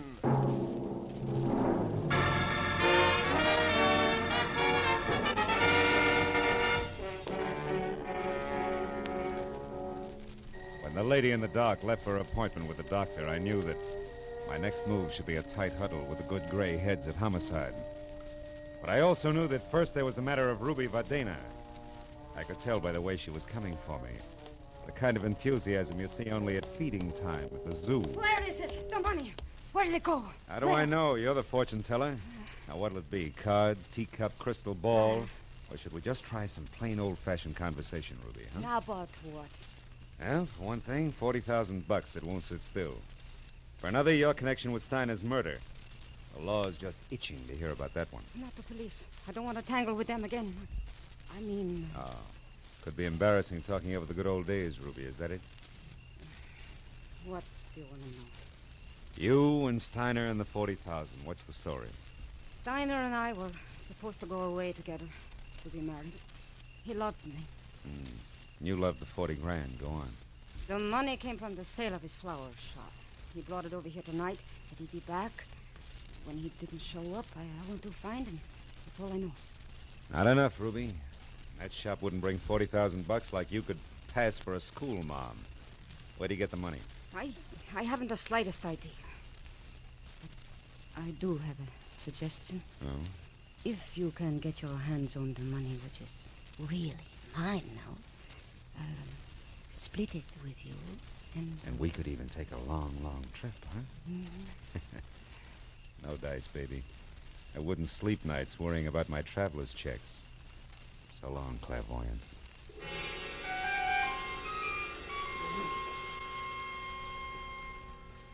When I left the piano-shawled beauty with a dollar-sign heart, I stopped at a mobile gas station, and while they filled my tank, I made a call back to the flower shop. Learned that Detective Lieutenant Matthews had gone down to the morgue. But 20 minutes later, when I was there, I was still a step behind, because Matthews had since gone on to headquarters.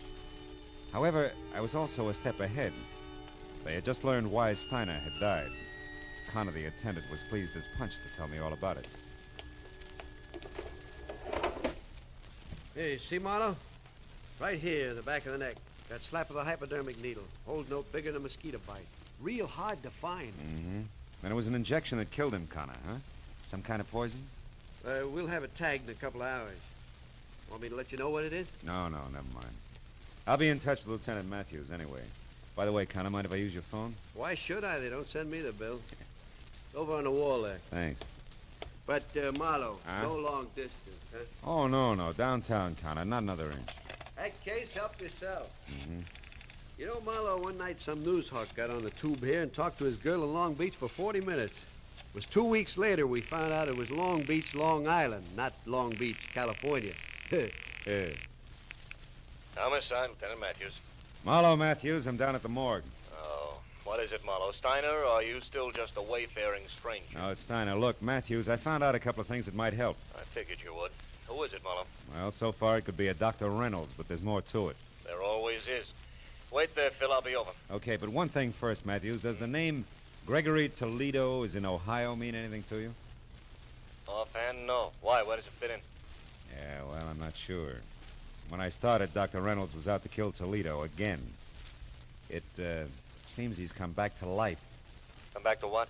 Sounded like you said... I did, yeah. Well, we'll talk about it when you get here. So long, Matthews. Hey, pardon me for butting in, Mr. Marlowe, but that's kind of funny. What you said, I mean. Why? It was the name you threw at Matthews, Toledo. You see, No, I couldn't. Well, Oh, wait a minute, Connor. Huh? What's funny about the name Toledo? Come on, it can count plenty. Oh, it's just a coincidence, that's all. That can be enough. Let's have it. Okay, Marlowe. About 6 or 7 years ago, we had a dead one in here named Toledo. Yeah? The front part I don't recall, but it wasn't that Gregory. Anyhow, the cops shot him full of holes for resisting arrest. What's the kind of funny part? Oh, not much, Marlowe. Only you just tied somebody named Toledo to this Steiner here who was killed with a hypo. And? And the Toledo bird I'm talking about was a dope peddler. Dope peddlers, Marlowe, are sometimes real handy with hypo needles. Nothing, huh? No. Not unless it fits tighter. Hey, look, Connor, you keep files here, don't you? Yeah. You could get me an address on the Toledo you're talking about, a first name, next of kin, so on, couldn't you? Sure I could. What's more, I'd be glad to, Marlowe. Why, if this meant something, it'd be... Yeah, well, let's get to the files, Yeah, huh, Connor? yeah, sure, boy. this way. Morgue attendant cracks keys. Gosh, it'll be right over here. Here we are. Bias, Toledo. Yeah, Toledo. Here it is, Marlowe. Let me see that. Toledo, John Edward, August 18th, 1943. Shot to death by police officers Celestes and Hogan. Resisting arrest. Address, 31 Juniper Place, Ocean City, California. Next of kin. Holy smoke. Gregory Toledo, a son.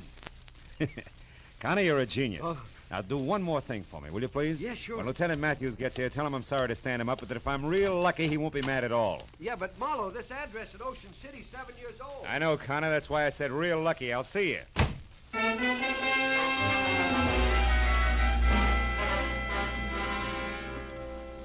The gentleman who answered the door at 31 Juniper Place was about 60.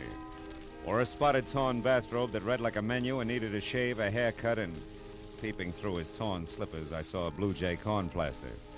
However, his spirit was bright. Seems he liked having visitors. Yes, sir? You're the manager? Oh, I am indeed. Have been for 18 years. Albert A. Keyline. You were looking for a room, sir? No, just some information, Mr. Keyline. My name's Marlowe. I'm a private detective, and A private detective? Well, come right in, sir. My goodness, don't often get to chat with a man in your profession. No, I welcome I the opportunity. I usually keep the living room closed except on Sunday, but tonight I think we can forget that regulation. Yeah, well, look, The Morris chair there is the best one. Make yourself comfortable. Thank you. Mr. Keyline, did you know John Toledo? Toledo? I most certainly did. He stayed here for 5 years. I'm unhappy to inform you. He was killed on my front lawn there in 1943. It was good riddance to...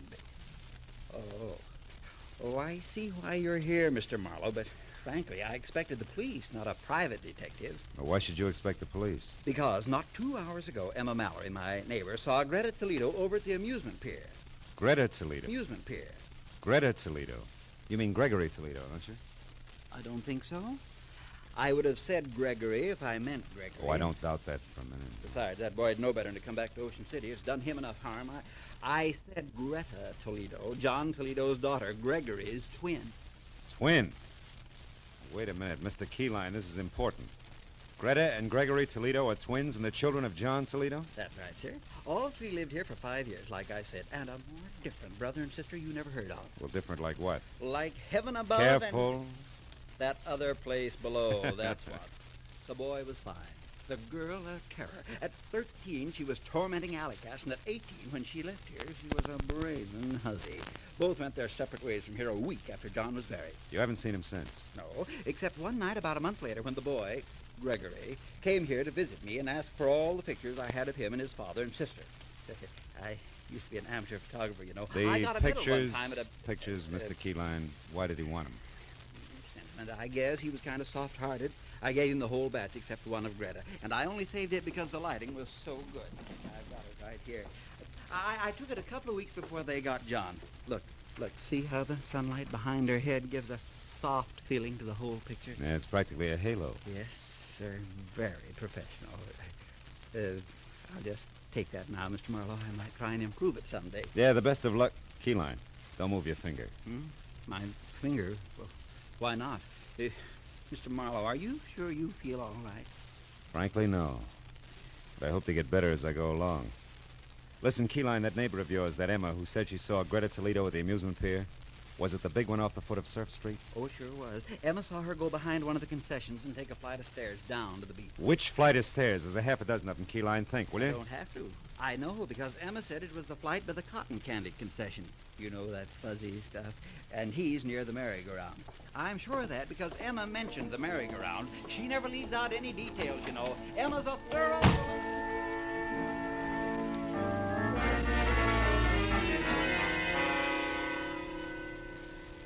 The steps that led down from the cotton candy concession took me to a fairyland graveyard under the amusement pier. Dead carousel animals, horses, sea serpents, dragons that smiled, all broken and bent and piled any side up.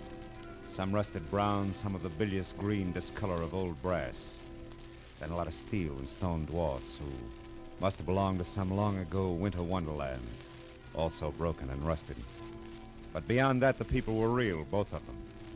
One was Greta Toledo. She was the same lady in the dark who had stopped me outside of the gypsy's place. The other was the man I'd started out to find. The man who was out to re-kill Gregory Toledo.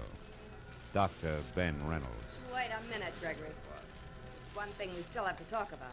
Or should I call you Dr. Reynolds? All right, get to the point, Greta. I am. That's why I asked you to meet me here. It's a safe place to talk. What did it talk about? You were shot and I gave you medical attention. You demanded that I get $40,000 that was yours, and I did. You did, hero. But only to keep me from letting everyone know that the fine Doc Reynolds is really Gregory Toledo, the son of a dope peddler. All right, sister mine. What do you want? Just this. You're really on my hook, brother. I got a big news flash for you. I wasn't shot in self-defense tonight. It was while I was committing a murder in a flower shop, some filth named Harlan Steiner. What? Yeah, a murder with a hypodermic needle. I murdered a man who was double-crossing me. Trying to take this $40,000 here. We got it from a sale of opium. He was trying to take this money and run with it in a gypsy lady love. Listen. How tight do you think you can squeeze me? There's an end to everything, even blackmail. Don't you see that? I'd be much worse off as a murder accomplice than exposed as a doctor with a very unsavory family background. Also, Greta, I've got a few moral compunctions. A doctor's supposed to save lives, not destroy them. Then see what you can do about yours, Doctor. Don't try it, Greta. Lousy aim, sister.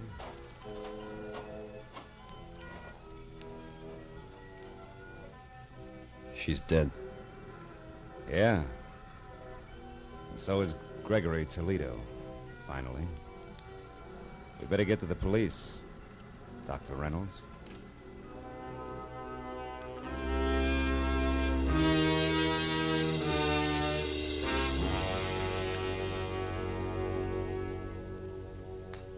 Well, Marlowe, you stepped out of turn all right, but you happened to step in the right direction. How? I still don't know. Yes, that picture Keyline showed you out in Ocean City, Mr. Marlowe. It was Greta, wasn't it? Yeah, it was. Ooh, this coffee's hot. Didn't mean a thing, though, Tom. I'd only seen Greta in the dark at the Gypsies. Yeah, then how did it help? More coffee here, please. Huh? Coffee. Oh, sure. Well, it helped, actually, when Keyline added his finger. That covered the girl's hair. And when I could only see the face... It looked like a man, and you saw not Greta, but her twin brother, Gregory. Wait a minute. Who you knew as Dr. Reynolds from a picture you'd seen earlier? Good work, Marlowe. No. Good luck, Matthews. There was Connor in the morgue, a gabby woman named Emma Mallory, Keyline's hobby as a photographer, and, lots of little things. Pardon me, Lieutenant. I don't quite know how to say this, but what about the publicity, the newspapers, and what it'll do to, well, Dr. Reynolds being Gregory Toledo. Dr. Reynolds being who? Hey, miss, I'd like that coffee tonight. You know, I always did like you, Matthews. Good night, fellas.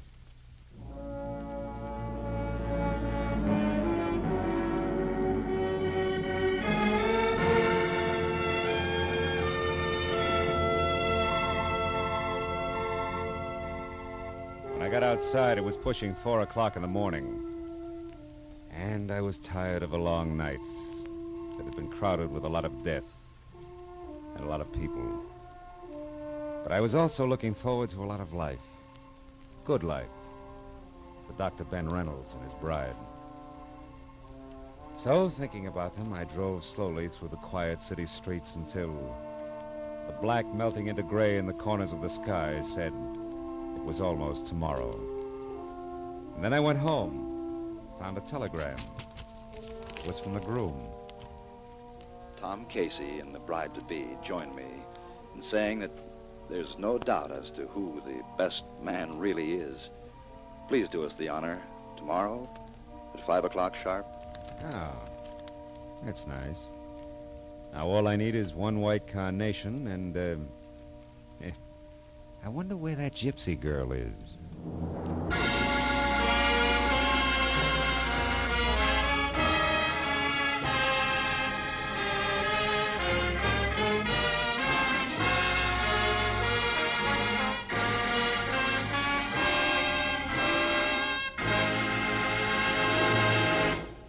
The Adventures of Philip Marlowe, bringing you Raymond Chandler's most famous character, star Gerald Moore, are produced and directed by Norman MacDonald and written for radio by Robert Mitchell and Gene Levitt. Featured in the cast were Paul Dubov, Virginia Gregg, Fritz Feld, Georgia Ellis, Tom Tully, Parley Bear, and John Daner. Detective Lieutenant Matthews is played by Larry Dobkin. The special music is composed and conducted by Richard Arant. Be sure and be with us again next week when Philip Marlowe says... This time a Skid Row suicide changed into murder. A cobbler with an accent was afraid to call the police. And a hard-boiled Hollywood agent broke into tears. All because one woman kept her whole life between the covers of a big leather book.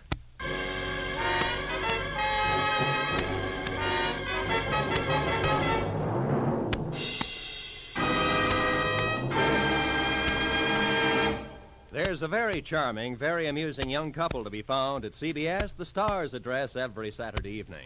They're Liz and George Cooper, and Liz is played by the glamorous Hollywood comedian Lucille Ball. It's wonderfully hilarious. It's comedy at its best.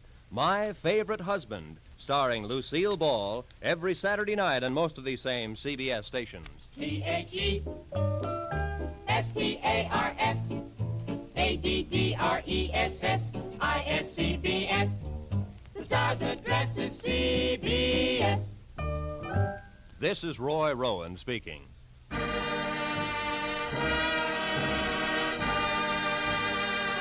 This is CBS, where you dance to the music of Vaughn Monroe, Saturday nights, the Columbia Broadcasting System.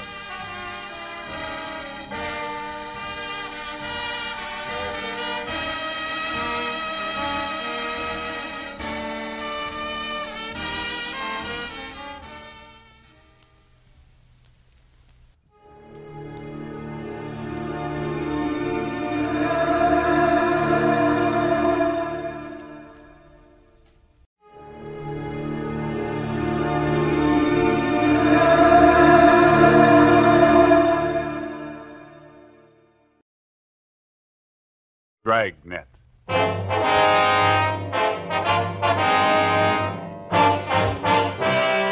Dragnet, the documented drama of an actual crime. For the next 30 minutes, in cooperation with the Los Angeles Police Department, you will travel step by step on the side of the law through an actual case transcribed from official police files. From beginning to end, from crime to punishment, Dragnet is the story of your police force in action. It was Friday, March 16th. It was damp in Los Angeles. We were working the night watch out of homicide. My partner's Ben Romero. The boss is Thad Brown, chief of detectives. My name's Friday. It was 11:45 p.m. when we got to where we'd parked our car. 2nd and Main. Couple of drops on the windshield. Yeah, I hope it holds off. I was thinking of going out to see the Cubs and Pirates play an exhibition game tomorrow. Guess maybe now I won't. You might be lucky. What's the weatherman say? I don't know. Get the radio on. Yeah. It's a slow night. Yeah. Might not be tomorrow night. What? March 17th, isn't it? Oh, yeah. 62A, Collier Station. All units in vicinity of 102 South Virgil, 211 and shooting, code 3. It's a hot one. All units in vicinity Out of First 102 Street. South Virgil, 211 and shooting, code 3. Unit 13, take the call. Happy St. Patrick's Day. 11:58 p.m. We arrived at 102 South Virgil, the Bartlett Hotel, a 4-story building. Sergeant Scheimer met us in the lobby and informed us that the shooting took place at 11:40 p.m. in room 432, occupied by Mr. and Mrs. Theodore V. Benham. Mrs. Benham was the victim. We went up to the 4th floor where Officer McCready was stationed outside the room. Any witnesses? Only Benham says it was a thief. Did you talk to any of the people on this floor? None of them saw anything. They're all in their rooms. Any other way out of here? That stairway in the rear leads to the roof. I took a look. Nothing up there. Where's Benham? Across the hall, lying down. Cox is with him. Okay, let's look at the body. We went into the room, a dreary place with a single light hanging from the center of the ceiling. The carpet was faded and worn in spots. On the north side were a closet and a bathroom. Against the east wall was a dresser. Across the room was a double bed, and at the foot of the bed, a window looking out over the roofs of adjoining buildings and the marquee of a movie house down the street. A steamer trunk was in the corner, and a straight-back chair was next to the door. The mirror of the dresser was smashed, and on the dresser, a Gideon Bible. On the bed was the body of a woman sprawled face down. There were several splotches of blood on her coat. On the chair was a .32-20 revolver, which McCready said belonged to Benham, the husband of the murdered woman. We asked McCready to put in a call to the crime lab, and we went across the hall to question Benham. This is an awful shock. I'm not feeling well. I'm under doctor's care. Hemophilia. Awful shock. Sit down, please. Yes. I don't know what it'll do to me. I should be in the sanitarium right now. We'll see you're taken care of.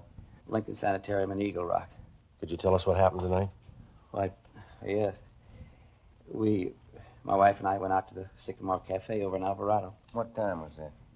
Oh, about 9:30. We had a couple of drinks and something to eat. Listened to a piano player, then came home. I unlocked the door, and Elizabeth went in first, went over to the dresser. I just walked over to her when a man stepped out of the closet in back of us. He had a gun.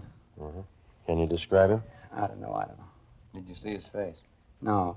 He had a blue bandana over his face, and he had a cap on, a blue and white check. Did you notice his clothes? No, I didn't. Anything else? He seemed very nervous, and he wasn't holding the gun still. My wife was opening her purse, and I said, well, I haven't got very much, but I'll give you what we have. And he fired and hit Elizabeth. I pulled my gun from my overcoat and started shooting. Are you in the habit of carrying a gun? No, I'd noticed suspicious-looking men following me lately, so I bought one. Is this the gun here? Yes. Then what happened? Well, I fired all the bullets. I don't know how I missed. The room was small. He kept moving around all the time. But I guess I did miss. Then he ran out of the room. About how old would you say this man was? Officer, I haven't the faintest idea. See you a minute, Sergeant? Sure. We'll be back, Mr. Benham. This has been an awful shock to me. Wonder how his wife felt. McCready told us that Sergeant Scheimer had found a woman in the Nevada Hotel next door who might know something. We went next door and questioned Mrs. Caroline Cromwell, a resident of the hotel. She occupied room 415 on the top floor. She told us that about 20 seconds after she heard the shots, she looked out the door of her room and saw a man come down the back stairs, which leads to the roof of the hotel, and enter room 402. She'd seen the man several times and was positive of her identification. Sergeant Scheimer said the man was registered as Jack Morrison. We went to room 402. Try it again. Who's that? Police officer. What do you want? I'd like to ask you a couple of questions. I was going to bed. We'd like to talk to you. Won't take very long. All right. What do you want to know? How long you been in your room? About 10 minutes. What? Where were you? To the movie. Which one? Right down the street. Why are you asking me all these questions? You been drinking? A little. Not much. Mind if we look around a little? I was out all the time. I didn't know nothing about a shooting. And you won't mind if we look around. You won't find nothing here. These all the clothes you've got? Yeah? this your coat? Yeah. Yeah. You wearing this tonight, were you? No. It's the only coat in the closet. What'd you do with the coat you were wearing? Guess I was wearing that one. Did you spill it? What? A bottle of whiskey? It broke. How? How do I know? Got a hole here in the sleeve. What'd you do with the broken bottle? Threw it away? Where? I don't know. On the street? Joe, I found something. A shirt. Stuck down between the wall and the bathtub. Looks like blood on it. This yours? Where's the shirt you wore tonight? Take off your pajama top. Why? Take it off. All right. But I didn't have nothing to do with that shooting next door. What happened to your arm? Guy shot at me. Who? I don't know. I bought a bottle and had a couple of drinks and went to the movie for a little while. Would you mind moving away from the bed, please? No. Thank you. I came out of the movie because I was getting dizzy, and I went up on the roof here to get some air. While I was standing there, a guy ran across the roof and shot at me. What'd the man look like? I don't know. He came from the roof of the hotel next door and ran into this place. How big was he? It was dark. I couldn't see. What'd you do? Well, after I was sure he was gone, I came down. I was going to have my arm fixed in the morning. Better get your clothes on. Why? Well, you got a pretty bad arm. You better have it fixed up. We'll take you to George Street Receiving Hospital. It's all right. I don't have to go there. Find anything, Ben? No. You got a clean shirt? No. Well, you better wear your pajama top then. Oh, here's something. What did you say your name is? Jack Morris. Here's a card I found in the closet. It says, Tommy Kane, report for work, Joe's Cafe, 8 o'clock, March 1st. Who's Tommy Kane? That's me.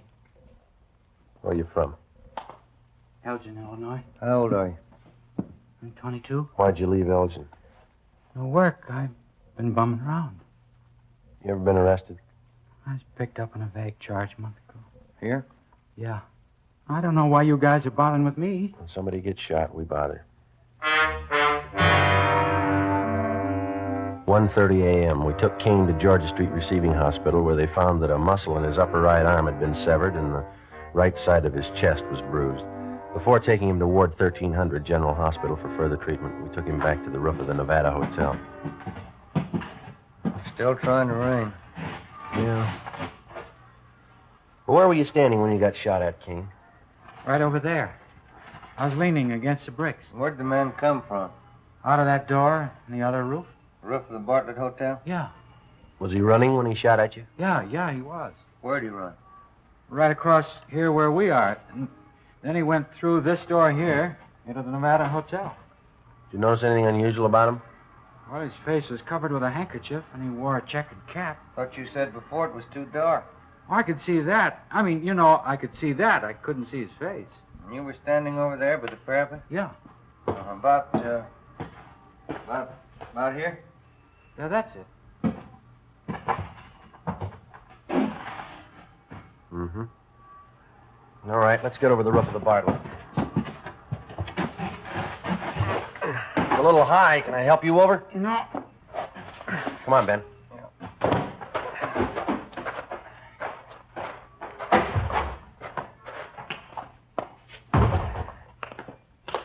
You ever been in this hotel before, Kane? No. Everything all right, McCready? Yeah. Crime lab's here. Checking the murder room. Benham awake? I think so. Mr. Benham, Yes? mind if we come in? Of course not. You ever seen this man before? Let me see. Can you stand over there in the light? My eyes aren't as good as they used to be. Okay. Move over there. How's that? That's better. This the man who shot your wife? No, that's not the man. We left instructions for another car to take Theodore Benham to the Lincoln Sanitarium in Eagle Rock. We took Kane to Ward 1300 General Hospital. 2:42 a.m. We arrived back at the Bartlett Hotel, where police chemist Ray Pinker had finished his examination. 3 slugs, .38 caliber, and 5 slugs, .32-20, were found in the mattress and the walls, all on the same side of the room. On the floor of the room were found a piece of white cloth and some brown threads. Ray Pinker returned to the crime lab while Ben and I made a search of both hotels, the incinerators, the alley, and all likely places for the missing 38. Was not found. 3:48 a.m. Ben went to the record bureau to check on any possible criminal record Kane might have had. I went to the crime lab to see what Ray Pinker had found. Nothing on this one. Must have been a clean miss. And nothing on these 4 32-20s. Mm-hmm. Where'd you find those? Dug the 38 out of the window frame. 32-20s are in the south and east walls. How about the others here? Well, on these 2 38 slugs, I found minute portions of threads. They compare with the dress and coat worn with the deceased. Mm-hmm. Hi. Hey, Ben. I checked Kane's record. He told the truth. Nothing more than a vague charge, huh? No. How's this coming? There's threads on 2 of the 38 slugs. And on one of the 32-20s. Same kind of threads? Yeah, the same kind. 32-20. That's the gun Benham used. Yeah. Did you check the cloth yet? I will right now. Benham must have been shooting an awful while. Where'd you find that 32-20 slug, Ray? On the floor near the bed. Nothing on any of the other 32-20s. No. Yeah, this piece of cloth matches the shirt. How about the coat and those threads? Got only a couple of threads that might match. Let me have the coat. There you are. We better have Benham take another look at Kane, huh? Yeah, I guess so. I could use a cup of coffee. How about you? As soon as we get finished. How about it, Ray? Haven't got to make it. Yeah, they match. Well, that's it, huh? Oh, one more thing. Yeah? Fresh stains on the carpet of that room. What kind? Whiskey. March 18th, we picked up Benham at Lincoln Sanitarium and drove him to the General Hospital.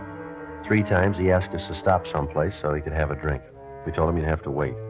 We arrived at Ward 1300 at 1:40 p.m., and Kane was brought out. Take a good look, Mr. Benham. No, that isn't the man. I'm sure of it. All right, Kane, tie this handkerchief over your face. No, this way. That's right. Now put on this cap. Okay, now stand over there, please. Now, a little further. That's good. All right, Mr. Benham? You know, his eyes and forehead look a little familiar, but I don't know. Well, my nerves are all shot. I can't be positive. I'm a sick man. All right, Kane. Wish I could help you, boys. So do we. Come along, please. You don't have to take me back to the sanitarium. Just take me to a streetcar. I'll make it all right. We'll take you. Sergeant, Yeah, could I see you a minute? sure. Yeah? Did you notice anything when you first brought Kane out of the ward? No? You must have been closing the door. Yeah, I was. That man, Benham, he winked at him. We took Benham back to his sanitarium. On the way, he asked if he could be excused from testifying at the inquest and preliminary hearing. We told him it couldn't be done. 7 p.m. Ben and I returned to the General Hospital and took Kane into a small room adjoining the prison ward. After 3 hours of interrogation, he stuck to his story. Cigarette, Kane? Thanks. How's the arm? All right. Hurts a little now. When you guys going home? When we get a straight story. I've been telling you all I know. Yeah, you've been telling us the same story for 2 days, but it doesn't hold water. What do you mean? How do you account for the fact that parts of your clothing were found in that room? I told you before. You must have made a mistake. No, it's no mistake. Mr. Benham's starting to think he recognizes you. What? Why'd he wink at you? He didn't wink at me. We got somebody here who saw him. And he seems to think whoever did the shooting didn't take the gun with him. When we drove him back to the sanitarium, he asked us if we found it yet. He thinks we will. How long has Benham lived in L.A.? A long time. How long? Why do you want to know how long he's lived here? Is the dead woman really his wife? Well, certainly she's his wife. Why? Where's he been since the shooting? In the sanitarium in Eagle Rock. What's the matter with him? Hemophilia. You know what that is? No. You sure that was his wife? Positive. She wasn't a stool pigeon? Stool pigeon? Where'd you get that idea? You guys never saw her before? Never. You never heard of her? Kane, what's eating you? Did you check on her? We always do. You don't make mistakes on anything like that, do you? Not off. Look, she was a pretty nice woman from all we could find out. Happily married for 30 years. Something's wrong. What, Kane? What's wrong? Hold set up. Yeah? Yeah. What'd Benham say about me? We told you. He says you look a little bit like the man. you say anything else? He winked at you, Kane. Why? She wasn't a bad-looking woman. Wasn't she, Kane? All right, now how about it? You guys swear that was his wife? Yeah. Okay, I'll tell you where the 38 is. Where? The mattress on the roof of the Nevada Hotel. Benham cut a hole in it that day. He told me to hide the gun there after the shooting. All right, let's have a look. I don't want anybody to know I'm telling you this. Why? Benham's a real smart guy. He's got a gang. He's in on it as much as I am. Yeah? He double-crossed me. He tried to kill me. If I'm going to jail, he's going with me. Maybe he will. Kane told us that he had known Benham for about 2 months. During that time, Benham helped him along by giving him a couple of dollars every once in a while. On March 11th, Benham got Kane a room in the Nevada Hotel and gave him $20 to buy a gun, which Kane did. On March 15th, he gave Kane a blue bandana and a checkered cap. On March 16th, he told Kane that he'd been sent by a gang in Chicago to kill a woman who was a stool pigeon. He promised Kane $100 for his help. Early that evening, Benham told Kane how to enter their room and where to hide. When they came home, Benham stood by the door. Kane stepped out of the closet and, after a few words, shot the woman. As he moved toward the bed, Benham started shooting at him. Kane ran from the room and hid the gun in the mattress on the roof, then went to his room and flushed the cap and bandana down the drain. 11:15 p.m., Ben and I found the gun where Kane said it would be. 38 Special Detective Colt revolver, 2-inch barrel, number 381327. 11:52 p.m., we checked and found no evidence that Benham belonged to any kind of a gang. March 19th, 9 a.m., Ben and I reported into homicide and picked up Captain Steed. We went over to Dr. Wagner to learn his autopsy report. It showed that the deceased had been shot 3 times. 2 .38 slugs and 1 .32-20 were recovered from the victim's body. They were initialed for evidence. 8 p.m., Captain Steed, Ben, and I went to the sanitarium and told Benham that there were a few angles we wanted to clear up before the inquest next morning. Benham got dressed, and we drove back to the Bartlett Hotel. It was raining. I'm still trying to remember what happened. I was very shocked that night. Yeah, I suppose you were. Well, sometimes my memory comes back for a little bit. The red light. Yeah, I see. You know, the man who did the shooting knew you lived in room 432, and he knew you'd be gone that night. How do you suppose he figured that out? Well, I'd been noticing that a lot of men had been following me, suspicious-looking men. I told that to Sergeant Friday, didn't I, Sergeant? Yeah, that's right. Must have been one of them. You ever give money to characters on the street so much they might follow you? Hey, that must be it. Many times I used to do that. I'd be nice to them, they'd try to make friends. You remember any of them? Yeah, I do. There was old man Dorsey, Jolly Swanson, and a fellow named Kane. Blaine. Kane? Yeah, that's it, Kane. There you are. The young man you took me to see in the hospital. I'm thinking, I believe that's Kane. Are you sure? Quite sure. He's the burglar. What makes you think he was a burglar? Well, what else would he be? He didn't rifle any of the drawers or steal anything, did he? Must have got there just before us. Did you have anything important there? Yes, some insurance policies. On your wife? Yeah. How much? Oh, one policy for $4,000 and 2 for $2,500 each. Policy for $4,000 and 2 for $2,500 each. Who's the beneficiary? Why, I am. We took Benham up to room 432, where he got out the insurance policies on his wife and showed them to us. Then Captain Steed asked him to reenact the shooting. Benham acted as the killer, I played Benham, and Ben acted as his wife. Well, the man was over here in the closet. My wife and I came in that door, and then my wife went over to the dresser. Oh, over here? Did you turn on the light? Oh, yeah, and then I closed the door and went over behind her. Like this? Oh, she was closer to the bed. Here? Yeah. Were you standing next to her? Yeah. Did you start to take off your coat? Well, I was just going to when this man stepped out of this closet here. How far? Oh, here. Yeah, right here. And then what? Well, he held the gun in his hand and asked how much money we had. Elizabeth said we didn't have much. From here? Yeah, but she turned around. Like this? Yeah, that's it. What happened then? Well, then I said I haven't got very much, but I'll give you what we have. And he started shooting. Yeah, but you said before that your wife started looking in her purse. Yeah, that's it. She did. I forgot. And that made him think she was going after a gun. How do you know? Well, I suppose that's what he thought. He shot and Elizabeth fell on the bed. I pulled out my gun and started shooting, and the man ran out the door, and that's all. That's exactly what happened, huh? Just as I remember it. Will I help you? Not very much. What's the matter? Well, if you were standing where I am, there'd be bullet holes on that side of the room there, wouldn't there? They're all on this side. I see. I got it. Come with me. Where are you going? On the roof. What for? I want to show you something. It's raining. There are 2 umbrellas in the closet. I'll get them. Why do you want to go up there? I think I know where that gun might be hidden. I'll bet it's there. Here, you take this umbrella. Thanks. We'll take this one, Captain. Let's go.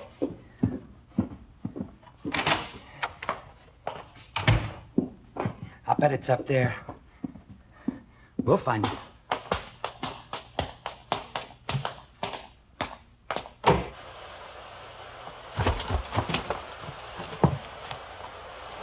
You got your flashlight, Ben? Yeah.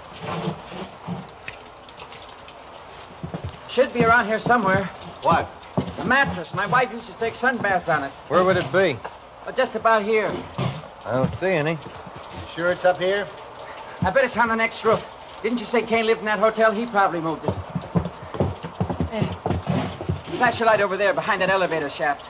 There? Yeah, there. You see it? We have to climb over this parapet to get on the other roof. Watch it, Cap. It's pretty slippery. Okay. Yeah, it is slippery.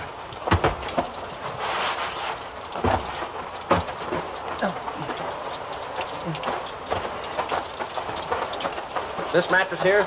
That's it. Take a look, Joe. Right. No, nothing here. Did you look all around there? Did you look in the corners? No. Well, that'd be a good place to hide a gun, don't you think?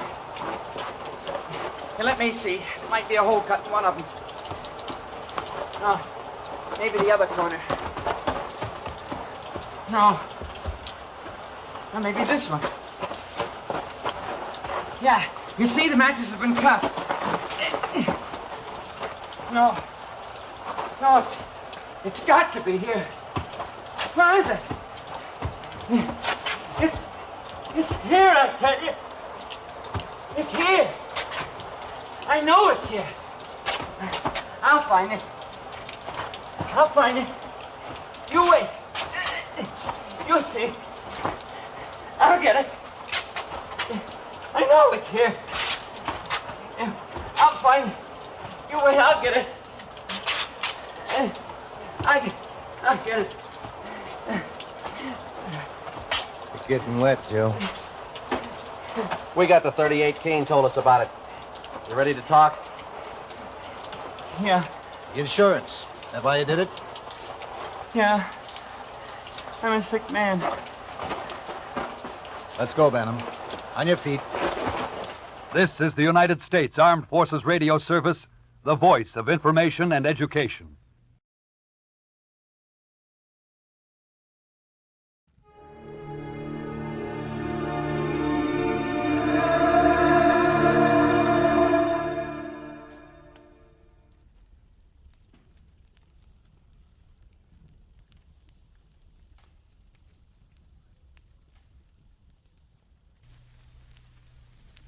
We delay the start of our scheduled program.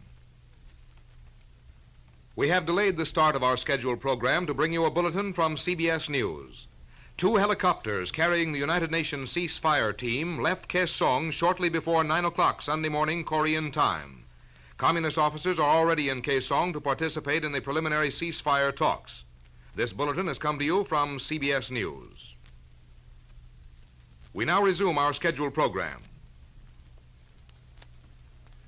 Most Saturdays at this time, we spend an exciting half hour of adventure and action with America's public hero #1, Hopalong Cassidy. Well, even two-fisted cowboys take summer vacations when they can, and Hoppy is no exception. Hopalong and Topper will be back with us riding the CBS air trails again 11 weeks from tonight, September 22nd. Get this and get it straight. Crime is a sucker's road, and those who travel it wind up in the gut of the prison of the grave. There's no other end, but they never learn. From the pen of Raymond Chandler, outstanding author of crime fiction, comes his most famous character in The Adventures of Philip Marlowe.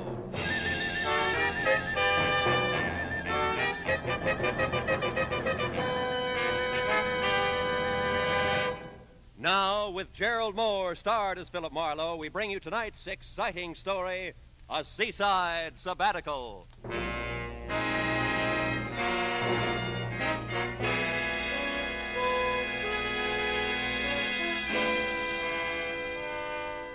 wire in my hand said it all. Need your help, urgent. Meet me at 8:30 tonight, Ship's Galley Cafe, Long Beach. Signed, Dale Higgins. The time and the place were known factors. The need for help, the urgency, and most of all, Dale Higgins were unknown. And my hazy recollection of algebra told me that 3 unknowns are mathematically impossible to find.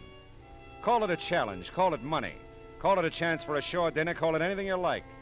But 8:15 found me pulling into a parking lot on Ocean Boulevard, not far from the amusement pier. Just leave it there. I'll be right with you. Oh, hello, Mr. Marlowe. Hiya, Red. How's it going? Oh, great, thanks. What brings you to the capital of Iowa? Corn. My aim's getting bad, Red. I thought I'd come down to the Pike and try for my limit at a shooting gallery. Gee, really? Yeah. Greatest practice in the world. Is it still 35 cents and no questions asked? Huh? Oh, to park the car. Yeah, that's it. Okay, kid. Keep it. Oh, thanks. Hey, mind if I recommend the Quick Quack? How's that again? Used to be the Dead Duck. Best shooting gallery on the Pike for my dough. Oh, that Quick Quack. Oh, sure. Anybody be a fool to go anywhere else, Yeah, huh? my sentiments exactly. See you, Red. You bet, Mr. Marlowe.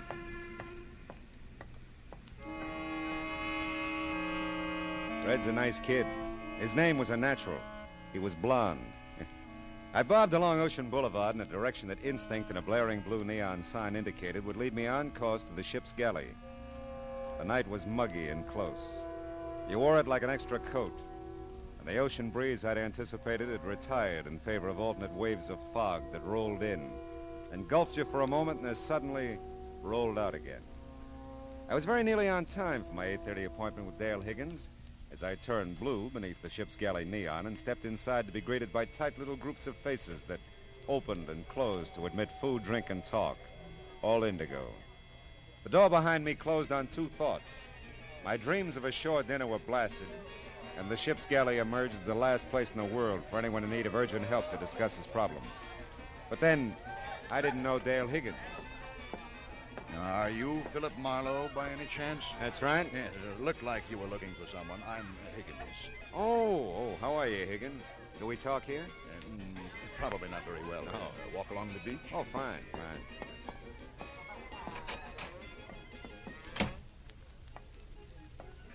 Oh.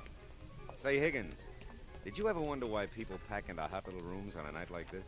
Oh, you mean the ship's galley? Yeah. Well, philosophy is not my business, Marlowe. What is? Well, I don't quite know how to tell you, I guess. Well, your wire said urgent. That's good enough for openers. Yes, well, the truth is, I was a little quick sending that wire. Oh? I was pretty upset about a situation at the time, but things have resolved themselves now, and I won't require any help. Uh-huh. Well, you ought to know. I expect to pay you, of course, the trip down and your customary fee. That'll be $25 a day in expenses. 7 cents a mile for 23 miles, and, oh, yeah, 35 cents for parking my car. 7 times 23, $1.60, 61, $35. $1.96. $26.96 altogether. Is cash all right, I suppose? Always has been. Marlowe, I am sorry about this. I didn't set out to bring you on a wild goose chase. But yes, looks like I've got the right amount. Thanks. Don't worry about it, Higgins. Anybody can change his mind. Yes, I guess that's right. Well, thanks for your trouble. Not at all. Yeah, well.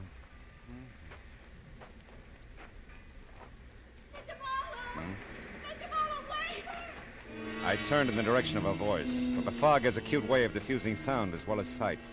And I realized I wasn't closing in on anything, that the fog was circling me and I was circling it. So I stopped and waited. I listened and heard nothing but the sound of the sea and the faint wheezing of the Pike Calliope. Then suddenly it hit me. Somewhere along the fog-swept beach, a girl had called my name. And nobody knew I was in Long Beach except Red at the parking lot and Dale Higgins. Yeah, the choice was obvious. Did she find you okay, Mr. Marlowe? Yeah, Red, she did. You tell her where I was? Oh, I sure. I told her you and me always did our shooting at the Quick Quack. Good boy. Now tell me who she is. Who she is? Yeah. You mean you don't know her, Mr. Marlowe? That's the general idea, Red. Well, Well, I guess she's my age. This I know. Who is she? She's... Yeah. She's... You want your car, Mr. Marlowe? No, Red, not now. I think I left something back at the Quick Quack.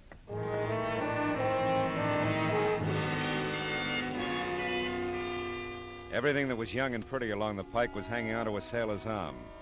Around Gene Arno's Quick Quack, the nearest thing to youth and beauty were the neatly lined 22s poised across the counter. Try your luck, mister? No, thanks. Just looking, not buying. Yeah. See, I just lost my girl. Well, don't blow your brains out here. These guns is for shooting ducks. I see what you mean. We said we'd meet here if we got separated. Have you seen her by any chance? She's 7, 8 feet tall, glandular case. She's 3 stalls down, billed with toothpick. Thanks so much. Still just looking, not buying. Still just look... Try it from a distance. It looks even better. Go on, bud. Beat it. I spotted her. At least I'd spotted a frightened fawn of a thing who caught my eye as if we were the only two on the pike. And there was something about her that made me wish we were.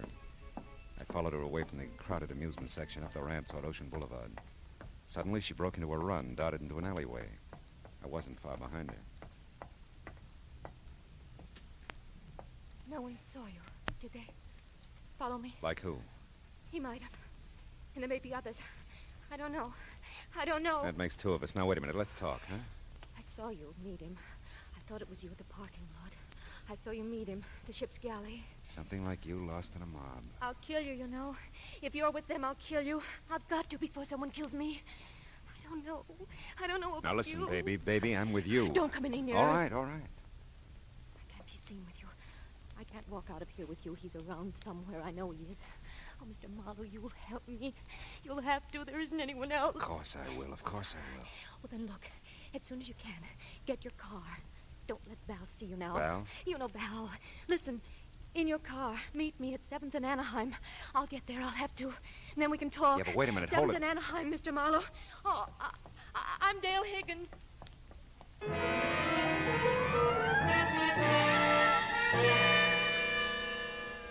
It was a study in contrast all the way. The din and kaleidoscope of Rainbow Pier against the lonely sound of a foghorn.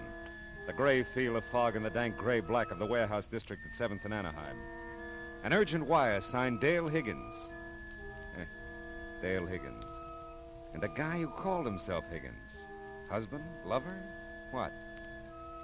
Well, here we go again, Marlowe. I parked the car and waited. The fog hugged the streetlight, but the sign was intermittently visible. I had the right place. I don't know how long it was before I heard the footsteps, but it was long enough for me to stretch my legs out along the car seat, lean my head back against the door, and feel the damp touch of fog sweep against my face from an open window. I remember starting to turn my head toward the direction of the steps and thinking that Dale had made it in good time. Oh!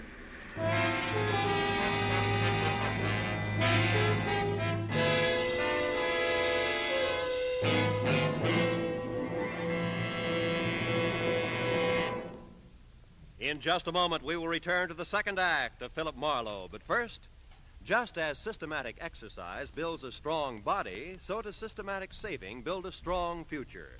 Save systematically for your future and for your country's future with United States Defense Bonds. And now with our star, Gerald Moore, the second act of Philip Marlowe, and tonight's story, A Seaside Sabbatical.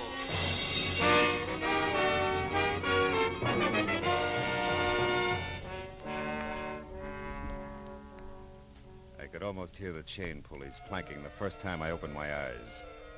And it took another game try before the fuzz faded away and the room slowed down to a Lambeth walk. Off somewhere, the faint sound of breakers.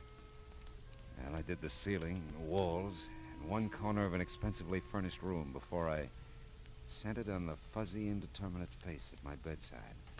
A kind face, motherly and pleasant. It talked. I'm Mrs. Higgins. Oh no. Yes, I am. Is everybody in Long Beach named Higgins? You don't really feel a bit well, do you? No, not really. We're awfully sorry, Mr. Marlowe. I know when Dale realizes what she's done, she'll be sorry, too. Yeah, I suppose. Dale bean me? What, with a pier? She's often violent, I'm afraid. Such a high-strung girl. Gives way so easily, you know. Yeah. Imagines all sorts of things and then, well, just gives way. Yeah. But I won't worry you with that. Dale's my problem. I won't worry you with anything, Mr. Marlowe. Just you get a nice rest. I'm a cinch. We'll pay whatever damages there are, of course. But I won't hear of you leaving now until you're much better. Oh. Hey.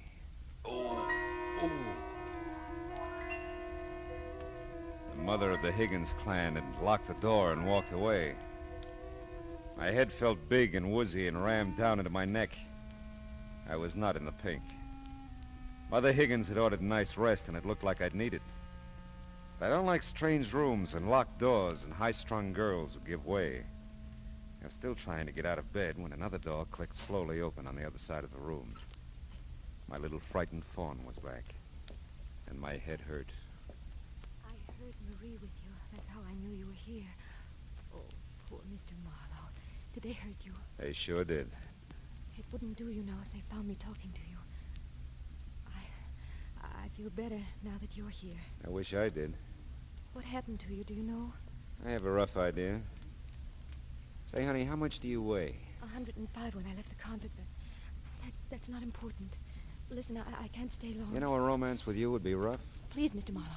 They're going to kill me. Val and Marie, All right. Now settle down. They are, and I don't know why. Maybe if I knew why, I'd understand. Yeah, but listen, I didn't even know Val then. Val? Val Nichols, a friend of Marie's. She sent him to the boat to meet me, and ever since then I just know they are going to kill me. Dale, listen to me. I don't know Val. As a matter of fact, until you told me, I thought his name was Higgins, and I don't know Marie. But what makes you think they're going to kill you? You met Val last night, the ship's galley. You talked to him. And Marie was just here. Oh, don't try to confuse me. You're all I have. All right, honey, but tell me, isn't Marie your mother? My stepmother. Daddy's dead. And when I got off the Orange Coast the other night, whenever it was, there was Val. The Orange Coast? That's how I came back. Mr. Marlowe, you're not trying to understand. If you won't help me, then... He's coming. Don't let him... I hope that you're not bothering Mr. Marlowe, Dale. No, I'm not. He asked me to come in. He likes me. Of course he does, dear. We all do. No. Feeling better, Mr. Marlowe? The worst way. Oh, I'm sorry. Come, Dale. Let's let Mr. Marlowe rest.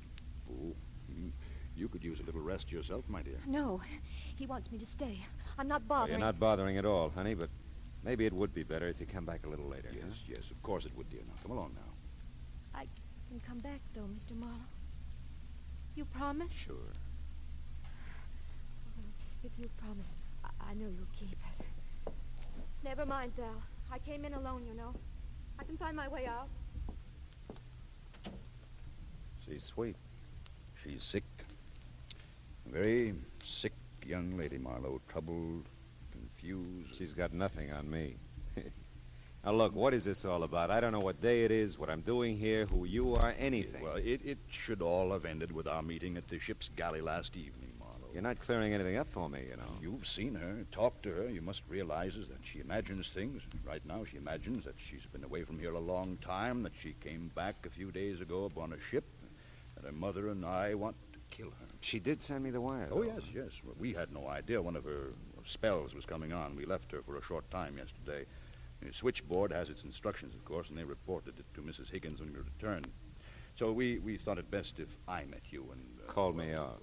It's not in your line, Marlowe. You're right. They're going to keep it that way, too. Mrs. Higgins realizes that she's going to have to do something about Dale. Institution, perhaps, some long-range treatment at any rate. Dale was in no condition to be running around last night playing mysteries, taking up your time. Whoever hit me in the head last night was in pretty good condition. If I had gotten there 2 minutes sooner, I could have spared you all that. You were following her? No.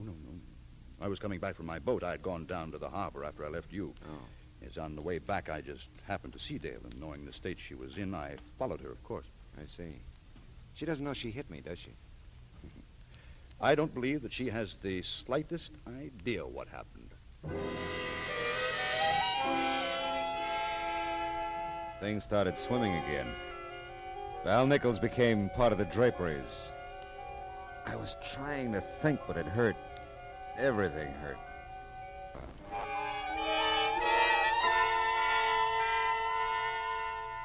Next time I tried, I was more successful. The sunlight was streaming in the room. The clock on the night table, visible for the first time, said it was almost noon. So I got up.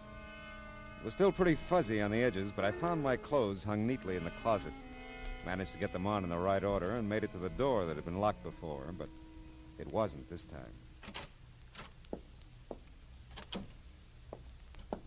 Mr. Marlowe, you shouldn't be up. Well, I'm always flying in the face of great odds, Mrs. Higgins. Bill's character.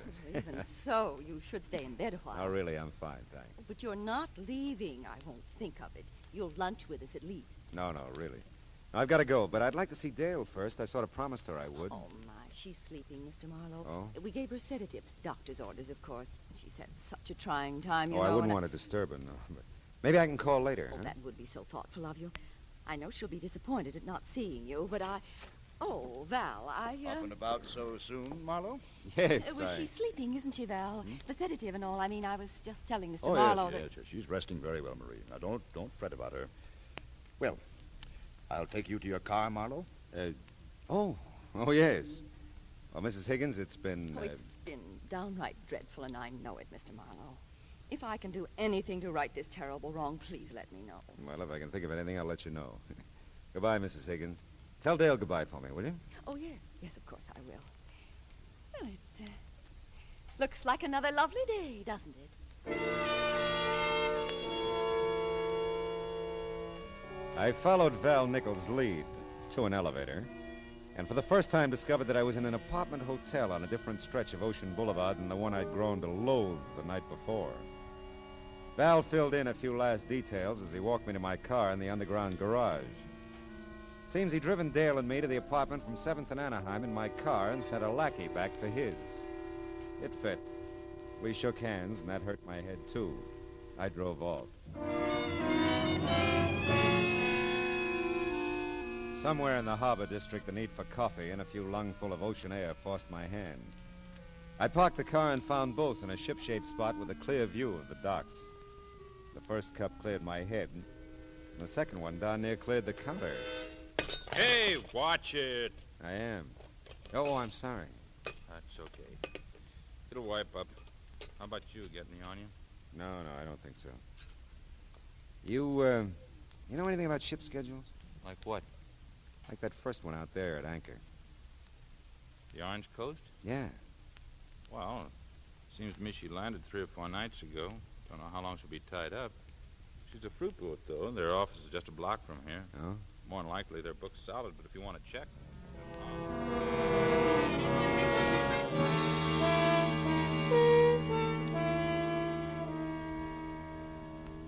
Yes, Mr. Marlowe, there was a passenger Higgins on the Orange Coast when it docked Tuesday.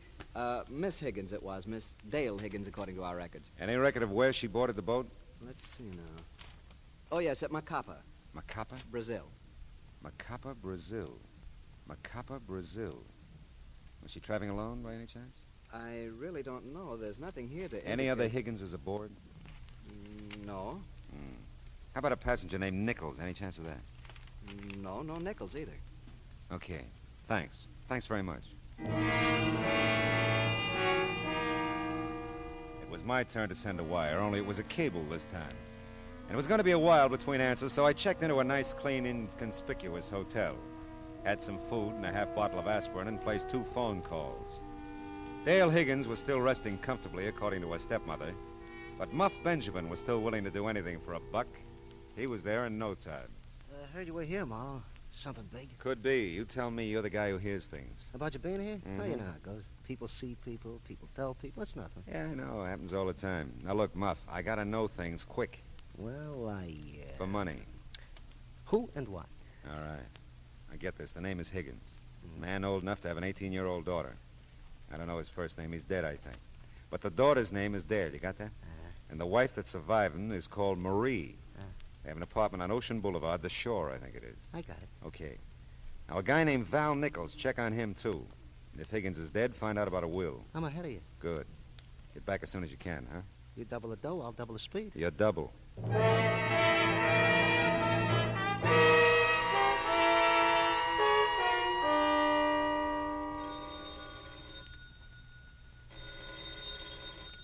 Hello. Mr. Philip Marlowe, please. Speaking. I have a reply to your cable to Macapa, Brazil. Oh, good. Give it to me slow, huh?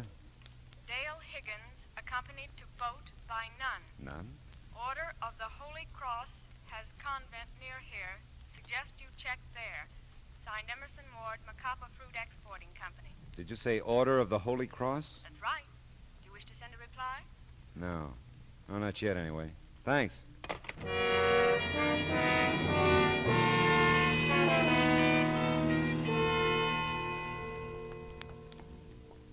So you see, Father, if you could help me contact the convent in Brazil, I could find out how long Dale was a student there. That might shed some light on the situation, huh? I see. I'm not schooled in your ways, Mr. Marlowe. Still, we're both seekers after truth, aren't we? In this case, a very specific truth. That's right, Father. I want to help, of course. Your cable said this was a Sisters of the Holy Cross convent? Yes. If there were any way we could call down there. You see, Father, time's pretty important. If it's possible, we shall call, my son. Meanwhile, our prayers are with Miss Higgins. Come, Mr. Marlowe.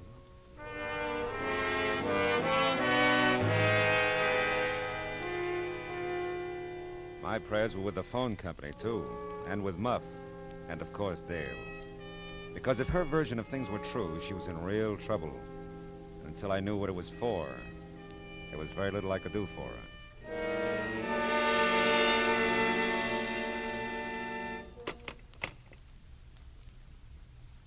Was the information from the sisters helpful, Mr. Marlowe? Well, they were very cooperative, Father. Dale's been a student there for almost 7 years, winter and summer. Her stepmother visited her every day, but Dale never left the convent until 2 weeks ago. Maybe it all fits, huh? I'll bless her, my son. Thank you, Father. And thank the Sisters of the Holy Cross.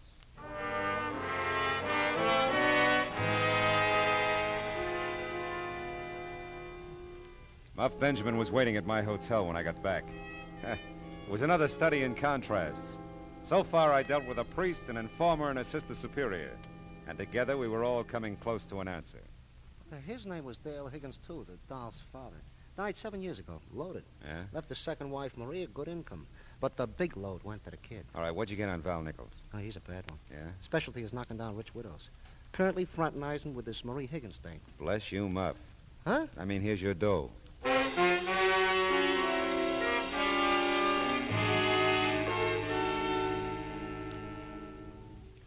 You do look so much better than when you left, Mr. Marlowe. Really? Is Dale still sleeping? Why, yes. I think I'll look in on her, huh? No, I mean, I'd rather you didn't. Where is she, Mrs. Higgins? Mr. Marlowe, you have no... I wonder if she liked it at the convent. What? 7 years is a long time to be away from home. A lot of things can happen in 7 years, you know, Mrs. Higgins. You can even end up legally dead. Why, I'm sure I don't have any idea. Dale's dad must have thought a lot of her. I'll bet she was pretty close to him, too. She was.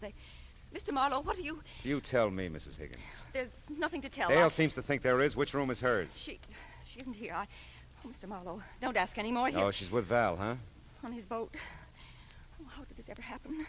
I didn't want it this way. I thought if she could have been declared legally dead, I'd have taken care of her. I mean, kept her there in the convent. No one knew she was there but Val. Val had to have her really dead. Is that expensive, Mrs. Higgins? Oh, help her, Mr. Marlowe. He'll do it this time. He'll kill her, I know. Believe me, I don't want that. How long have they been gone? Not long. Half an hour, maybe, but no longer. I'll go with you.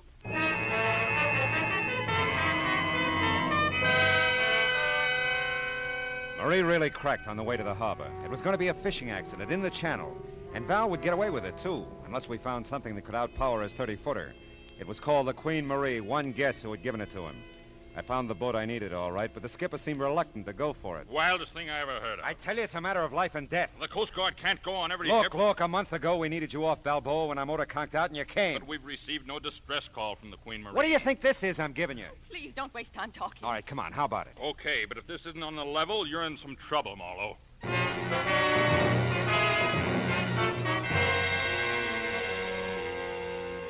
By the time we'd cleared the harbor, I knew Val didn't have a chance. Every boat in the area had been alerted. I didn't know about Dale, though. I just hoped the sedative Val had given her was merciful.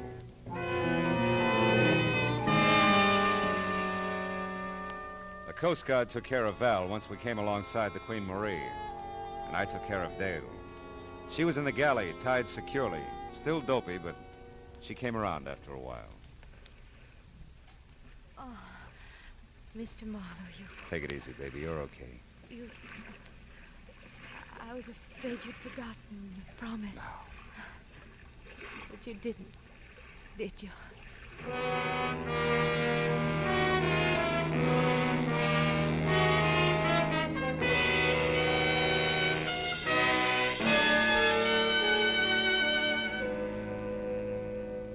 It was night now, and the lights that stretched out along the shore looked friendly and warm. Friendly and warm. I wonder when people are going to realize that the only happiness there is in the world is what they can give each other. Happiness, that is. Not a stab in the back. But you know, there's one thing about me. Yeah, I have to admit it. I'm an optimistic fella.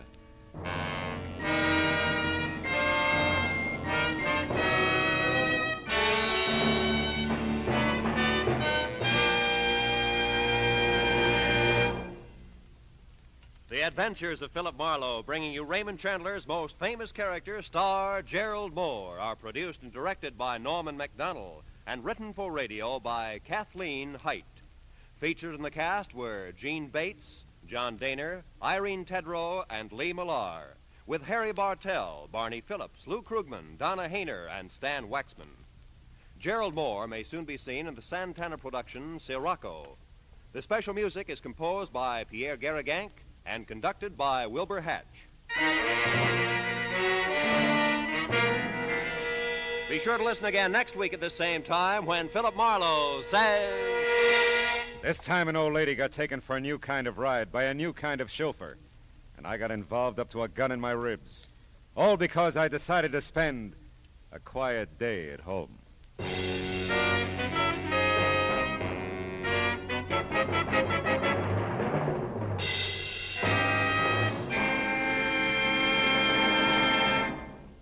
Don't miss Broadway's My Beat, featuring Detective Danny Clovers, the cop who knows every character, every star, every crook frequenting the Great White Way. It's tomorrow night at the Star's address. Now, stay tuned for Gangbusters, which follows immediately over most of these same CBS stations. This is Roy Rowan speaking.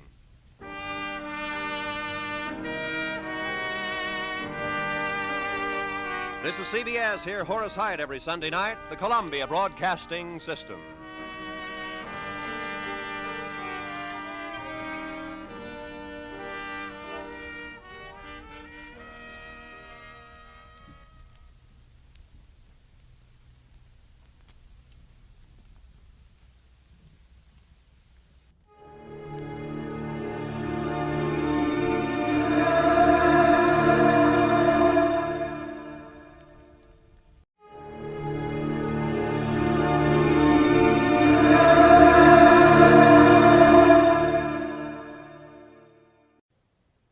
For your listening enjoyment, John Lund as Johnny Dollar. This is Ed Murphy, Johnny. Keystone Mutual. Oh, hi, Ed. That's so good, Johnny. Could you come over to the office right away? Well, sure, Ed, but what's I don't want to go into it on the phone, Johnny. It's going to be quite a shock to you. It's about Ben Bryson. Ben Bryson? Yeah, a good friend of yours, isn't he? Yeah, he was. Too bad he had to die that way. You're wrong, Johnny. It's too bad he didn't die a year sooner. Come on over to the office.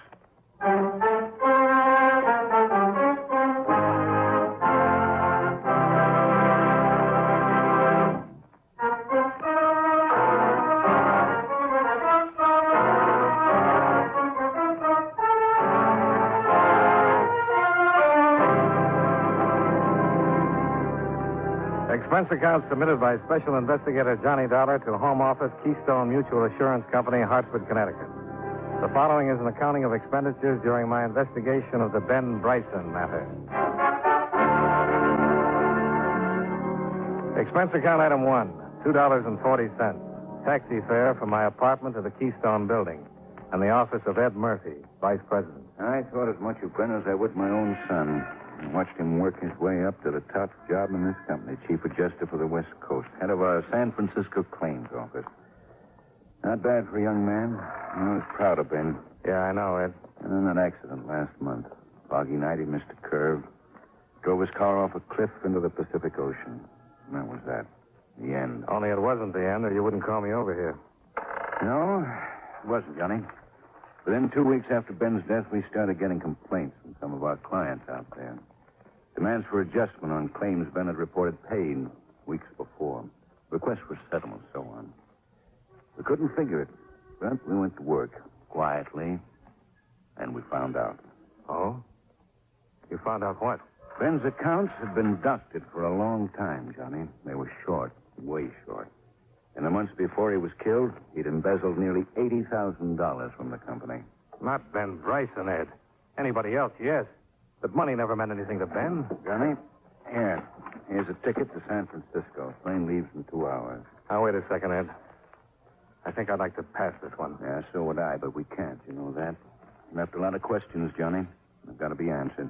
And $80,000 of the company's money is missing. Has to be accounted for. Yeah, I know, but maybe you ought to get somebody else, Ed. I'd be awful grateful if you'd do it, Johnny. You'd have the best chance. You knew him. He was your friend. Yeah, he was my friend. I know how you feel. Johnny. All right, Ed. Somebody's got to do it. And like you said, Ben was my friend. Let's have the ticket.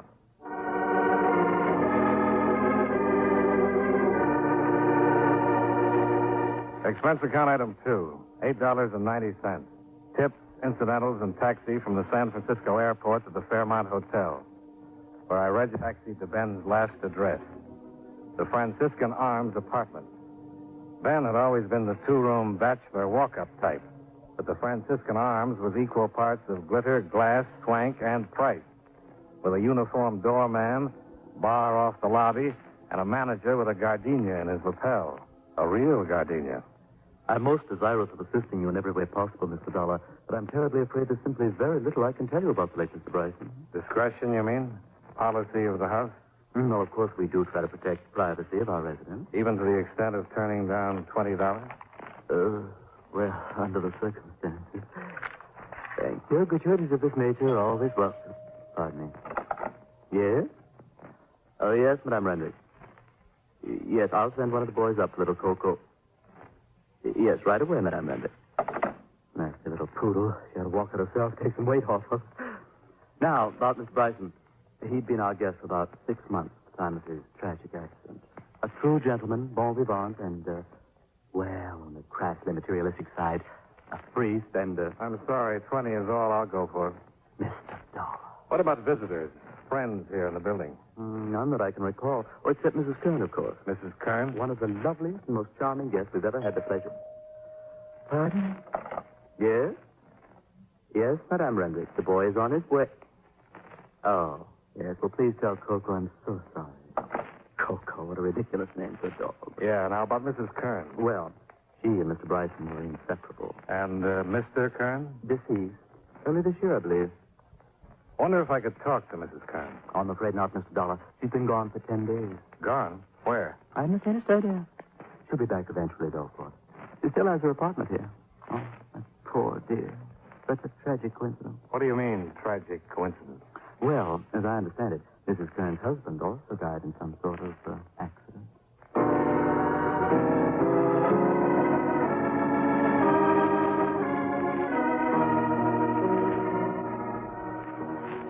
Sure, I've been tending bar here for 2 years, Mr. Dollar.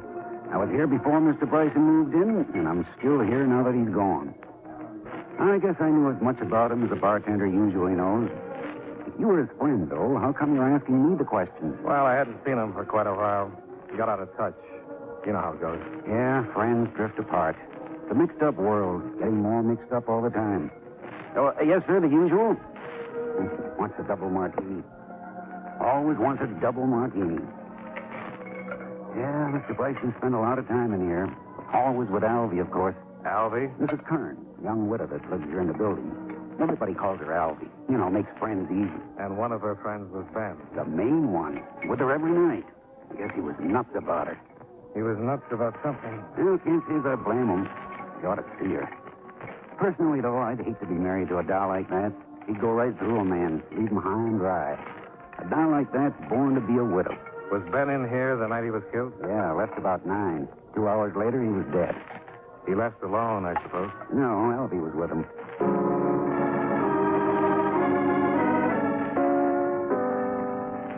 Expense account item 3, $20 tip to the apartment house manager, and $1.25 taxi to my hotel.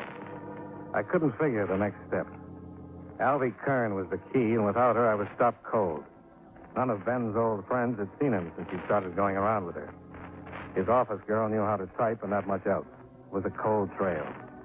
$80,000 had disappeared, and Ben had driven off a cliff and died. There weren't many answers left behind. Then, 2 days later, I got a phone call.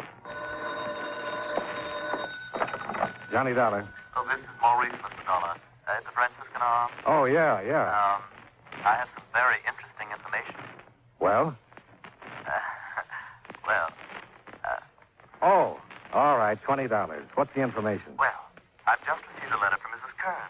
She wants me to forward her mail in care of American Express, Panama City, Panama. Panama City. Okay, Maurice, thanks. Thanks a lot.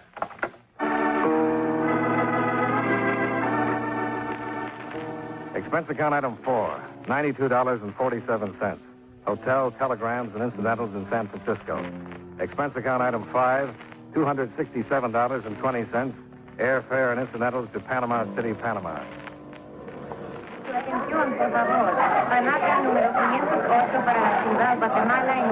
Un momentito, señor. You are Senor Dollar, no? Why, yes. El Capitán de Vano of the Panama Federal Police, a sus órdenes. We have received your radiogram, senor, and I have been instructed to cooperate with you intentionally. Oh, good. What about Mrs. Kern? Had any luck finding her? But of course. She's registered at the Hotel Primero. Most unusual. It is small, located on the waterfront. One would think to find her in surroundings more cheap. Is she alone? So I am informed. So, what are your plans, Senor Dollar? Well, I want to talk to her first. After that, we'll see. I'll check with you later, Captain.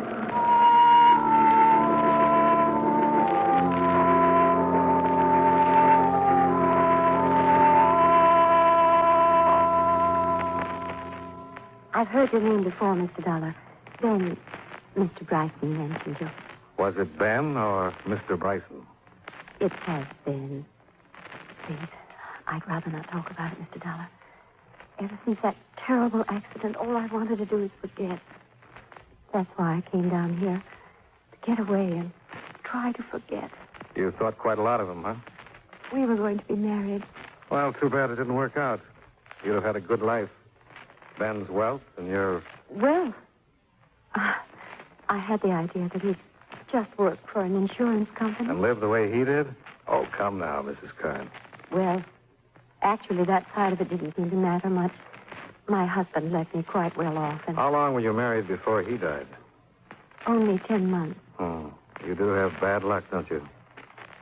Mr. Dollar, I'm not sure I understand this attitude. Relax. Here. Have a cigarette. No, thanks. My vices don't include smoking. Oh? Mind if I do? Of course not. Thanks. You have a suite here, Mrs. Kern? Or just this room? Just this room? Why? Well, then I imagine this door leads to the bath. What are you doing? It does. But it's empty. Of course it's empty. Then the only other possibility is that closet. Stay away from there. There was cigarette smoke in the air when I came in, stubs in the ashtray. If you don't smoke, where did they come from? There's no one here. Stay back or I'll... Look, Mrs. Kern, turning out the lights may be romantic, but it's not the best... Oh! I shook my head trying to clear it, finally staggered to my feet and found the light switch. Alvy Kern was cowering against the wall, staring at me, scared but not saying anything. I stumbled toward the door. The corridor was empty. You're wrong, Johnny. There wasn't anybody here. I'm the one who hit you. To hit like that, you'd have to grow a fist 3 times your size. No. I know what the game is now. I should have caught on sooner, but I didn't.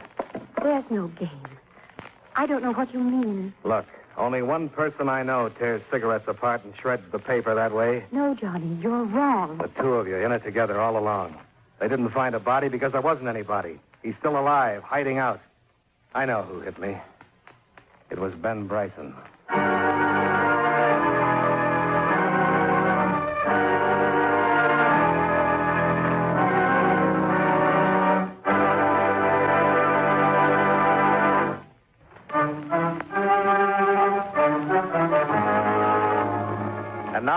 our star, John Lund, we bring you the second act of Yours Truly, Johnny Dollar.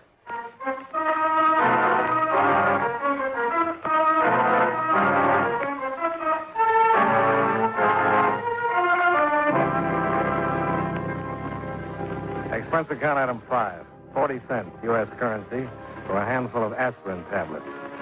Ben, or whoever it was who slugged me, had got away from the hotel without being caught. I gave Ben's description to Captain Stefano, and I went to bed.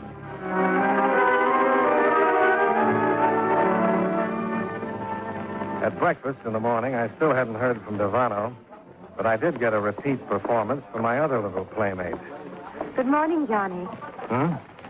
Oh, good morning, Mrs. Kern. Mind if I sit down? Not if you don't double up your fist again. I can explain that, Johnny. With all night to think it over? I'll bet you can. I mean, really. I wasn't the one who hit you, of course. It was silly to claim such a thing, but it wasn't Ben either, Johnny. You don't mind if I call you Johnny. I mean, you were a close friend. All right, Mrs. Kern. If it wasn't you and it wasn't Ben, who was it? Well, the name doesn't really matter. Let's just say it was a friend who'd rather not be brought into the picture. And let's also say that wasn't a bad attempt. But I still don't buy it. It's true, Johnny.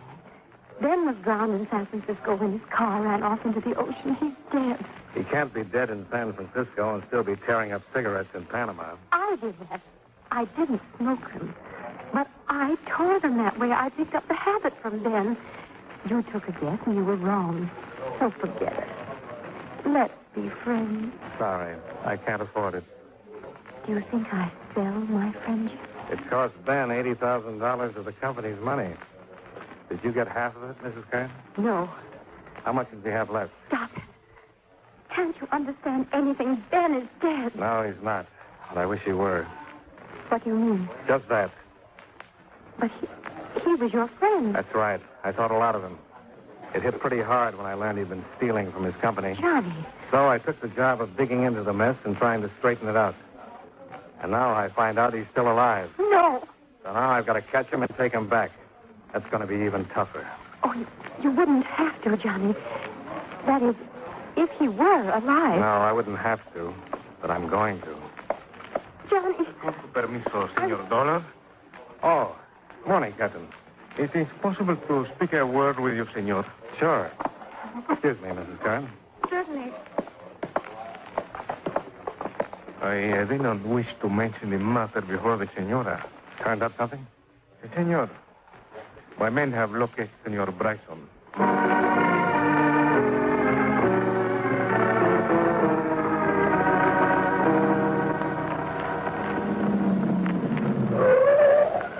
Here?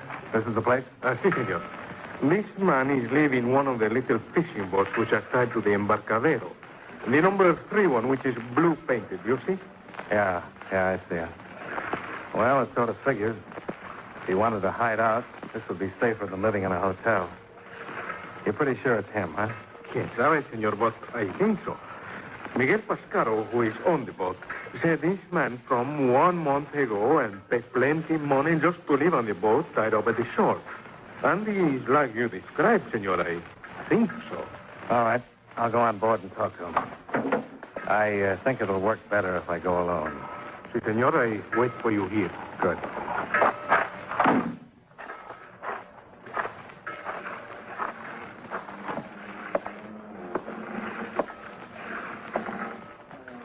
Well?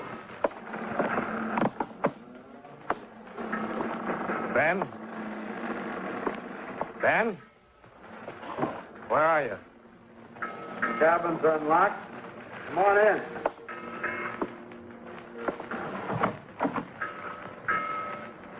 Well, it's been a long time, Ben. Come in, Johnny. Have a seat. Thanks. You'll have to overlook this litter. Temporary quarters. Johnny, why did it have to be you? It had to be somebody, Ben. Sooner or later. You should have known that. I guess. How'd you get onto it? Alvy? Yeah, I traced her. Followed her down here. She fouled up, Johnny. She wasn't supposed to come for 6 months, and the first thing I know, she's here. Said she couldn't wait. Why did you do it, Ben? You've seen Alvy. Do you need any more answers? She worth the price? For me? Sure. This face of mine always stops the dames. And Alvy was different? She fell as hard as I did. I didn't know women like her even existed. She's for me all the way. But you still had to buy her. Mm-mm. Price tag, $80,000. No, you're wrong. It was only that Alvy'd always lived high, and I had to live that way, too, to be around her. What were your plans, Ben? What were you going to do? Go to Rio, Argentina, maybe, start a new life together. That's why I needed all that money. I didn't spend that much. And Alvy agreed to that idea? Sure, she was all for it. Then why did she keep her apartment in San Francisco? She didn't. Oh, you're wrong, Johnny. Somebody gave you a bum steer. She cut loose from everything. She told me she did. Well, we can check on it when we get back there. Easy, Johnny, easy. I've had this gun on you ever since you came aboard. Now, don't make me use it. Would you use it, Ben? I'm up a dead end, Johnny, and I know it. But I'm still going on as far as I can.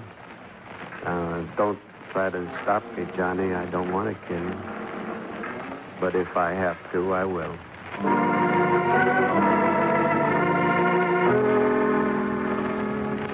I let him go. He backed out the cabin door, closed it behind him, and barred it on the outside. I heard his steps cross the deck and run along the wharf, and I waited for Captain Devano to call out, challenge him. But the only sound was a car motor starting up and speeding away. Then I heard somebody come running down the wharf. Senor Dollar, are you there? Yeah. Get the door open. Where is he? What happened? He's gone, senor. He takes the car. It is me to blame, senor. I'm not alert before I know... Oh, never mind. Where's the nearest telephone?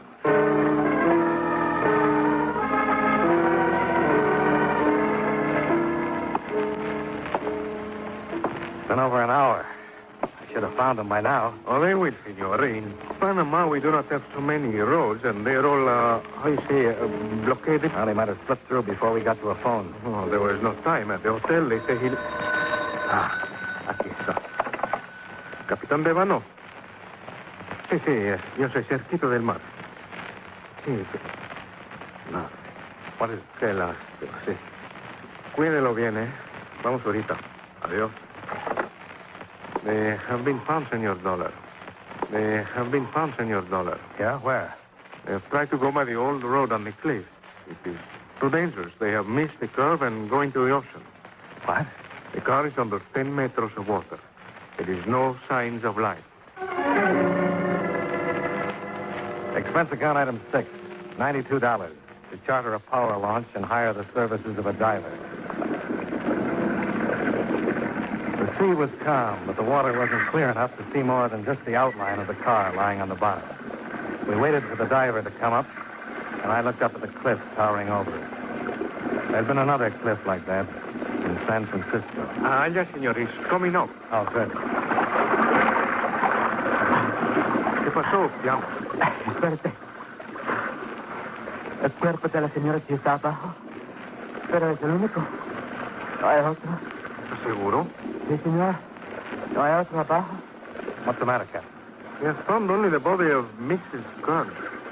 Senor Bryson's body is not in the car. The same pattern. A car plunging off a cliff into the ocean and a body missing from it. Only this time I knew it wasn't fake. Ben couldn't have done a thing like that to Alvy. Not to Alvy. I looked up at the cliff. Steep, but not vertical. A car would have rolled, bounced, coming down. I had Captain Devano run the launch in close, and I jumped onto the rocks and started to climb.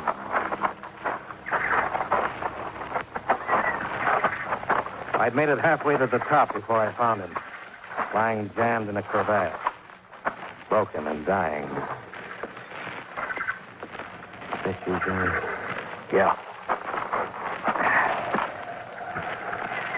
We didn't make it, Johnny. You didn't have a chance, Ben. I know. It's kind of funny.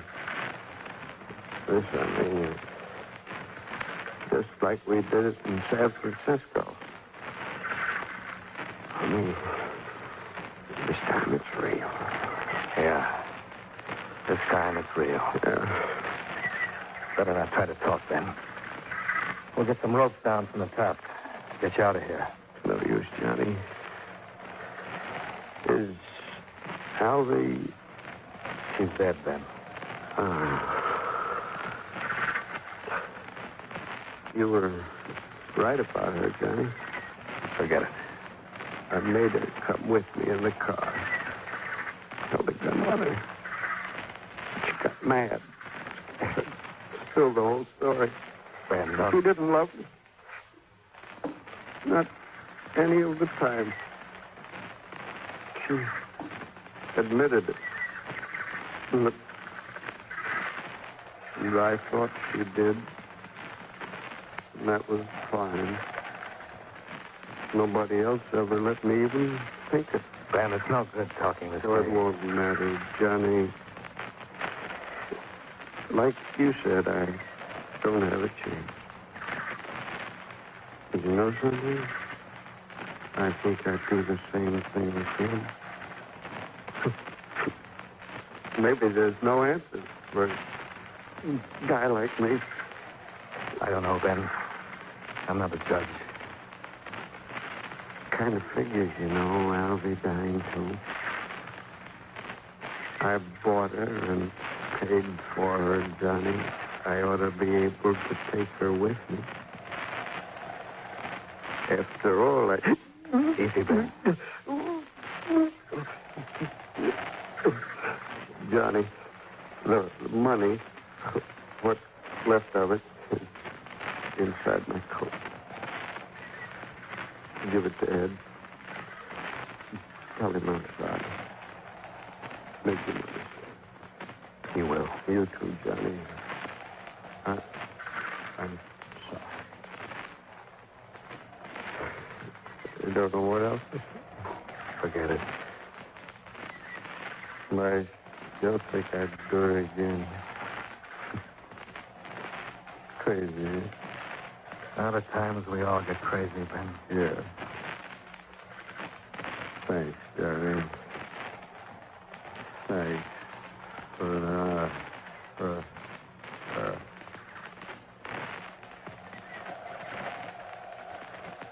Go on, Ben.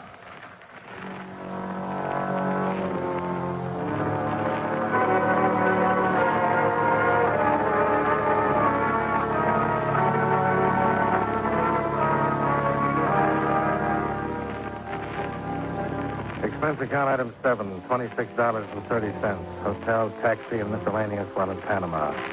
Expense account item 8, $312.90 airfare and incidentals back to Hartford. Expense account total, $823.82. I'm enclosing a cashier's check for $72,652 recovered from Ben Bryson, embezzler. Yours truly, Johnny Dollar.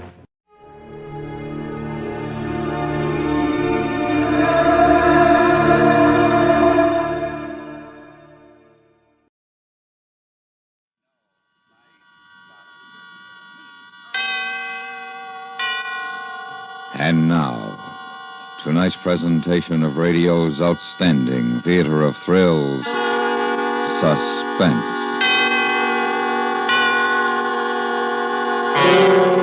Tonight, we bring you a transcribed story of a convict ship and a bargain that ended in death.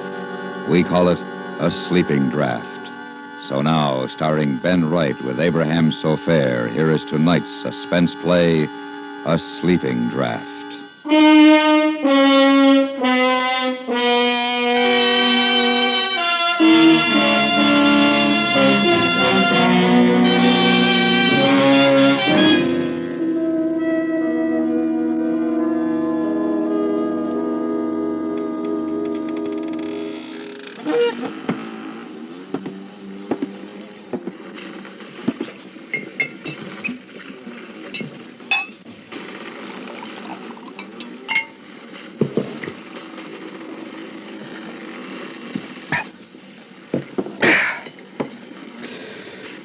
That helps. But it's like I say, you can't forget. You can never forget. It's at night that you think about it, with the water outside rushing past the hull. That's when you think, and it can never be the same. You can't trust anybody. Never. Not a soul. I can tell you. You just can't trust them. Not even yourself.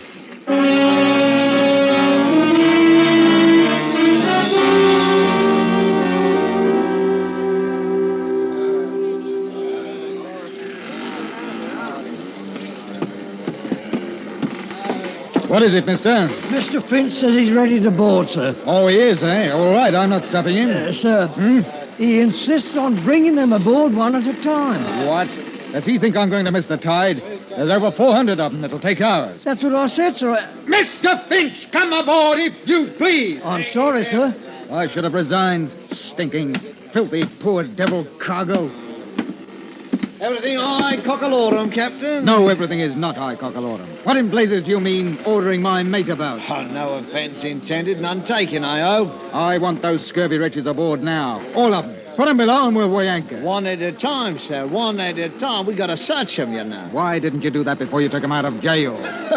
Oh, you'll be surprised what those swine can pick up between jail and the docks. We got to search them one at a time. Oh, they're murdering devils, every last one of them, and that's a fact.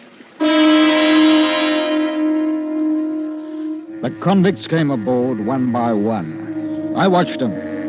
They were going from London to a land they'd never seen. A colony had bought them. Australia. 400. The sweepings and scrapings sorted out from the muck of the jails, with Finch in charge of them. I've carried dirty cargoes. Dyewood, for instance, crawling with scorpions and spiders, not to mention snakes. And there's cattle. But this, weeks and months at sea with a human cargo would as soon cut your throat as spit. What made it worse was I felt sorry for the poor beggars. I watched them come aboard until there were two left. Name? Wilkes. Search him. Hey, now, take your bleeding hands off me. I ain't got nothing. They just stole me last farthing. Ah, shut your jaw. That's enough, Finch. I won't have the cat used on my ship. I got enough of it where they're going. Oh, you are a trusting soul, you are, Captain. Ah! How'd you like that between your ribs, Captain? Touch of the cat's a lot better than letting this swine bring a knife aboard, eh? Take him below. I don't know how they do it. So help me, I don't know. You've got to watch him for them, now. Next! Right. Oh, here's a terror. Look at the size of him, eh?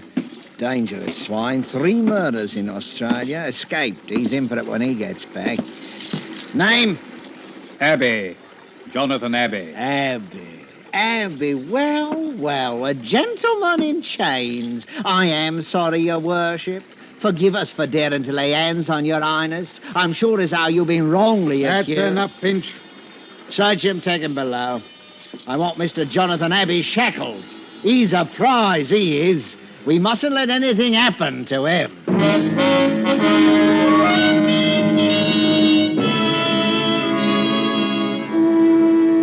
From the day we left London docks, I'd taken a violent dislike to Finch. He seemed to be happiest when he was laying about him with his cat on the convicts herded like sheep below decks. He kept them quiet enough, but one night I decided to have it out with him in the cabin. I made it strong, I can tell you, so that even he could understand what I meant. You all finished, Captain? All right. Now you hear me out. They're a bad lot. 400 of them. All bound for Australia. They don't want to go. You follow me? Now, there's that bloke, Abbey. Soon as we touch Sydney, the game's up for him. They'll hang him, sure. That doesn't mean that you have the right to make life even worse for him here. No. We find out where do you think we'll be. What would you do if you was down there? I'll tell you. You'd get hold of the ship, that's what you'd do, and it'd be easy. They're locked in. We've got a guard. You don't know them like I do. There's another thing. When I searched them, there was 1 to 5 sovereigns stowed away on every man, earned or stolen. That'll come to over £1,000 by my figures. They're entitled to that money. It's little enough to take to a wild country. It's truth. But there's them down there what'd slit the gullet of any man for a shilling. And you asked me to be dainty with them. That's the way he talked to me. And I can tell you that I didn't feel easy anymore. I did something I hadn't done for a long time. I broke out 2 pistols from ship's stores and kept them under my pillow.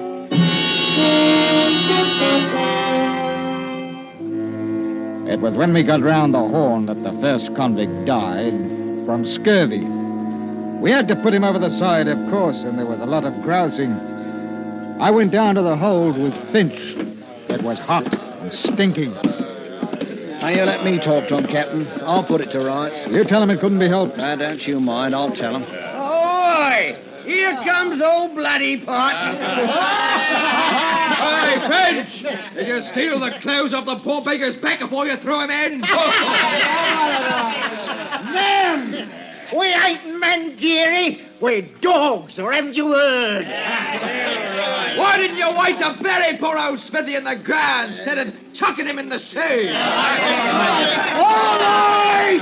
All right. We got another 2 or 3 weeks before we reach land, and I'll make a bargain with you. The next one what dies, now that it's getting nice and hot, I'll just leave him down here. You can take care of him and mourn him till we get to Australia. How's that? £1/4 you don't keep him for 3 days. That's old Bloody Pot. Always a nose for business. And if you ain't satisfied with that, I'll see that the hatch is closed down tight for the rest of the voyage. And you can boil for all of me.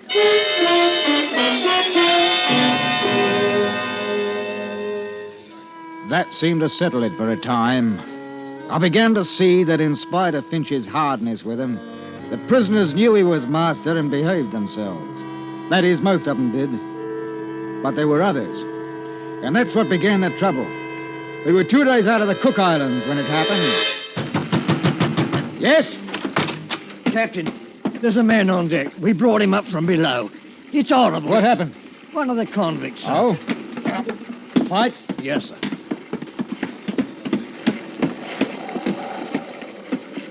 Here we be, Captain. Mr. Darling ain't much of a surgeon, I must say. Oh, I did what I could. He must have been dead before we got him up here. What? Why, he's been cut to pieces. Not half, he ain't. How did it happen? Well, I heard him shout and I went down into the hold, and there he was, propped up like against the bars with his arms through, holding them up. Poor devil. Oh, him? No, he's dead, he is. There's others in for it, though. What do you mean? How do you think he got cut up like that, eh?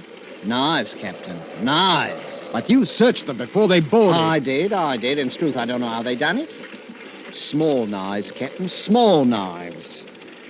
We're getting close to Australia, that's what it is. Whoever's got them knives is after money. The £1,000 or more what's on this cursed ship. I don't see how... Oh, you are a trusting soul, you are, Captain. Maybe there's a dozen of them, maybe 20 with knives. You follow me? They'll run the others and rob 'em blind. Gold sovereigns, Captain. You didn't forget, did you? If anybody objects, cut him up into small pieces, just like this one. We've got to go down there and put a stop to it. Yes, I don't think. How many guns you got aboard? Well, 2 pistols and 4 muskets. That's a fat lot of good. Oh, well, must take the sweet with the sour, like they say. We can try, no harm in that. Mark my words, Captain, before we get to Sydney, all of us will probably have our throats cut. Come on. Finch and I, with 2 seamen, armed ourselves and went down into the hold and stood outside the bars.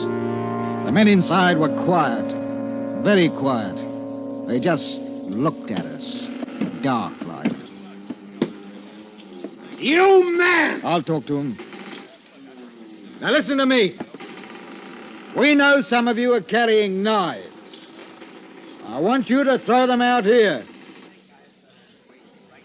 Nothing further will be said about it if you do as I say. Well?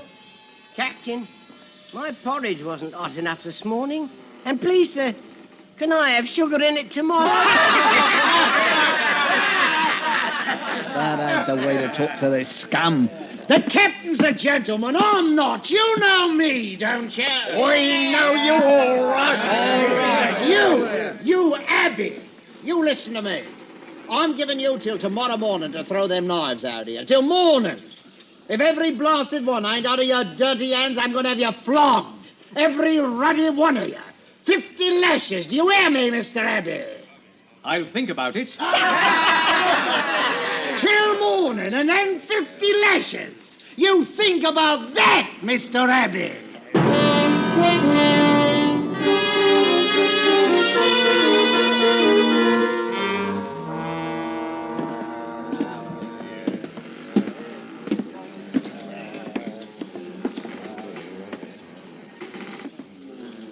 Good morning, Captain dear, and Mr. Finch.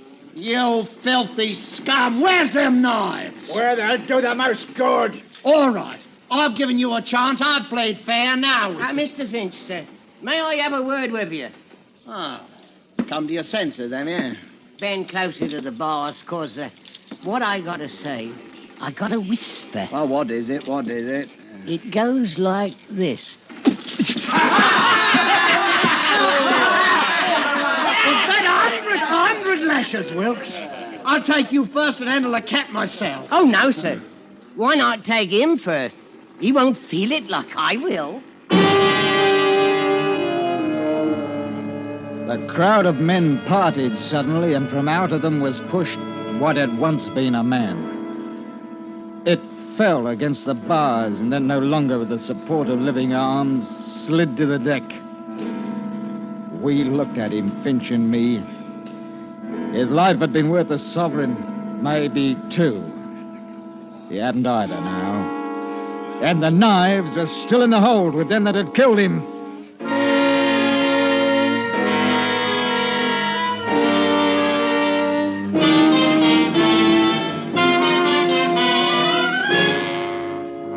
You are listening to A Sleeping Draft, tonight's presentation on radio's outstanding theater of thrills, Suspense.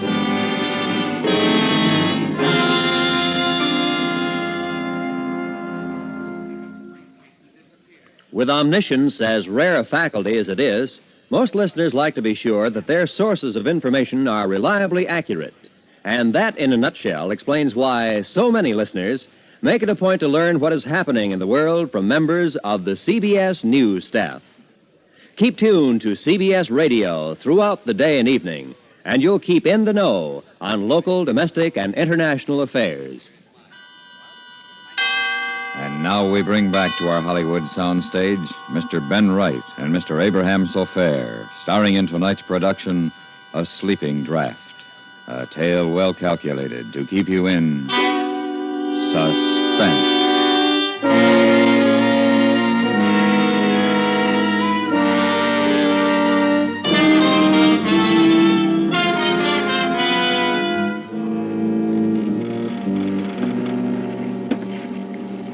Sees it. We got to have a council of war, in a manner of speaking, Captain. I'll tell you one thing, Mr. Finch. There'll be no more flogging. Oh, I can see you are a sharper, you are. Well, that's right.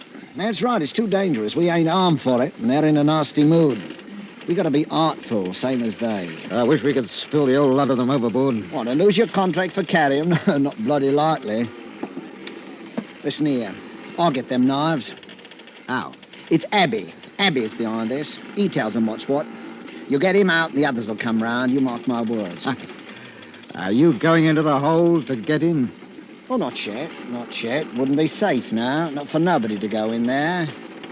But in 4 or 5 days, Captain, after we cut off their water and food, seal the hatch, you see what happens. They die. Well, they'll die from the knives, then. Which do you want? They'll be begging you to take the ruddy knives in 3 days. And if they don't? We tell them to hand over Abby to us, that he's the one to blame for their misfortune. That'll do it. All right. If that's the only way, I'll give the order. Yeah, but not just yet, Captain. Not just yet. We'll let them sit down there and wonder, huh? Wonder what we're going to do about it. Some of them may get nervous. We let them wander a bit.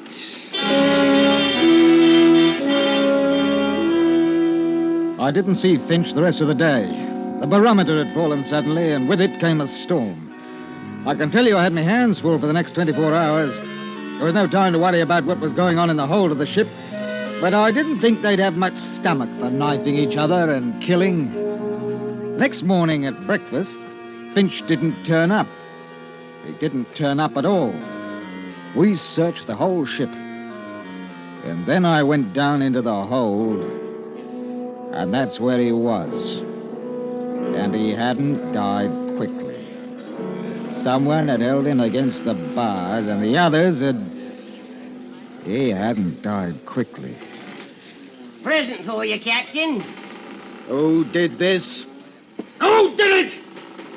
I wouldn't waste sleep mourning him, Captain. He was a bully. No better than us, except that he was outside. Abby, I thought you were shackled. I was, but Mr. Finch kindly supplied the key to unfasten me. Oh, you're going to pay for this.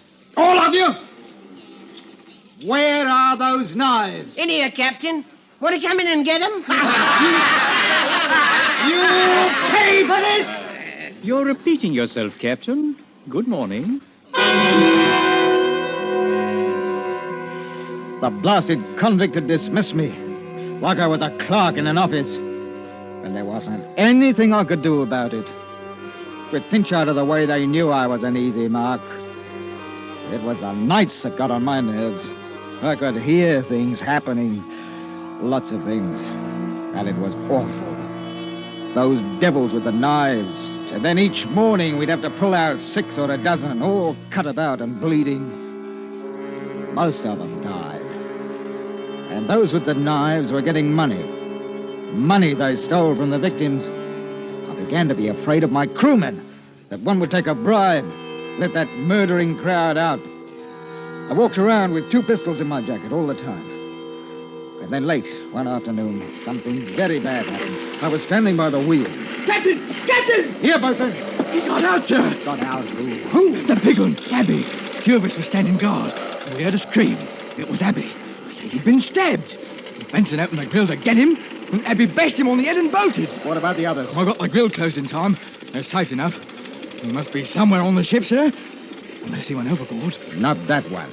He's up to mischief. Take one of my pistols, mister. Aye, sir. Pass out the muskets. I want every inch of this ship searched. If he puts up a fight, shoot him. Do you hear me? Shoot him!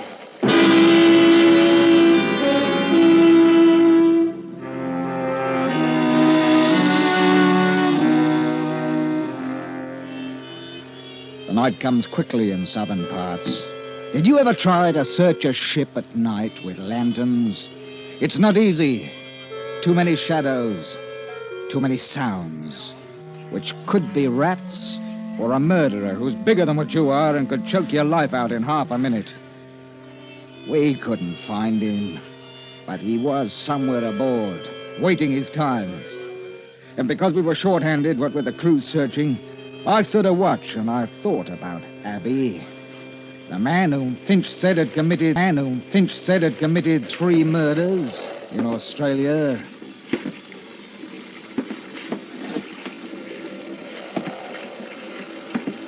Don't turn around, Captain. It's only a little knife, but don't move.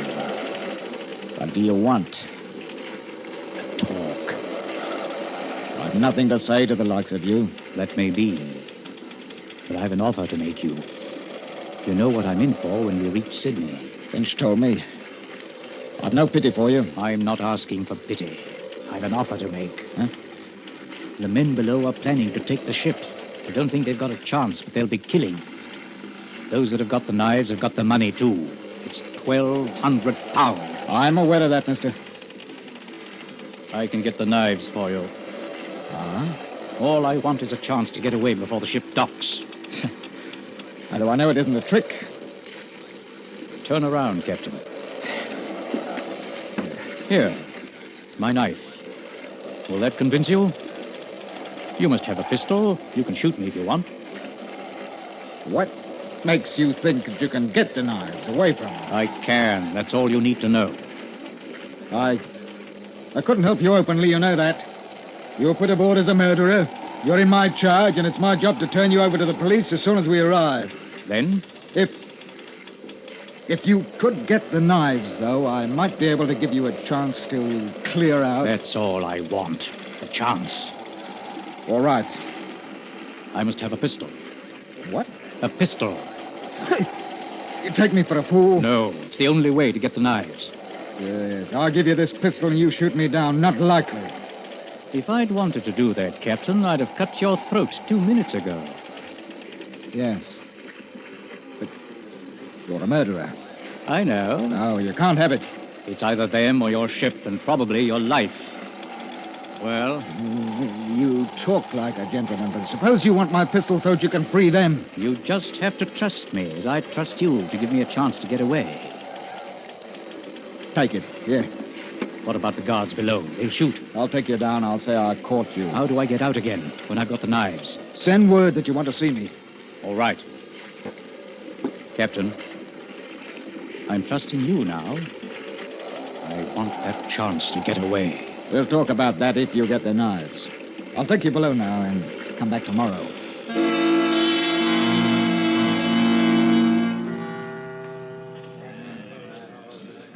Keep your voice low. They think I'm tricking you into making a bargain. They think I stole the pistol. I told them I had to have the knives to make you believe that we wouldn't make trouble. I said we'd take over the ship tonight. What do you want me to do? Leave me the key to the grill. I'll slip out tonight and bring you the knives. They'll want you to let them out, too. I won't. I'll lock it. How do I know you will? You don't. You'll have to trust me, won't you? Yes. Do they know about this plan? All except for the fact that I'm going to lock them in once I'm out. Now, give me the knives now. No, they'd know something was wrong. I'd never get out alive. Give me the key. All right. Here. Tonight.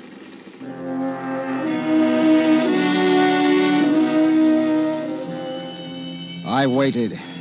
And I can tell you I didn't like it. The wind came up a bit, and I knew that before sunrise we'd be in Sydney. That is, if I could trust a murderer. At 10 o'clock that night, there was a tap on my cabin door. One of your crew nearly caught me coming down here. I've kept my side of the bargain. Oh, you needn't worry. The knives are all there. Here's your pistol. No. You may need it. Oh, thanks. Now, how do I get away? We'll be in port in about 6 hours if the wind holds. You stay aft in the longboat. Mm-hmm. When you hear the anchor go, drop over the side and swim for it. Very well. I'll try to anchor as close to land as possible before I take her in. If I can land without being seen, I've got some friends who'll hide me. Yes, well, I don't want to know about it. Just remember, when the anchor's let go, that's your signal. Thank you, Captain. I trust you. I'd like to shake hands with you. I took the hand of the murderer, and we shook hands like old friends. And then he was gone.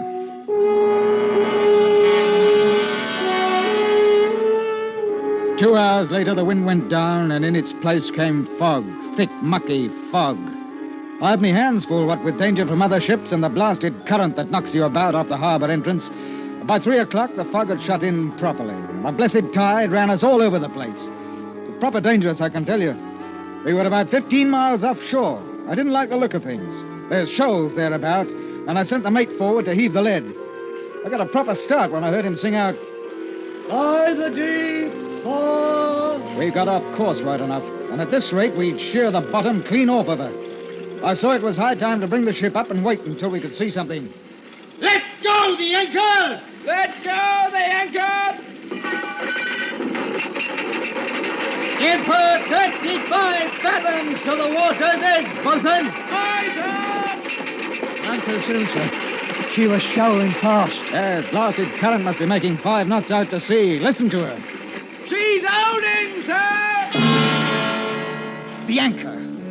The anchor! Abby! I ran to the longboat. It was empty. He'd heard the signal as the anchor paid out. couldn't see in the fog and had gone overboard into a 5-knot tide running straight out to sea, 15 miles from shore. He trusted me. That's why I tell you, you shouldn't trust anybody.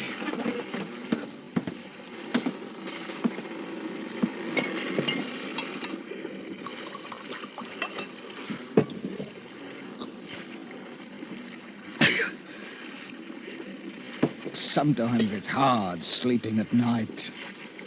When you hear the water outside, you think. That's when it's hard to sleep.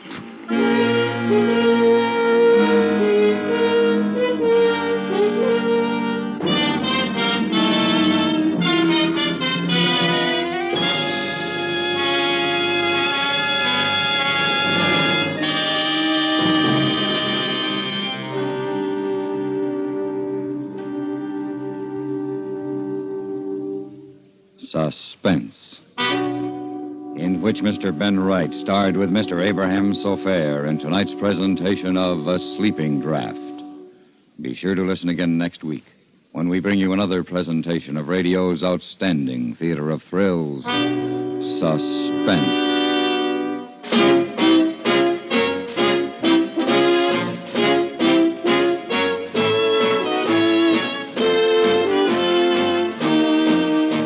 Suspense is transcribed in Hollywood by Anthony Ellis. Tonight's story was written by Weston Martyr and adapted for radio by Mr. Ellis. The music was composed by Rene Garrigank and conducted by Wilbur Hatch.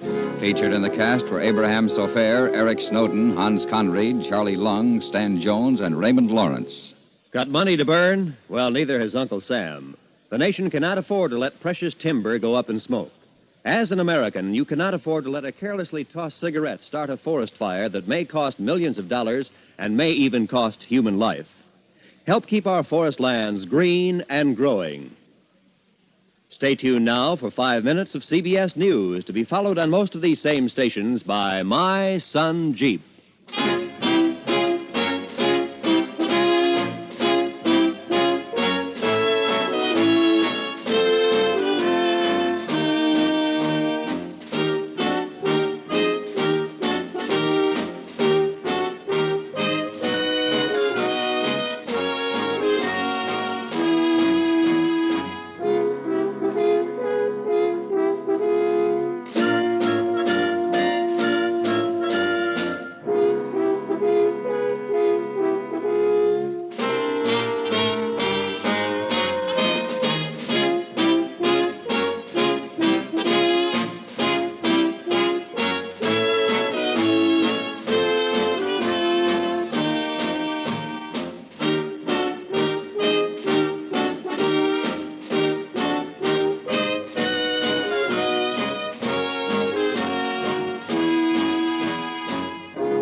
Spearmint Chewing Gum, the refreshing, delicious treat that gives you chewing enjoyment, presents for your listening enjoyment John Lund as Johnny Dollar. Philip Shaw, Johnny. Oh, fine. What have you got for me? Mr. Dale Martin is insured with National. He owns a gym, one of those bodybuilding places. Man was killed there. When did it happen? This morning, about an hour ago. Now, we don't know if it's an accident or not. The police are over there now. Anything to work on? Nothing. That's why I called you. Better get over there right away. I'll do it, but I don't take off my shirt.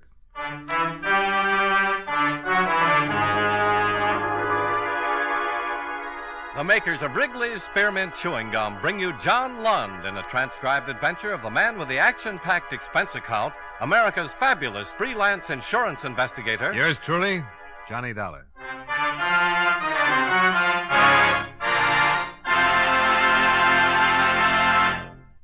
Wrigley's Spearmint Chewing Gum refreshes you. Wrigley's Spearmint Chewing Gum gives you real chewing enjoyment. Yes, for chewing enjoyment plus refreshment, It's Wrigley's Spearmint Chewing Gum. The lively, delicious flavor of Wrigley's Spearmint cools your mouth, helps keep your throat moist, and gives you a nice little lift. The good, smooth chewing of Wrigley's Spearmint helps keep you feeling fresh and alert, adds enjoyment to whatever you're doing.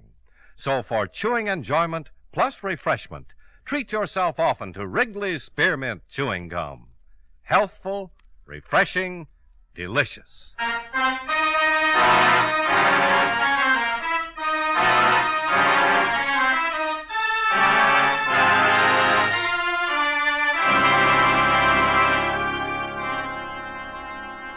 Expense account submitted by Special Investigator Johnny Dollar to Home Office, National All-Risk Insurance Company, Hartford, Connecticut.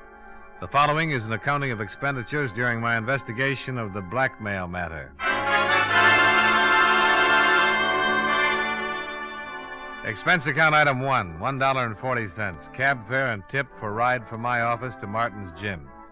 After receiving what little information there was from you by phone, I arrived at 12:15 at 1084 6th Avenue in the heart of downtown. On the second floor, I found Dale Martin, a very nervous Adonis, seated at a desk in his office. A policeman at the door informed me that a Lieutenant Nathan of the homicide detail had stepped out for a minute and the coroner was expected soon. Mr. Martin? Yeah?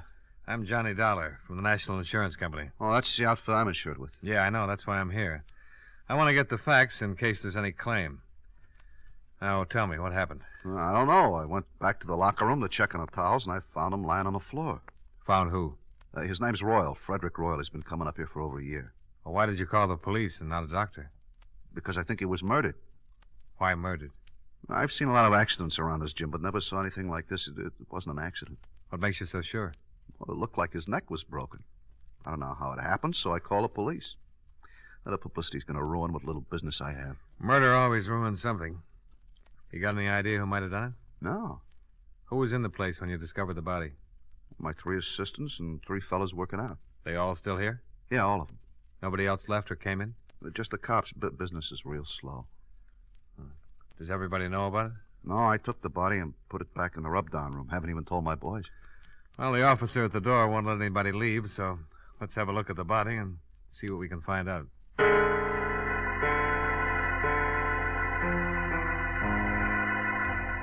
Martin left one of his boys to answer the phone, and everyone else was keeping busy wrestling with weights as he led me through the locker room. The one man was taking a shower. At the end of the room, he unlocked the door, and we walked in. The smell of rubbing alcohol was strong enough to give you a hangover. There were white curtains separating 2 rubbing tables. The first one was empty. In back of that curtain, Mr. Dollar. Okay. Not very pretty. Circus rubber man would need vulcanizing if he turned his head that far. Busted neck, all right. I wish the coroner would get in and take him away. It hurts me seeing his head hanging like that. Why don't you move it? Oh, no, sir, not me. I caught it good from the lieutenant for moving him in here. Well, don't worry about Mr. Royal. He can't feel a thing.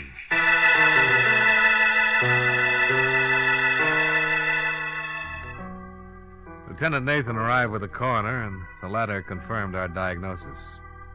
Nathan had Martin keep his clients and assistant muscle men busy. They started comparing biceps and forgot anybody else was there. Nathan was an old friend, so I didn't have to convince him that I was there on business. You saw the corpse, a Dollar? Yeah, it took a pair of pretty strong hands to do a job like that. Yeah, that makes everybody around here a suspect. Got any ideas? You'd have to know a man pretty well to let him get that close to you without starting something. Yeah, somebody could have been rubbing a kink out of his neck and got carried away with his work. Yeah. Why don't we start asking some questions? Yeah, I'll go out and round up everybody. Might as well start at the beginning.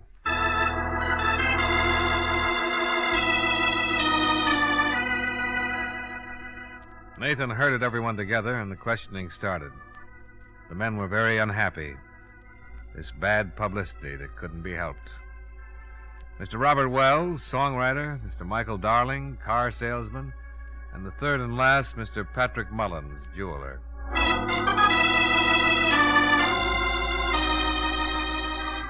3 prosperous men, 3 prosperous denials. The assistants came next. The three men who worked for Martin. First, Bernie Carroll, the man who'd instructed Fred Royal, the one who'd put him through his exercises and sent him in to take a shower before he cooled off and got stiff. Sure. I worked him out and sent him in the shower like always. We tell him to take a good long hot shower to relax the muscles. Isn't that right, Dale? That's right, Lieutenant. That's the way it works. Bernie left him, went over to start on Mr. Wells. Bernie's a pretty strong boy. Yeah. Any one of us could have gone to the locker room at one time or another, Lieutenant. You found him, didn't you, Mr. Martin? Yeah. Why did you happen to go back to the locker room at that particular time? Well, I do it every day. Checking a towel, soap, see that everybody has everything he needs.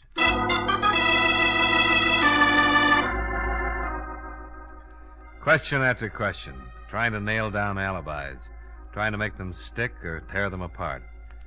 According to everybody so far, it was a big mystery. Next man, Jack Olson. Yeah, I went back by the locker room several times. Why?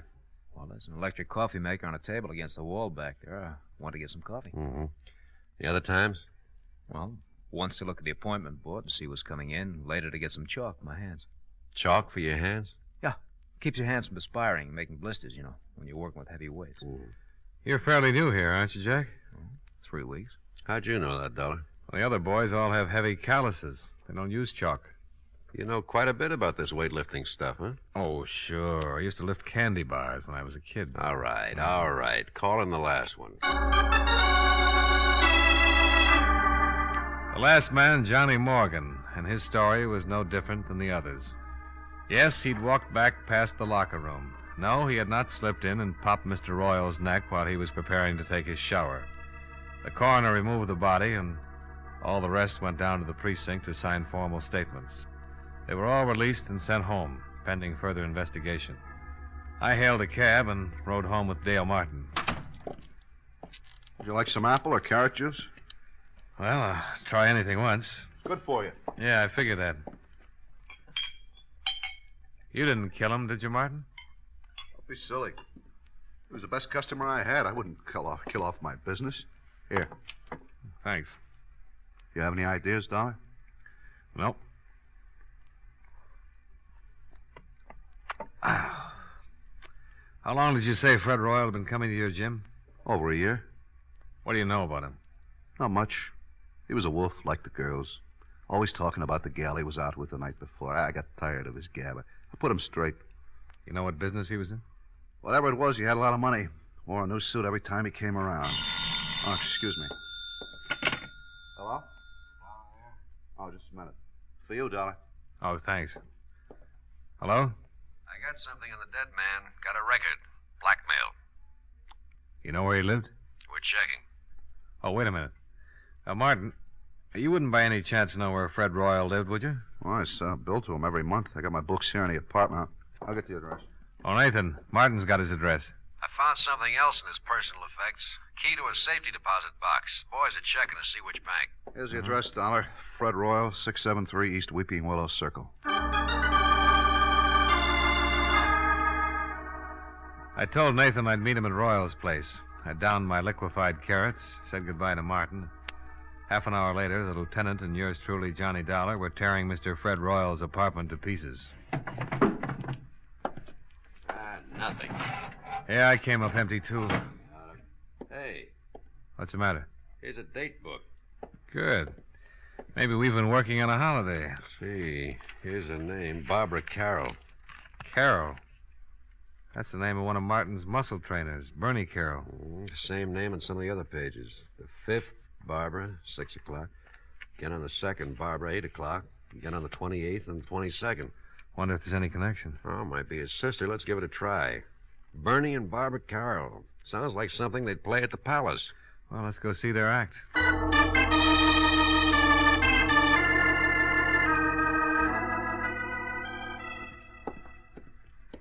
Here's the apartment. They live with that new fellow. Jack Olson? Yeah, the quiet one. Police. Yes? I'm Lieutenant Nathan, homicide. This is Johnny Dollar. How you do? How you do? We'd like to talk to you, Miss Carroll. Well, certainly, Lieutenant. Come in. Thank you. I was just making some lemonade. Would you like some? Yeah, thanks. It is pretty hot out. Maybe you'd like something stronger. No, thanks. The lieutenant's on duty.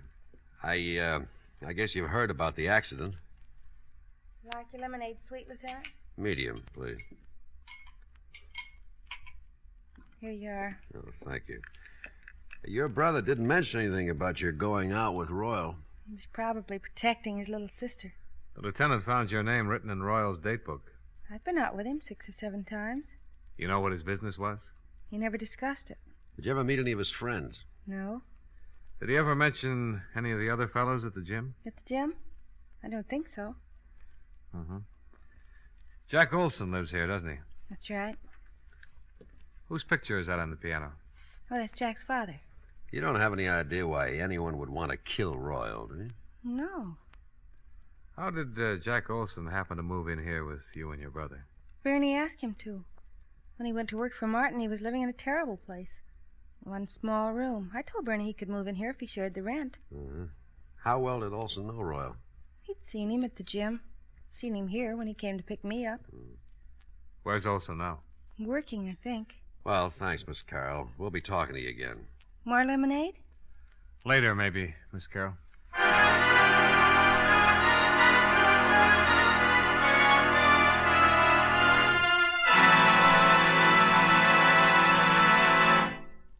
Friends, wherever you are, whatever you're doing, you'll enjoy chewing Wrigley's Spearmint Gum.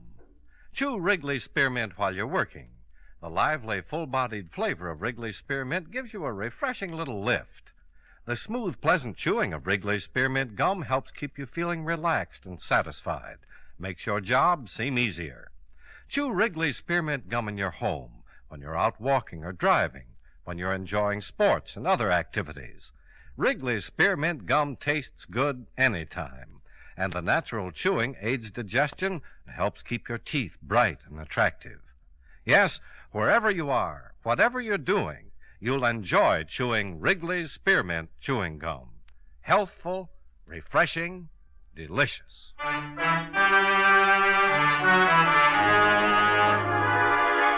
And now, with our star, John Lund, we bring you the second act of Yours Truly, Johnny Dollar.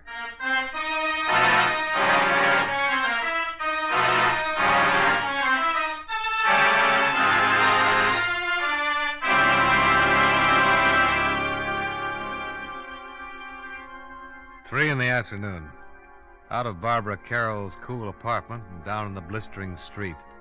The thermometer crowding 90 and the humidity sticking to us like a steaming blanket. I feel awful. Terrible day to solve a murder. I want to go look through some newspaper files. What for? That picture on the piano. Jack Olson's father? Yeah.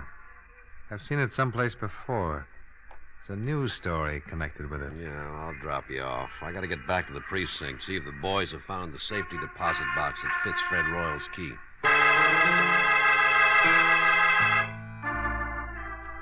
Nathan dropped me off at the newspaper, and I went down to the morgue to do some hunting. The air conditioning made the job easier, and by 4 o'clock I was headed for Nathan's office.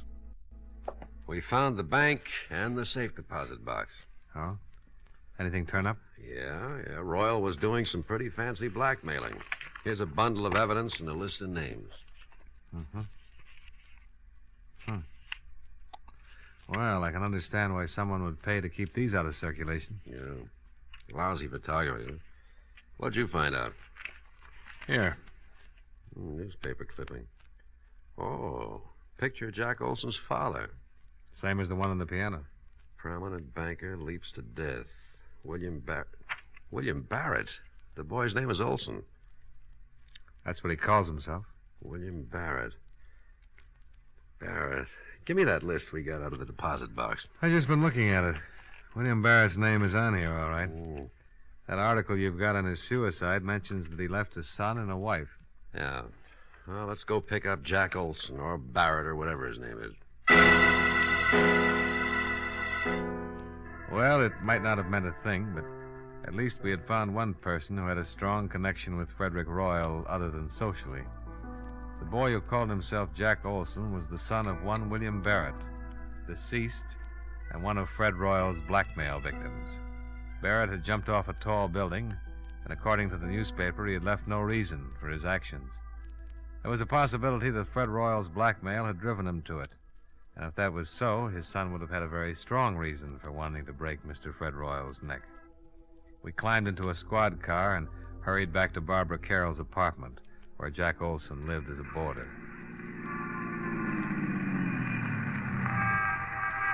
Now, let's go. Hey, wait a minute. Oh, what's wrong? Jack Olson, coming out of the building. All right, we pick him up on the street. He's hailing a cab. Come on, let's see where he's going. Wouldn't it be easier to just ask him? Oh, stop trying to ruin my afternoon. You know, there's nothing more relaxing than a pleasant drive through quiet, peaceful old New England. We started tailing Jack Olson's cab. Across town, along the Merrick Parkway, across a bridge. He's headed for Long Island. Well, your Connecticut badge won't be much good over there. We kept going across the Sound, past the outskirts of a couple of waterfront towns and onto a long highway. Pretty expensive cab ride. Pretty expensive. Pretty important. Yeah. Well, they're turning off on that road. Hope we don't lose them.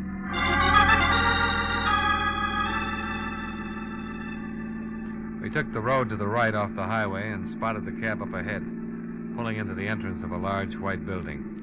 The sign over the tall iron gate read, Lakeview Sanitarium. We waited for him to go in.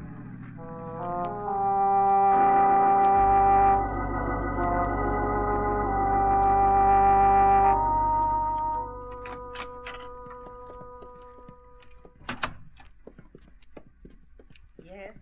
Is there something I can do for you? I'm looking for a man. Oh, any particular man? Oh, who's in charge of this place? Dr. Fedder. Well, run him out, please. I want to talk to him. Which one of you is the patient? Patient? Can't you tell? Look, just go get Dr. Fodder. Fedder. Oh, Fedder, okay. Go get him and tell him Lieutenant Nathan wants to talk to him. Lieutenant Nathan? Of the cavalry. What? Oh, well, I'll get him right away. Lieutenant. You think that's funny? Oh, well, I liked it. Let's see what kind of a reaction it gets out of Dr. Fedder. Cavalry. Nice thing to say in a place like this. Lieutenant Nathan? Yeah, that's right. I'm Dr. Fedder. Oh, this is Mr. Dollar. How do you do? How do you do? Now, are you related? No, but we've been friends a long, long time, haven't we, Nate? Yeah, I'm a police officer, Doctor. Oh. We've been following a man. He came in here a few minutes ago. Is that right? The lieutenant thinks he might be a killer. I can handle this, Dollar. Doctor, I'm with Central Division Homicide. This isn't my territory, but I'd appreciate it. Which one of you is the patient? Now, look, this is getting a little ridiculous. Here are my credentials. Oh. The man we want came in here a few minutes ago. Well, Mr. Barrett is the only one. And his real name is Barrett. Who's he seeing? His mother. What's wrong with his mother? Mrs. Barrett is seriously ill. Have anything to do with her husband's suicide? Everything to do with it. I doubt if Mrs. Barrett will ever recover. We went back out to the car and tried to put it all together. Jack's father had jumped off a roof. He was being blackmailed and couldn't take it. The shock of his suicide had driven Mrs. Barrett into a permanent breakdown. And Fred Royal had been responsible for the whole thing. Motive enough for Jack to get a job with Dale Martin so he could get his hands on Fred Royal's neck. Cavalry. Oh, stop groaning. Tell me what you think of my theory. We still need a confession. We'll get it. Mind if I make a pest of myself and ask how?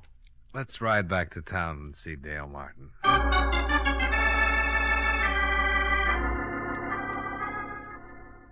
You're going to come up and take a workout and a rub tomorrow, huh? That's right, Martin. And I want you to make sure that Olson takes care of me. Did he do it, Dollar? I think so. But why? He seems like such a nice kid. He had a pretty good reason. But we need a confession, and Dollar has an idea how to get it.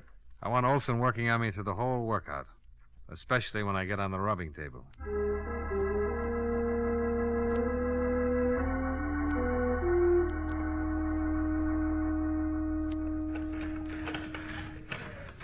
You're in pretty good shape, Mr. Dollar. Well, I'm carrying a few extra pounds. I will knock that off of you in a hurry. Don't try to talk while you're using the pulleys. Hi. Hi, Martin. He's in pretty good shape, Mr. Martin. Now, let's see. Better not do too much on the stomach the first day. I'll see you later, Mr. Dollar. Nice fella, Martin. Yeah, very nice. Tell me, have you found out anything about Mr. Royal's death? Oh, the police have got a few ideas. Lieutenant and I went up to see your roommate's sister. Yeah, Barbara told me. I hope you don't suspect her. She kind of liked Mr. Royal. She wouldn't have any reason to kill him. All right, let's go back to the rub table before you cool off. Huh?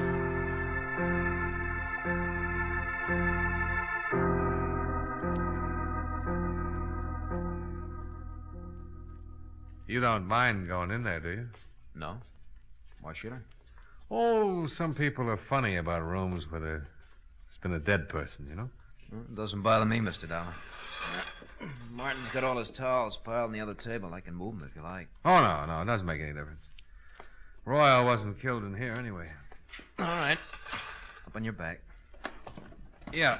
Give me a good brisk rub and let me relax for about 10 minutes. All right, slide down a little. Yeah.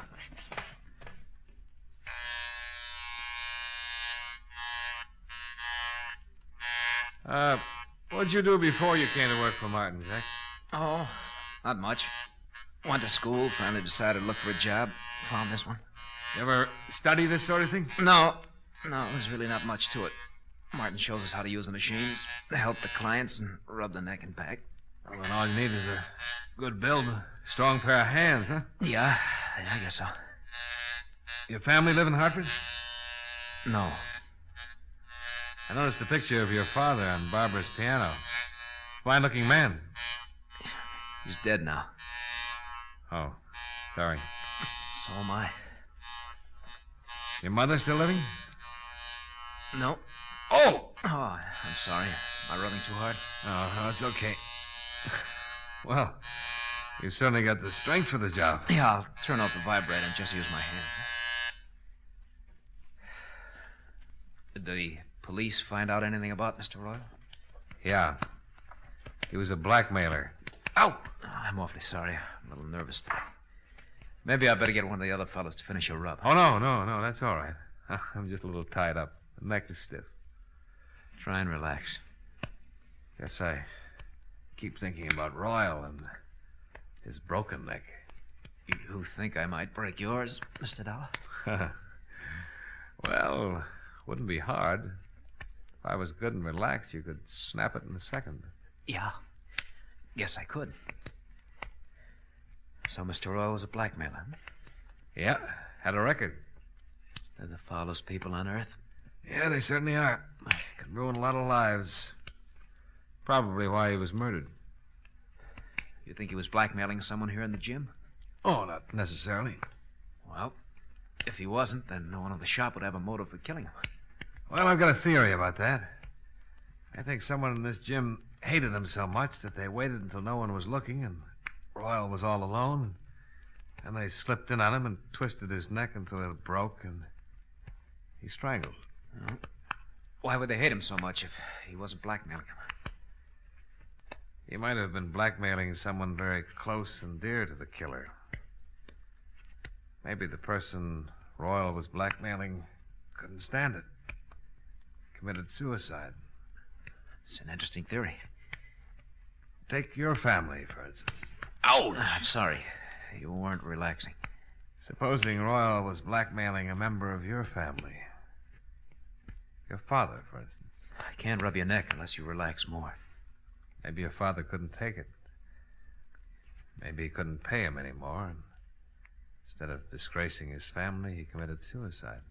Just turn your head a little to the side, Mr. Dollar. That better? Much. Well, if that happened to my family, Mr. Dollar, I guess I would kill Mr. Royal, not mind a bit. How does your father die, Jack? He jumped off a roof.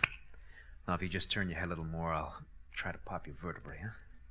We followed you out to Long Island yesterday, Jack. I'm going to adjust your neck, Mr. Dollar. It's better if you relax so it won't hurt. Well, if you wanted to, you could pop it anyway. I couldn't stop you in time. No, I don't guess you could. There, now the other side, huh? Did you kill Fred Royal? Yes. Relax. All right, Mr. Dollar. Let's go down to the police station. Lieutenant's outside with Martin.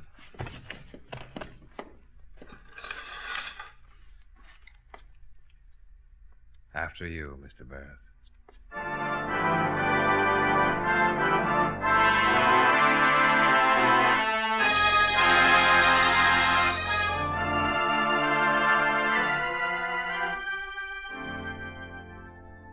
Nathan took Jack Barrett down to the station and got from him a signed confession.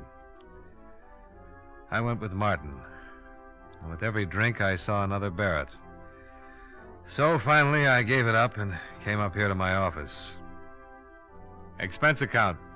Item 2, $4.53, 1/5 of very dry gin.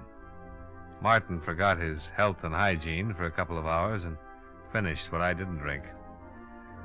Item 3, $16.75. Cab fare for a ride up through the country, all by myself. Expense account total, $22.68. Yours truly, Johnny Dollar.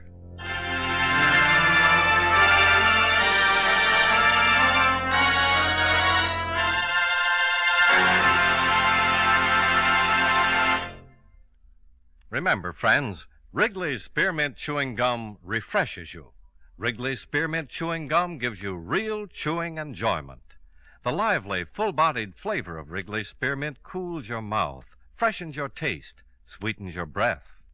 The smooth, pleasant chewing of Wrigley's Spearmint helps keep you feeling relaxed and satisfied, makes whatever you're doing more enjoyable. Yes, for refreshment plus chewing enjoyment, treat yourself often to Wrigley's Spearmint Chewing Gum. Millions enjoy it daily. Get a few packages and always keep some handy. That's Wrigley's Spearmint Chewing Gum. Healthful, refreshing, delicious.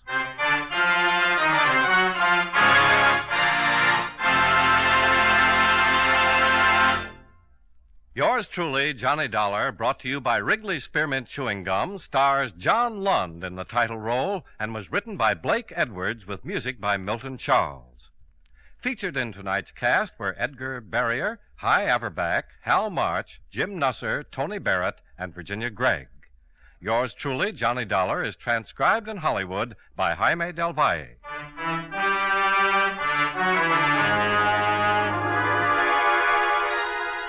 The makers of Wrigley's Spearmint Chewing Gum hope you enjoyed tonight's story of Johnny Dollar and that you're enjoying delicious Wrigley's Spearmint Gum every day. This is Charles Lyon, inviting you to join us again next week at this same time when, from Hollywood, John Lund returns as... Yours truly, Johnny Dollar.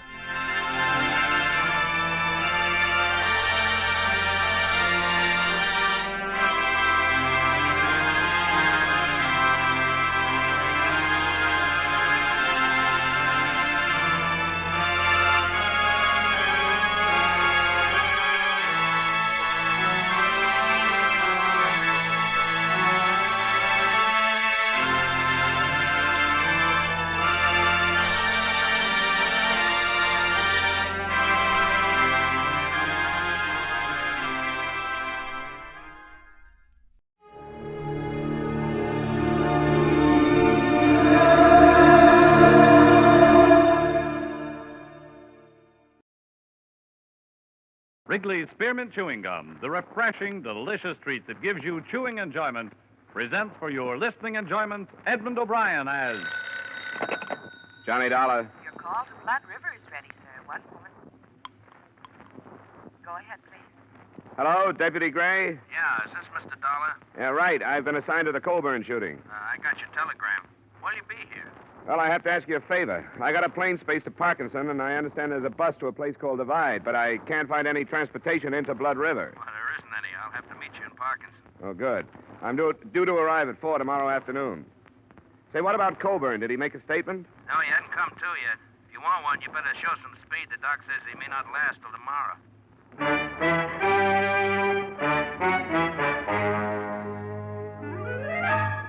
The makers of Wrigley's Spearmint Chewing Gum bring you Edmund O'Brien in another adventure of the man with the action-packed expense account. America's fabulous freelance insurance investigator. Yours truly, Johnny Dollar.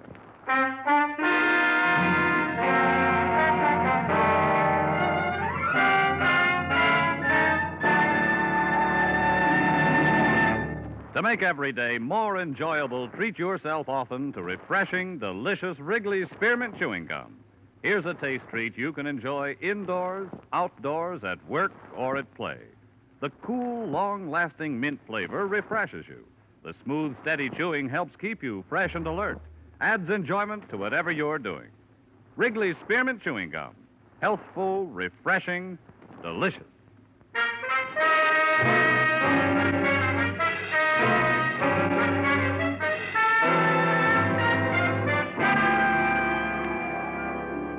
Expense account submitted by Special Investigator Johnny Dollar to Tri-State Life and Casualty Company, Hartford, Connecticut. The following is an accounting of my expenditures during investigation of the Blood River matter. Expense account item 1, $240, transportation and incidentals between Hartford and Parkinson. I was paged at the airport and given a note that directed me to St. Paul's Hospital, where I was met by Deputy Sheriff Tom Gray. They brought Coburn in here this morning, trying to pump some blood into him, I guess. Nothing like a hospital out in Blood River. Any improvement? Yeah, I don't think so. Slugs from a 45, 4 of them. If it was me, I'd have left him where he was. Moving him 40 miles didn't do him no good. What did this insurance company send you out for? Just a routine check. When a policyholder gets shot up, they like to know why and by whom. How much insurance do you have? $50,000 worth. Oh, I didn't know that. Who's it go to? Frank Colburn, a son, and Mary Colburn, a daughter. Oh. Do you have any leads, Sheriff? Leads? Oh, I got what the hired girl said. What was that? I didn't hear about it. Oh, she was a witness. She was in the kitchen that night. A man knocked on the door, asked for some grub. Old Colburn walked in, started to shoo him away, and the man shot him down. Have you got him? No, not yet, but a posse's out hunting him. We'll find him. Come on, operating room's down this way.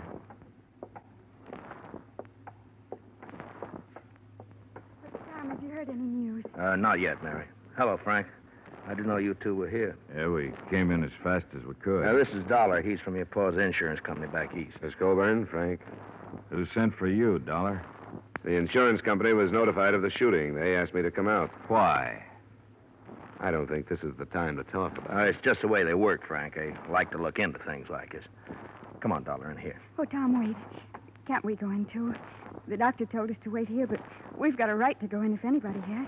Well, I guess you have, Mary, but the doctor probably thought it'd be easier for you this way if something went wrong, you know. Well, it isn't. I want to be with him. I have a right to be. All right, Mary, if that's the way you want. You too, Frank? I don't see how it'll do anybody any good, but I'll come.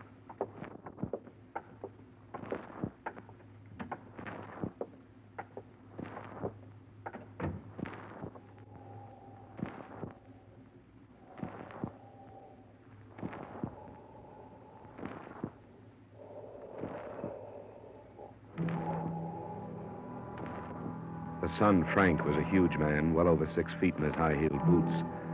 But the figure on the operating table must have towered over him during better days. I learned later that Max Colburn was more than a man. He was already a legend in the Blood River section. But here, under the intense glare of a battery of overhead lights, and under the probing instruments of the surgeon, Colburn was a great deal less than a man.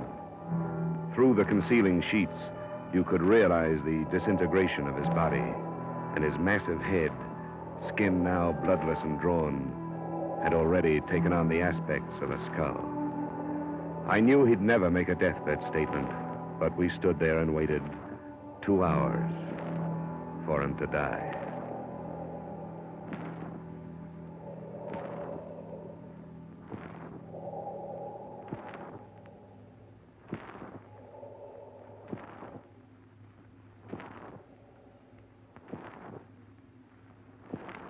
That's all, nurse.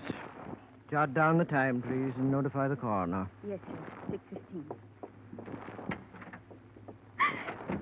Oh, now, Mary, don't do that. It won't do no good. Oh, Tom, what'll I do? What'll I do? You'll be all right, Mary. Frank, take her out of here, will you? Come on, Mary. There's nothing anybody can do now. If it had been me, Doc, I'd never brought him in. Old Bull might have made it in Blood River. I'm sorry, Gray. He had to be moved.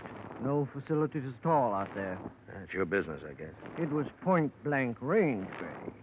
Multiple punctures of the stomach, single puncture of the right lung. He had to be moved. How do you do? Johnny Dollar, Doctor. Oh, I'm sorry. Dr. Fulton. Mr. Dollar is representing the insurance company. How do you do? I'm sorry I couldn't save him, Dollar. Well, you did everything you could. Yeah. Who was it that shot him? Do you know? Not yet. I hope you'll find him. Max Colburn was a fine man. Yeah, the best. What are you going to do now, Dollar? Go to Blood River? I'm still not satisfied about this thing. I'll put you up in my place. There's no hotel. Oh, thanks. I'd appreciate it. Well, nice to meet you, Dollar. Too bad it couldn't have been under better circumstances. You should never have brought him in. Well, he probably knew what he was doing. You think he shouldn't have been brought in? Why'd you let him? You're supposed to be the sheriff out here. There's nothing I could do to stop him, Frank. No, and there didn't seem to be anything you could do before to stop it either. Oh, now, calm down, Frank. The county don't pay you to run around with my sister. If you'd been spending half the time on your job that you do with her, this wouldn't have happened. That's enough, Frank. Now, shut up. And if Mary don't know it's mostly your fault, I'm going to tell her. He's a hot-headed buzzard. Yeah, I noticed. Can we make it to Blood River tonight? Yeah, we can make it all right. Look, Dollar, I want to tell you something. It's a funny little place, only about 300 people in it. They aren't going to like you butting in. They don't like strangers. I'm used to that. Okay, as long as I told you. My Jeep is out in the back in the parking lot.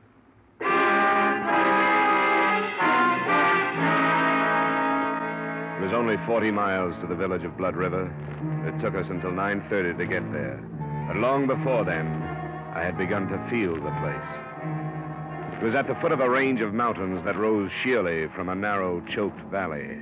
And it was the mountains that gave the feeling of oppression. In the moonlight, they seemed to be leaning over the village, ready to destroy it at any moment. Gray had comfortable quarters in his cabin office. I slept fairly well. And the next morning, he drove me out to the village, to the Colburn Ranch.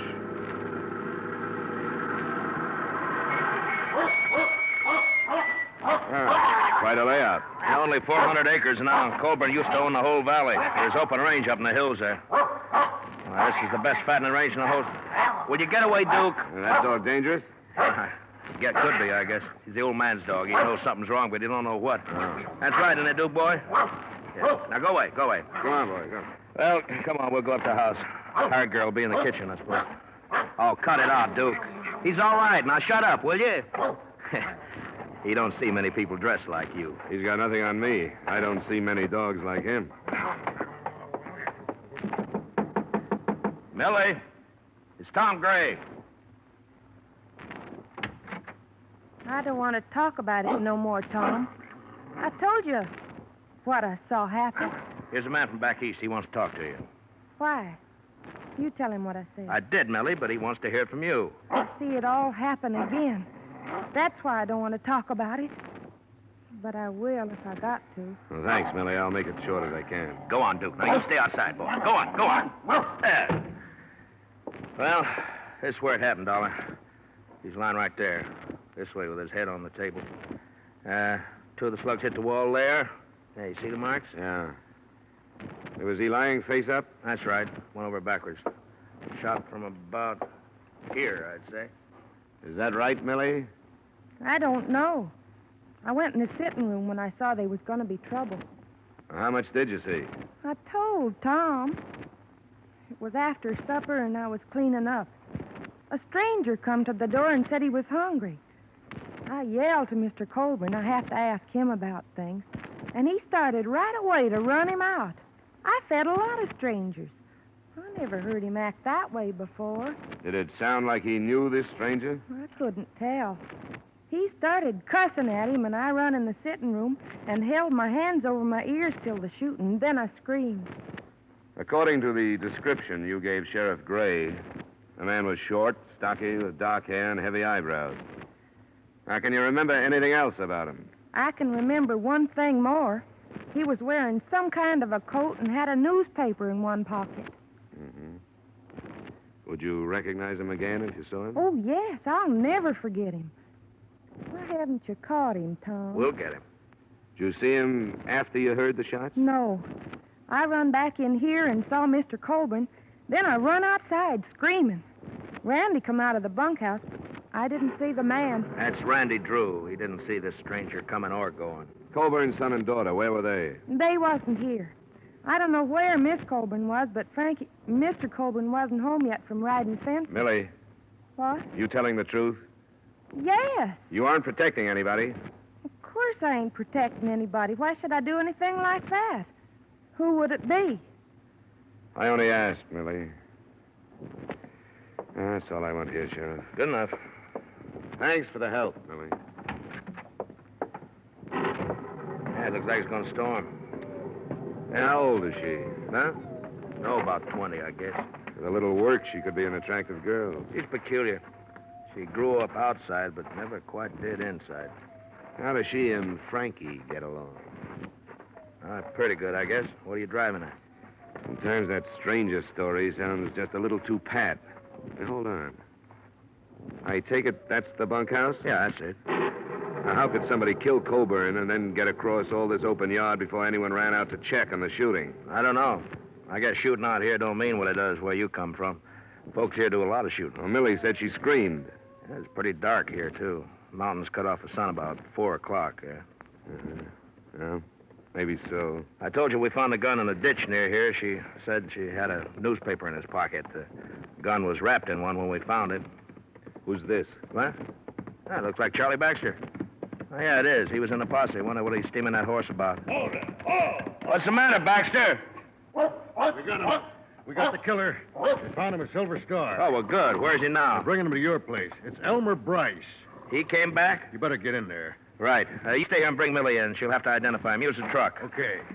Let's get on back to town, Dollar. Who's Elmer Bryce? There used to be a hand here, just flunky. Kept the range string watered. Choked the colt to death with a rope, and old man Colburn darn near killed him. When was this? Oh, 2 years ago. You know, in 35 years of ranching, Elmer Bryce was the first hand the old man ever had to fire. Folks around here ran him right out of the country.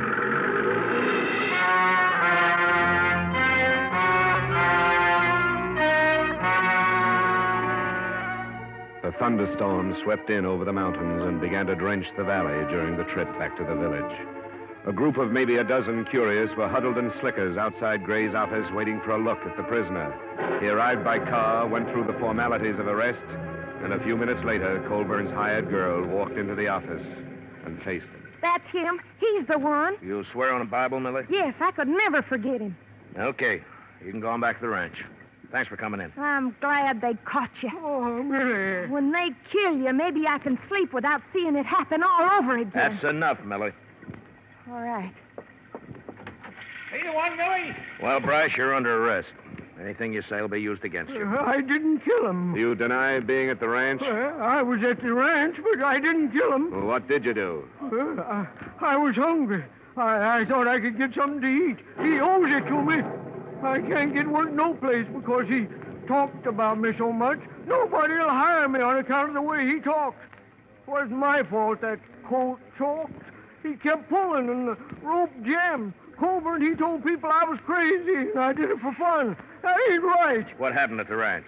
Well, I asked the girl for something to eat. She called Mr. Colburn.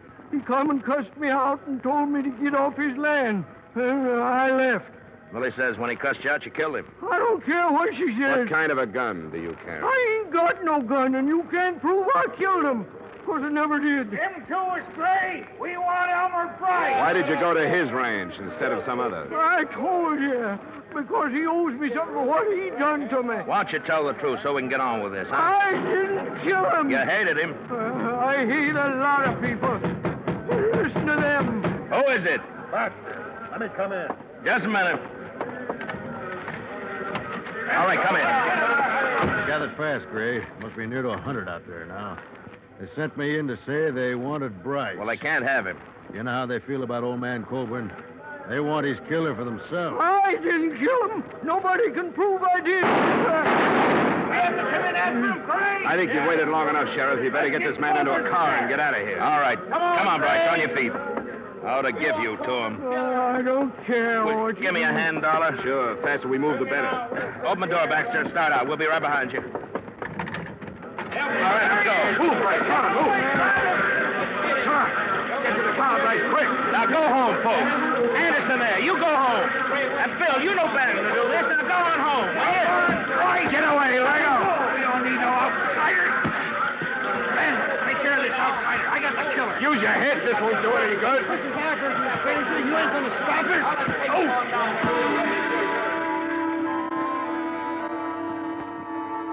There was no stopping them.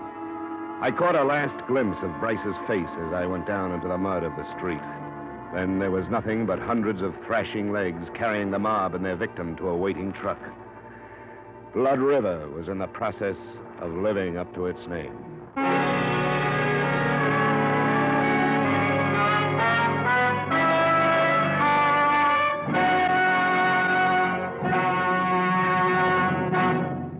To make every day more enjoyable, treat yourself often to refreshing, delicious Wrigley Spearmint Chewing Gum. The lively, full-bodied real mint flavor cools your mouth, moistens your throat, freshens your taste. And the chewing itself gives you a little lift, helps you keep going at your best. So for real chewing enjoyment that's refreshing and long-lasting, always keep Wrigley Spearmint Chewing Gum handy. Healthful, delicious Wrigley Spearmint Gum will make every day more enjoyable. And now, with our star, Edmund O'Brien, we return you to the second act of yours truly, Johnny Dollar.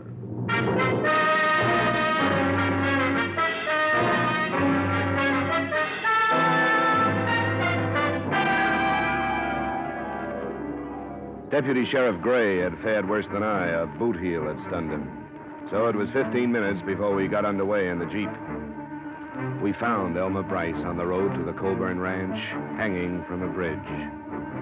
We took his body back to the sheriff's office in the now silent village. You got to understand how they felt about Colburn before you can begin to understand their actions. I'll never understand. I've never been part of a mob. And neither have I. Neither have they. But this is something special.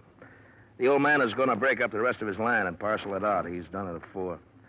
He was loyal to the Blood River folk, and it meant they could have the land of their own. They could never afford it except the way he sold it. You're in a bad spot, aren't you? What are you going to do about this lynching? I'd like to call back the last hour and a half. That's what I'd like to do about it. Should have kept Bryce out of Blood River, but I didn't know. These people are my friends. I'll have to go into Parkinson and name as many of them as I saw. That's what you pay for wearing a badge, I guess. It's a lousy break. Is there anything I can do? I think I better strap on a gun. For the first time since I got this job. See there on the desk the receipt I made out when I took Bryce's personal things? I better have that. Is it there? Yeah, it's here. Sheriff? What? What's this? Who signed this? Charlie Maxwell. He signed because Bryce couldn't write. That's his X just above there. He couldn't write? Well, no, he wasn't much for brains. You saw that. He couldn't write his own name, but he carried a newspaper around with him? Why? Just to have it handy for wrapping guns? Or did he learn to read without learning to write? Well, it's going to be a strange kind of justice, Sheriff. If he was telling the truth and your village killed an innocent man, those that go free will live with that for the rest of their lives. I'll leave the Jeep with you. I'll drive Maxwell's pickup into Parkinson. Yeah, thanks. There's some of my clothes and boots you can wear. Better get out of them wet ones. And just take this advice, will you? Don't go throwing your weight around. It's going to send him crazy. Be careful. It's going to send him crazy. Be careful. I'll be back after supper.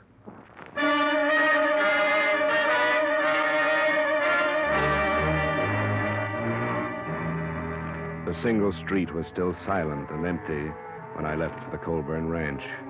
The mountains were closing in again. There should have been lights in the windows of the houses, but instead they were dark. And I could feel the eyes of the people who stood inside them, watching me pass. Finally, almost at the edge of town, a knot of men stepped from a doorway and waved me to a stop. Where's Tom Gray? He went into Parkinson. What for? To report the lynching. Lynching? Hear that, boys? He says somebody strung up the killer. I don't believe it. From what I hear, he hung himself. And good. Why are you trying this out on me? I'm not here to arrest you. I couldn't if I wanted to. What are you doing here? I'm still looking for Max Colburn's murderer. Bryce hung himself. He shouldn't have, because he wasn't guilty. Who says that? Sheriff Gray and I. There was nothing against him but your personal feelings and some circumstantial evidence. He's the one who done it. He even said so. Said what? That he went to the ranch first off. Why else would he do that? He was hungry. Now, come on, get out of my way. If you people think the rest of the story will help your peace of mind any, I'll try to get it for you. But Bryce was innocent. Think about that for the time being. Come on, move it, Ben. I'm coming through. Let him go, Ben. Come on, boys. He can't hurt us.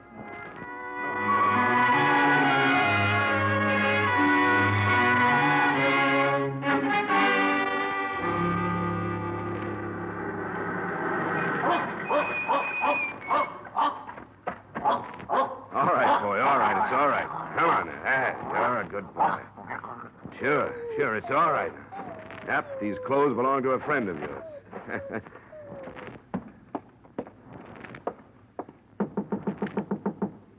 Who is it? Johnny Dollar, Miss Colburn. Oh, Who is it, Mary? it's Mr. Dollar, Frank. Oh, yeah. Come on in, Dollar. Thanks. We heard about Bryce. I'm sorry it went that way. Any man, I don't care what he is, has a right to a trial. Yeah. Lynching is one of man's least pleasant habits. This one especially, it looks like Bryce was innocent. No, he wasn't. Millie said he was the one. There could have been a lot of things wrong with her statement. She didn't see it happen, she only heard it. Somebody else could have taken advantage of Bryce's visit and done the shooting himself. I don't follow you. He did come out here, he admitted it, but I don't think he killed your father. He hated him. Mary, stop that. Sure, he hated him. Everybody knew it. With that and Millie's statement, who would bother to look any further than poor, dim-witted Elmer Bryce? Oh, Frank. Oh, Frank. Shut up, Mary. Go on in the other room. Wait a minute. What's the matter with her? She's upset. Frank, you killed him. Shut up. You'd like that to be true, wouldn't you? You said you would. You said you would, and you killed him. I'm going to the sheriff, Frank, and don't try to stop me. She's off her head. Like everybody else in this blasted hole. Yeah? Why should she have said that? Because I lost my temper one night. Told the old man he better blow his own brains out before I did it for him. Because he forgot how to think with them. When was that? A couple of weeks back. Maybe I was hot enough to mean it at the time, but I cooled off. I wouldn't kill my own pa. Well, there goes your sister, Frank. Sheriff Gray mentioned that he was going to sell the rest of his land. Was that the cause of the trouble? Yeah. He didn't care what happened to his kids. I told him with all the war talk, this was the time to hang on to it, restock the herds, and get ready to make some money. The ranch is yours now. That's right. Mine and Mary's. Where were you when your father was killed? I was riding fences up by Red Knoll. Do you have any way to prove that? Any witnesses? You don't run into anybody up that way. That's our land. Folks stay off it. What about it, Frank? What about it? There's a lot stacked up against you. I know it. You can depend on my sister. You and anybody else who'd like to string me up for it. What about Millie? Was she in it with you? In it? Now, wait, don't get the wrong idea. I didn't kill my pa. There's a lot stacked up against you. Yeah, there are places to go. I don't like jails and courtrooms. I think I'll just fade until it blows over. That's not the way. You won't make it. You're gonna stop me? I'm being paid to see this thing cleaned up. I'll have to try. Get out of my way, Dollar. You sit down until the sheriff gets you. Get away from the door. You're an outsider. It's none of your affair. Now get out of the way. I said get out of the way. What's this to you? Stay where you are. You can't make me.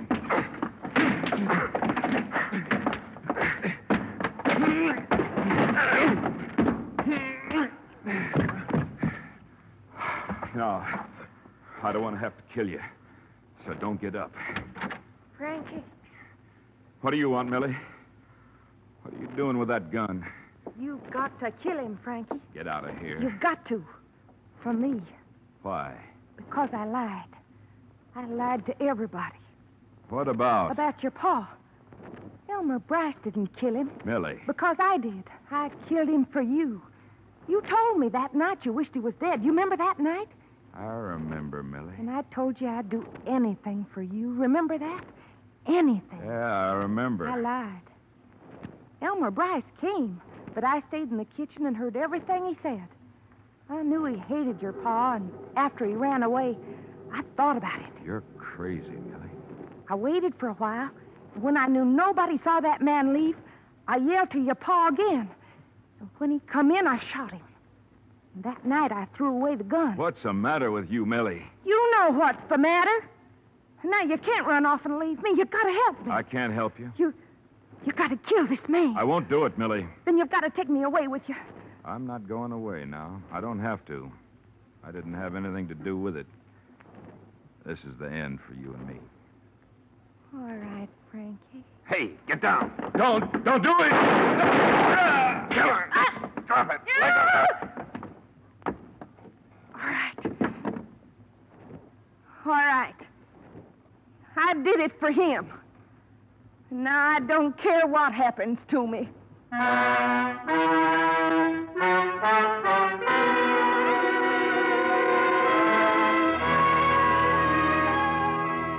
far as I was concerned, that was it. Frank Coburn lost a lot of blood, but not his life. And his sister still had to live at the ranch with her ill-tempered brother. The hired girl who brought all this about was taken by the sheriff. When I left Blood River, the state had moved in to see what it could do about the lynching. But what that is, I don't know. The entire village was guilty of murder, and what could anybody do about that? All I know is that the original murder was not committed with the idea of insurance fraud.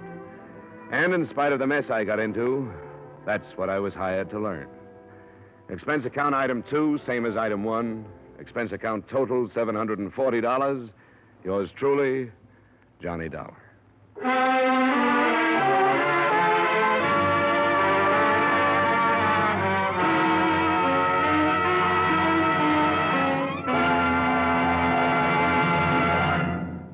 Remember, friends, to make every day more enjoyable, treat yourself often to refreshing, delicious Wrigley's Spearmint Chewing Gum. There's lots of cooling, real mint flavor in every stick. And chewing Wrigley Spearmint helps keep you feeling fresh and alert. You feel better, work better, get more fun out of doing things. So indoors, outdoors, wherever you go, keep some healthful, refreshing Wrigley Spearmint Chewing Gum handy. To make every day more enjoyable, treat yourself often to delicious Wrigley's Spearmint Chewing Gum.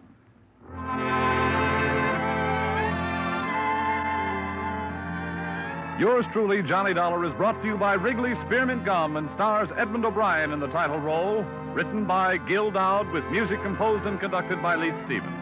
Edmund O'Brien could now be seen starring in the Columbia Pictures production 711 Ocean Drive. Featured in tonight's cast were Virginia Gregg, Bill Conrad, Junius Matthews, Sammy Hill, Clayton Post, Tyler McVeigh, Dave Light, and Howard Culver.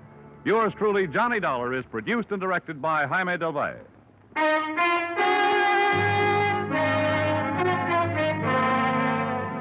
The makers of Wrigley's Spearmint Chewing Gum hope you've enjoyed tonight's story of Johnny Dollar and that you're enjoying delicious Wrigley's Spearmint Chewing Gum every day. We invite you to join us again next week at the same time when, from Hollywood, Edmund O'Brien returns in another adventure of... Yours truly, Johnny Dollar.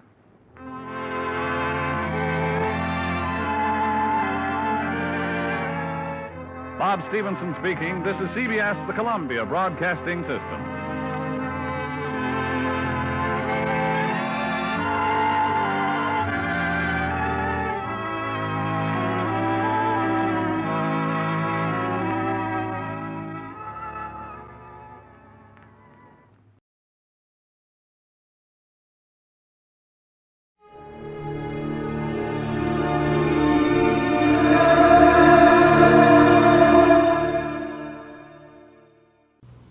Here is another in NBC's great parade of new shows.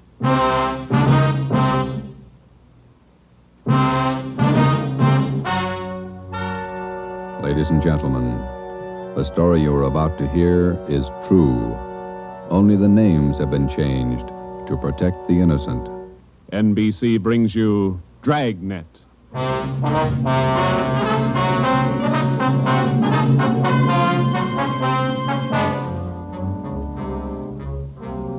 You're a detective sergeant. You're assigned to burglary detail. A sudden wave of jewel thefts is sweeping the city. In 16 days, 16 burglaries have been committed, one each night. They bear the same trademark. Thousands of dollars of jewels are missing. The thief is a master at his trade. Your job, get him. Dragnet, the documented drama of an actual crime, investigated and solved by the men who unrelentingly stand watch on the security of your home, your family, and your life. For the next 30 minutes, in cooperation with the Los Angeles Police Department, you will travel step by step on the side of the law through an actual case transcribed from official police files. From beginning to end, from crime to punishment, Dragnet is the story of your police force in action.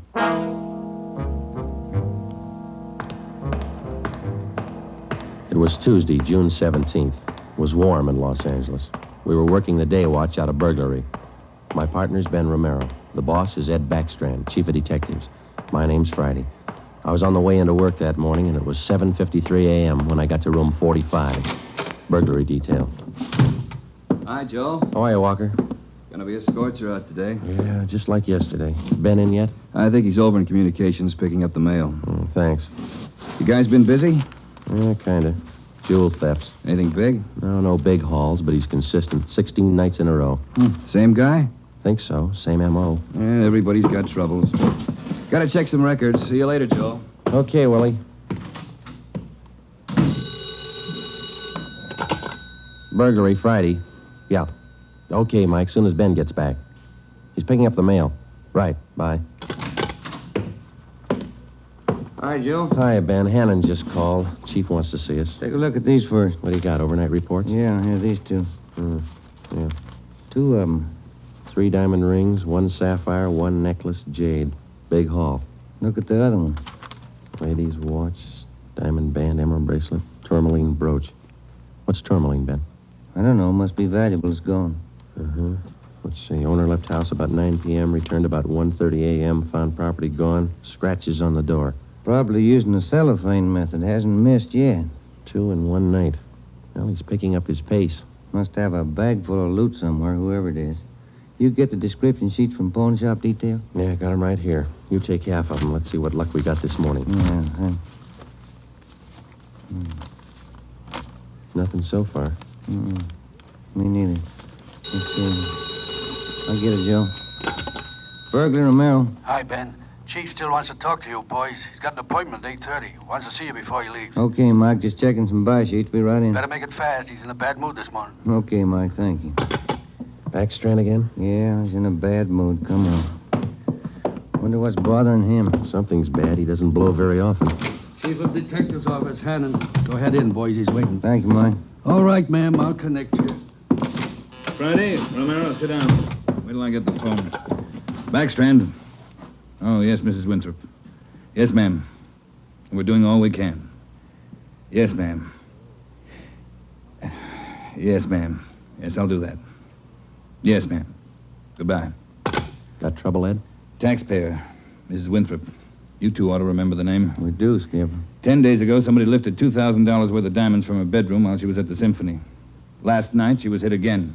A diamond watch, an emerald bracelet, and some kind of a brooch. Tourmaline. I don't care what kind it was. It's gone. What's the pitch? We just read a report a couple of minutes ago, Skipper. Could be a tie-in with those other 16 jobs. 16 jobs in 16 days. You haven't got a lead on the thief yet? Nothing shows up. No prints, nothing. What about the pawn shops? Nobody's tried to soak any hot stuff as far as we know. We double-checked the detail. We got every hock shop in town on the alert. Whoever it is, they've got to try to pawn the stuff sometime. Unless they're going to give diamond rings for Christmas presents. And they haven't tried the pawn shops yet, Skipper. We're sure of that. Look, 16 burglaries in 16 days. Jewels and watches. Good ones.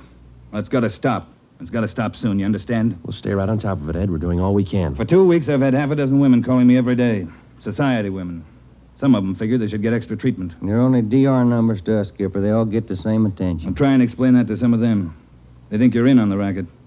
Maybe you boys would like to take these calls some morning. No thanks, Ed. All right, then, let's get some action. Keep the pawn shop operators on their toes and get after every known fence in town. That's all. I've got an appointment. All right, Ed. Check you later. Holding a call for you, Ben. Oh, thank you. Hello. Oh, hi, Max. What? Well, hold it. Be right down. First break, Joe. What do you got? Necklace and a watch. Both of them on the stolen property list. Where? Henry's pawn shop. 5th and Main. 6 minutes later, at 8:25 a.m., Ben and I drove up in front of Henry's Square Deal Pawn Shop. Quick cash, no red tape, watches bought and sold.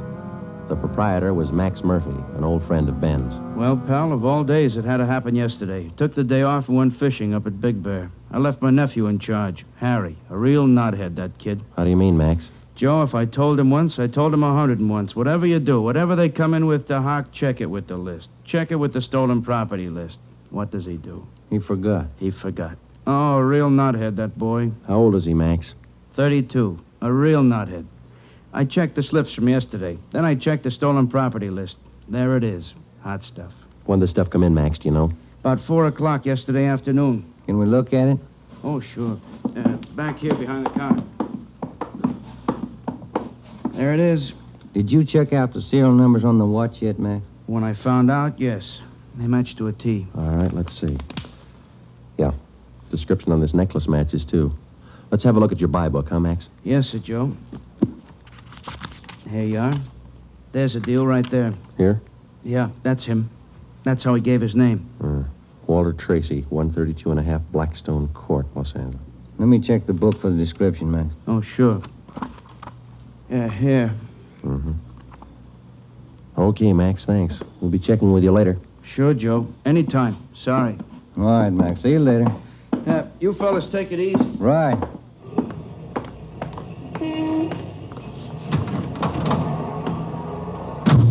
Want to check and see if we're clear, Joe? Yeah, I will. 80K to Control 1. 80K to Control 1. Are we clear? Control 1 to 80K. Stand by. Good lead, Joe. Got a description in here. Yeah. It's too bad Max's nephew had to slip up. Control 1 to 80K. Call your office immediately. Call your office immediately. KMA 367. Wonder what that's about. I don't know. I'll call in. You got some change? I'll use Max's phone.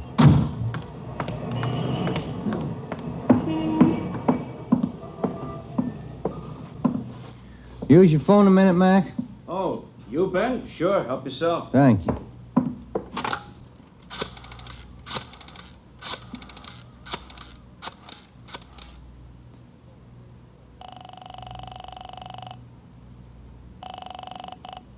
City Hall. 2524. 2524.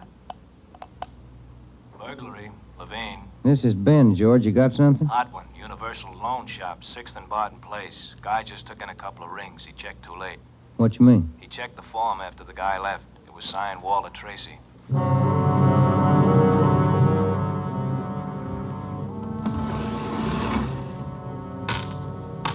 There they are, Sergeant. Both rings. Fine quality diamonds. Don't you usually check your stolen goods list before you take in stuff like this? Usually, yes. Last night, no. I don't know what I was thinking about. Can we have a look at your buy book? Right here. There it is. Walter Tracy. 699 Olive Street. 145 pounds, 5'9", dark hair, build, thin. We'll have to slap a hold on these rings. I know. I should have thought. Can you think of anything else that might help us to identify the man? Well, no. Had a light suit on. Nice cut. Very well dressed. Thank you. That's all for now. Here's our card. If the guy happens to drop back, give us a call, will you? Sure will, Sergeant. Say, Yeah? I've got some nice watch bands. Yours look old. Can I interest you? No, thanks. Some other time. Come on, Ben.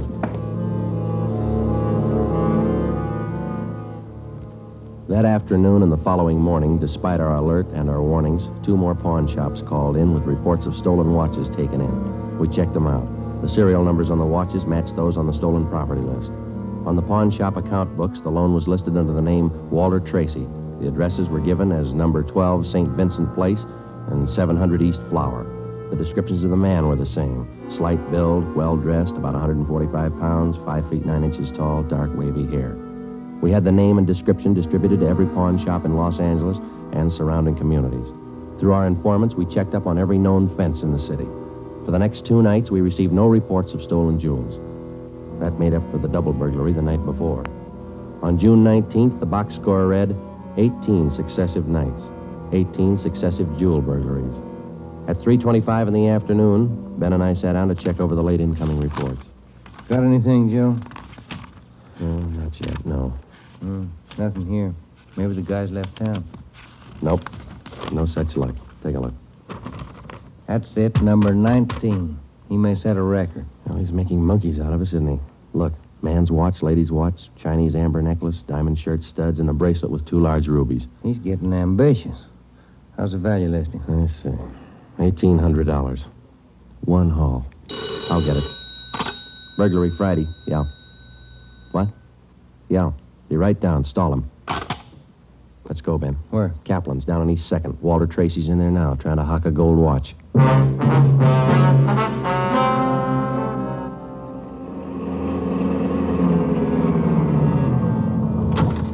Ben, cover the door. I'll go and look like I'm shopping around. Right, but watch your step. We don't know this guy. Yeah, stay close to the door, huh?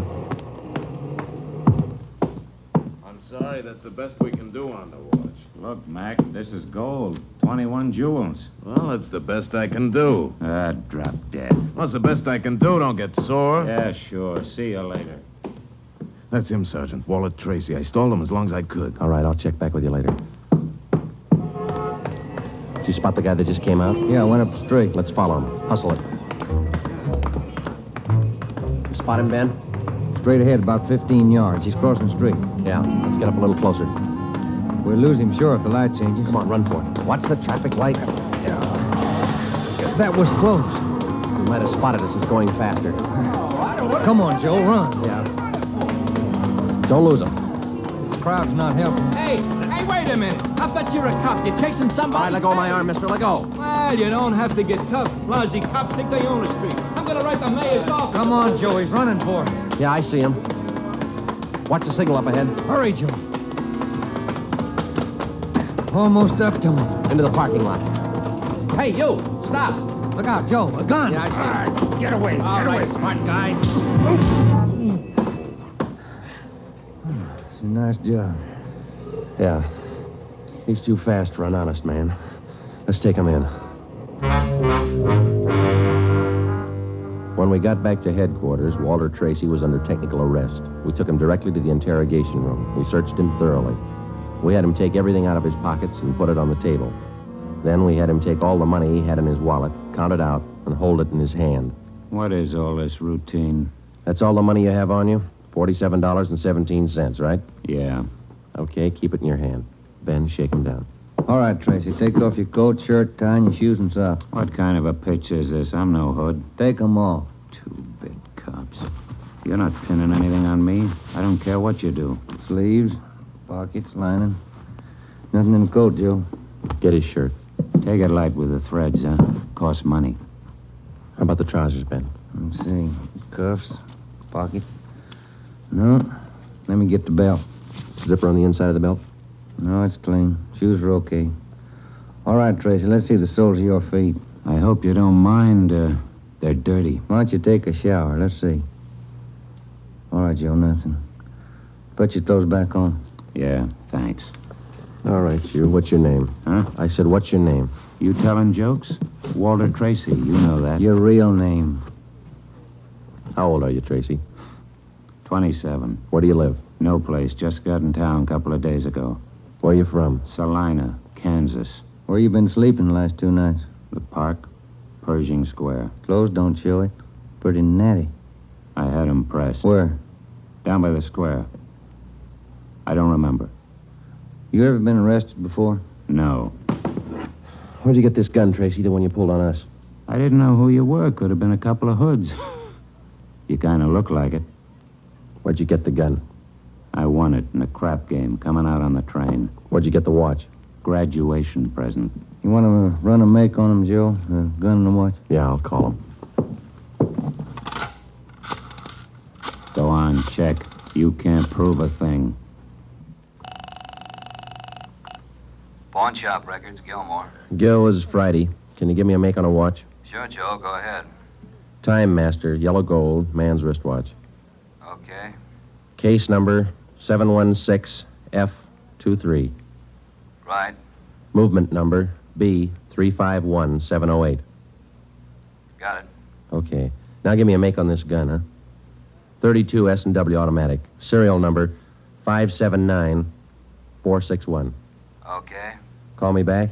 Right. What's your station number? 2572. I'll ring you, Joe. Thanks. Having fun? What'd you do with all those jewels you stole? When do I get out of here? I don't think you're going to get out. You got nothing on me. How tall are you, Tracy? Get your tape measure. 5'9". How much you weigh? 140. I'm 27. My name's Walter Tracy. I come from Salina. I've been in town 2 days, and I don't know what you guys are talking about. You sound smart. You don't act it. And you're flying blind, copper. What'd you do with those jewels you stole? I don't know what you're talking about. What color are your eyes? I don't know. I'm colorblind. What color would you say your hair is? You colorblind, too? You ever been arrested before? Straighten out. He asked me that. I'm asking you. No. You ever done any big time? No. All right, I don't care if you level with us or not. We're going to make you on those prowl jobs, all 19 of them. Sure. You guys are smart. You got in Los Angeles 2 days ago, is that right? Yeah. You don't know anything about any jewel thefts. That's what I said. Then how come your name and your handwriting's on the account books in 4 pawn shops in Los Angeles? It's not mine.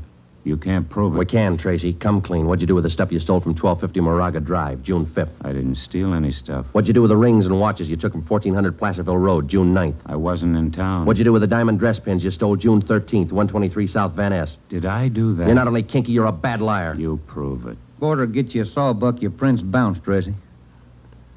Our handwriting man's gone to work on those signatures of yours. You haven't got a chance. Now, come on. Where'd you hide this stuff? You can't prove a thing. Where'd you say you've been sleeping the last 2 nights? In the park, Pershing Square. You want a map? Clothes sure look nice. I said I had them pressed. But you can't remember where. No, I can't remember where. That a crime? Friday talking. Joe, this is Gilmore. Here's the stuff you asked for. Let's have it, Gil. No make on the watch, no make on the gun. Okay, Gil. Thanks a lot. Yeah. You're in up to your neck. You said that, didn't you? You're gonna talk, Tracy.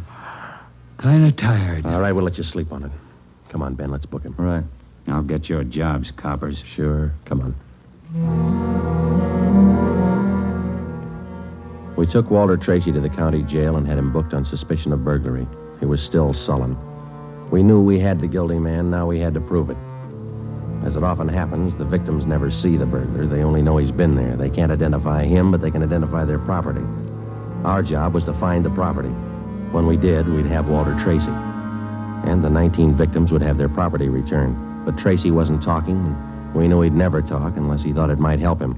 We took the problem to Ed Backstrand. Smart punk, Skipper, but he's done time before. How do you know? Tried him out last night when we brought him in. He talks like it and he acts like it. But he won't cop out. Are you sure? He won't talk in 100 years. He knows he's got us in a spot. Well, one thing's sure. We're not going to send him up without finding the loot first. He's planted this stuff somewhere in this city. We've got to find it. Ben and I have got an idea, Ed. It's not going to be easy, but it might work. What is it?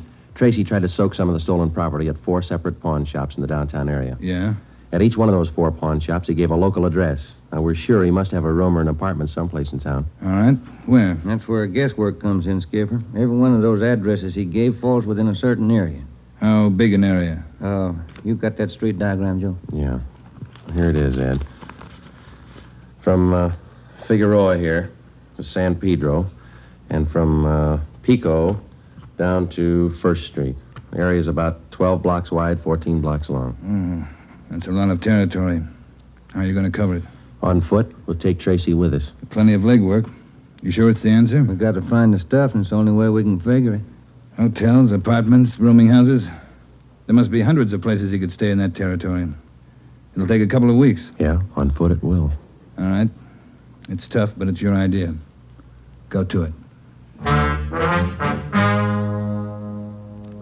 An hour after we left Chief Backstrand, we got Tracy out of his cell in the county jail and started our canvass of the appointed area.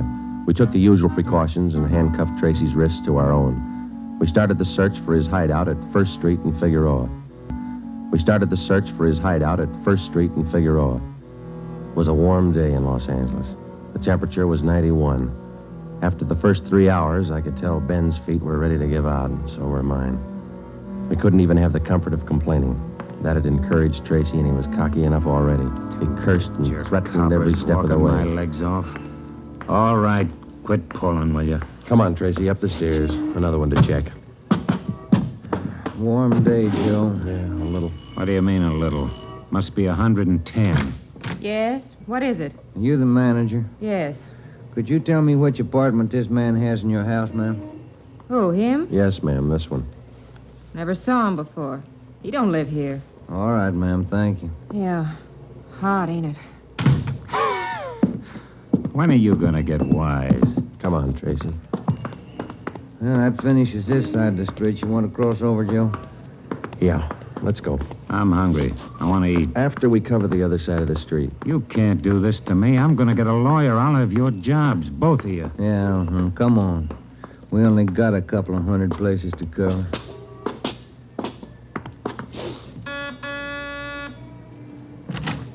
Hi, gents. What can I do for you? You the manager? I run the place, yeah. Which room does this man have in your place? Him? You made a mistake. He doesn't live here. All right, thanks. My feet are killing me. Wait till I get a lawyer. I'll burn both of you dumb cops. What do you think you're doing anyway? Making a guy... All that day and the day after that and the day after that, Ben and I, with Tracy handcuffed to our wrists, canvassed the designated areas, from hotel to hotel, from rooming house to rooming house, and the apartments, too. Every day our feet ached a little more, our pace slowed down, Tracy got more irritable, and the weather got hotter.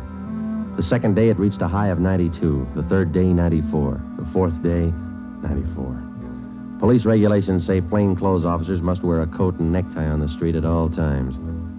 We wore our coats and neckties. The search continued into the fifth day. Our pace got even slower. Ben and I started to lose heart. After a while, we forgot our object was to recover the stolen jewels. All we wanted was to find Tracy's hideout. We knew we were right. We knew Tracy was our man. It was a point of pride. Whether your feet hurt or not, you don't give in to a thief. Yes? What do you want?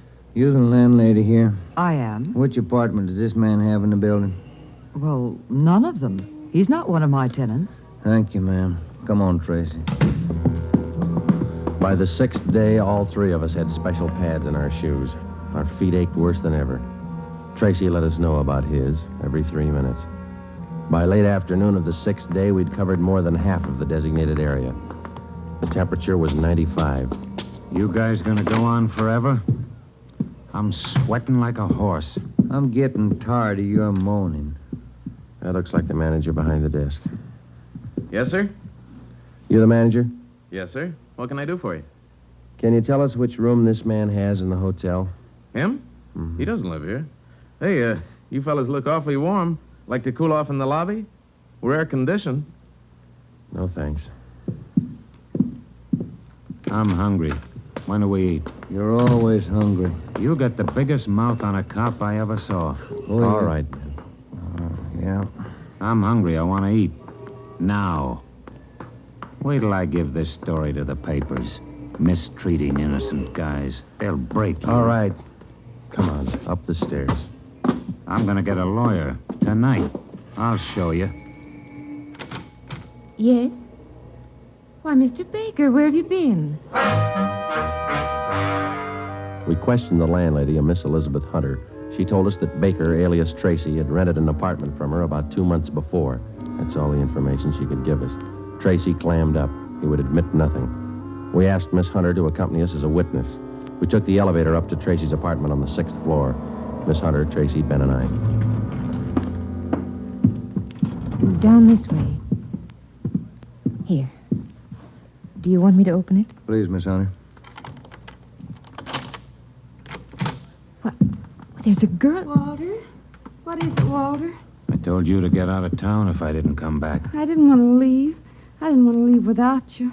I thought you slept in the park. Take a jump. Where's the stuff hidden? All right, Ben, handcuff him to a chair. The girl behind him. We'll find the stuff ourselves. All right, Tracy. All right, you're next. I haven't done anything neither, so you can't prove it. Billy, shut up. That's better. No talking between you two. If there is, we'll separate you. All right, Ben, you take the living room here. I'll try the kitchen, and get a window open. It's hot in here. All right. Sergeant, you will be careful of the furniture. Yes, ma'am. I had no idea. You, Mr. Baker, of all people. Don't talk to him, please, ma'am. Oh, yes. Tin cop. Why don't you spell? Ben, look, it's only the beginning. He's got the stuff scattered 7 ways for Sunday. We're going to need help. In the milk bottle? Yeah, 2 rings, 3 loose diamonds, and this bottle of mayonnaise. We found some kind of a brooch in it. A couple of watches taped to the underside of the kitchen sink. All right, you. Convinced? Okay, Ben, call Backstrand. There was a definite possibility that Walter Baker, alias Tracy, had stored some of his stolen loot outside his apartment. We stood little chance of ever recovering it unless we got him to break. Ben called Chief Backstrand, and in 10 minutes he arrived at the apartment with another man from burglary detail, George Levine. Together we went over the four-room apartment foot by foot. We found jewelry, watches, loose stones in every conceivable place. In cartons of cottage cheese, in jars of cold cream, in the garbage can, everywhere. Who's your girlfriend? All right, I'll ask her. What's your name? I said, what is your name? Billy. Billy Crawford. He didn't do anything. He didn't. All right, Billy. Maybe you can tell us. Where's the rest of the stuff he stole? He didn't steal. He didn't steal anything. Billy, shut up. Keep quiet, you. Ed, wait a minute. What? Just a minute. I want to look over here. Papers. Taped to the underside of that top drawer. What is it, Friday? No, you can't. You can't. Look at these. All right, you found them. I'll talk. No, Walter, don't. Parole papers. He's an ex-con. Yeah, I'll cop out. Don't do it, Walter. Billy, shut up. Dumb dame. The rest of the stuff, where is it? On the roof. Inside the ventilator, the one near the front, you'll find a couple of paper bags. That's it. Levine? Got it, Chief. I'll check it. Your papers say you did time in Oregon. What for? Fell for robbery. Did 5. I owe him 7. What about the girl? Walter, I'm going with you. Her? I don't know. You figure it. All right, Friday. Romero, take the girl to Lincoln Heights and book her. We'll take him. Right, Ed. Come on, Ben. No, Walter, I want to go with you. I'm sorry, ma'am. This way out. All right, easy, lady. No, wait a minute. Just a minute. Walter? You're a dumb dame, Billy. So long. Walter. All right, come on, let's go. What's the matter? You feel all right? He lied. He said he loved me. He lied to me. Don't feel hurt, lady. He lied to everybody.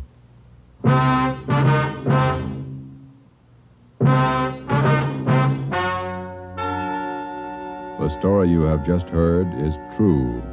Only the names were changed to protect the innocent. Walter Baker, alias Walter Tracy, was tried and convicted on 3 counts of first-degree burglary and received the maximum sentence prescribed by law. He is now serving out his term in the state penitentiary. A hold has been placed on him by the state of Oregon, where he will serve out 7 years for violation of parole. Billy Crawford, Baker's accomplice, was tried and convicted of receiving stolen property and is now serving time in the state penitentiary for women.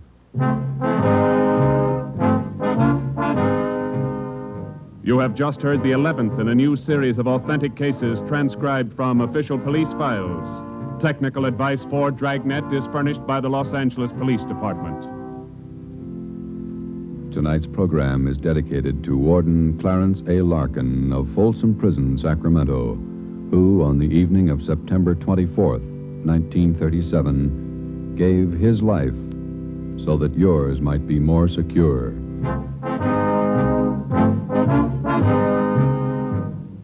Dragnet came to you from Los Angeles. If you enjoyed tonight's production of Dragnet, you'll want to listen this Saturday evening to a pair of adventure shows featuring 2 well-known Hollywood personalities. You'll enjoy Brian Donlevy, star of Dangerous Assignment. Also on Saturday's schedule is Richard Diamond, private detective, as played by the screen's romantic tough guy, Dick Powell.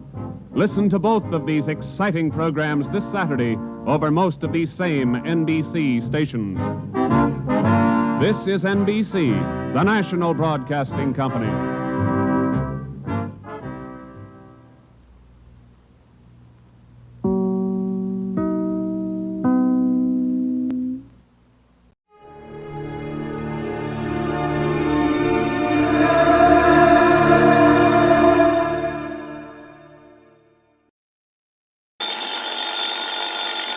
Johnny Dollar. Ed Barringer, Continental Insurance and Trust. Well, nice to hear from you, Ed. It's been a long time since Johnny, you called listen. me. Yeah? I've already telephoned the airport, made a reservation. Well, good for you. Have a happy trip. No, Johnny. No, that reservation's for you. It's on the next flight down to New York. For me? What for? So hop into your car and get on out to the airport just as fast as you can. You've only got a few minutes to make that plane. Whoa, hold on. Wait a minute. I'll meet you there at Bradley Field, give you the address of the man in New York and all the details. Yeah, what man? His name is Lucian R. Look, Johnny, there isn't time. Get on out there to the airport. Yeah, you look. Unless I know why you want me to get down and see this Lucian, whatever his name is. Well? Sure, I'll tell you why. Well? Johnny, it's to prevent a murder. Oh?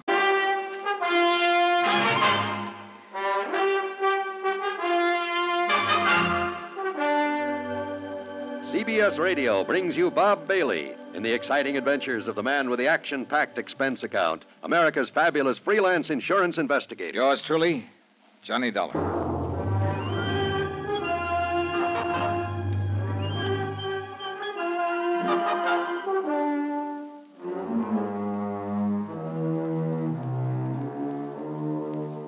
Expense account submitted by Special Investigator Johnny Dollar to the Continental Insurance and Trust Company, Home Office, Hartford, Connecticut.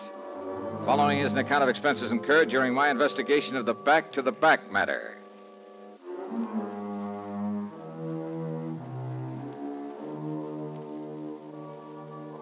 The gas tank of my car was dry as a bone, so expense account item 1 is $5.30 to fill it up. Then I tore on out to Bradley Field, and sure enough, Ed Behringer was waiting for me. Over here, Johnny. Oh, yeah. Is this plane over here? Hi, Ed. How are you? Here now. Here's your ticket. Okay. And here's Mr. Fletcher's address down in New York. Fletcher? Lucian R. Fletcher, head of the Fletcher Advertising Agency. Oh, wants to buy some commercial time on my radio show? No. Well, he better talk to the folks at CBS. No, Johnny, listen. Oh, yeah, that's right. You mentioned that nasty word, murder. He phoned me just before I called you. That agency of his is a small one, but prosperous. Up until a couple of years ago, when he took on a partner, it was practically a one-man operation. So? This partner's name is William Spade, Bill Spade. And what Fletcher called about was to tell me that Spade is out to murder him. Why? To get his hands on the advertising agency. What else? So jump onto that plane. No, wait, Ed. If Fletcher knows this, if he's sure of it... He's sure of it, all right. So, Johnny... Well, look, then why doesn't he call in the police? Have this guy, Spade, locked up? Spade is out of town on some business down in Philadelphia. But he's due back sometime today. There in New York. Now, Ed, look, Johnny, old man Fletcher isn't the kind to go off half-cocked, to come up with a false alarm. So go on down there, find out exactly what's up, do whatever's necessary to nail down his partner, and... Well, go on, Johnny. Your plane's about ready for takeoff. Okay. As long as you're paying the freight. But now listen. Johnny, you haven't any time. Oh, I'll make it all right. Relax. Listen, as soon as we take off, you telephone Lieutenant Randy Singer. Sure. New York Police Anything Department, you say. 18th Precinct, Homicide Division. Yeah, okay. Tell him what you just told me, and then I'm on my way. Sure. Now get aboard before you're too late. Sure. Item 2 on the expense account is, well, no, the ticket for the flight was already paid for, and of course I'd hate to be accused of padding the old expense account, or should I say getting caught. So, item 2 is a dime for a phone call as soon as I landed there in New York, and not to Mr. Fletcher's address at 614 East 52nd Street. 18th Precinct. Conroy. Yeah, Conroy, this is Johnny Dollar. Let me talk to Lieutenant Singer. Oh, hiya, Dollar. How's the private eye business these days? Special investigator to you, copper. Don't like being called a private eye, huh? What's your guess? And listen, us cops don't like being called cops anymore. Yeah, so I've heard. But haven't you heard, Conroy, that a rose by any other name? Now, what's that mean? Well, you figure that one out. Now, will you switch me over to Randy Singer? Afraid I can't do that. What? The lieutenant pulled out here about 20 minutes ago in one of the squad cars. Oh. Big emergency or something like Aren't They All, but he'll be back. Well, look, do you know if he got a call from up in Hartford, Connecticut a while ago? No, not that I know of. But I only come on duty about half an hour ago. Okay. But I know he made a lot of frantic phone calls before he took off, if that means anything. Well, does it? Also, he took the medico along with him. Well, listen, Conroy, when he comes in, tell him I'll be over at 614 East 52nd Street. 614? At the apartment of a Mr. Lucian R. Fletcher. Now, Dollar, you... Tell him if he can make it, I want to see him over there. 614 East 52nd. Yeah, that's right. Now, listen. Gotta go now. Item 3 is 640 for a taxi into 614. For some silly reason or other, the doorman at that snooty address hesitated about steering me up to Mr. Fletcher's apartment. That is until I flashed my credentials at him and mumbled the magic word emergency. Then I took the elevator up to the 9th floor.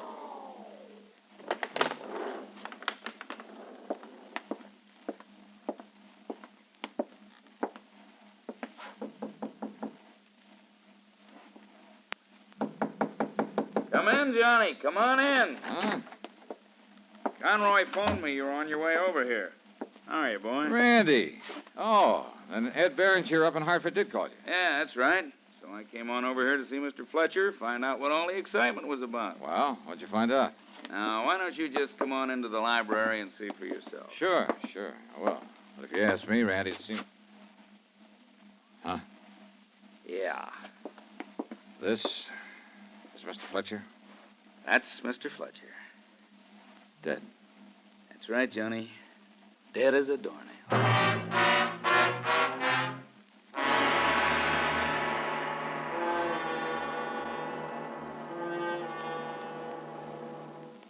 Who'd you vote for in the last general election? You may not realize it, but you voted for someone you probably never heard of and whose name may not have appeared on your ballot.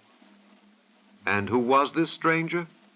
He was the elector appointed by your state to decide who was to be our president. Every state has as many electors as it has representatives and senators in Congress combined. Collectively, they're called the Electoral College. And it's the members of the Electoral College alone who can vote for the President of the United States. Your vote was cast for the group of electors that pledged itself to vote for either the Democratic or Republican nominee. But you did not vote directly for either candidate. A roundabout way of doing things? Yes. But you must remember that when the Constitution was written, there was no television, no radio, and few newspapers. The majority of voters had never traveled more than a few miles from their own homes. In these circumstances, it was impossible for a voter in Maine to know about the great public figures of New York or Pennsylvania, Virginia, or South Carolina. There were not even any political parties to guide him.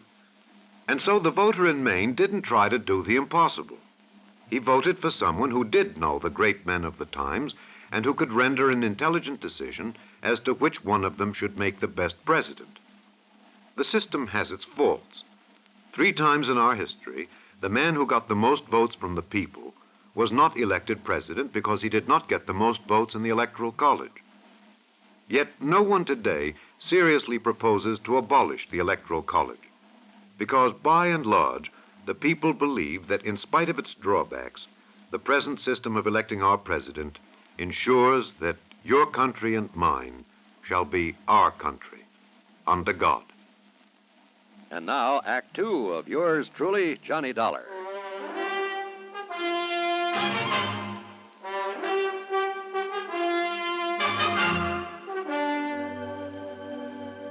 Yeah, Johnny, somebody came in here and finished him off with just exactly one nice, clean shot through the heart. Uh-huh. Any sign of a struggle, Randy? Anything like that? No, sir. So it must have been somebody that he knew that let him in here himself. Yeah, and I'll buy that all right. And it kind of proves the old man was right in his fears after all. Huh? When, Randy? Any idea when Mr. Fletcher was murdered? Well, I got that call from your insurance agent up in Hartford early this morning. I tried calling Mr. Fletcher at his office, but they told me he hadn't come in yet. Yeah? So I tried calling him here. No answer. So I grabbed Doc Snyder, and he was sure that Fletcher hadn't left the place. Well, I borrowed the key, and the doc and I came up here. Randy, you haven't answered my question. Oh, according to the doc, it happened sometime very early this morning, right after midnight. Uh-huh, I see. Doc and a couple of boys from the lab just left. Oh, did they find anything, Randy? Any clues? Not a thing to work on. All they know is that he was shot through the heart and what he was shot with. And believe me, Johnny, that bullet was placed just exactly right. Well, now, what do you mean by that? Well, just take a good look at it. Right there. Well, now, what under the sun is that? Some kind of a bulletproof vest? Yeah, that's what I thought until Doc Snyder looked at it. No, Johnny, it's a kind of a corset. Corset? Yeah, that's right, a kind of a back support that was made for him especially, on account of some kind of sacro lumbar trouble or something. Oh, yeah, sacrolumbar support. Yeah, that's it. I've never seen one quite like this. This thing's almost like a suit of armor. Sure. That's why I say it was a lucky shot. I mean, the shot had to be placed exactly right.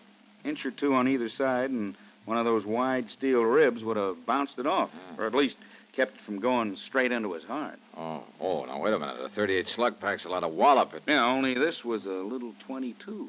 But now listen. Yeah? That insurance man, the one who called and said you were coming on down here? Ed Beringer. Yeah. Well, he told me that Fletcher'd been expecting something like this. That's right, Yeah, he said that Fletcher made no bones about who might try. That's right. The one man who might stand to benefit from his insurance And somehow we have to find him. Yeah, well, who's that? Randy, in his advertising business, he had a partner. Oh? And it seems this partner, a man named William Spade... Oh, wait a minute. That's probably the boys with the meat wagon. And come on to pick them up. Okay, I'll let him in. Okay, boys, you can come. I beg your pardon? Who are you? Why, my name's Spade, Bill Spade. I'm Mr. Fletcher's partner. What's that? So you're Bill Spade, huh? Yes. Well, my name is Dollar, Johnny Dollar. The insurance investigator? That's right. And is that a policeman I see in there in the library? Mr. Dollar, is something wrong here? Where have you been, Mr. Spade? Why, I just got in from Philadelphia. I was down there on some important agency business. Just But got now back, what- huh? When? Well, my plane got in about half an hour ago, maybe 45 minutes. Well, here. Here's my ticket. You can check on it. Yeah, maybe I will. Where did you stay in Philadelphia? At the Bellevue Stratford. But why? What's wrong around here? Where is Mr. Fletcher? Just take it easy, Mr. Spade. But I've got to see him on a business matter. You do, huh? Yes, it's very important, about a new client of ours. It has to be acted on at once. Well, I'm afraid it's going to have to wait. I called the office from the airport, and they said he wasn't in yet, so I came on over here. Now, where is he, and what's this all about, Mr. Dollar? So you claim you were down in Philadelphia when your business partner was shot? That's right, Shot? Mr. Fletcher was shot? Real surprised. Where is he? Let me see him. I said take it easy. But good heavens, Mr. Take Dollar. it easy. And if this business matter is so all-fired important, well, hadn't you better be down at the office taking care of it? Now, Johnny. Well, Mr. Spade? Well, yes, of course. Of course I should. Sure you should. So why don't you just run along? No, wait. After all, Mr. Fletcher's in no condition to run your ad agency. That's the understatement of all time. I can't believe it. Mr. Fletcher dead. Oh, you can't, huh? This is terrible. Have you any idea who could have done this to him? Are you kidding? What do you mean? All right, now, Spade. Yeah, Mr. Spade, you'd better get on down to that office of yours. Huh? And as soon as we can tell you anything, we will get in touch. Believe me, if there's anything I can do, please call Oh, on now, me. just don't you worry about that. But get on down to the office and take over. Now, wait, now, right ahead, Johnny, Mr. now, wait. Spade. I'll be in touch with you. Very well, Mr. Dollar. Now, what are you... What's got into you, Johnny? You're the one just got through telling me he's the one that must have killed Mr. Fletcher. So how you going to prove it? Well, we got no other suspect, have we? And you let him go. Look here, this plane ticket. Yeah, I saw it. I saw him shove it into your hand. I knew that Spade was supposed to be in Philly, that he was due to come back here today, so when I pulled into the airport, I carefully checked the incoming flight schedule. So what? Oh, this flight was due in all right, and from Philadelphia. Just when he said, half or 3/4 of an hour ago. Yeah, all right. So what?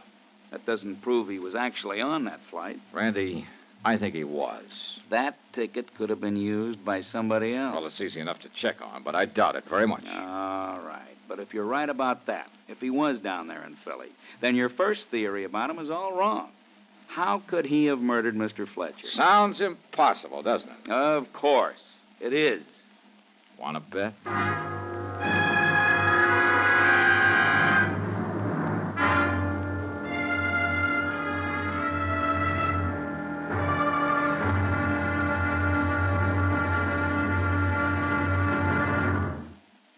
He looks just like his father. We've all heard statements like this, but have you ever stopped to wonder exactly why we resemble our relatives? One man did, Thomas Hunt Morgan. Born in Lexington, Kentucky in 1866, Morgan's interest in science took him to the University of Kentucky and Johns Hopkins. While his colleagues were choosing fields in physics and chemistry, Morgan's interest turned to something more personal, man himself. Why do we inherit physical characteristics from our parents? To find the answer, Morgan spent years studying the common fruit fly. He bred generation after generation, constantly observing the traits produced. He then computed mathematical tables and analyzed the whole question of heredity in terms of the nucleus. The nucleus, he observed, was the center of activity in every cell. As a result, he developed his theory of the gene. This theory, simplified, holds that each human cell contains hundreds of units called genes, and each gene carries a physical characteristic from its parents. For this outstanding work, Morgan was awarded the Nobel Prize for Physiology and Medicine in 1933. Thomas Hunt Morgan, an American scientist with the philosophy that somewhere there must be an answer. Let's find it. Now, Act 3 of yours truly, Johnny Dollar, and the Back to...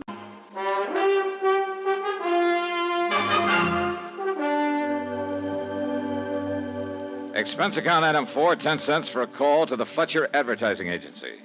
No, sir. Mr. Spade isn't in yet. All right, then, miss. He telephoned that he would stop off and see Mr. Fletcher before coming in at Mr. Fletcher's apartment. And he called you from the airport, didn't he? Yes, sir. And probably left the door of the phone booth open so you could hear the background noise of the planes and so on.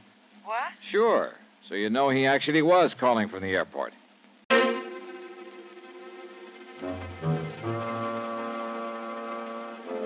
Item 5, 60 cents for half a dozen calls to various departments of the airline company. And finally, I managed to get hold of the gal who'd been stewardess on the flight in from Philadelphia. Yes, kind of light sandy hair and blue eyes. Uh-huh. And he wore a dark brown tweed suit. Oh, and his briefcase had the initials WS on it. Yeah, then it must have been Bill Spade, all right. But how come you remembered him so well out of your whole list of passengers? Oh, how could I forget him? What do you mean by that? Oh, Mr. Dollar, from takeoff to landing, that whole flight was perfect. But Mr. William Spade insisted he was airsick, or on the verge of it. Oh? He must have pushed the call button a dozen times.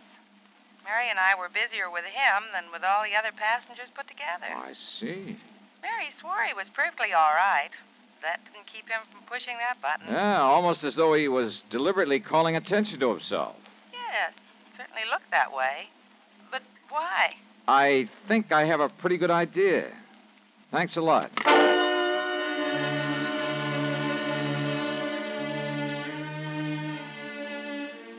Spade told me he'd stayed over in Philadelphia at the Bellevue Stratford. Item 6 is $1.30 for a call down there. Oh, that's right, sir. Mr. Spade got his key from me and went up to his room at about, 10 o'clock last night. You mean he said he was going to his room? That's right. Then he checked out about 8 o'clock this morning. I see. If it means anything, he mentioned the importance of catching a plane to New York. He mentioned it several times to both me and the cashier. I'm sure he did. Almost like a kid about to take his first airplane ride. Oh, maybe it was just to impress you with the time he left your hotel. Oh? Well, what do you mean by that, sir? Nothing. Forget it. Thanks. From the minute Spade handed me that plane ticket as an alibi, I felt sure he had murdered Mr. Fletcher. As for all his trouble to establish he'd been in Philadelphia that morning, then aboard the plane, then at the airport, well, all very clever. But where was he? What was he doing before he checked out of the Bellevue? And don't forget, it's only a short hop from Philly to New York. Oh, I knew what Spade's answer would be, that he was in his hotel room asleep. And I'm sure that no one could prove otherwise. No one, that is, except Spade himself, could prove he left that hotel during the night, gone to New York under another name, killed his partner, then got back in plenty of time to check out of the Bellevue at 8 a.m. So unless I could somehow trick him.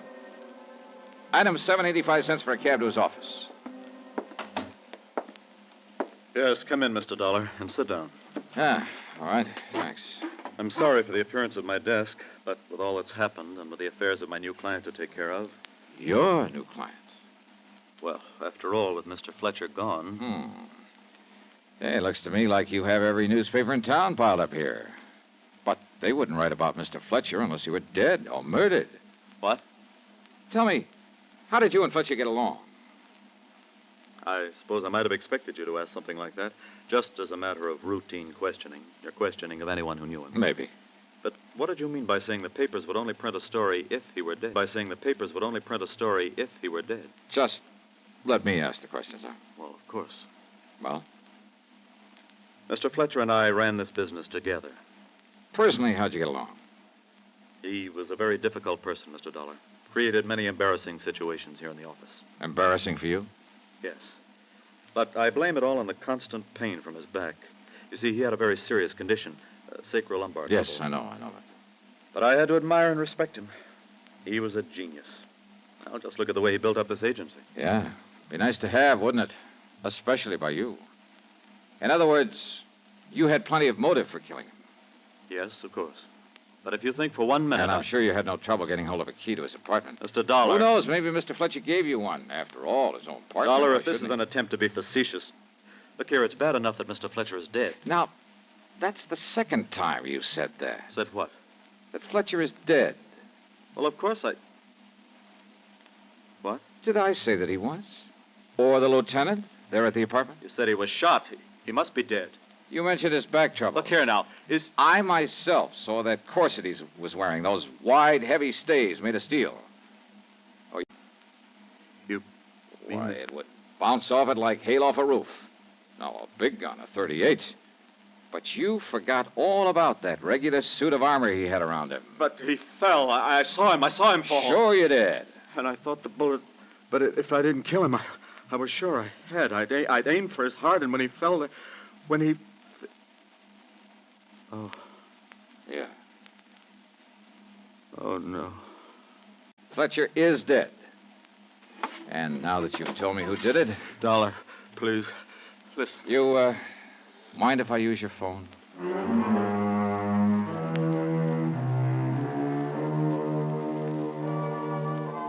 Ah, it's funny how a man like that can plan a thing so carefully, carry it out so carefully, and then when he's caught, lose his head and blab all over the place. Yeah. Spade even made a grab for the little .22 pistol he'd used and had right there in his desk. Well, it'll be good as evidence. Expense account total, including a good meal and the fare back to dear old Hartford? $25.80. Yours truly, Johnny Dollar.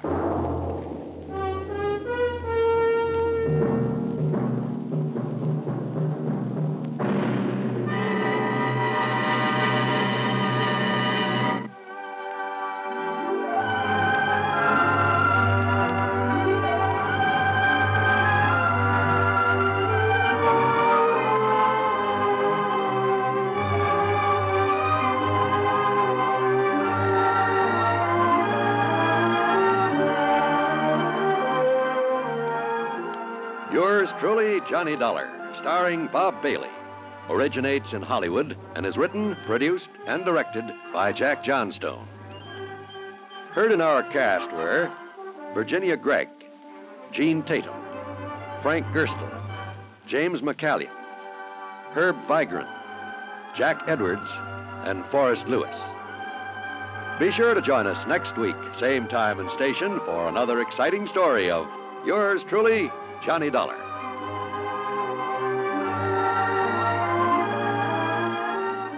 This is John Wall speaking. Johnny Dollar has come to you through the worldwide facilities of the United States Armed Forces Radio and Television Service.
Get this and get it straight. Crime is a sucker's road, and those who travel it wind up in the gut of the prison of the grave. The lady tourist was a school teacher out after glamour, and she got it. But only after she learned that in Hollywood the 3 R's could be reading done in a dark room, writing found in a dead man's pocket, and arithmetic that added up to murder times 2. From the pen of Raymond Chandler, outstanding author of crime fiction, comes his most famous character in The Adventures of Philip Marlowe.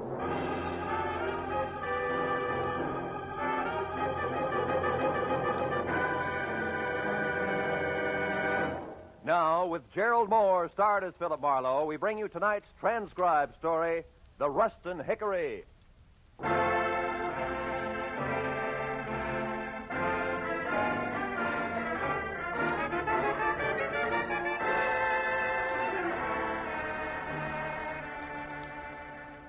It was hot in my apartment, even at 10 o'clock at night. The sultry wind blowing through curtains at the far side of the room didn't help a bit. It was the kind of night that made me wish I was something else, a butcher, baker, candlestick maker, anything. After a long, hot day spent in the downtown courts of law, listening to the petty arguments of a petty larceny case, I was tired of petty people. The paper I had picked up on my way home wasn't helping any. 10 killed in an air crash. Mental cruelty, says local songbird. I made myself another highball, lots of ice, easy with water, and picked up the paper again. It was still more of the same. Cy Nestor killed in office on Sunset Strip. Cy Nestor. He'd hit the papers before. Bookie, B-minus picture producer, general racketeer. Somehow I wasn't too surprised he was on the receiving end for a change. My drink was good for 10 more pages of equally dull reading, and I was set for the next in line when the phone rang. Mr. Philip Marlowe?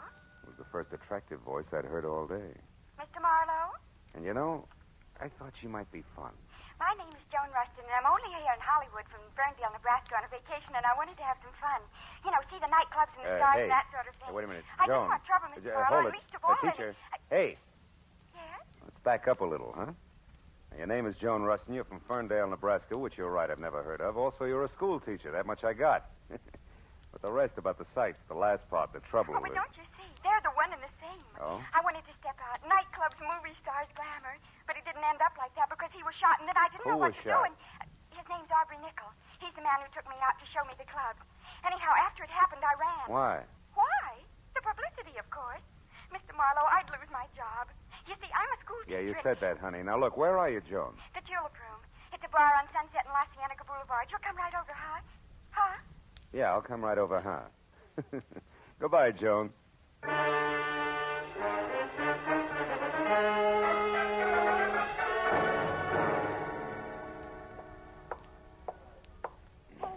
Hey, Mr. Marlowe.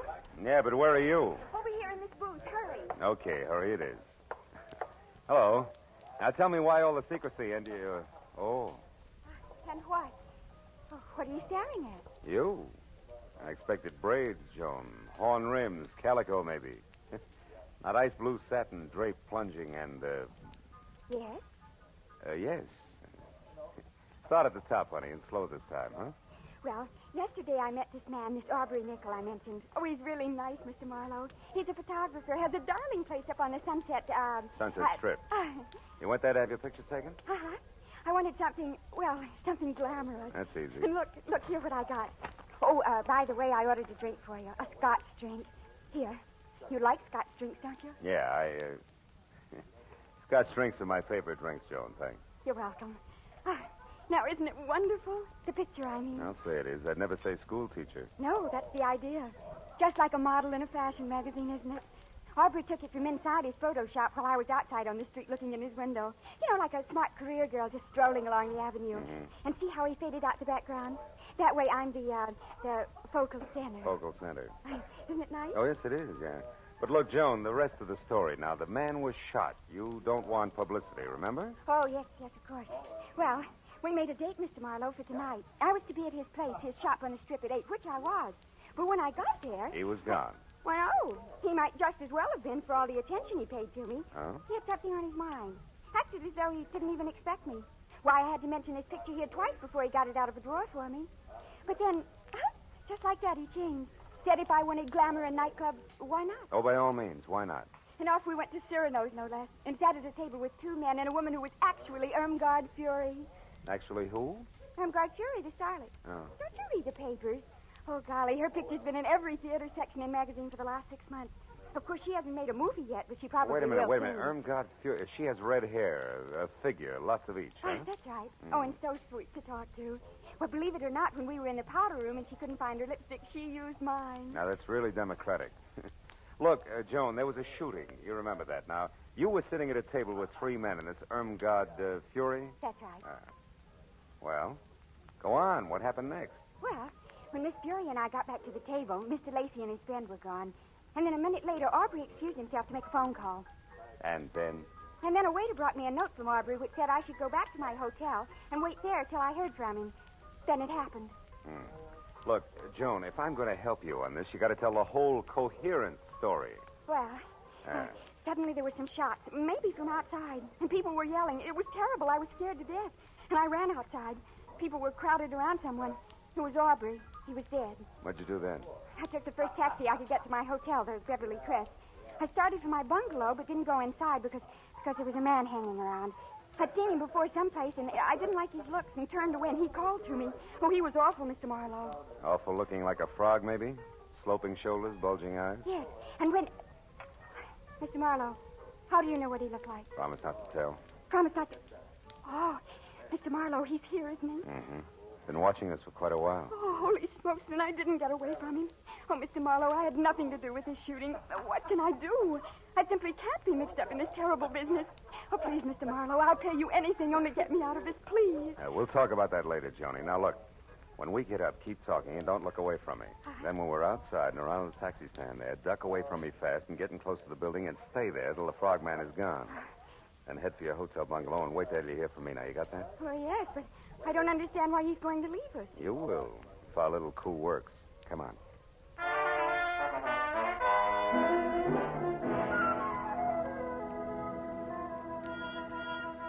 It played easier than I'd expected because, like a good shadow, the frogman gave us a small head start, which was all I needed. The second Joan darted away from me, I moved quickly up to the first cab in line, opened and slammed the rear door fast, said goodbye out loud to Joan, who was not in the back seat, then slipped the driver 5, winked hard, and practically shouted a very far-away address at him. When he lurched from the curb, I stood there and waved a minute. It was what was still supposed to be Joan. Then, even as I saw the frogman dart across the street, pile into his own car and take off after the cab, I walked slowly back into the bar where I had another Scotch drink and did some fast checking on the current location of Aubrey Nichols, which was the Dawson Memorial Hospital. Then I started outside for my car. After stopping en route at the booth where Joan and I had been sitting to pick up a pair of gloves and glamour portrait, my new little client had left on the seat. The school mom had been upset indeed.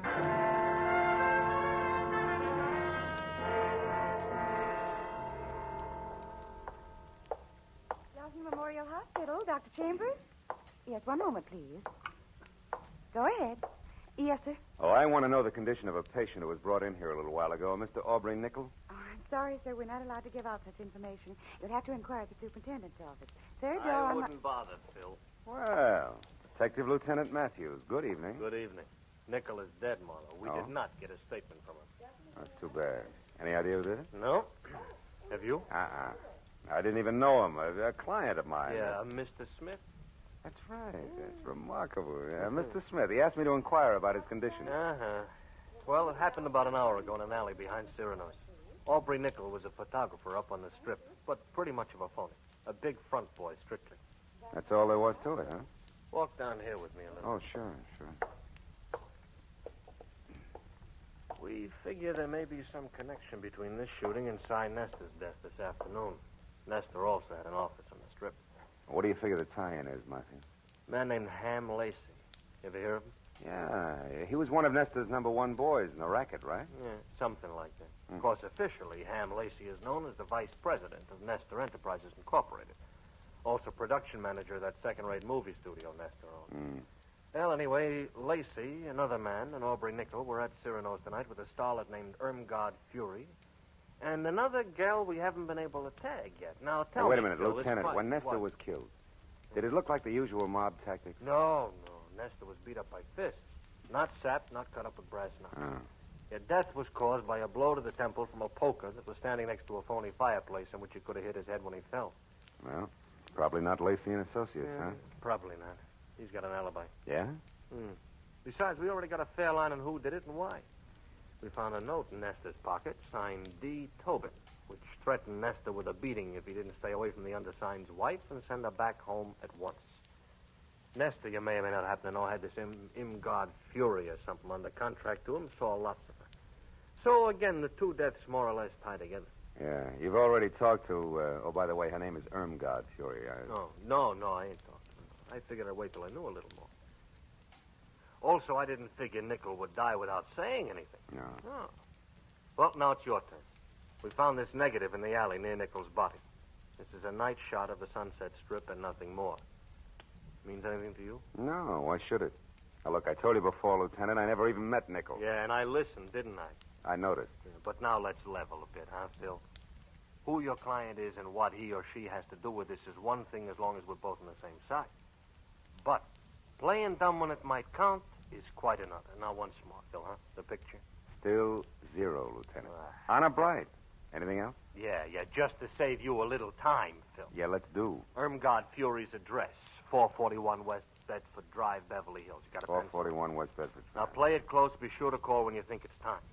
And if you're wondering about why all this help from me, try this.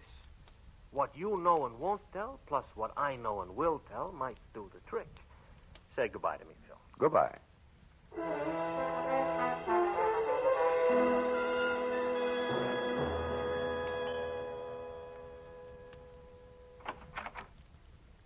Yes? Miss Fury, my name's Philip Marlowe. I must talk to you at once. About what? Your husband, I'm a friend of his, and he asked me to get in touch with you. It's because of what happened this afternoon up on the Strip.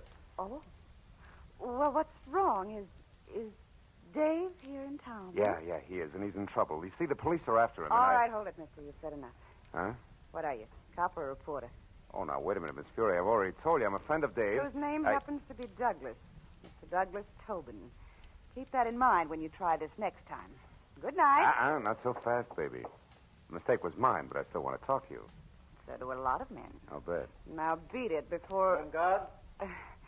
Before I forget myself. What's the trouble, then, God? Oh, no trouble, Hamilton, darling. This gentleman was just leaving. He had the wrong address. He made a mistake. Didn't you, Mr. Marlowe? Yes, a blunder. 1,000 apologies, and good night, Mrs. Tobin. For what it was worth, it worked. At the mention of the name Tobin, Ham Lacey spun around like he was built on a pivot, and his eyes that were narrow slits with all the come-hither look of a cobra's never left me. As I slowly walked away from him and past the yellow convertible he'd just driven up in. License number 6969X, California. And on out to the street. All of which only meant that Lieutenant Matthews was probably right about there being some connection between Cy Nestor's murder and the death of Aubrey Nickel.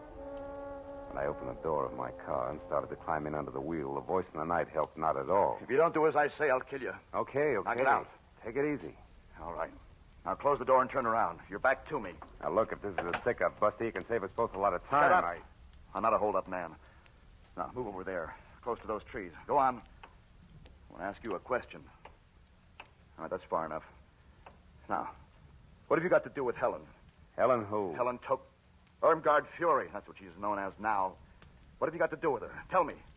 Very little, Mr. Tobin. Tobin? You know who I am? And so do the police. Why don't you call it quits while you're still in one piece? No, not quits. That's what you want, what all of you want. Me arrested and out of the way in jail and maybe out of the way for good. No. But that won't be. Helen's mine and you're not going to harm her. Careful, Tobin. You're getting excited. Yes, excited enough for this. Go!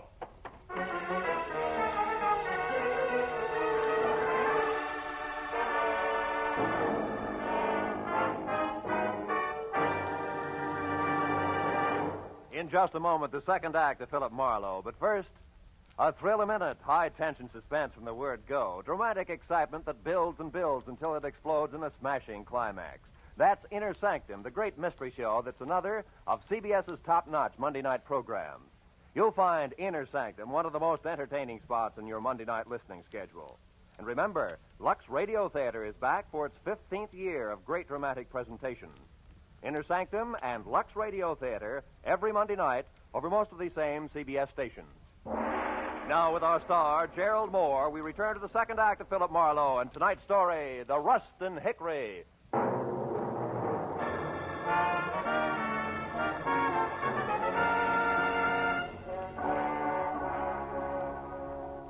When the whirling pinwheels of light slowed down to being street lamps again, Douglas Tobin had pounded shoe leather on enough sidewalk to be safely out of sight. But it took a full minute of rubbing the bruise where his pistol had glanced off my head before I finally remembered that it was a good time to call Joan. I looked back at Irmgard Fury's house first and saw the lights still on, the cream-colored convertible still parked in front, and all apparently quiet inside. So I limped as far as the phone booth on the corner. I warned my client that the trick we pulled on the frog wouldn't hold up forever. But instead, I found out just how far this side of forever it had collapsed. Yeah, hello. Hello? Hey, what number is this? Well, Shamus, you got the right number, Shamus. What are you doing there? Where's Joan Rushton? Oh, the babe's here, but she ain't in much of a mood to talk. Incidentally, thanks for giving me this free time, Dippy. What are you talking about? That fast shuffle you tossed me, Dippy. That now you see her, now you don't gag with the taxi. For an old shell game operator like me, that one was as tough to see through as a glass-bottom boat. All right. You get your diploma in the morning. But listen, you, if anything happens to Miss Rushton, I'll break you. Skip it, Dippy. You're wasting your breath. It's already happened. I'll see you around. So long.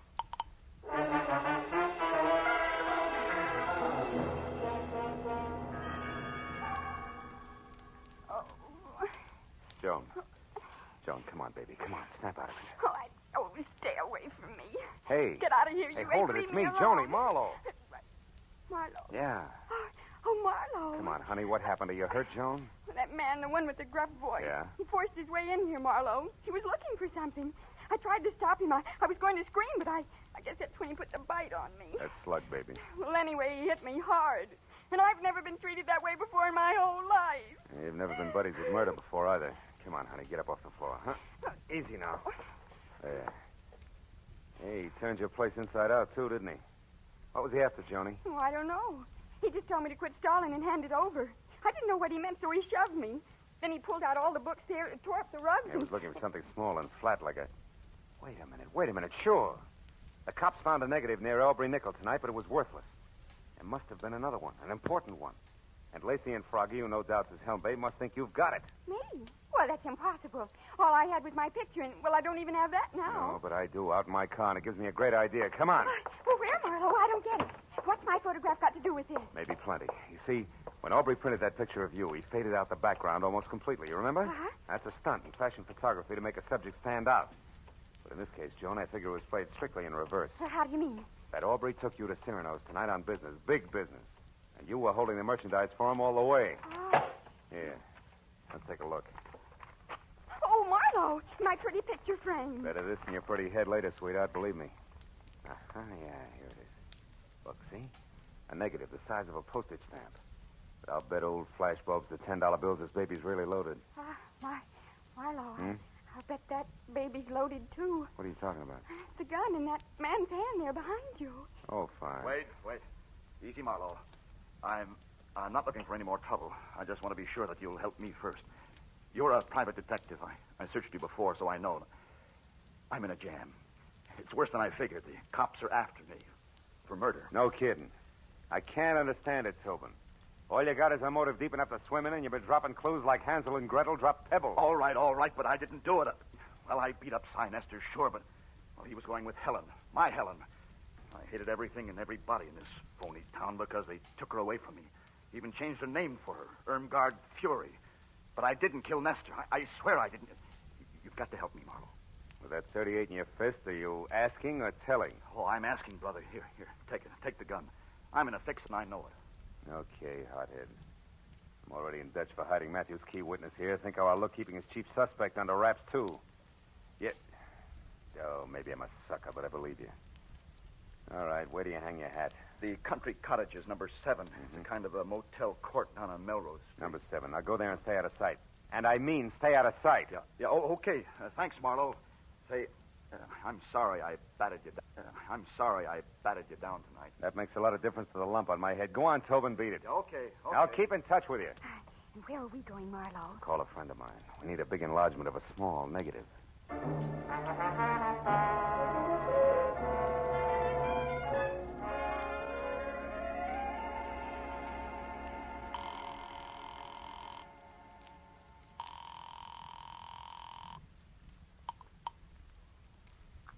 Chronicle Photo Lab, Sherman speaking. Hiya, Shermy. This is Phil Marlowe. No kidding.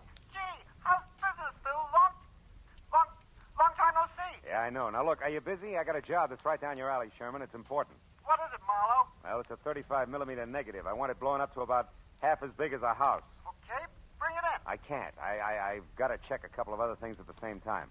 Now, look, Shermy, can you meet me at the Aubrey Nickel studio on the Strip in about 10 minutes, back door? Wait a minute. Back door? Yeah. How come the back door, Phil? So we can kick it in without attracting too much attention. Shermy, I'll see you in 10 minutes. I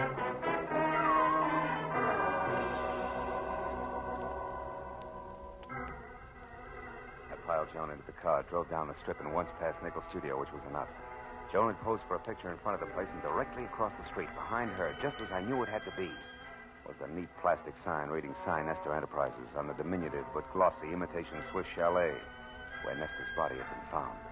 We turned double back through the alley and found Sherman bobbing up and down like a nervous gopher. 5 minutes of not-so-subtle persuasion got us past the lock and inside Aubrey's studio where something else checked. The walls were practically papered with pictures of Irmgard Fury, taken from every conceivable angle, including some that were not. Things were beginning to make a lot of sense. Marlowe, is this all right? Coming in here, I mean, sort of uninvited and all. Breaking and entering, lady. You can get 5 years for it. I sure hope you know what you're doing. Yeah, this must be the dark room. Yeah. Now, here's the negative, Shermy. Do your stuff. Well, what do you really expect to find on the film, Marlowe? A murderer, baby. It's got to go one of two ways. Douglas Tobin for jealousy or Ham Lacey for ambition. Aubrey Nickel caught one of the two in the background when he took your picture. And he was familiar enough with all parties concerned over there to think he could put the screws on somebody. How's it coming, Shermy? He can be out in a minute. 15 by 20, okay? Yeah, it's good. If there isn't a man in the background, I'll eat it.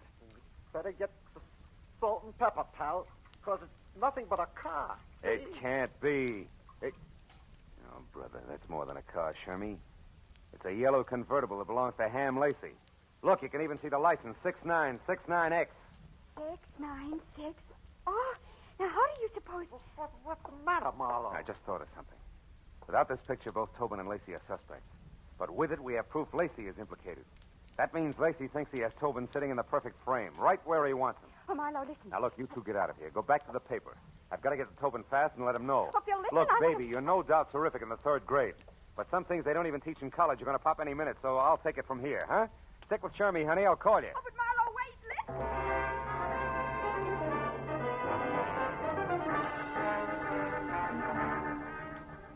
I made it from the Strip down to Melrose and then east to the cluster of dusty lean-tos with baths known as country cottages in something under 10 minutes. Parked down the street and cut back through the alley on foot. I got to the door of cottage number 7 with about 30 seconds to spare. Now, wait a minute, mister. You got me wrong. Oh, no, I haven't, pal. You can tell me you didn't knock off Sign Nestor, and I'll believe you. Nobody else will. I've got you right where I want you. Now, wait a minute. Because of your note found in Nestor's pocket. You're the jilted boyfriend, the hick from back home, who came to Hollywood with murder in your heart and knocked off the guy who stole your wife. Now, look, yeah, and then you went after the cheap photographer who gave her scar. Oh, yeah? And after that, you knew you couldn't escape, so you blew your brains out. And by the time I leave here, that's the way it's going to look. Not tonight, Ham. Yeah, stand still, Lacey. Toss the gun over on the bed. Go on. That's better.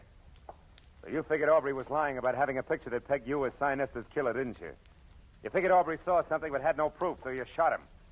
But you were wrong, Ham. He had all the proof we need. What's Joan, who's out there? Oh, Phil. Joan. Phil. Joan, are you all right? Sorry, I hit her. She's the one who killed Sign Nestor. I tried to tell you that. I followed you here to tell you, but instead I saw her with a gun pointed at you. I grabbed the first thing I saw, this broken rake handle, and I hit her with it. I hit her awfully hard, Phil. She isn't moving. You don't think she's... Dead? No. She's probably thinking over the big lesson you just taught her with that stick there. What? Oh, what's the matter? Hey, Teach.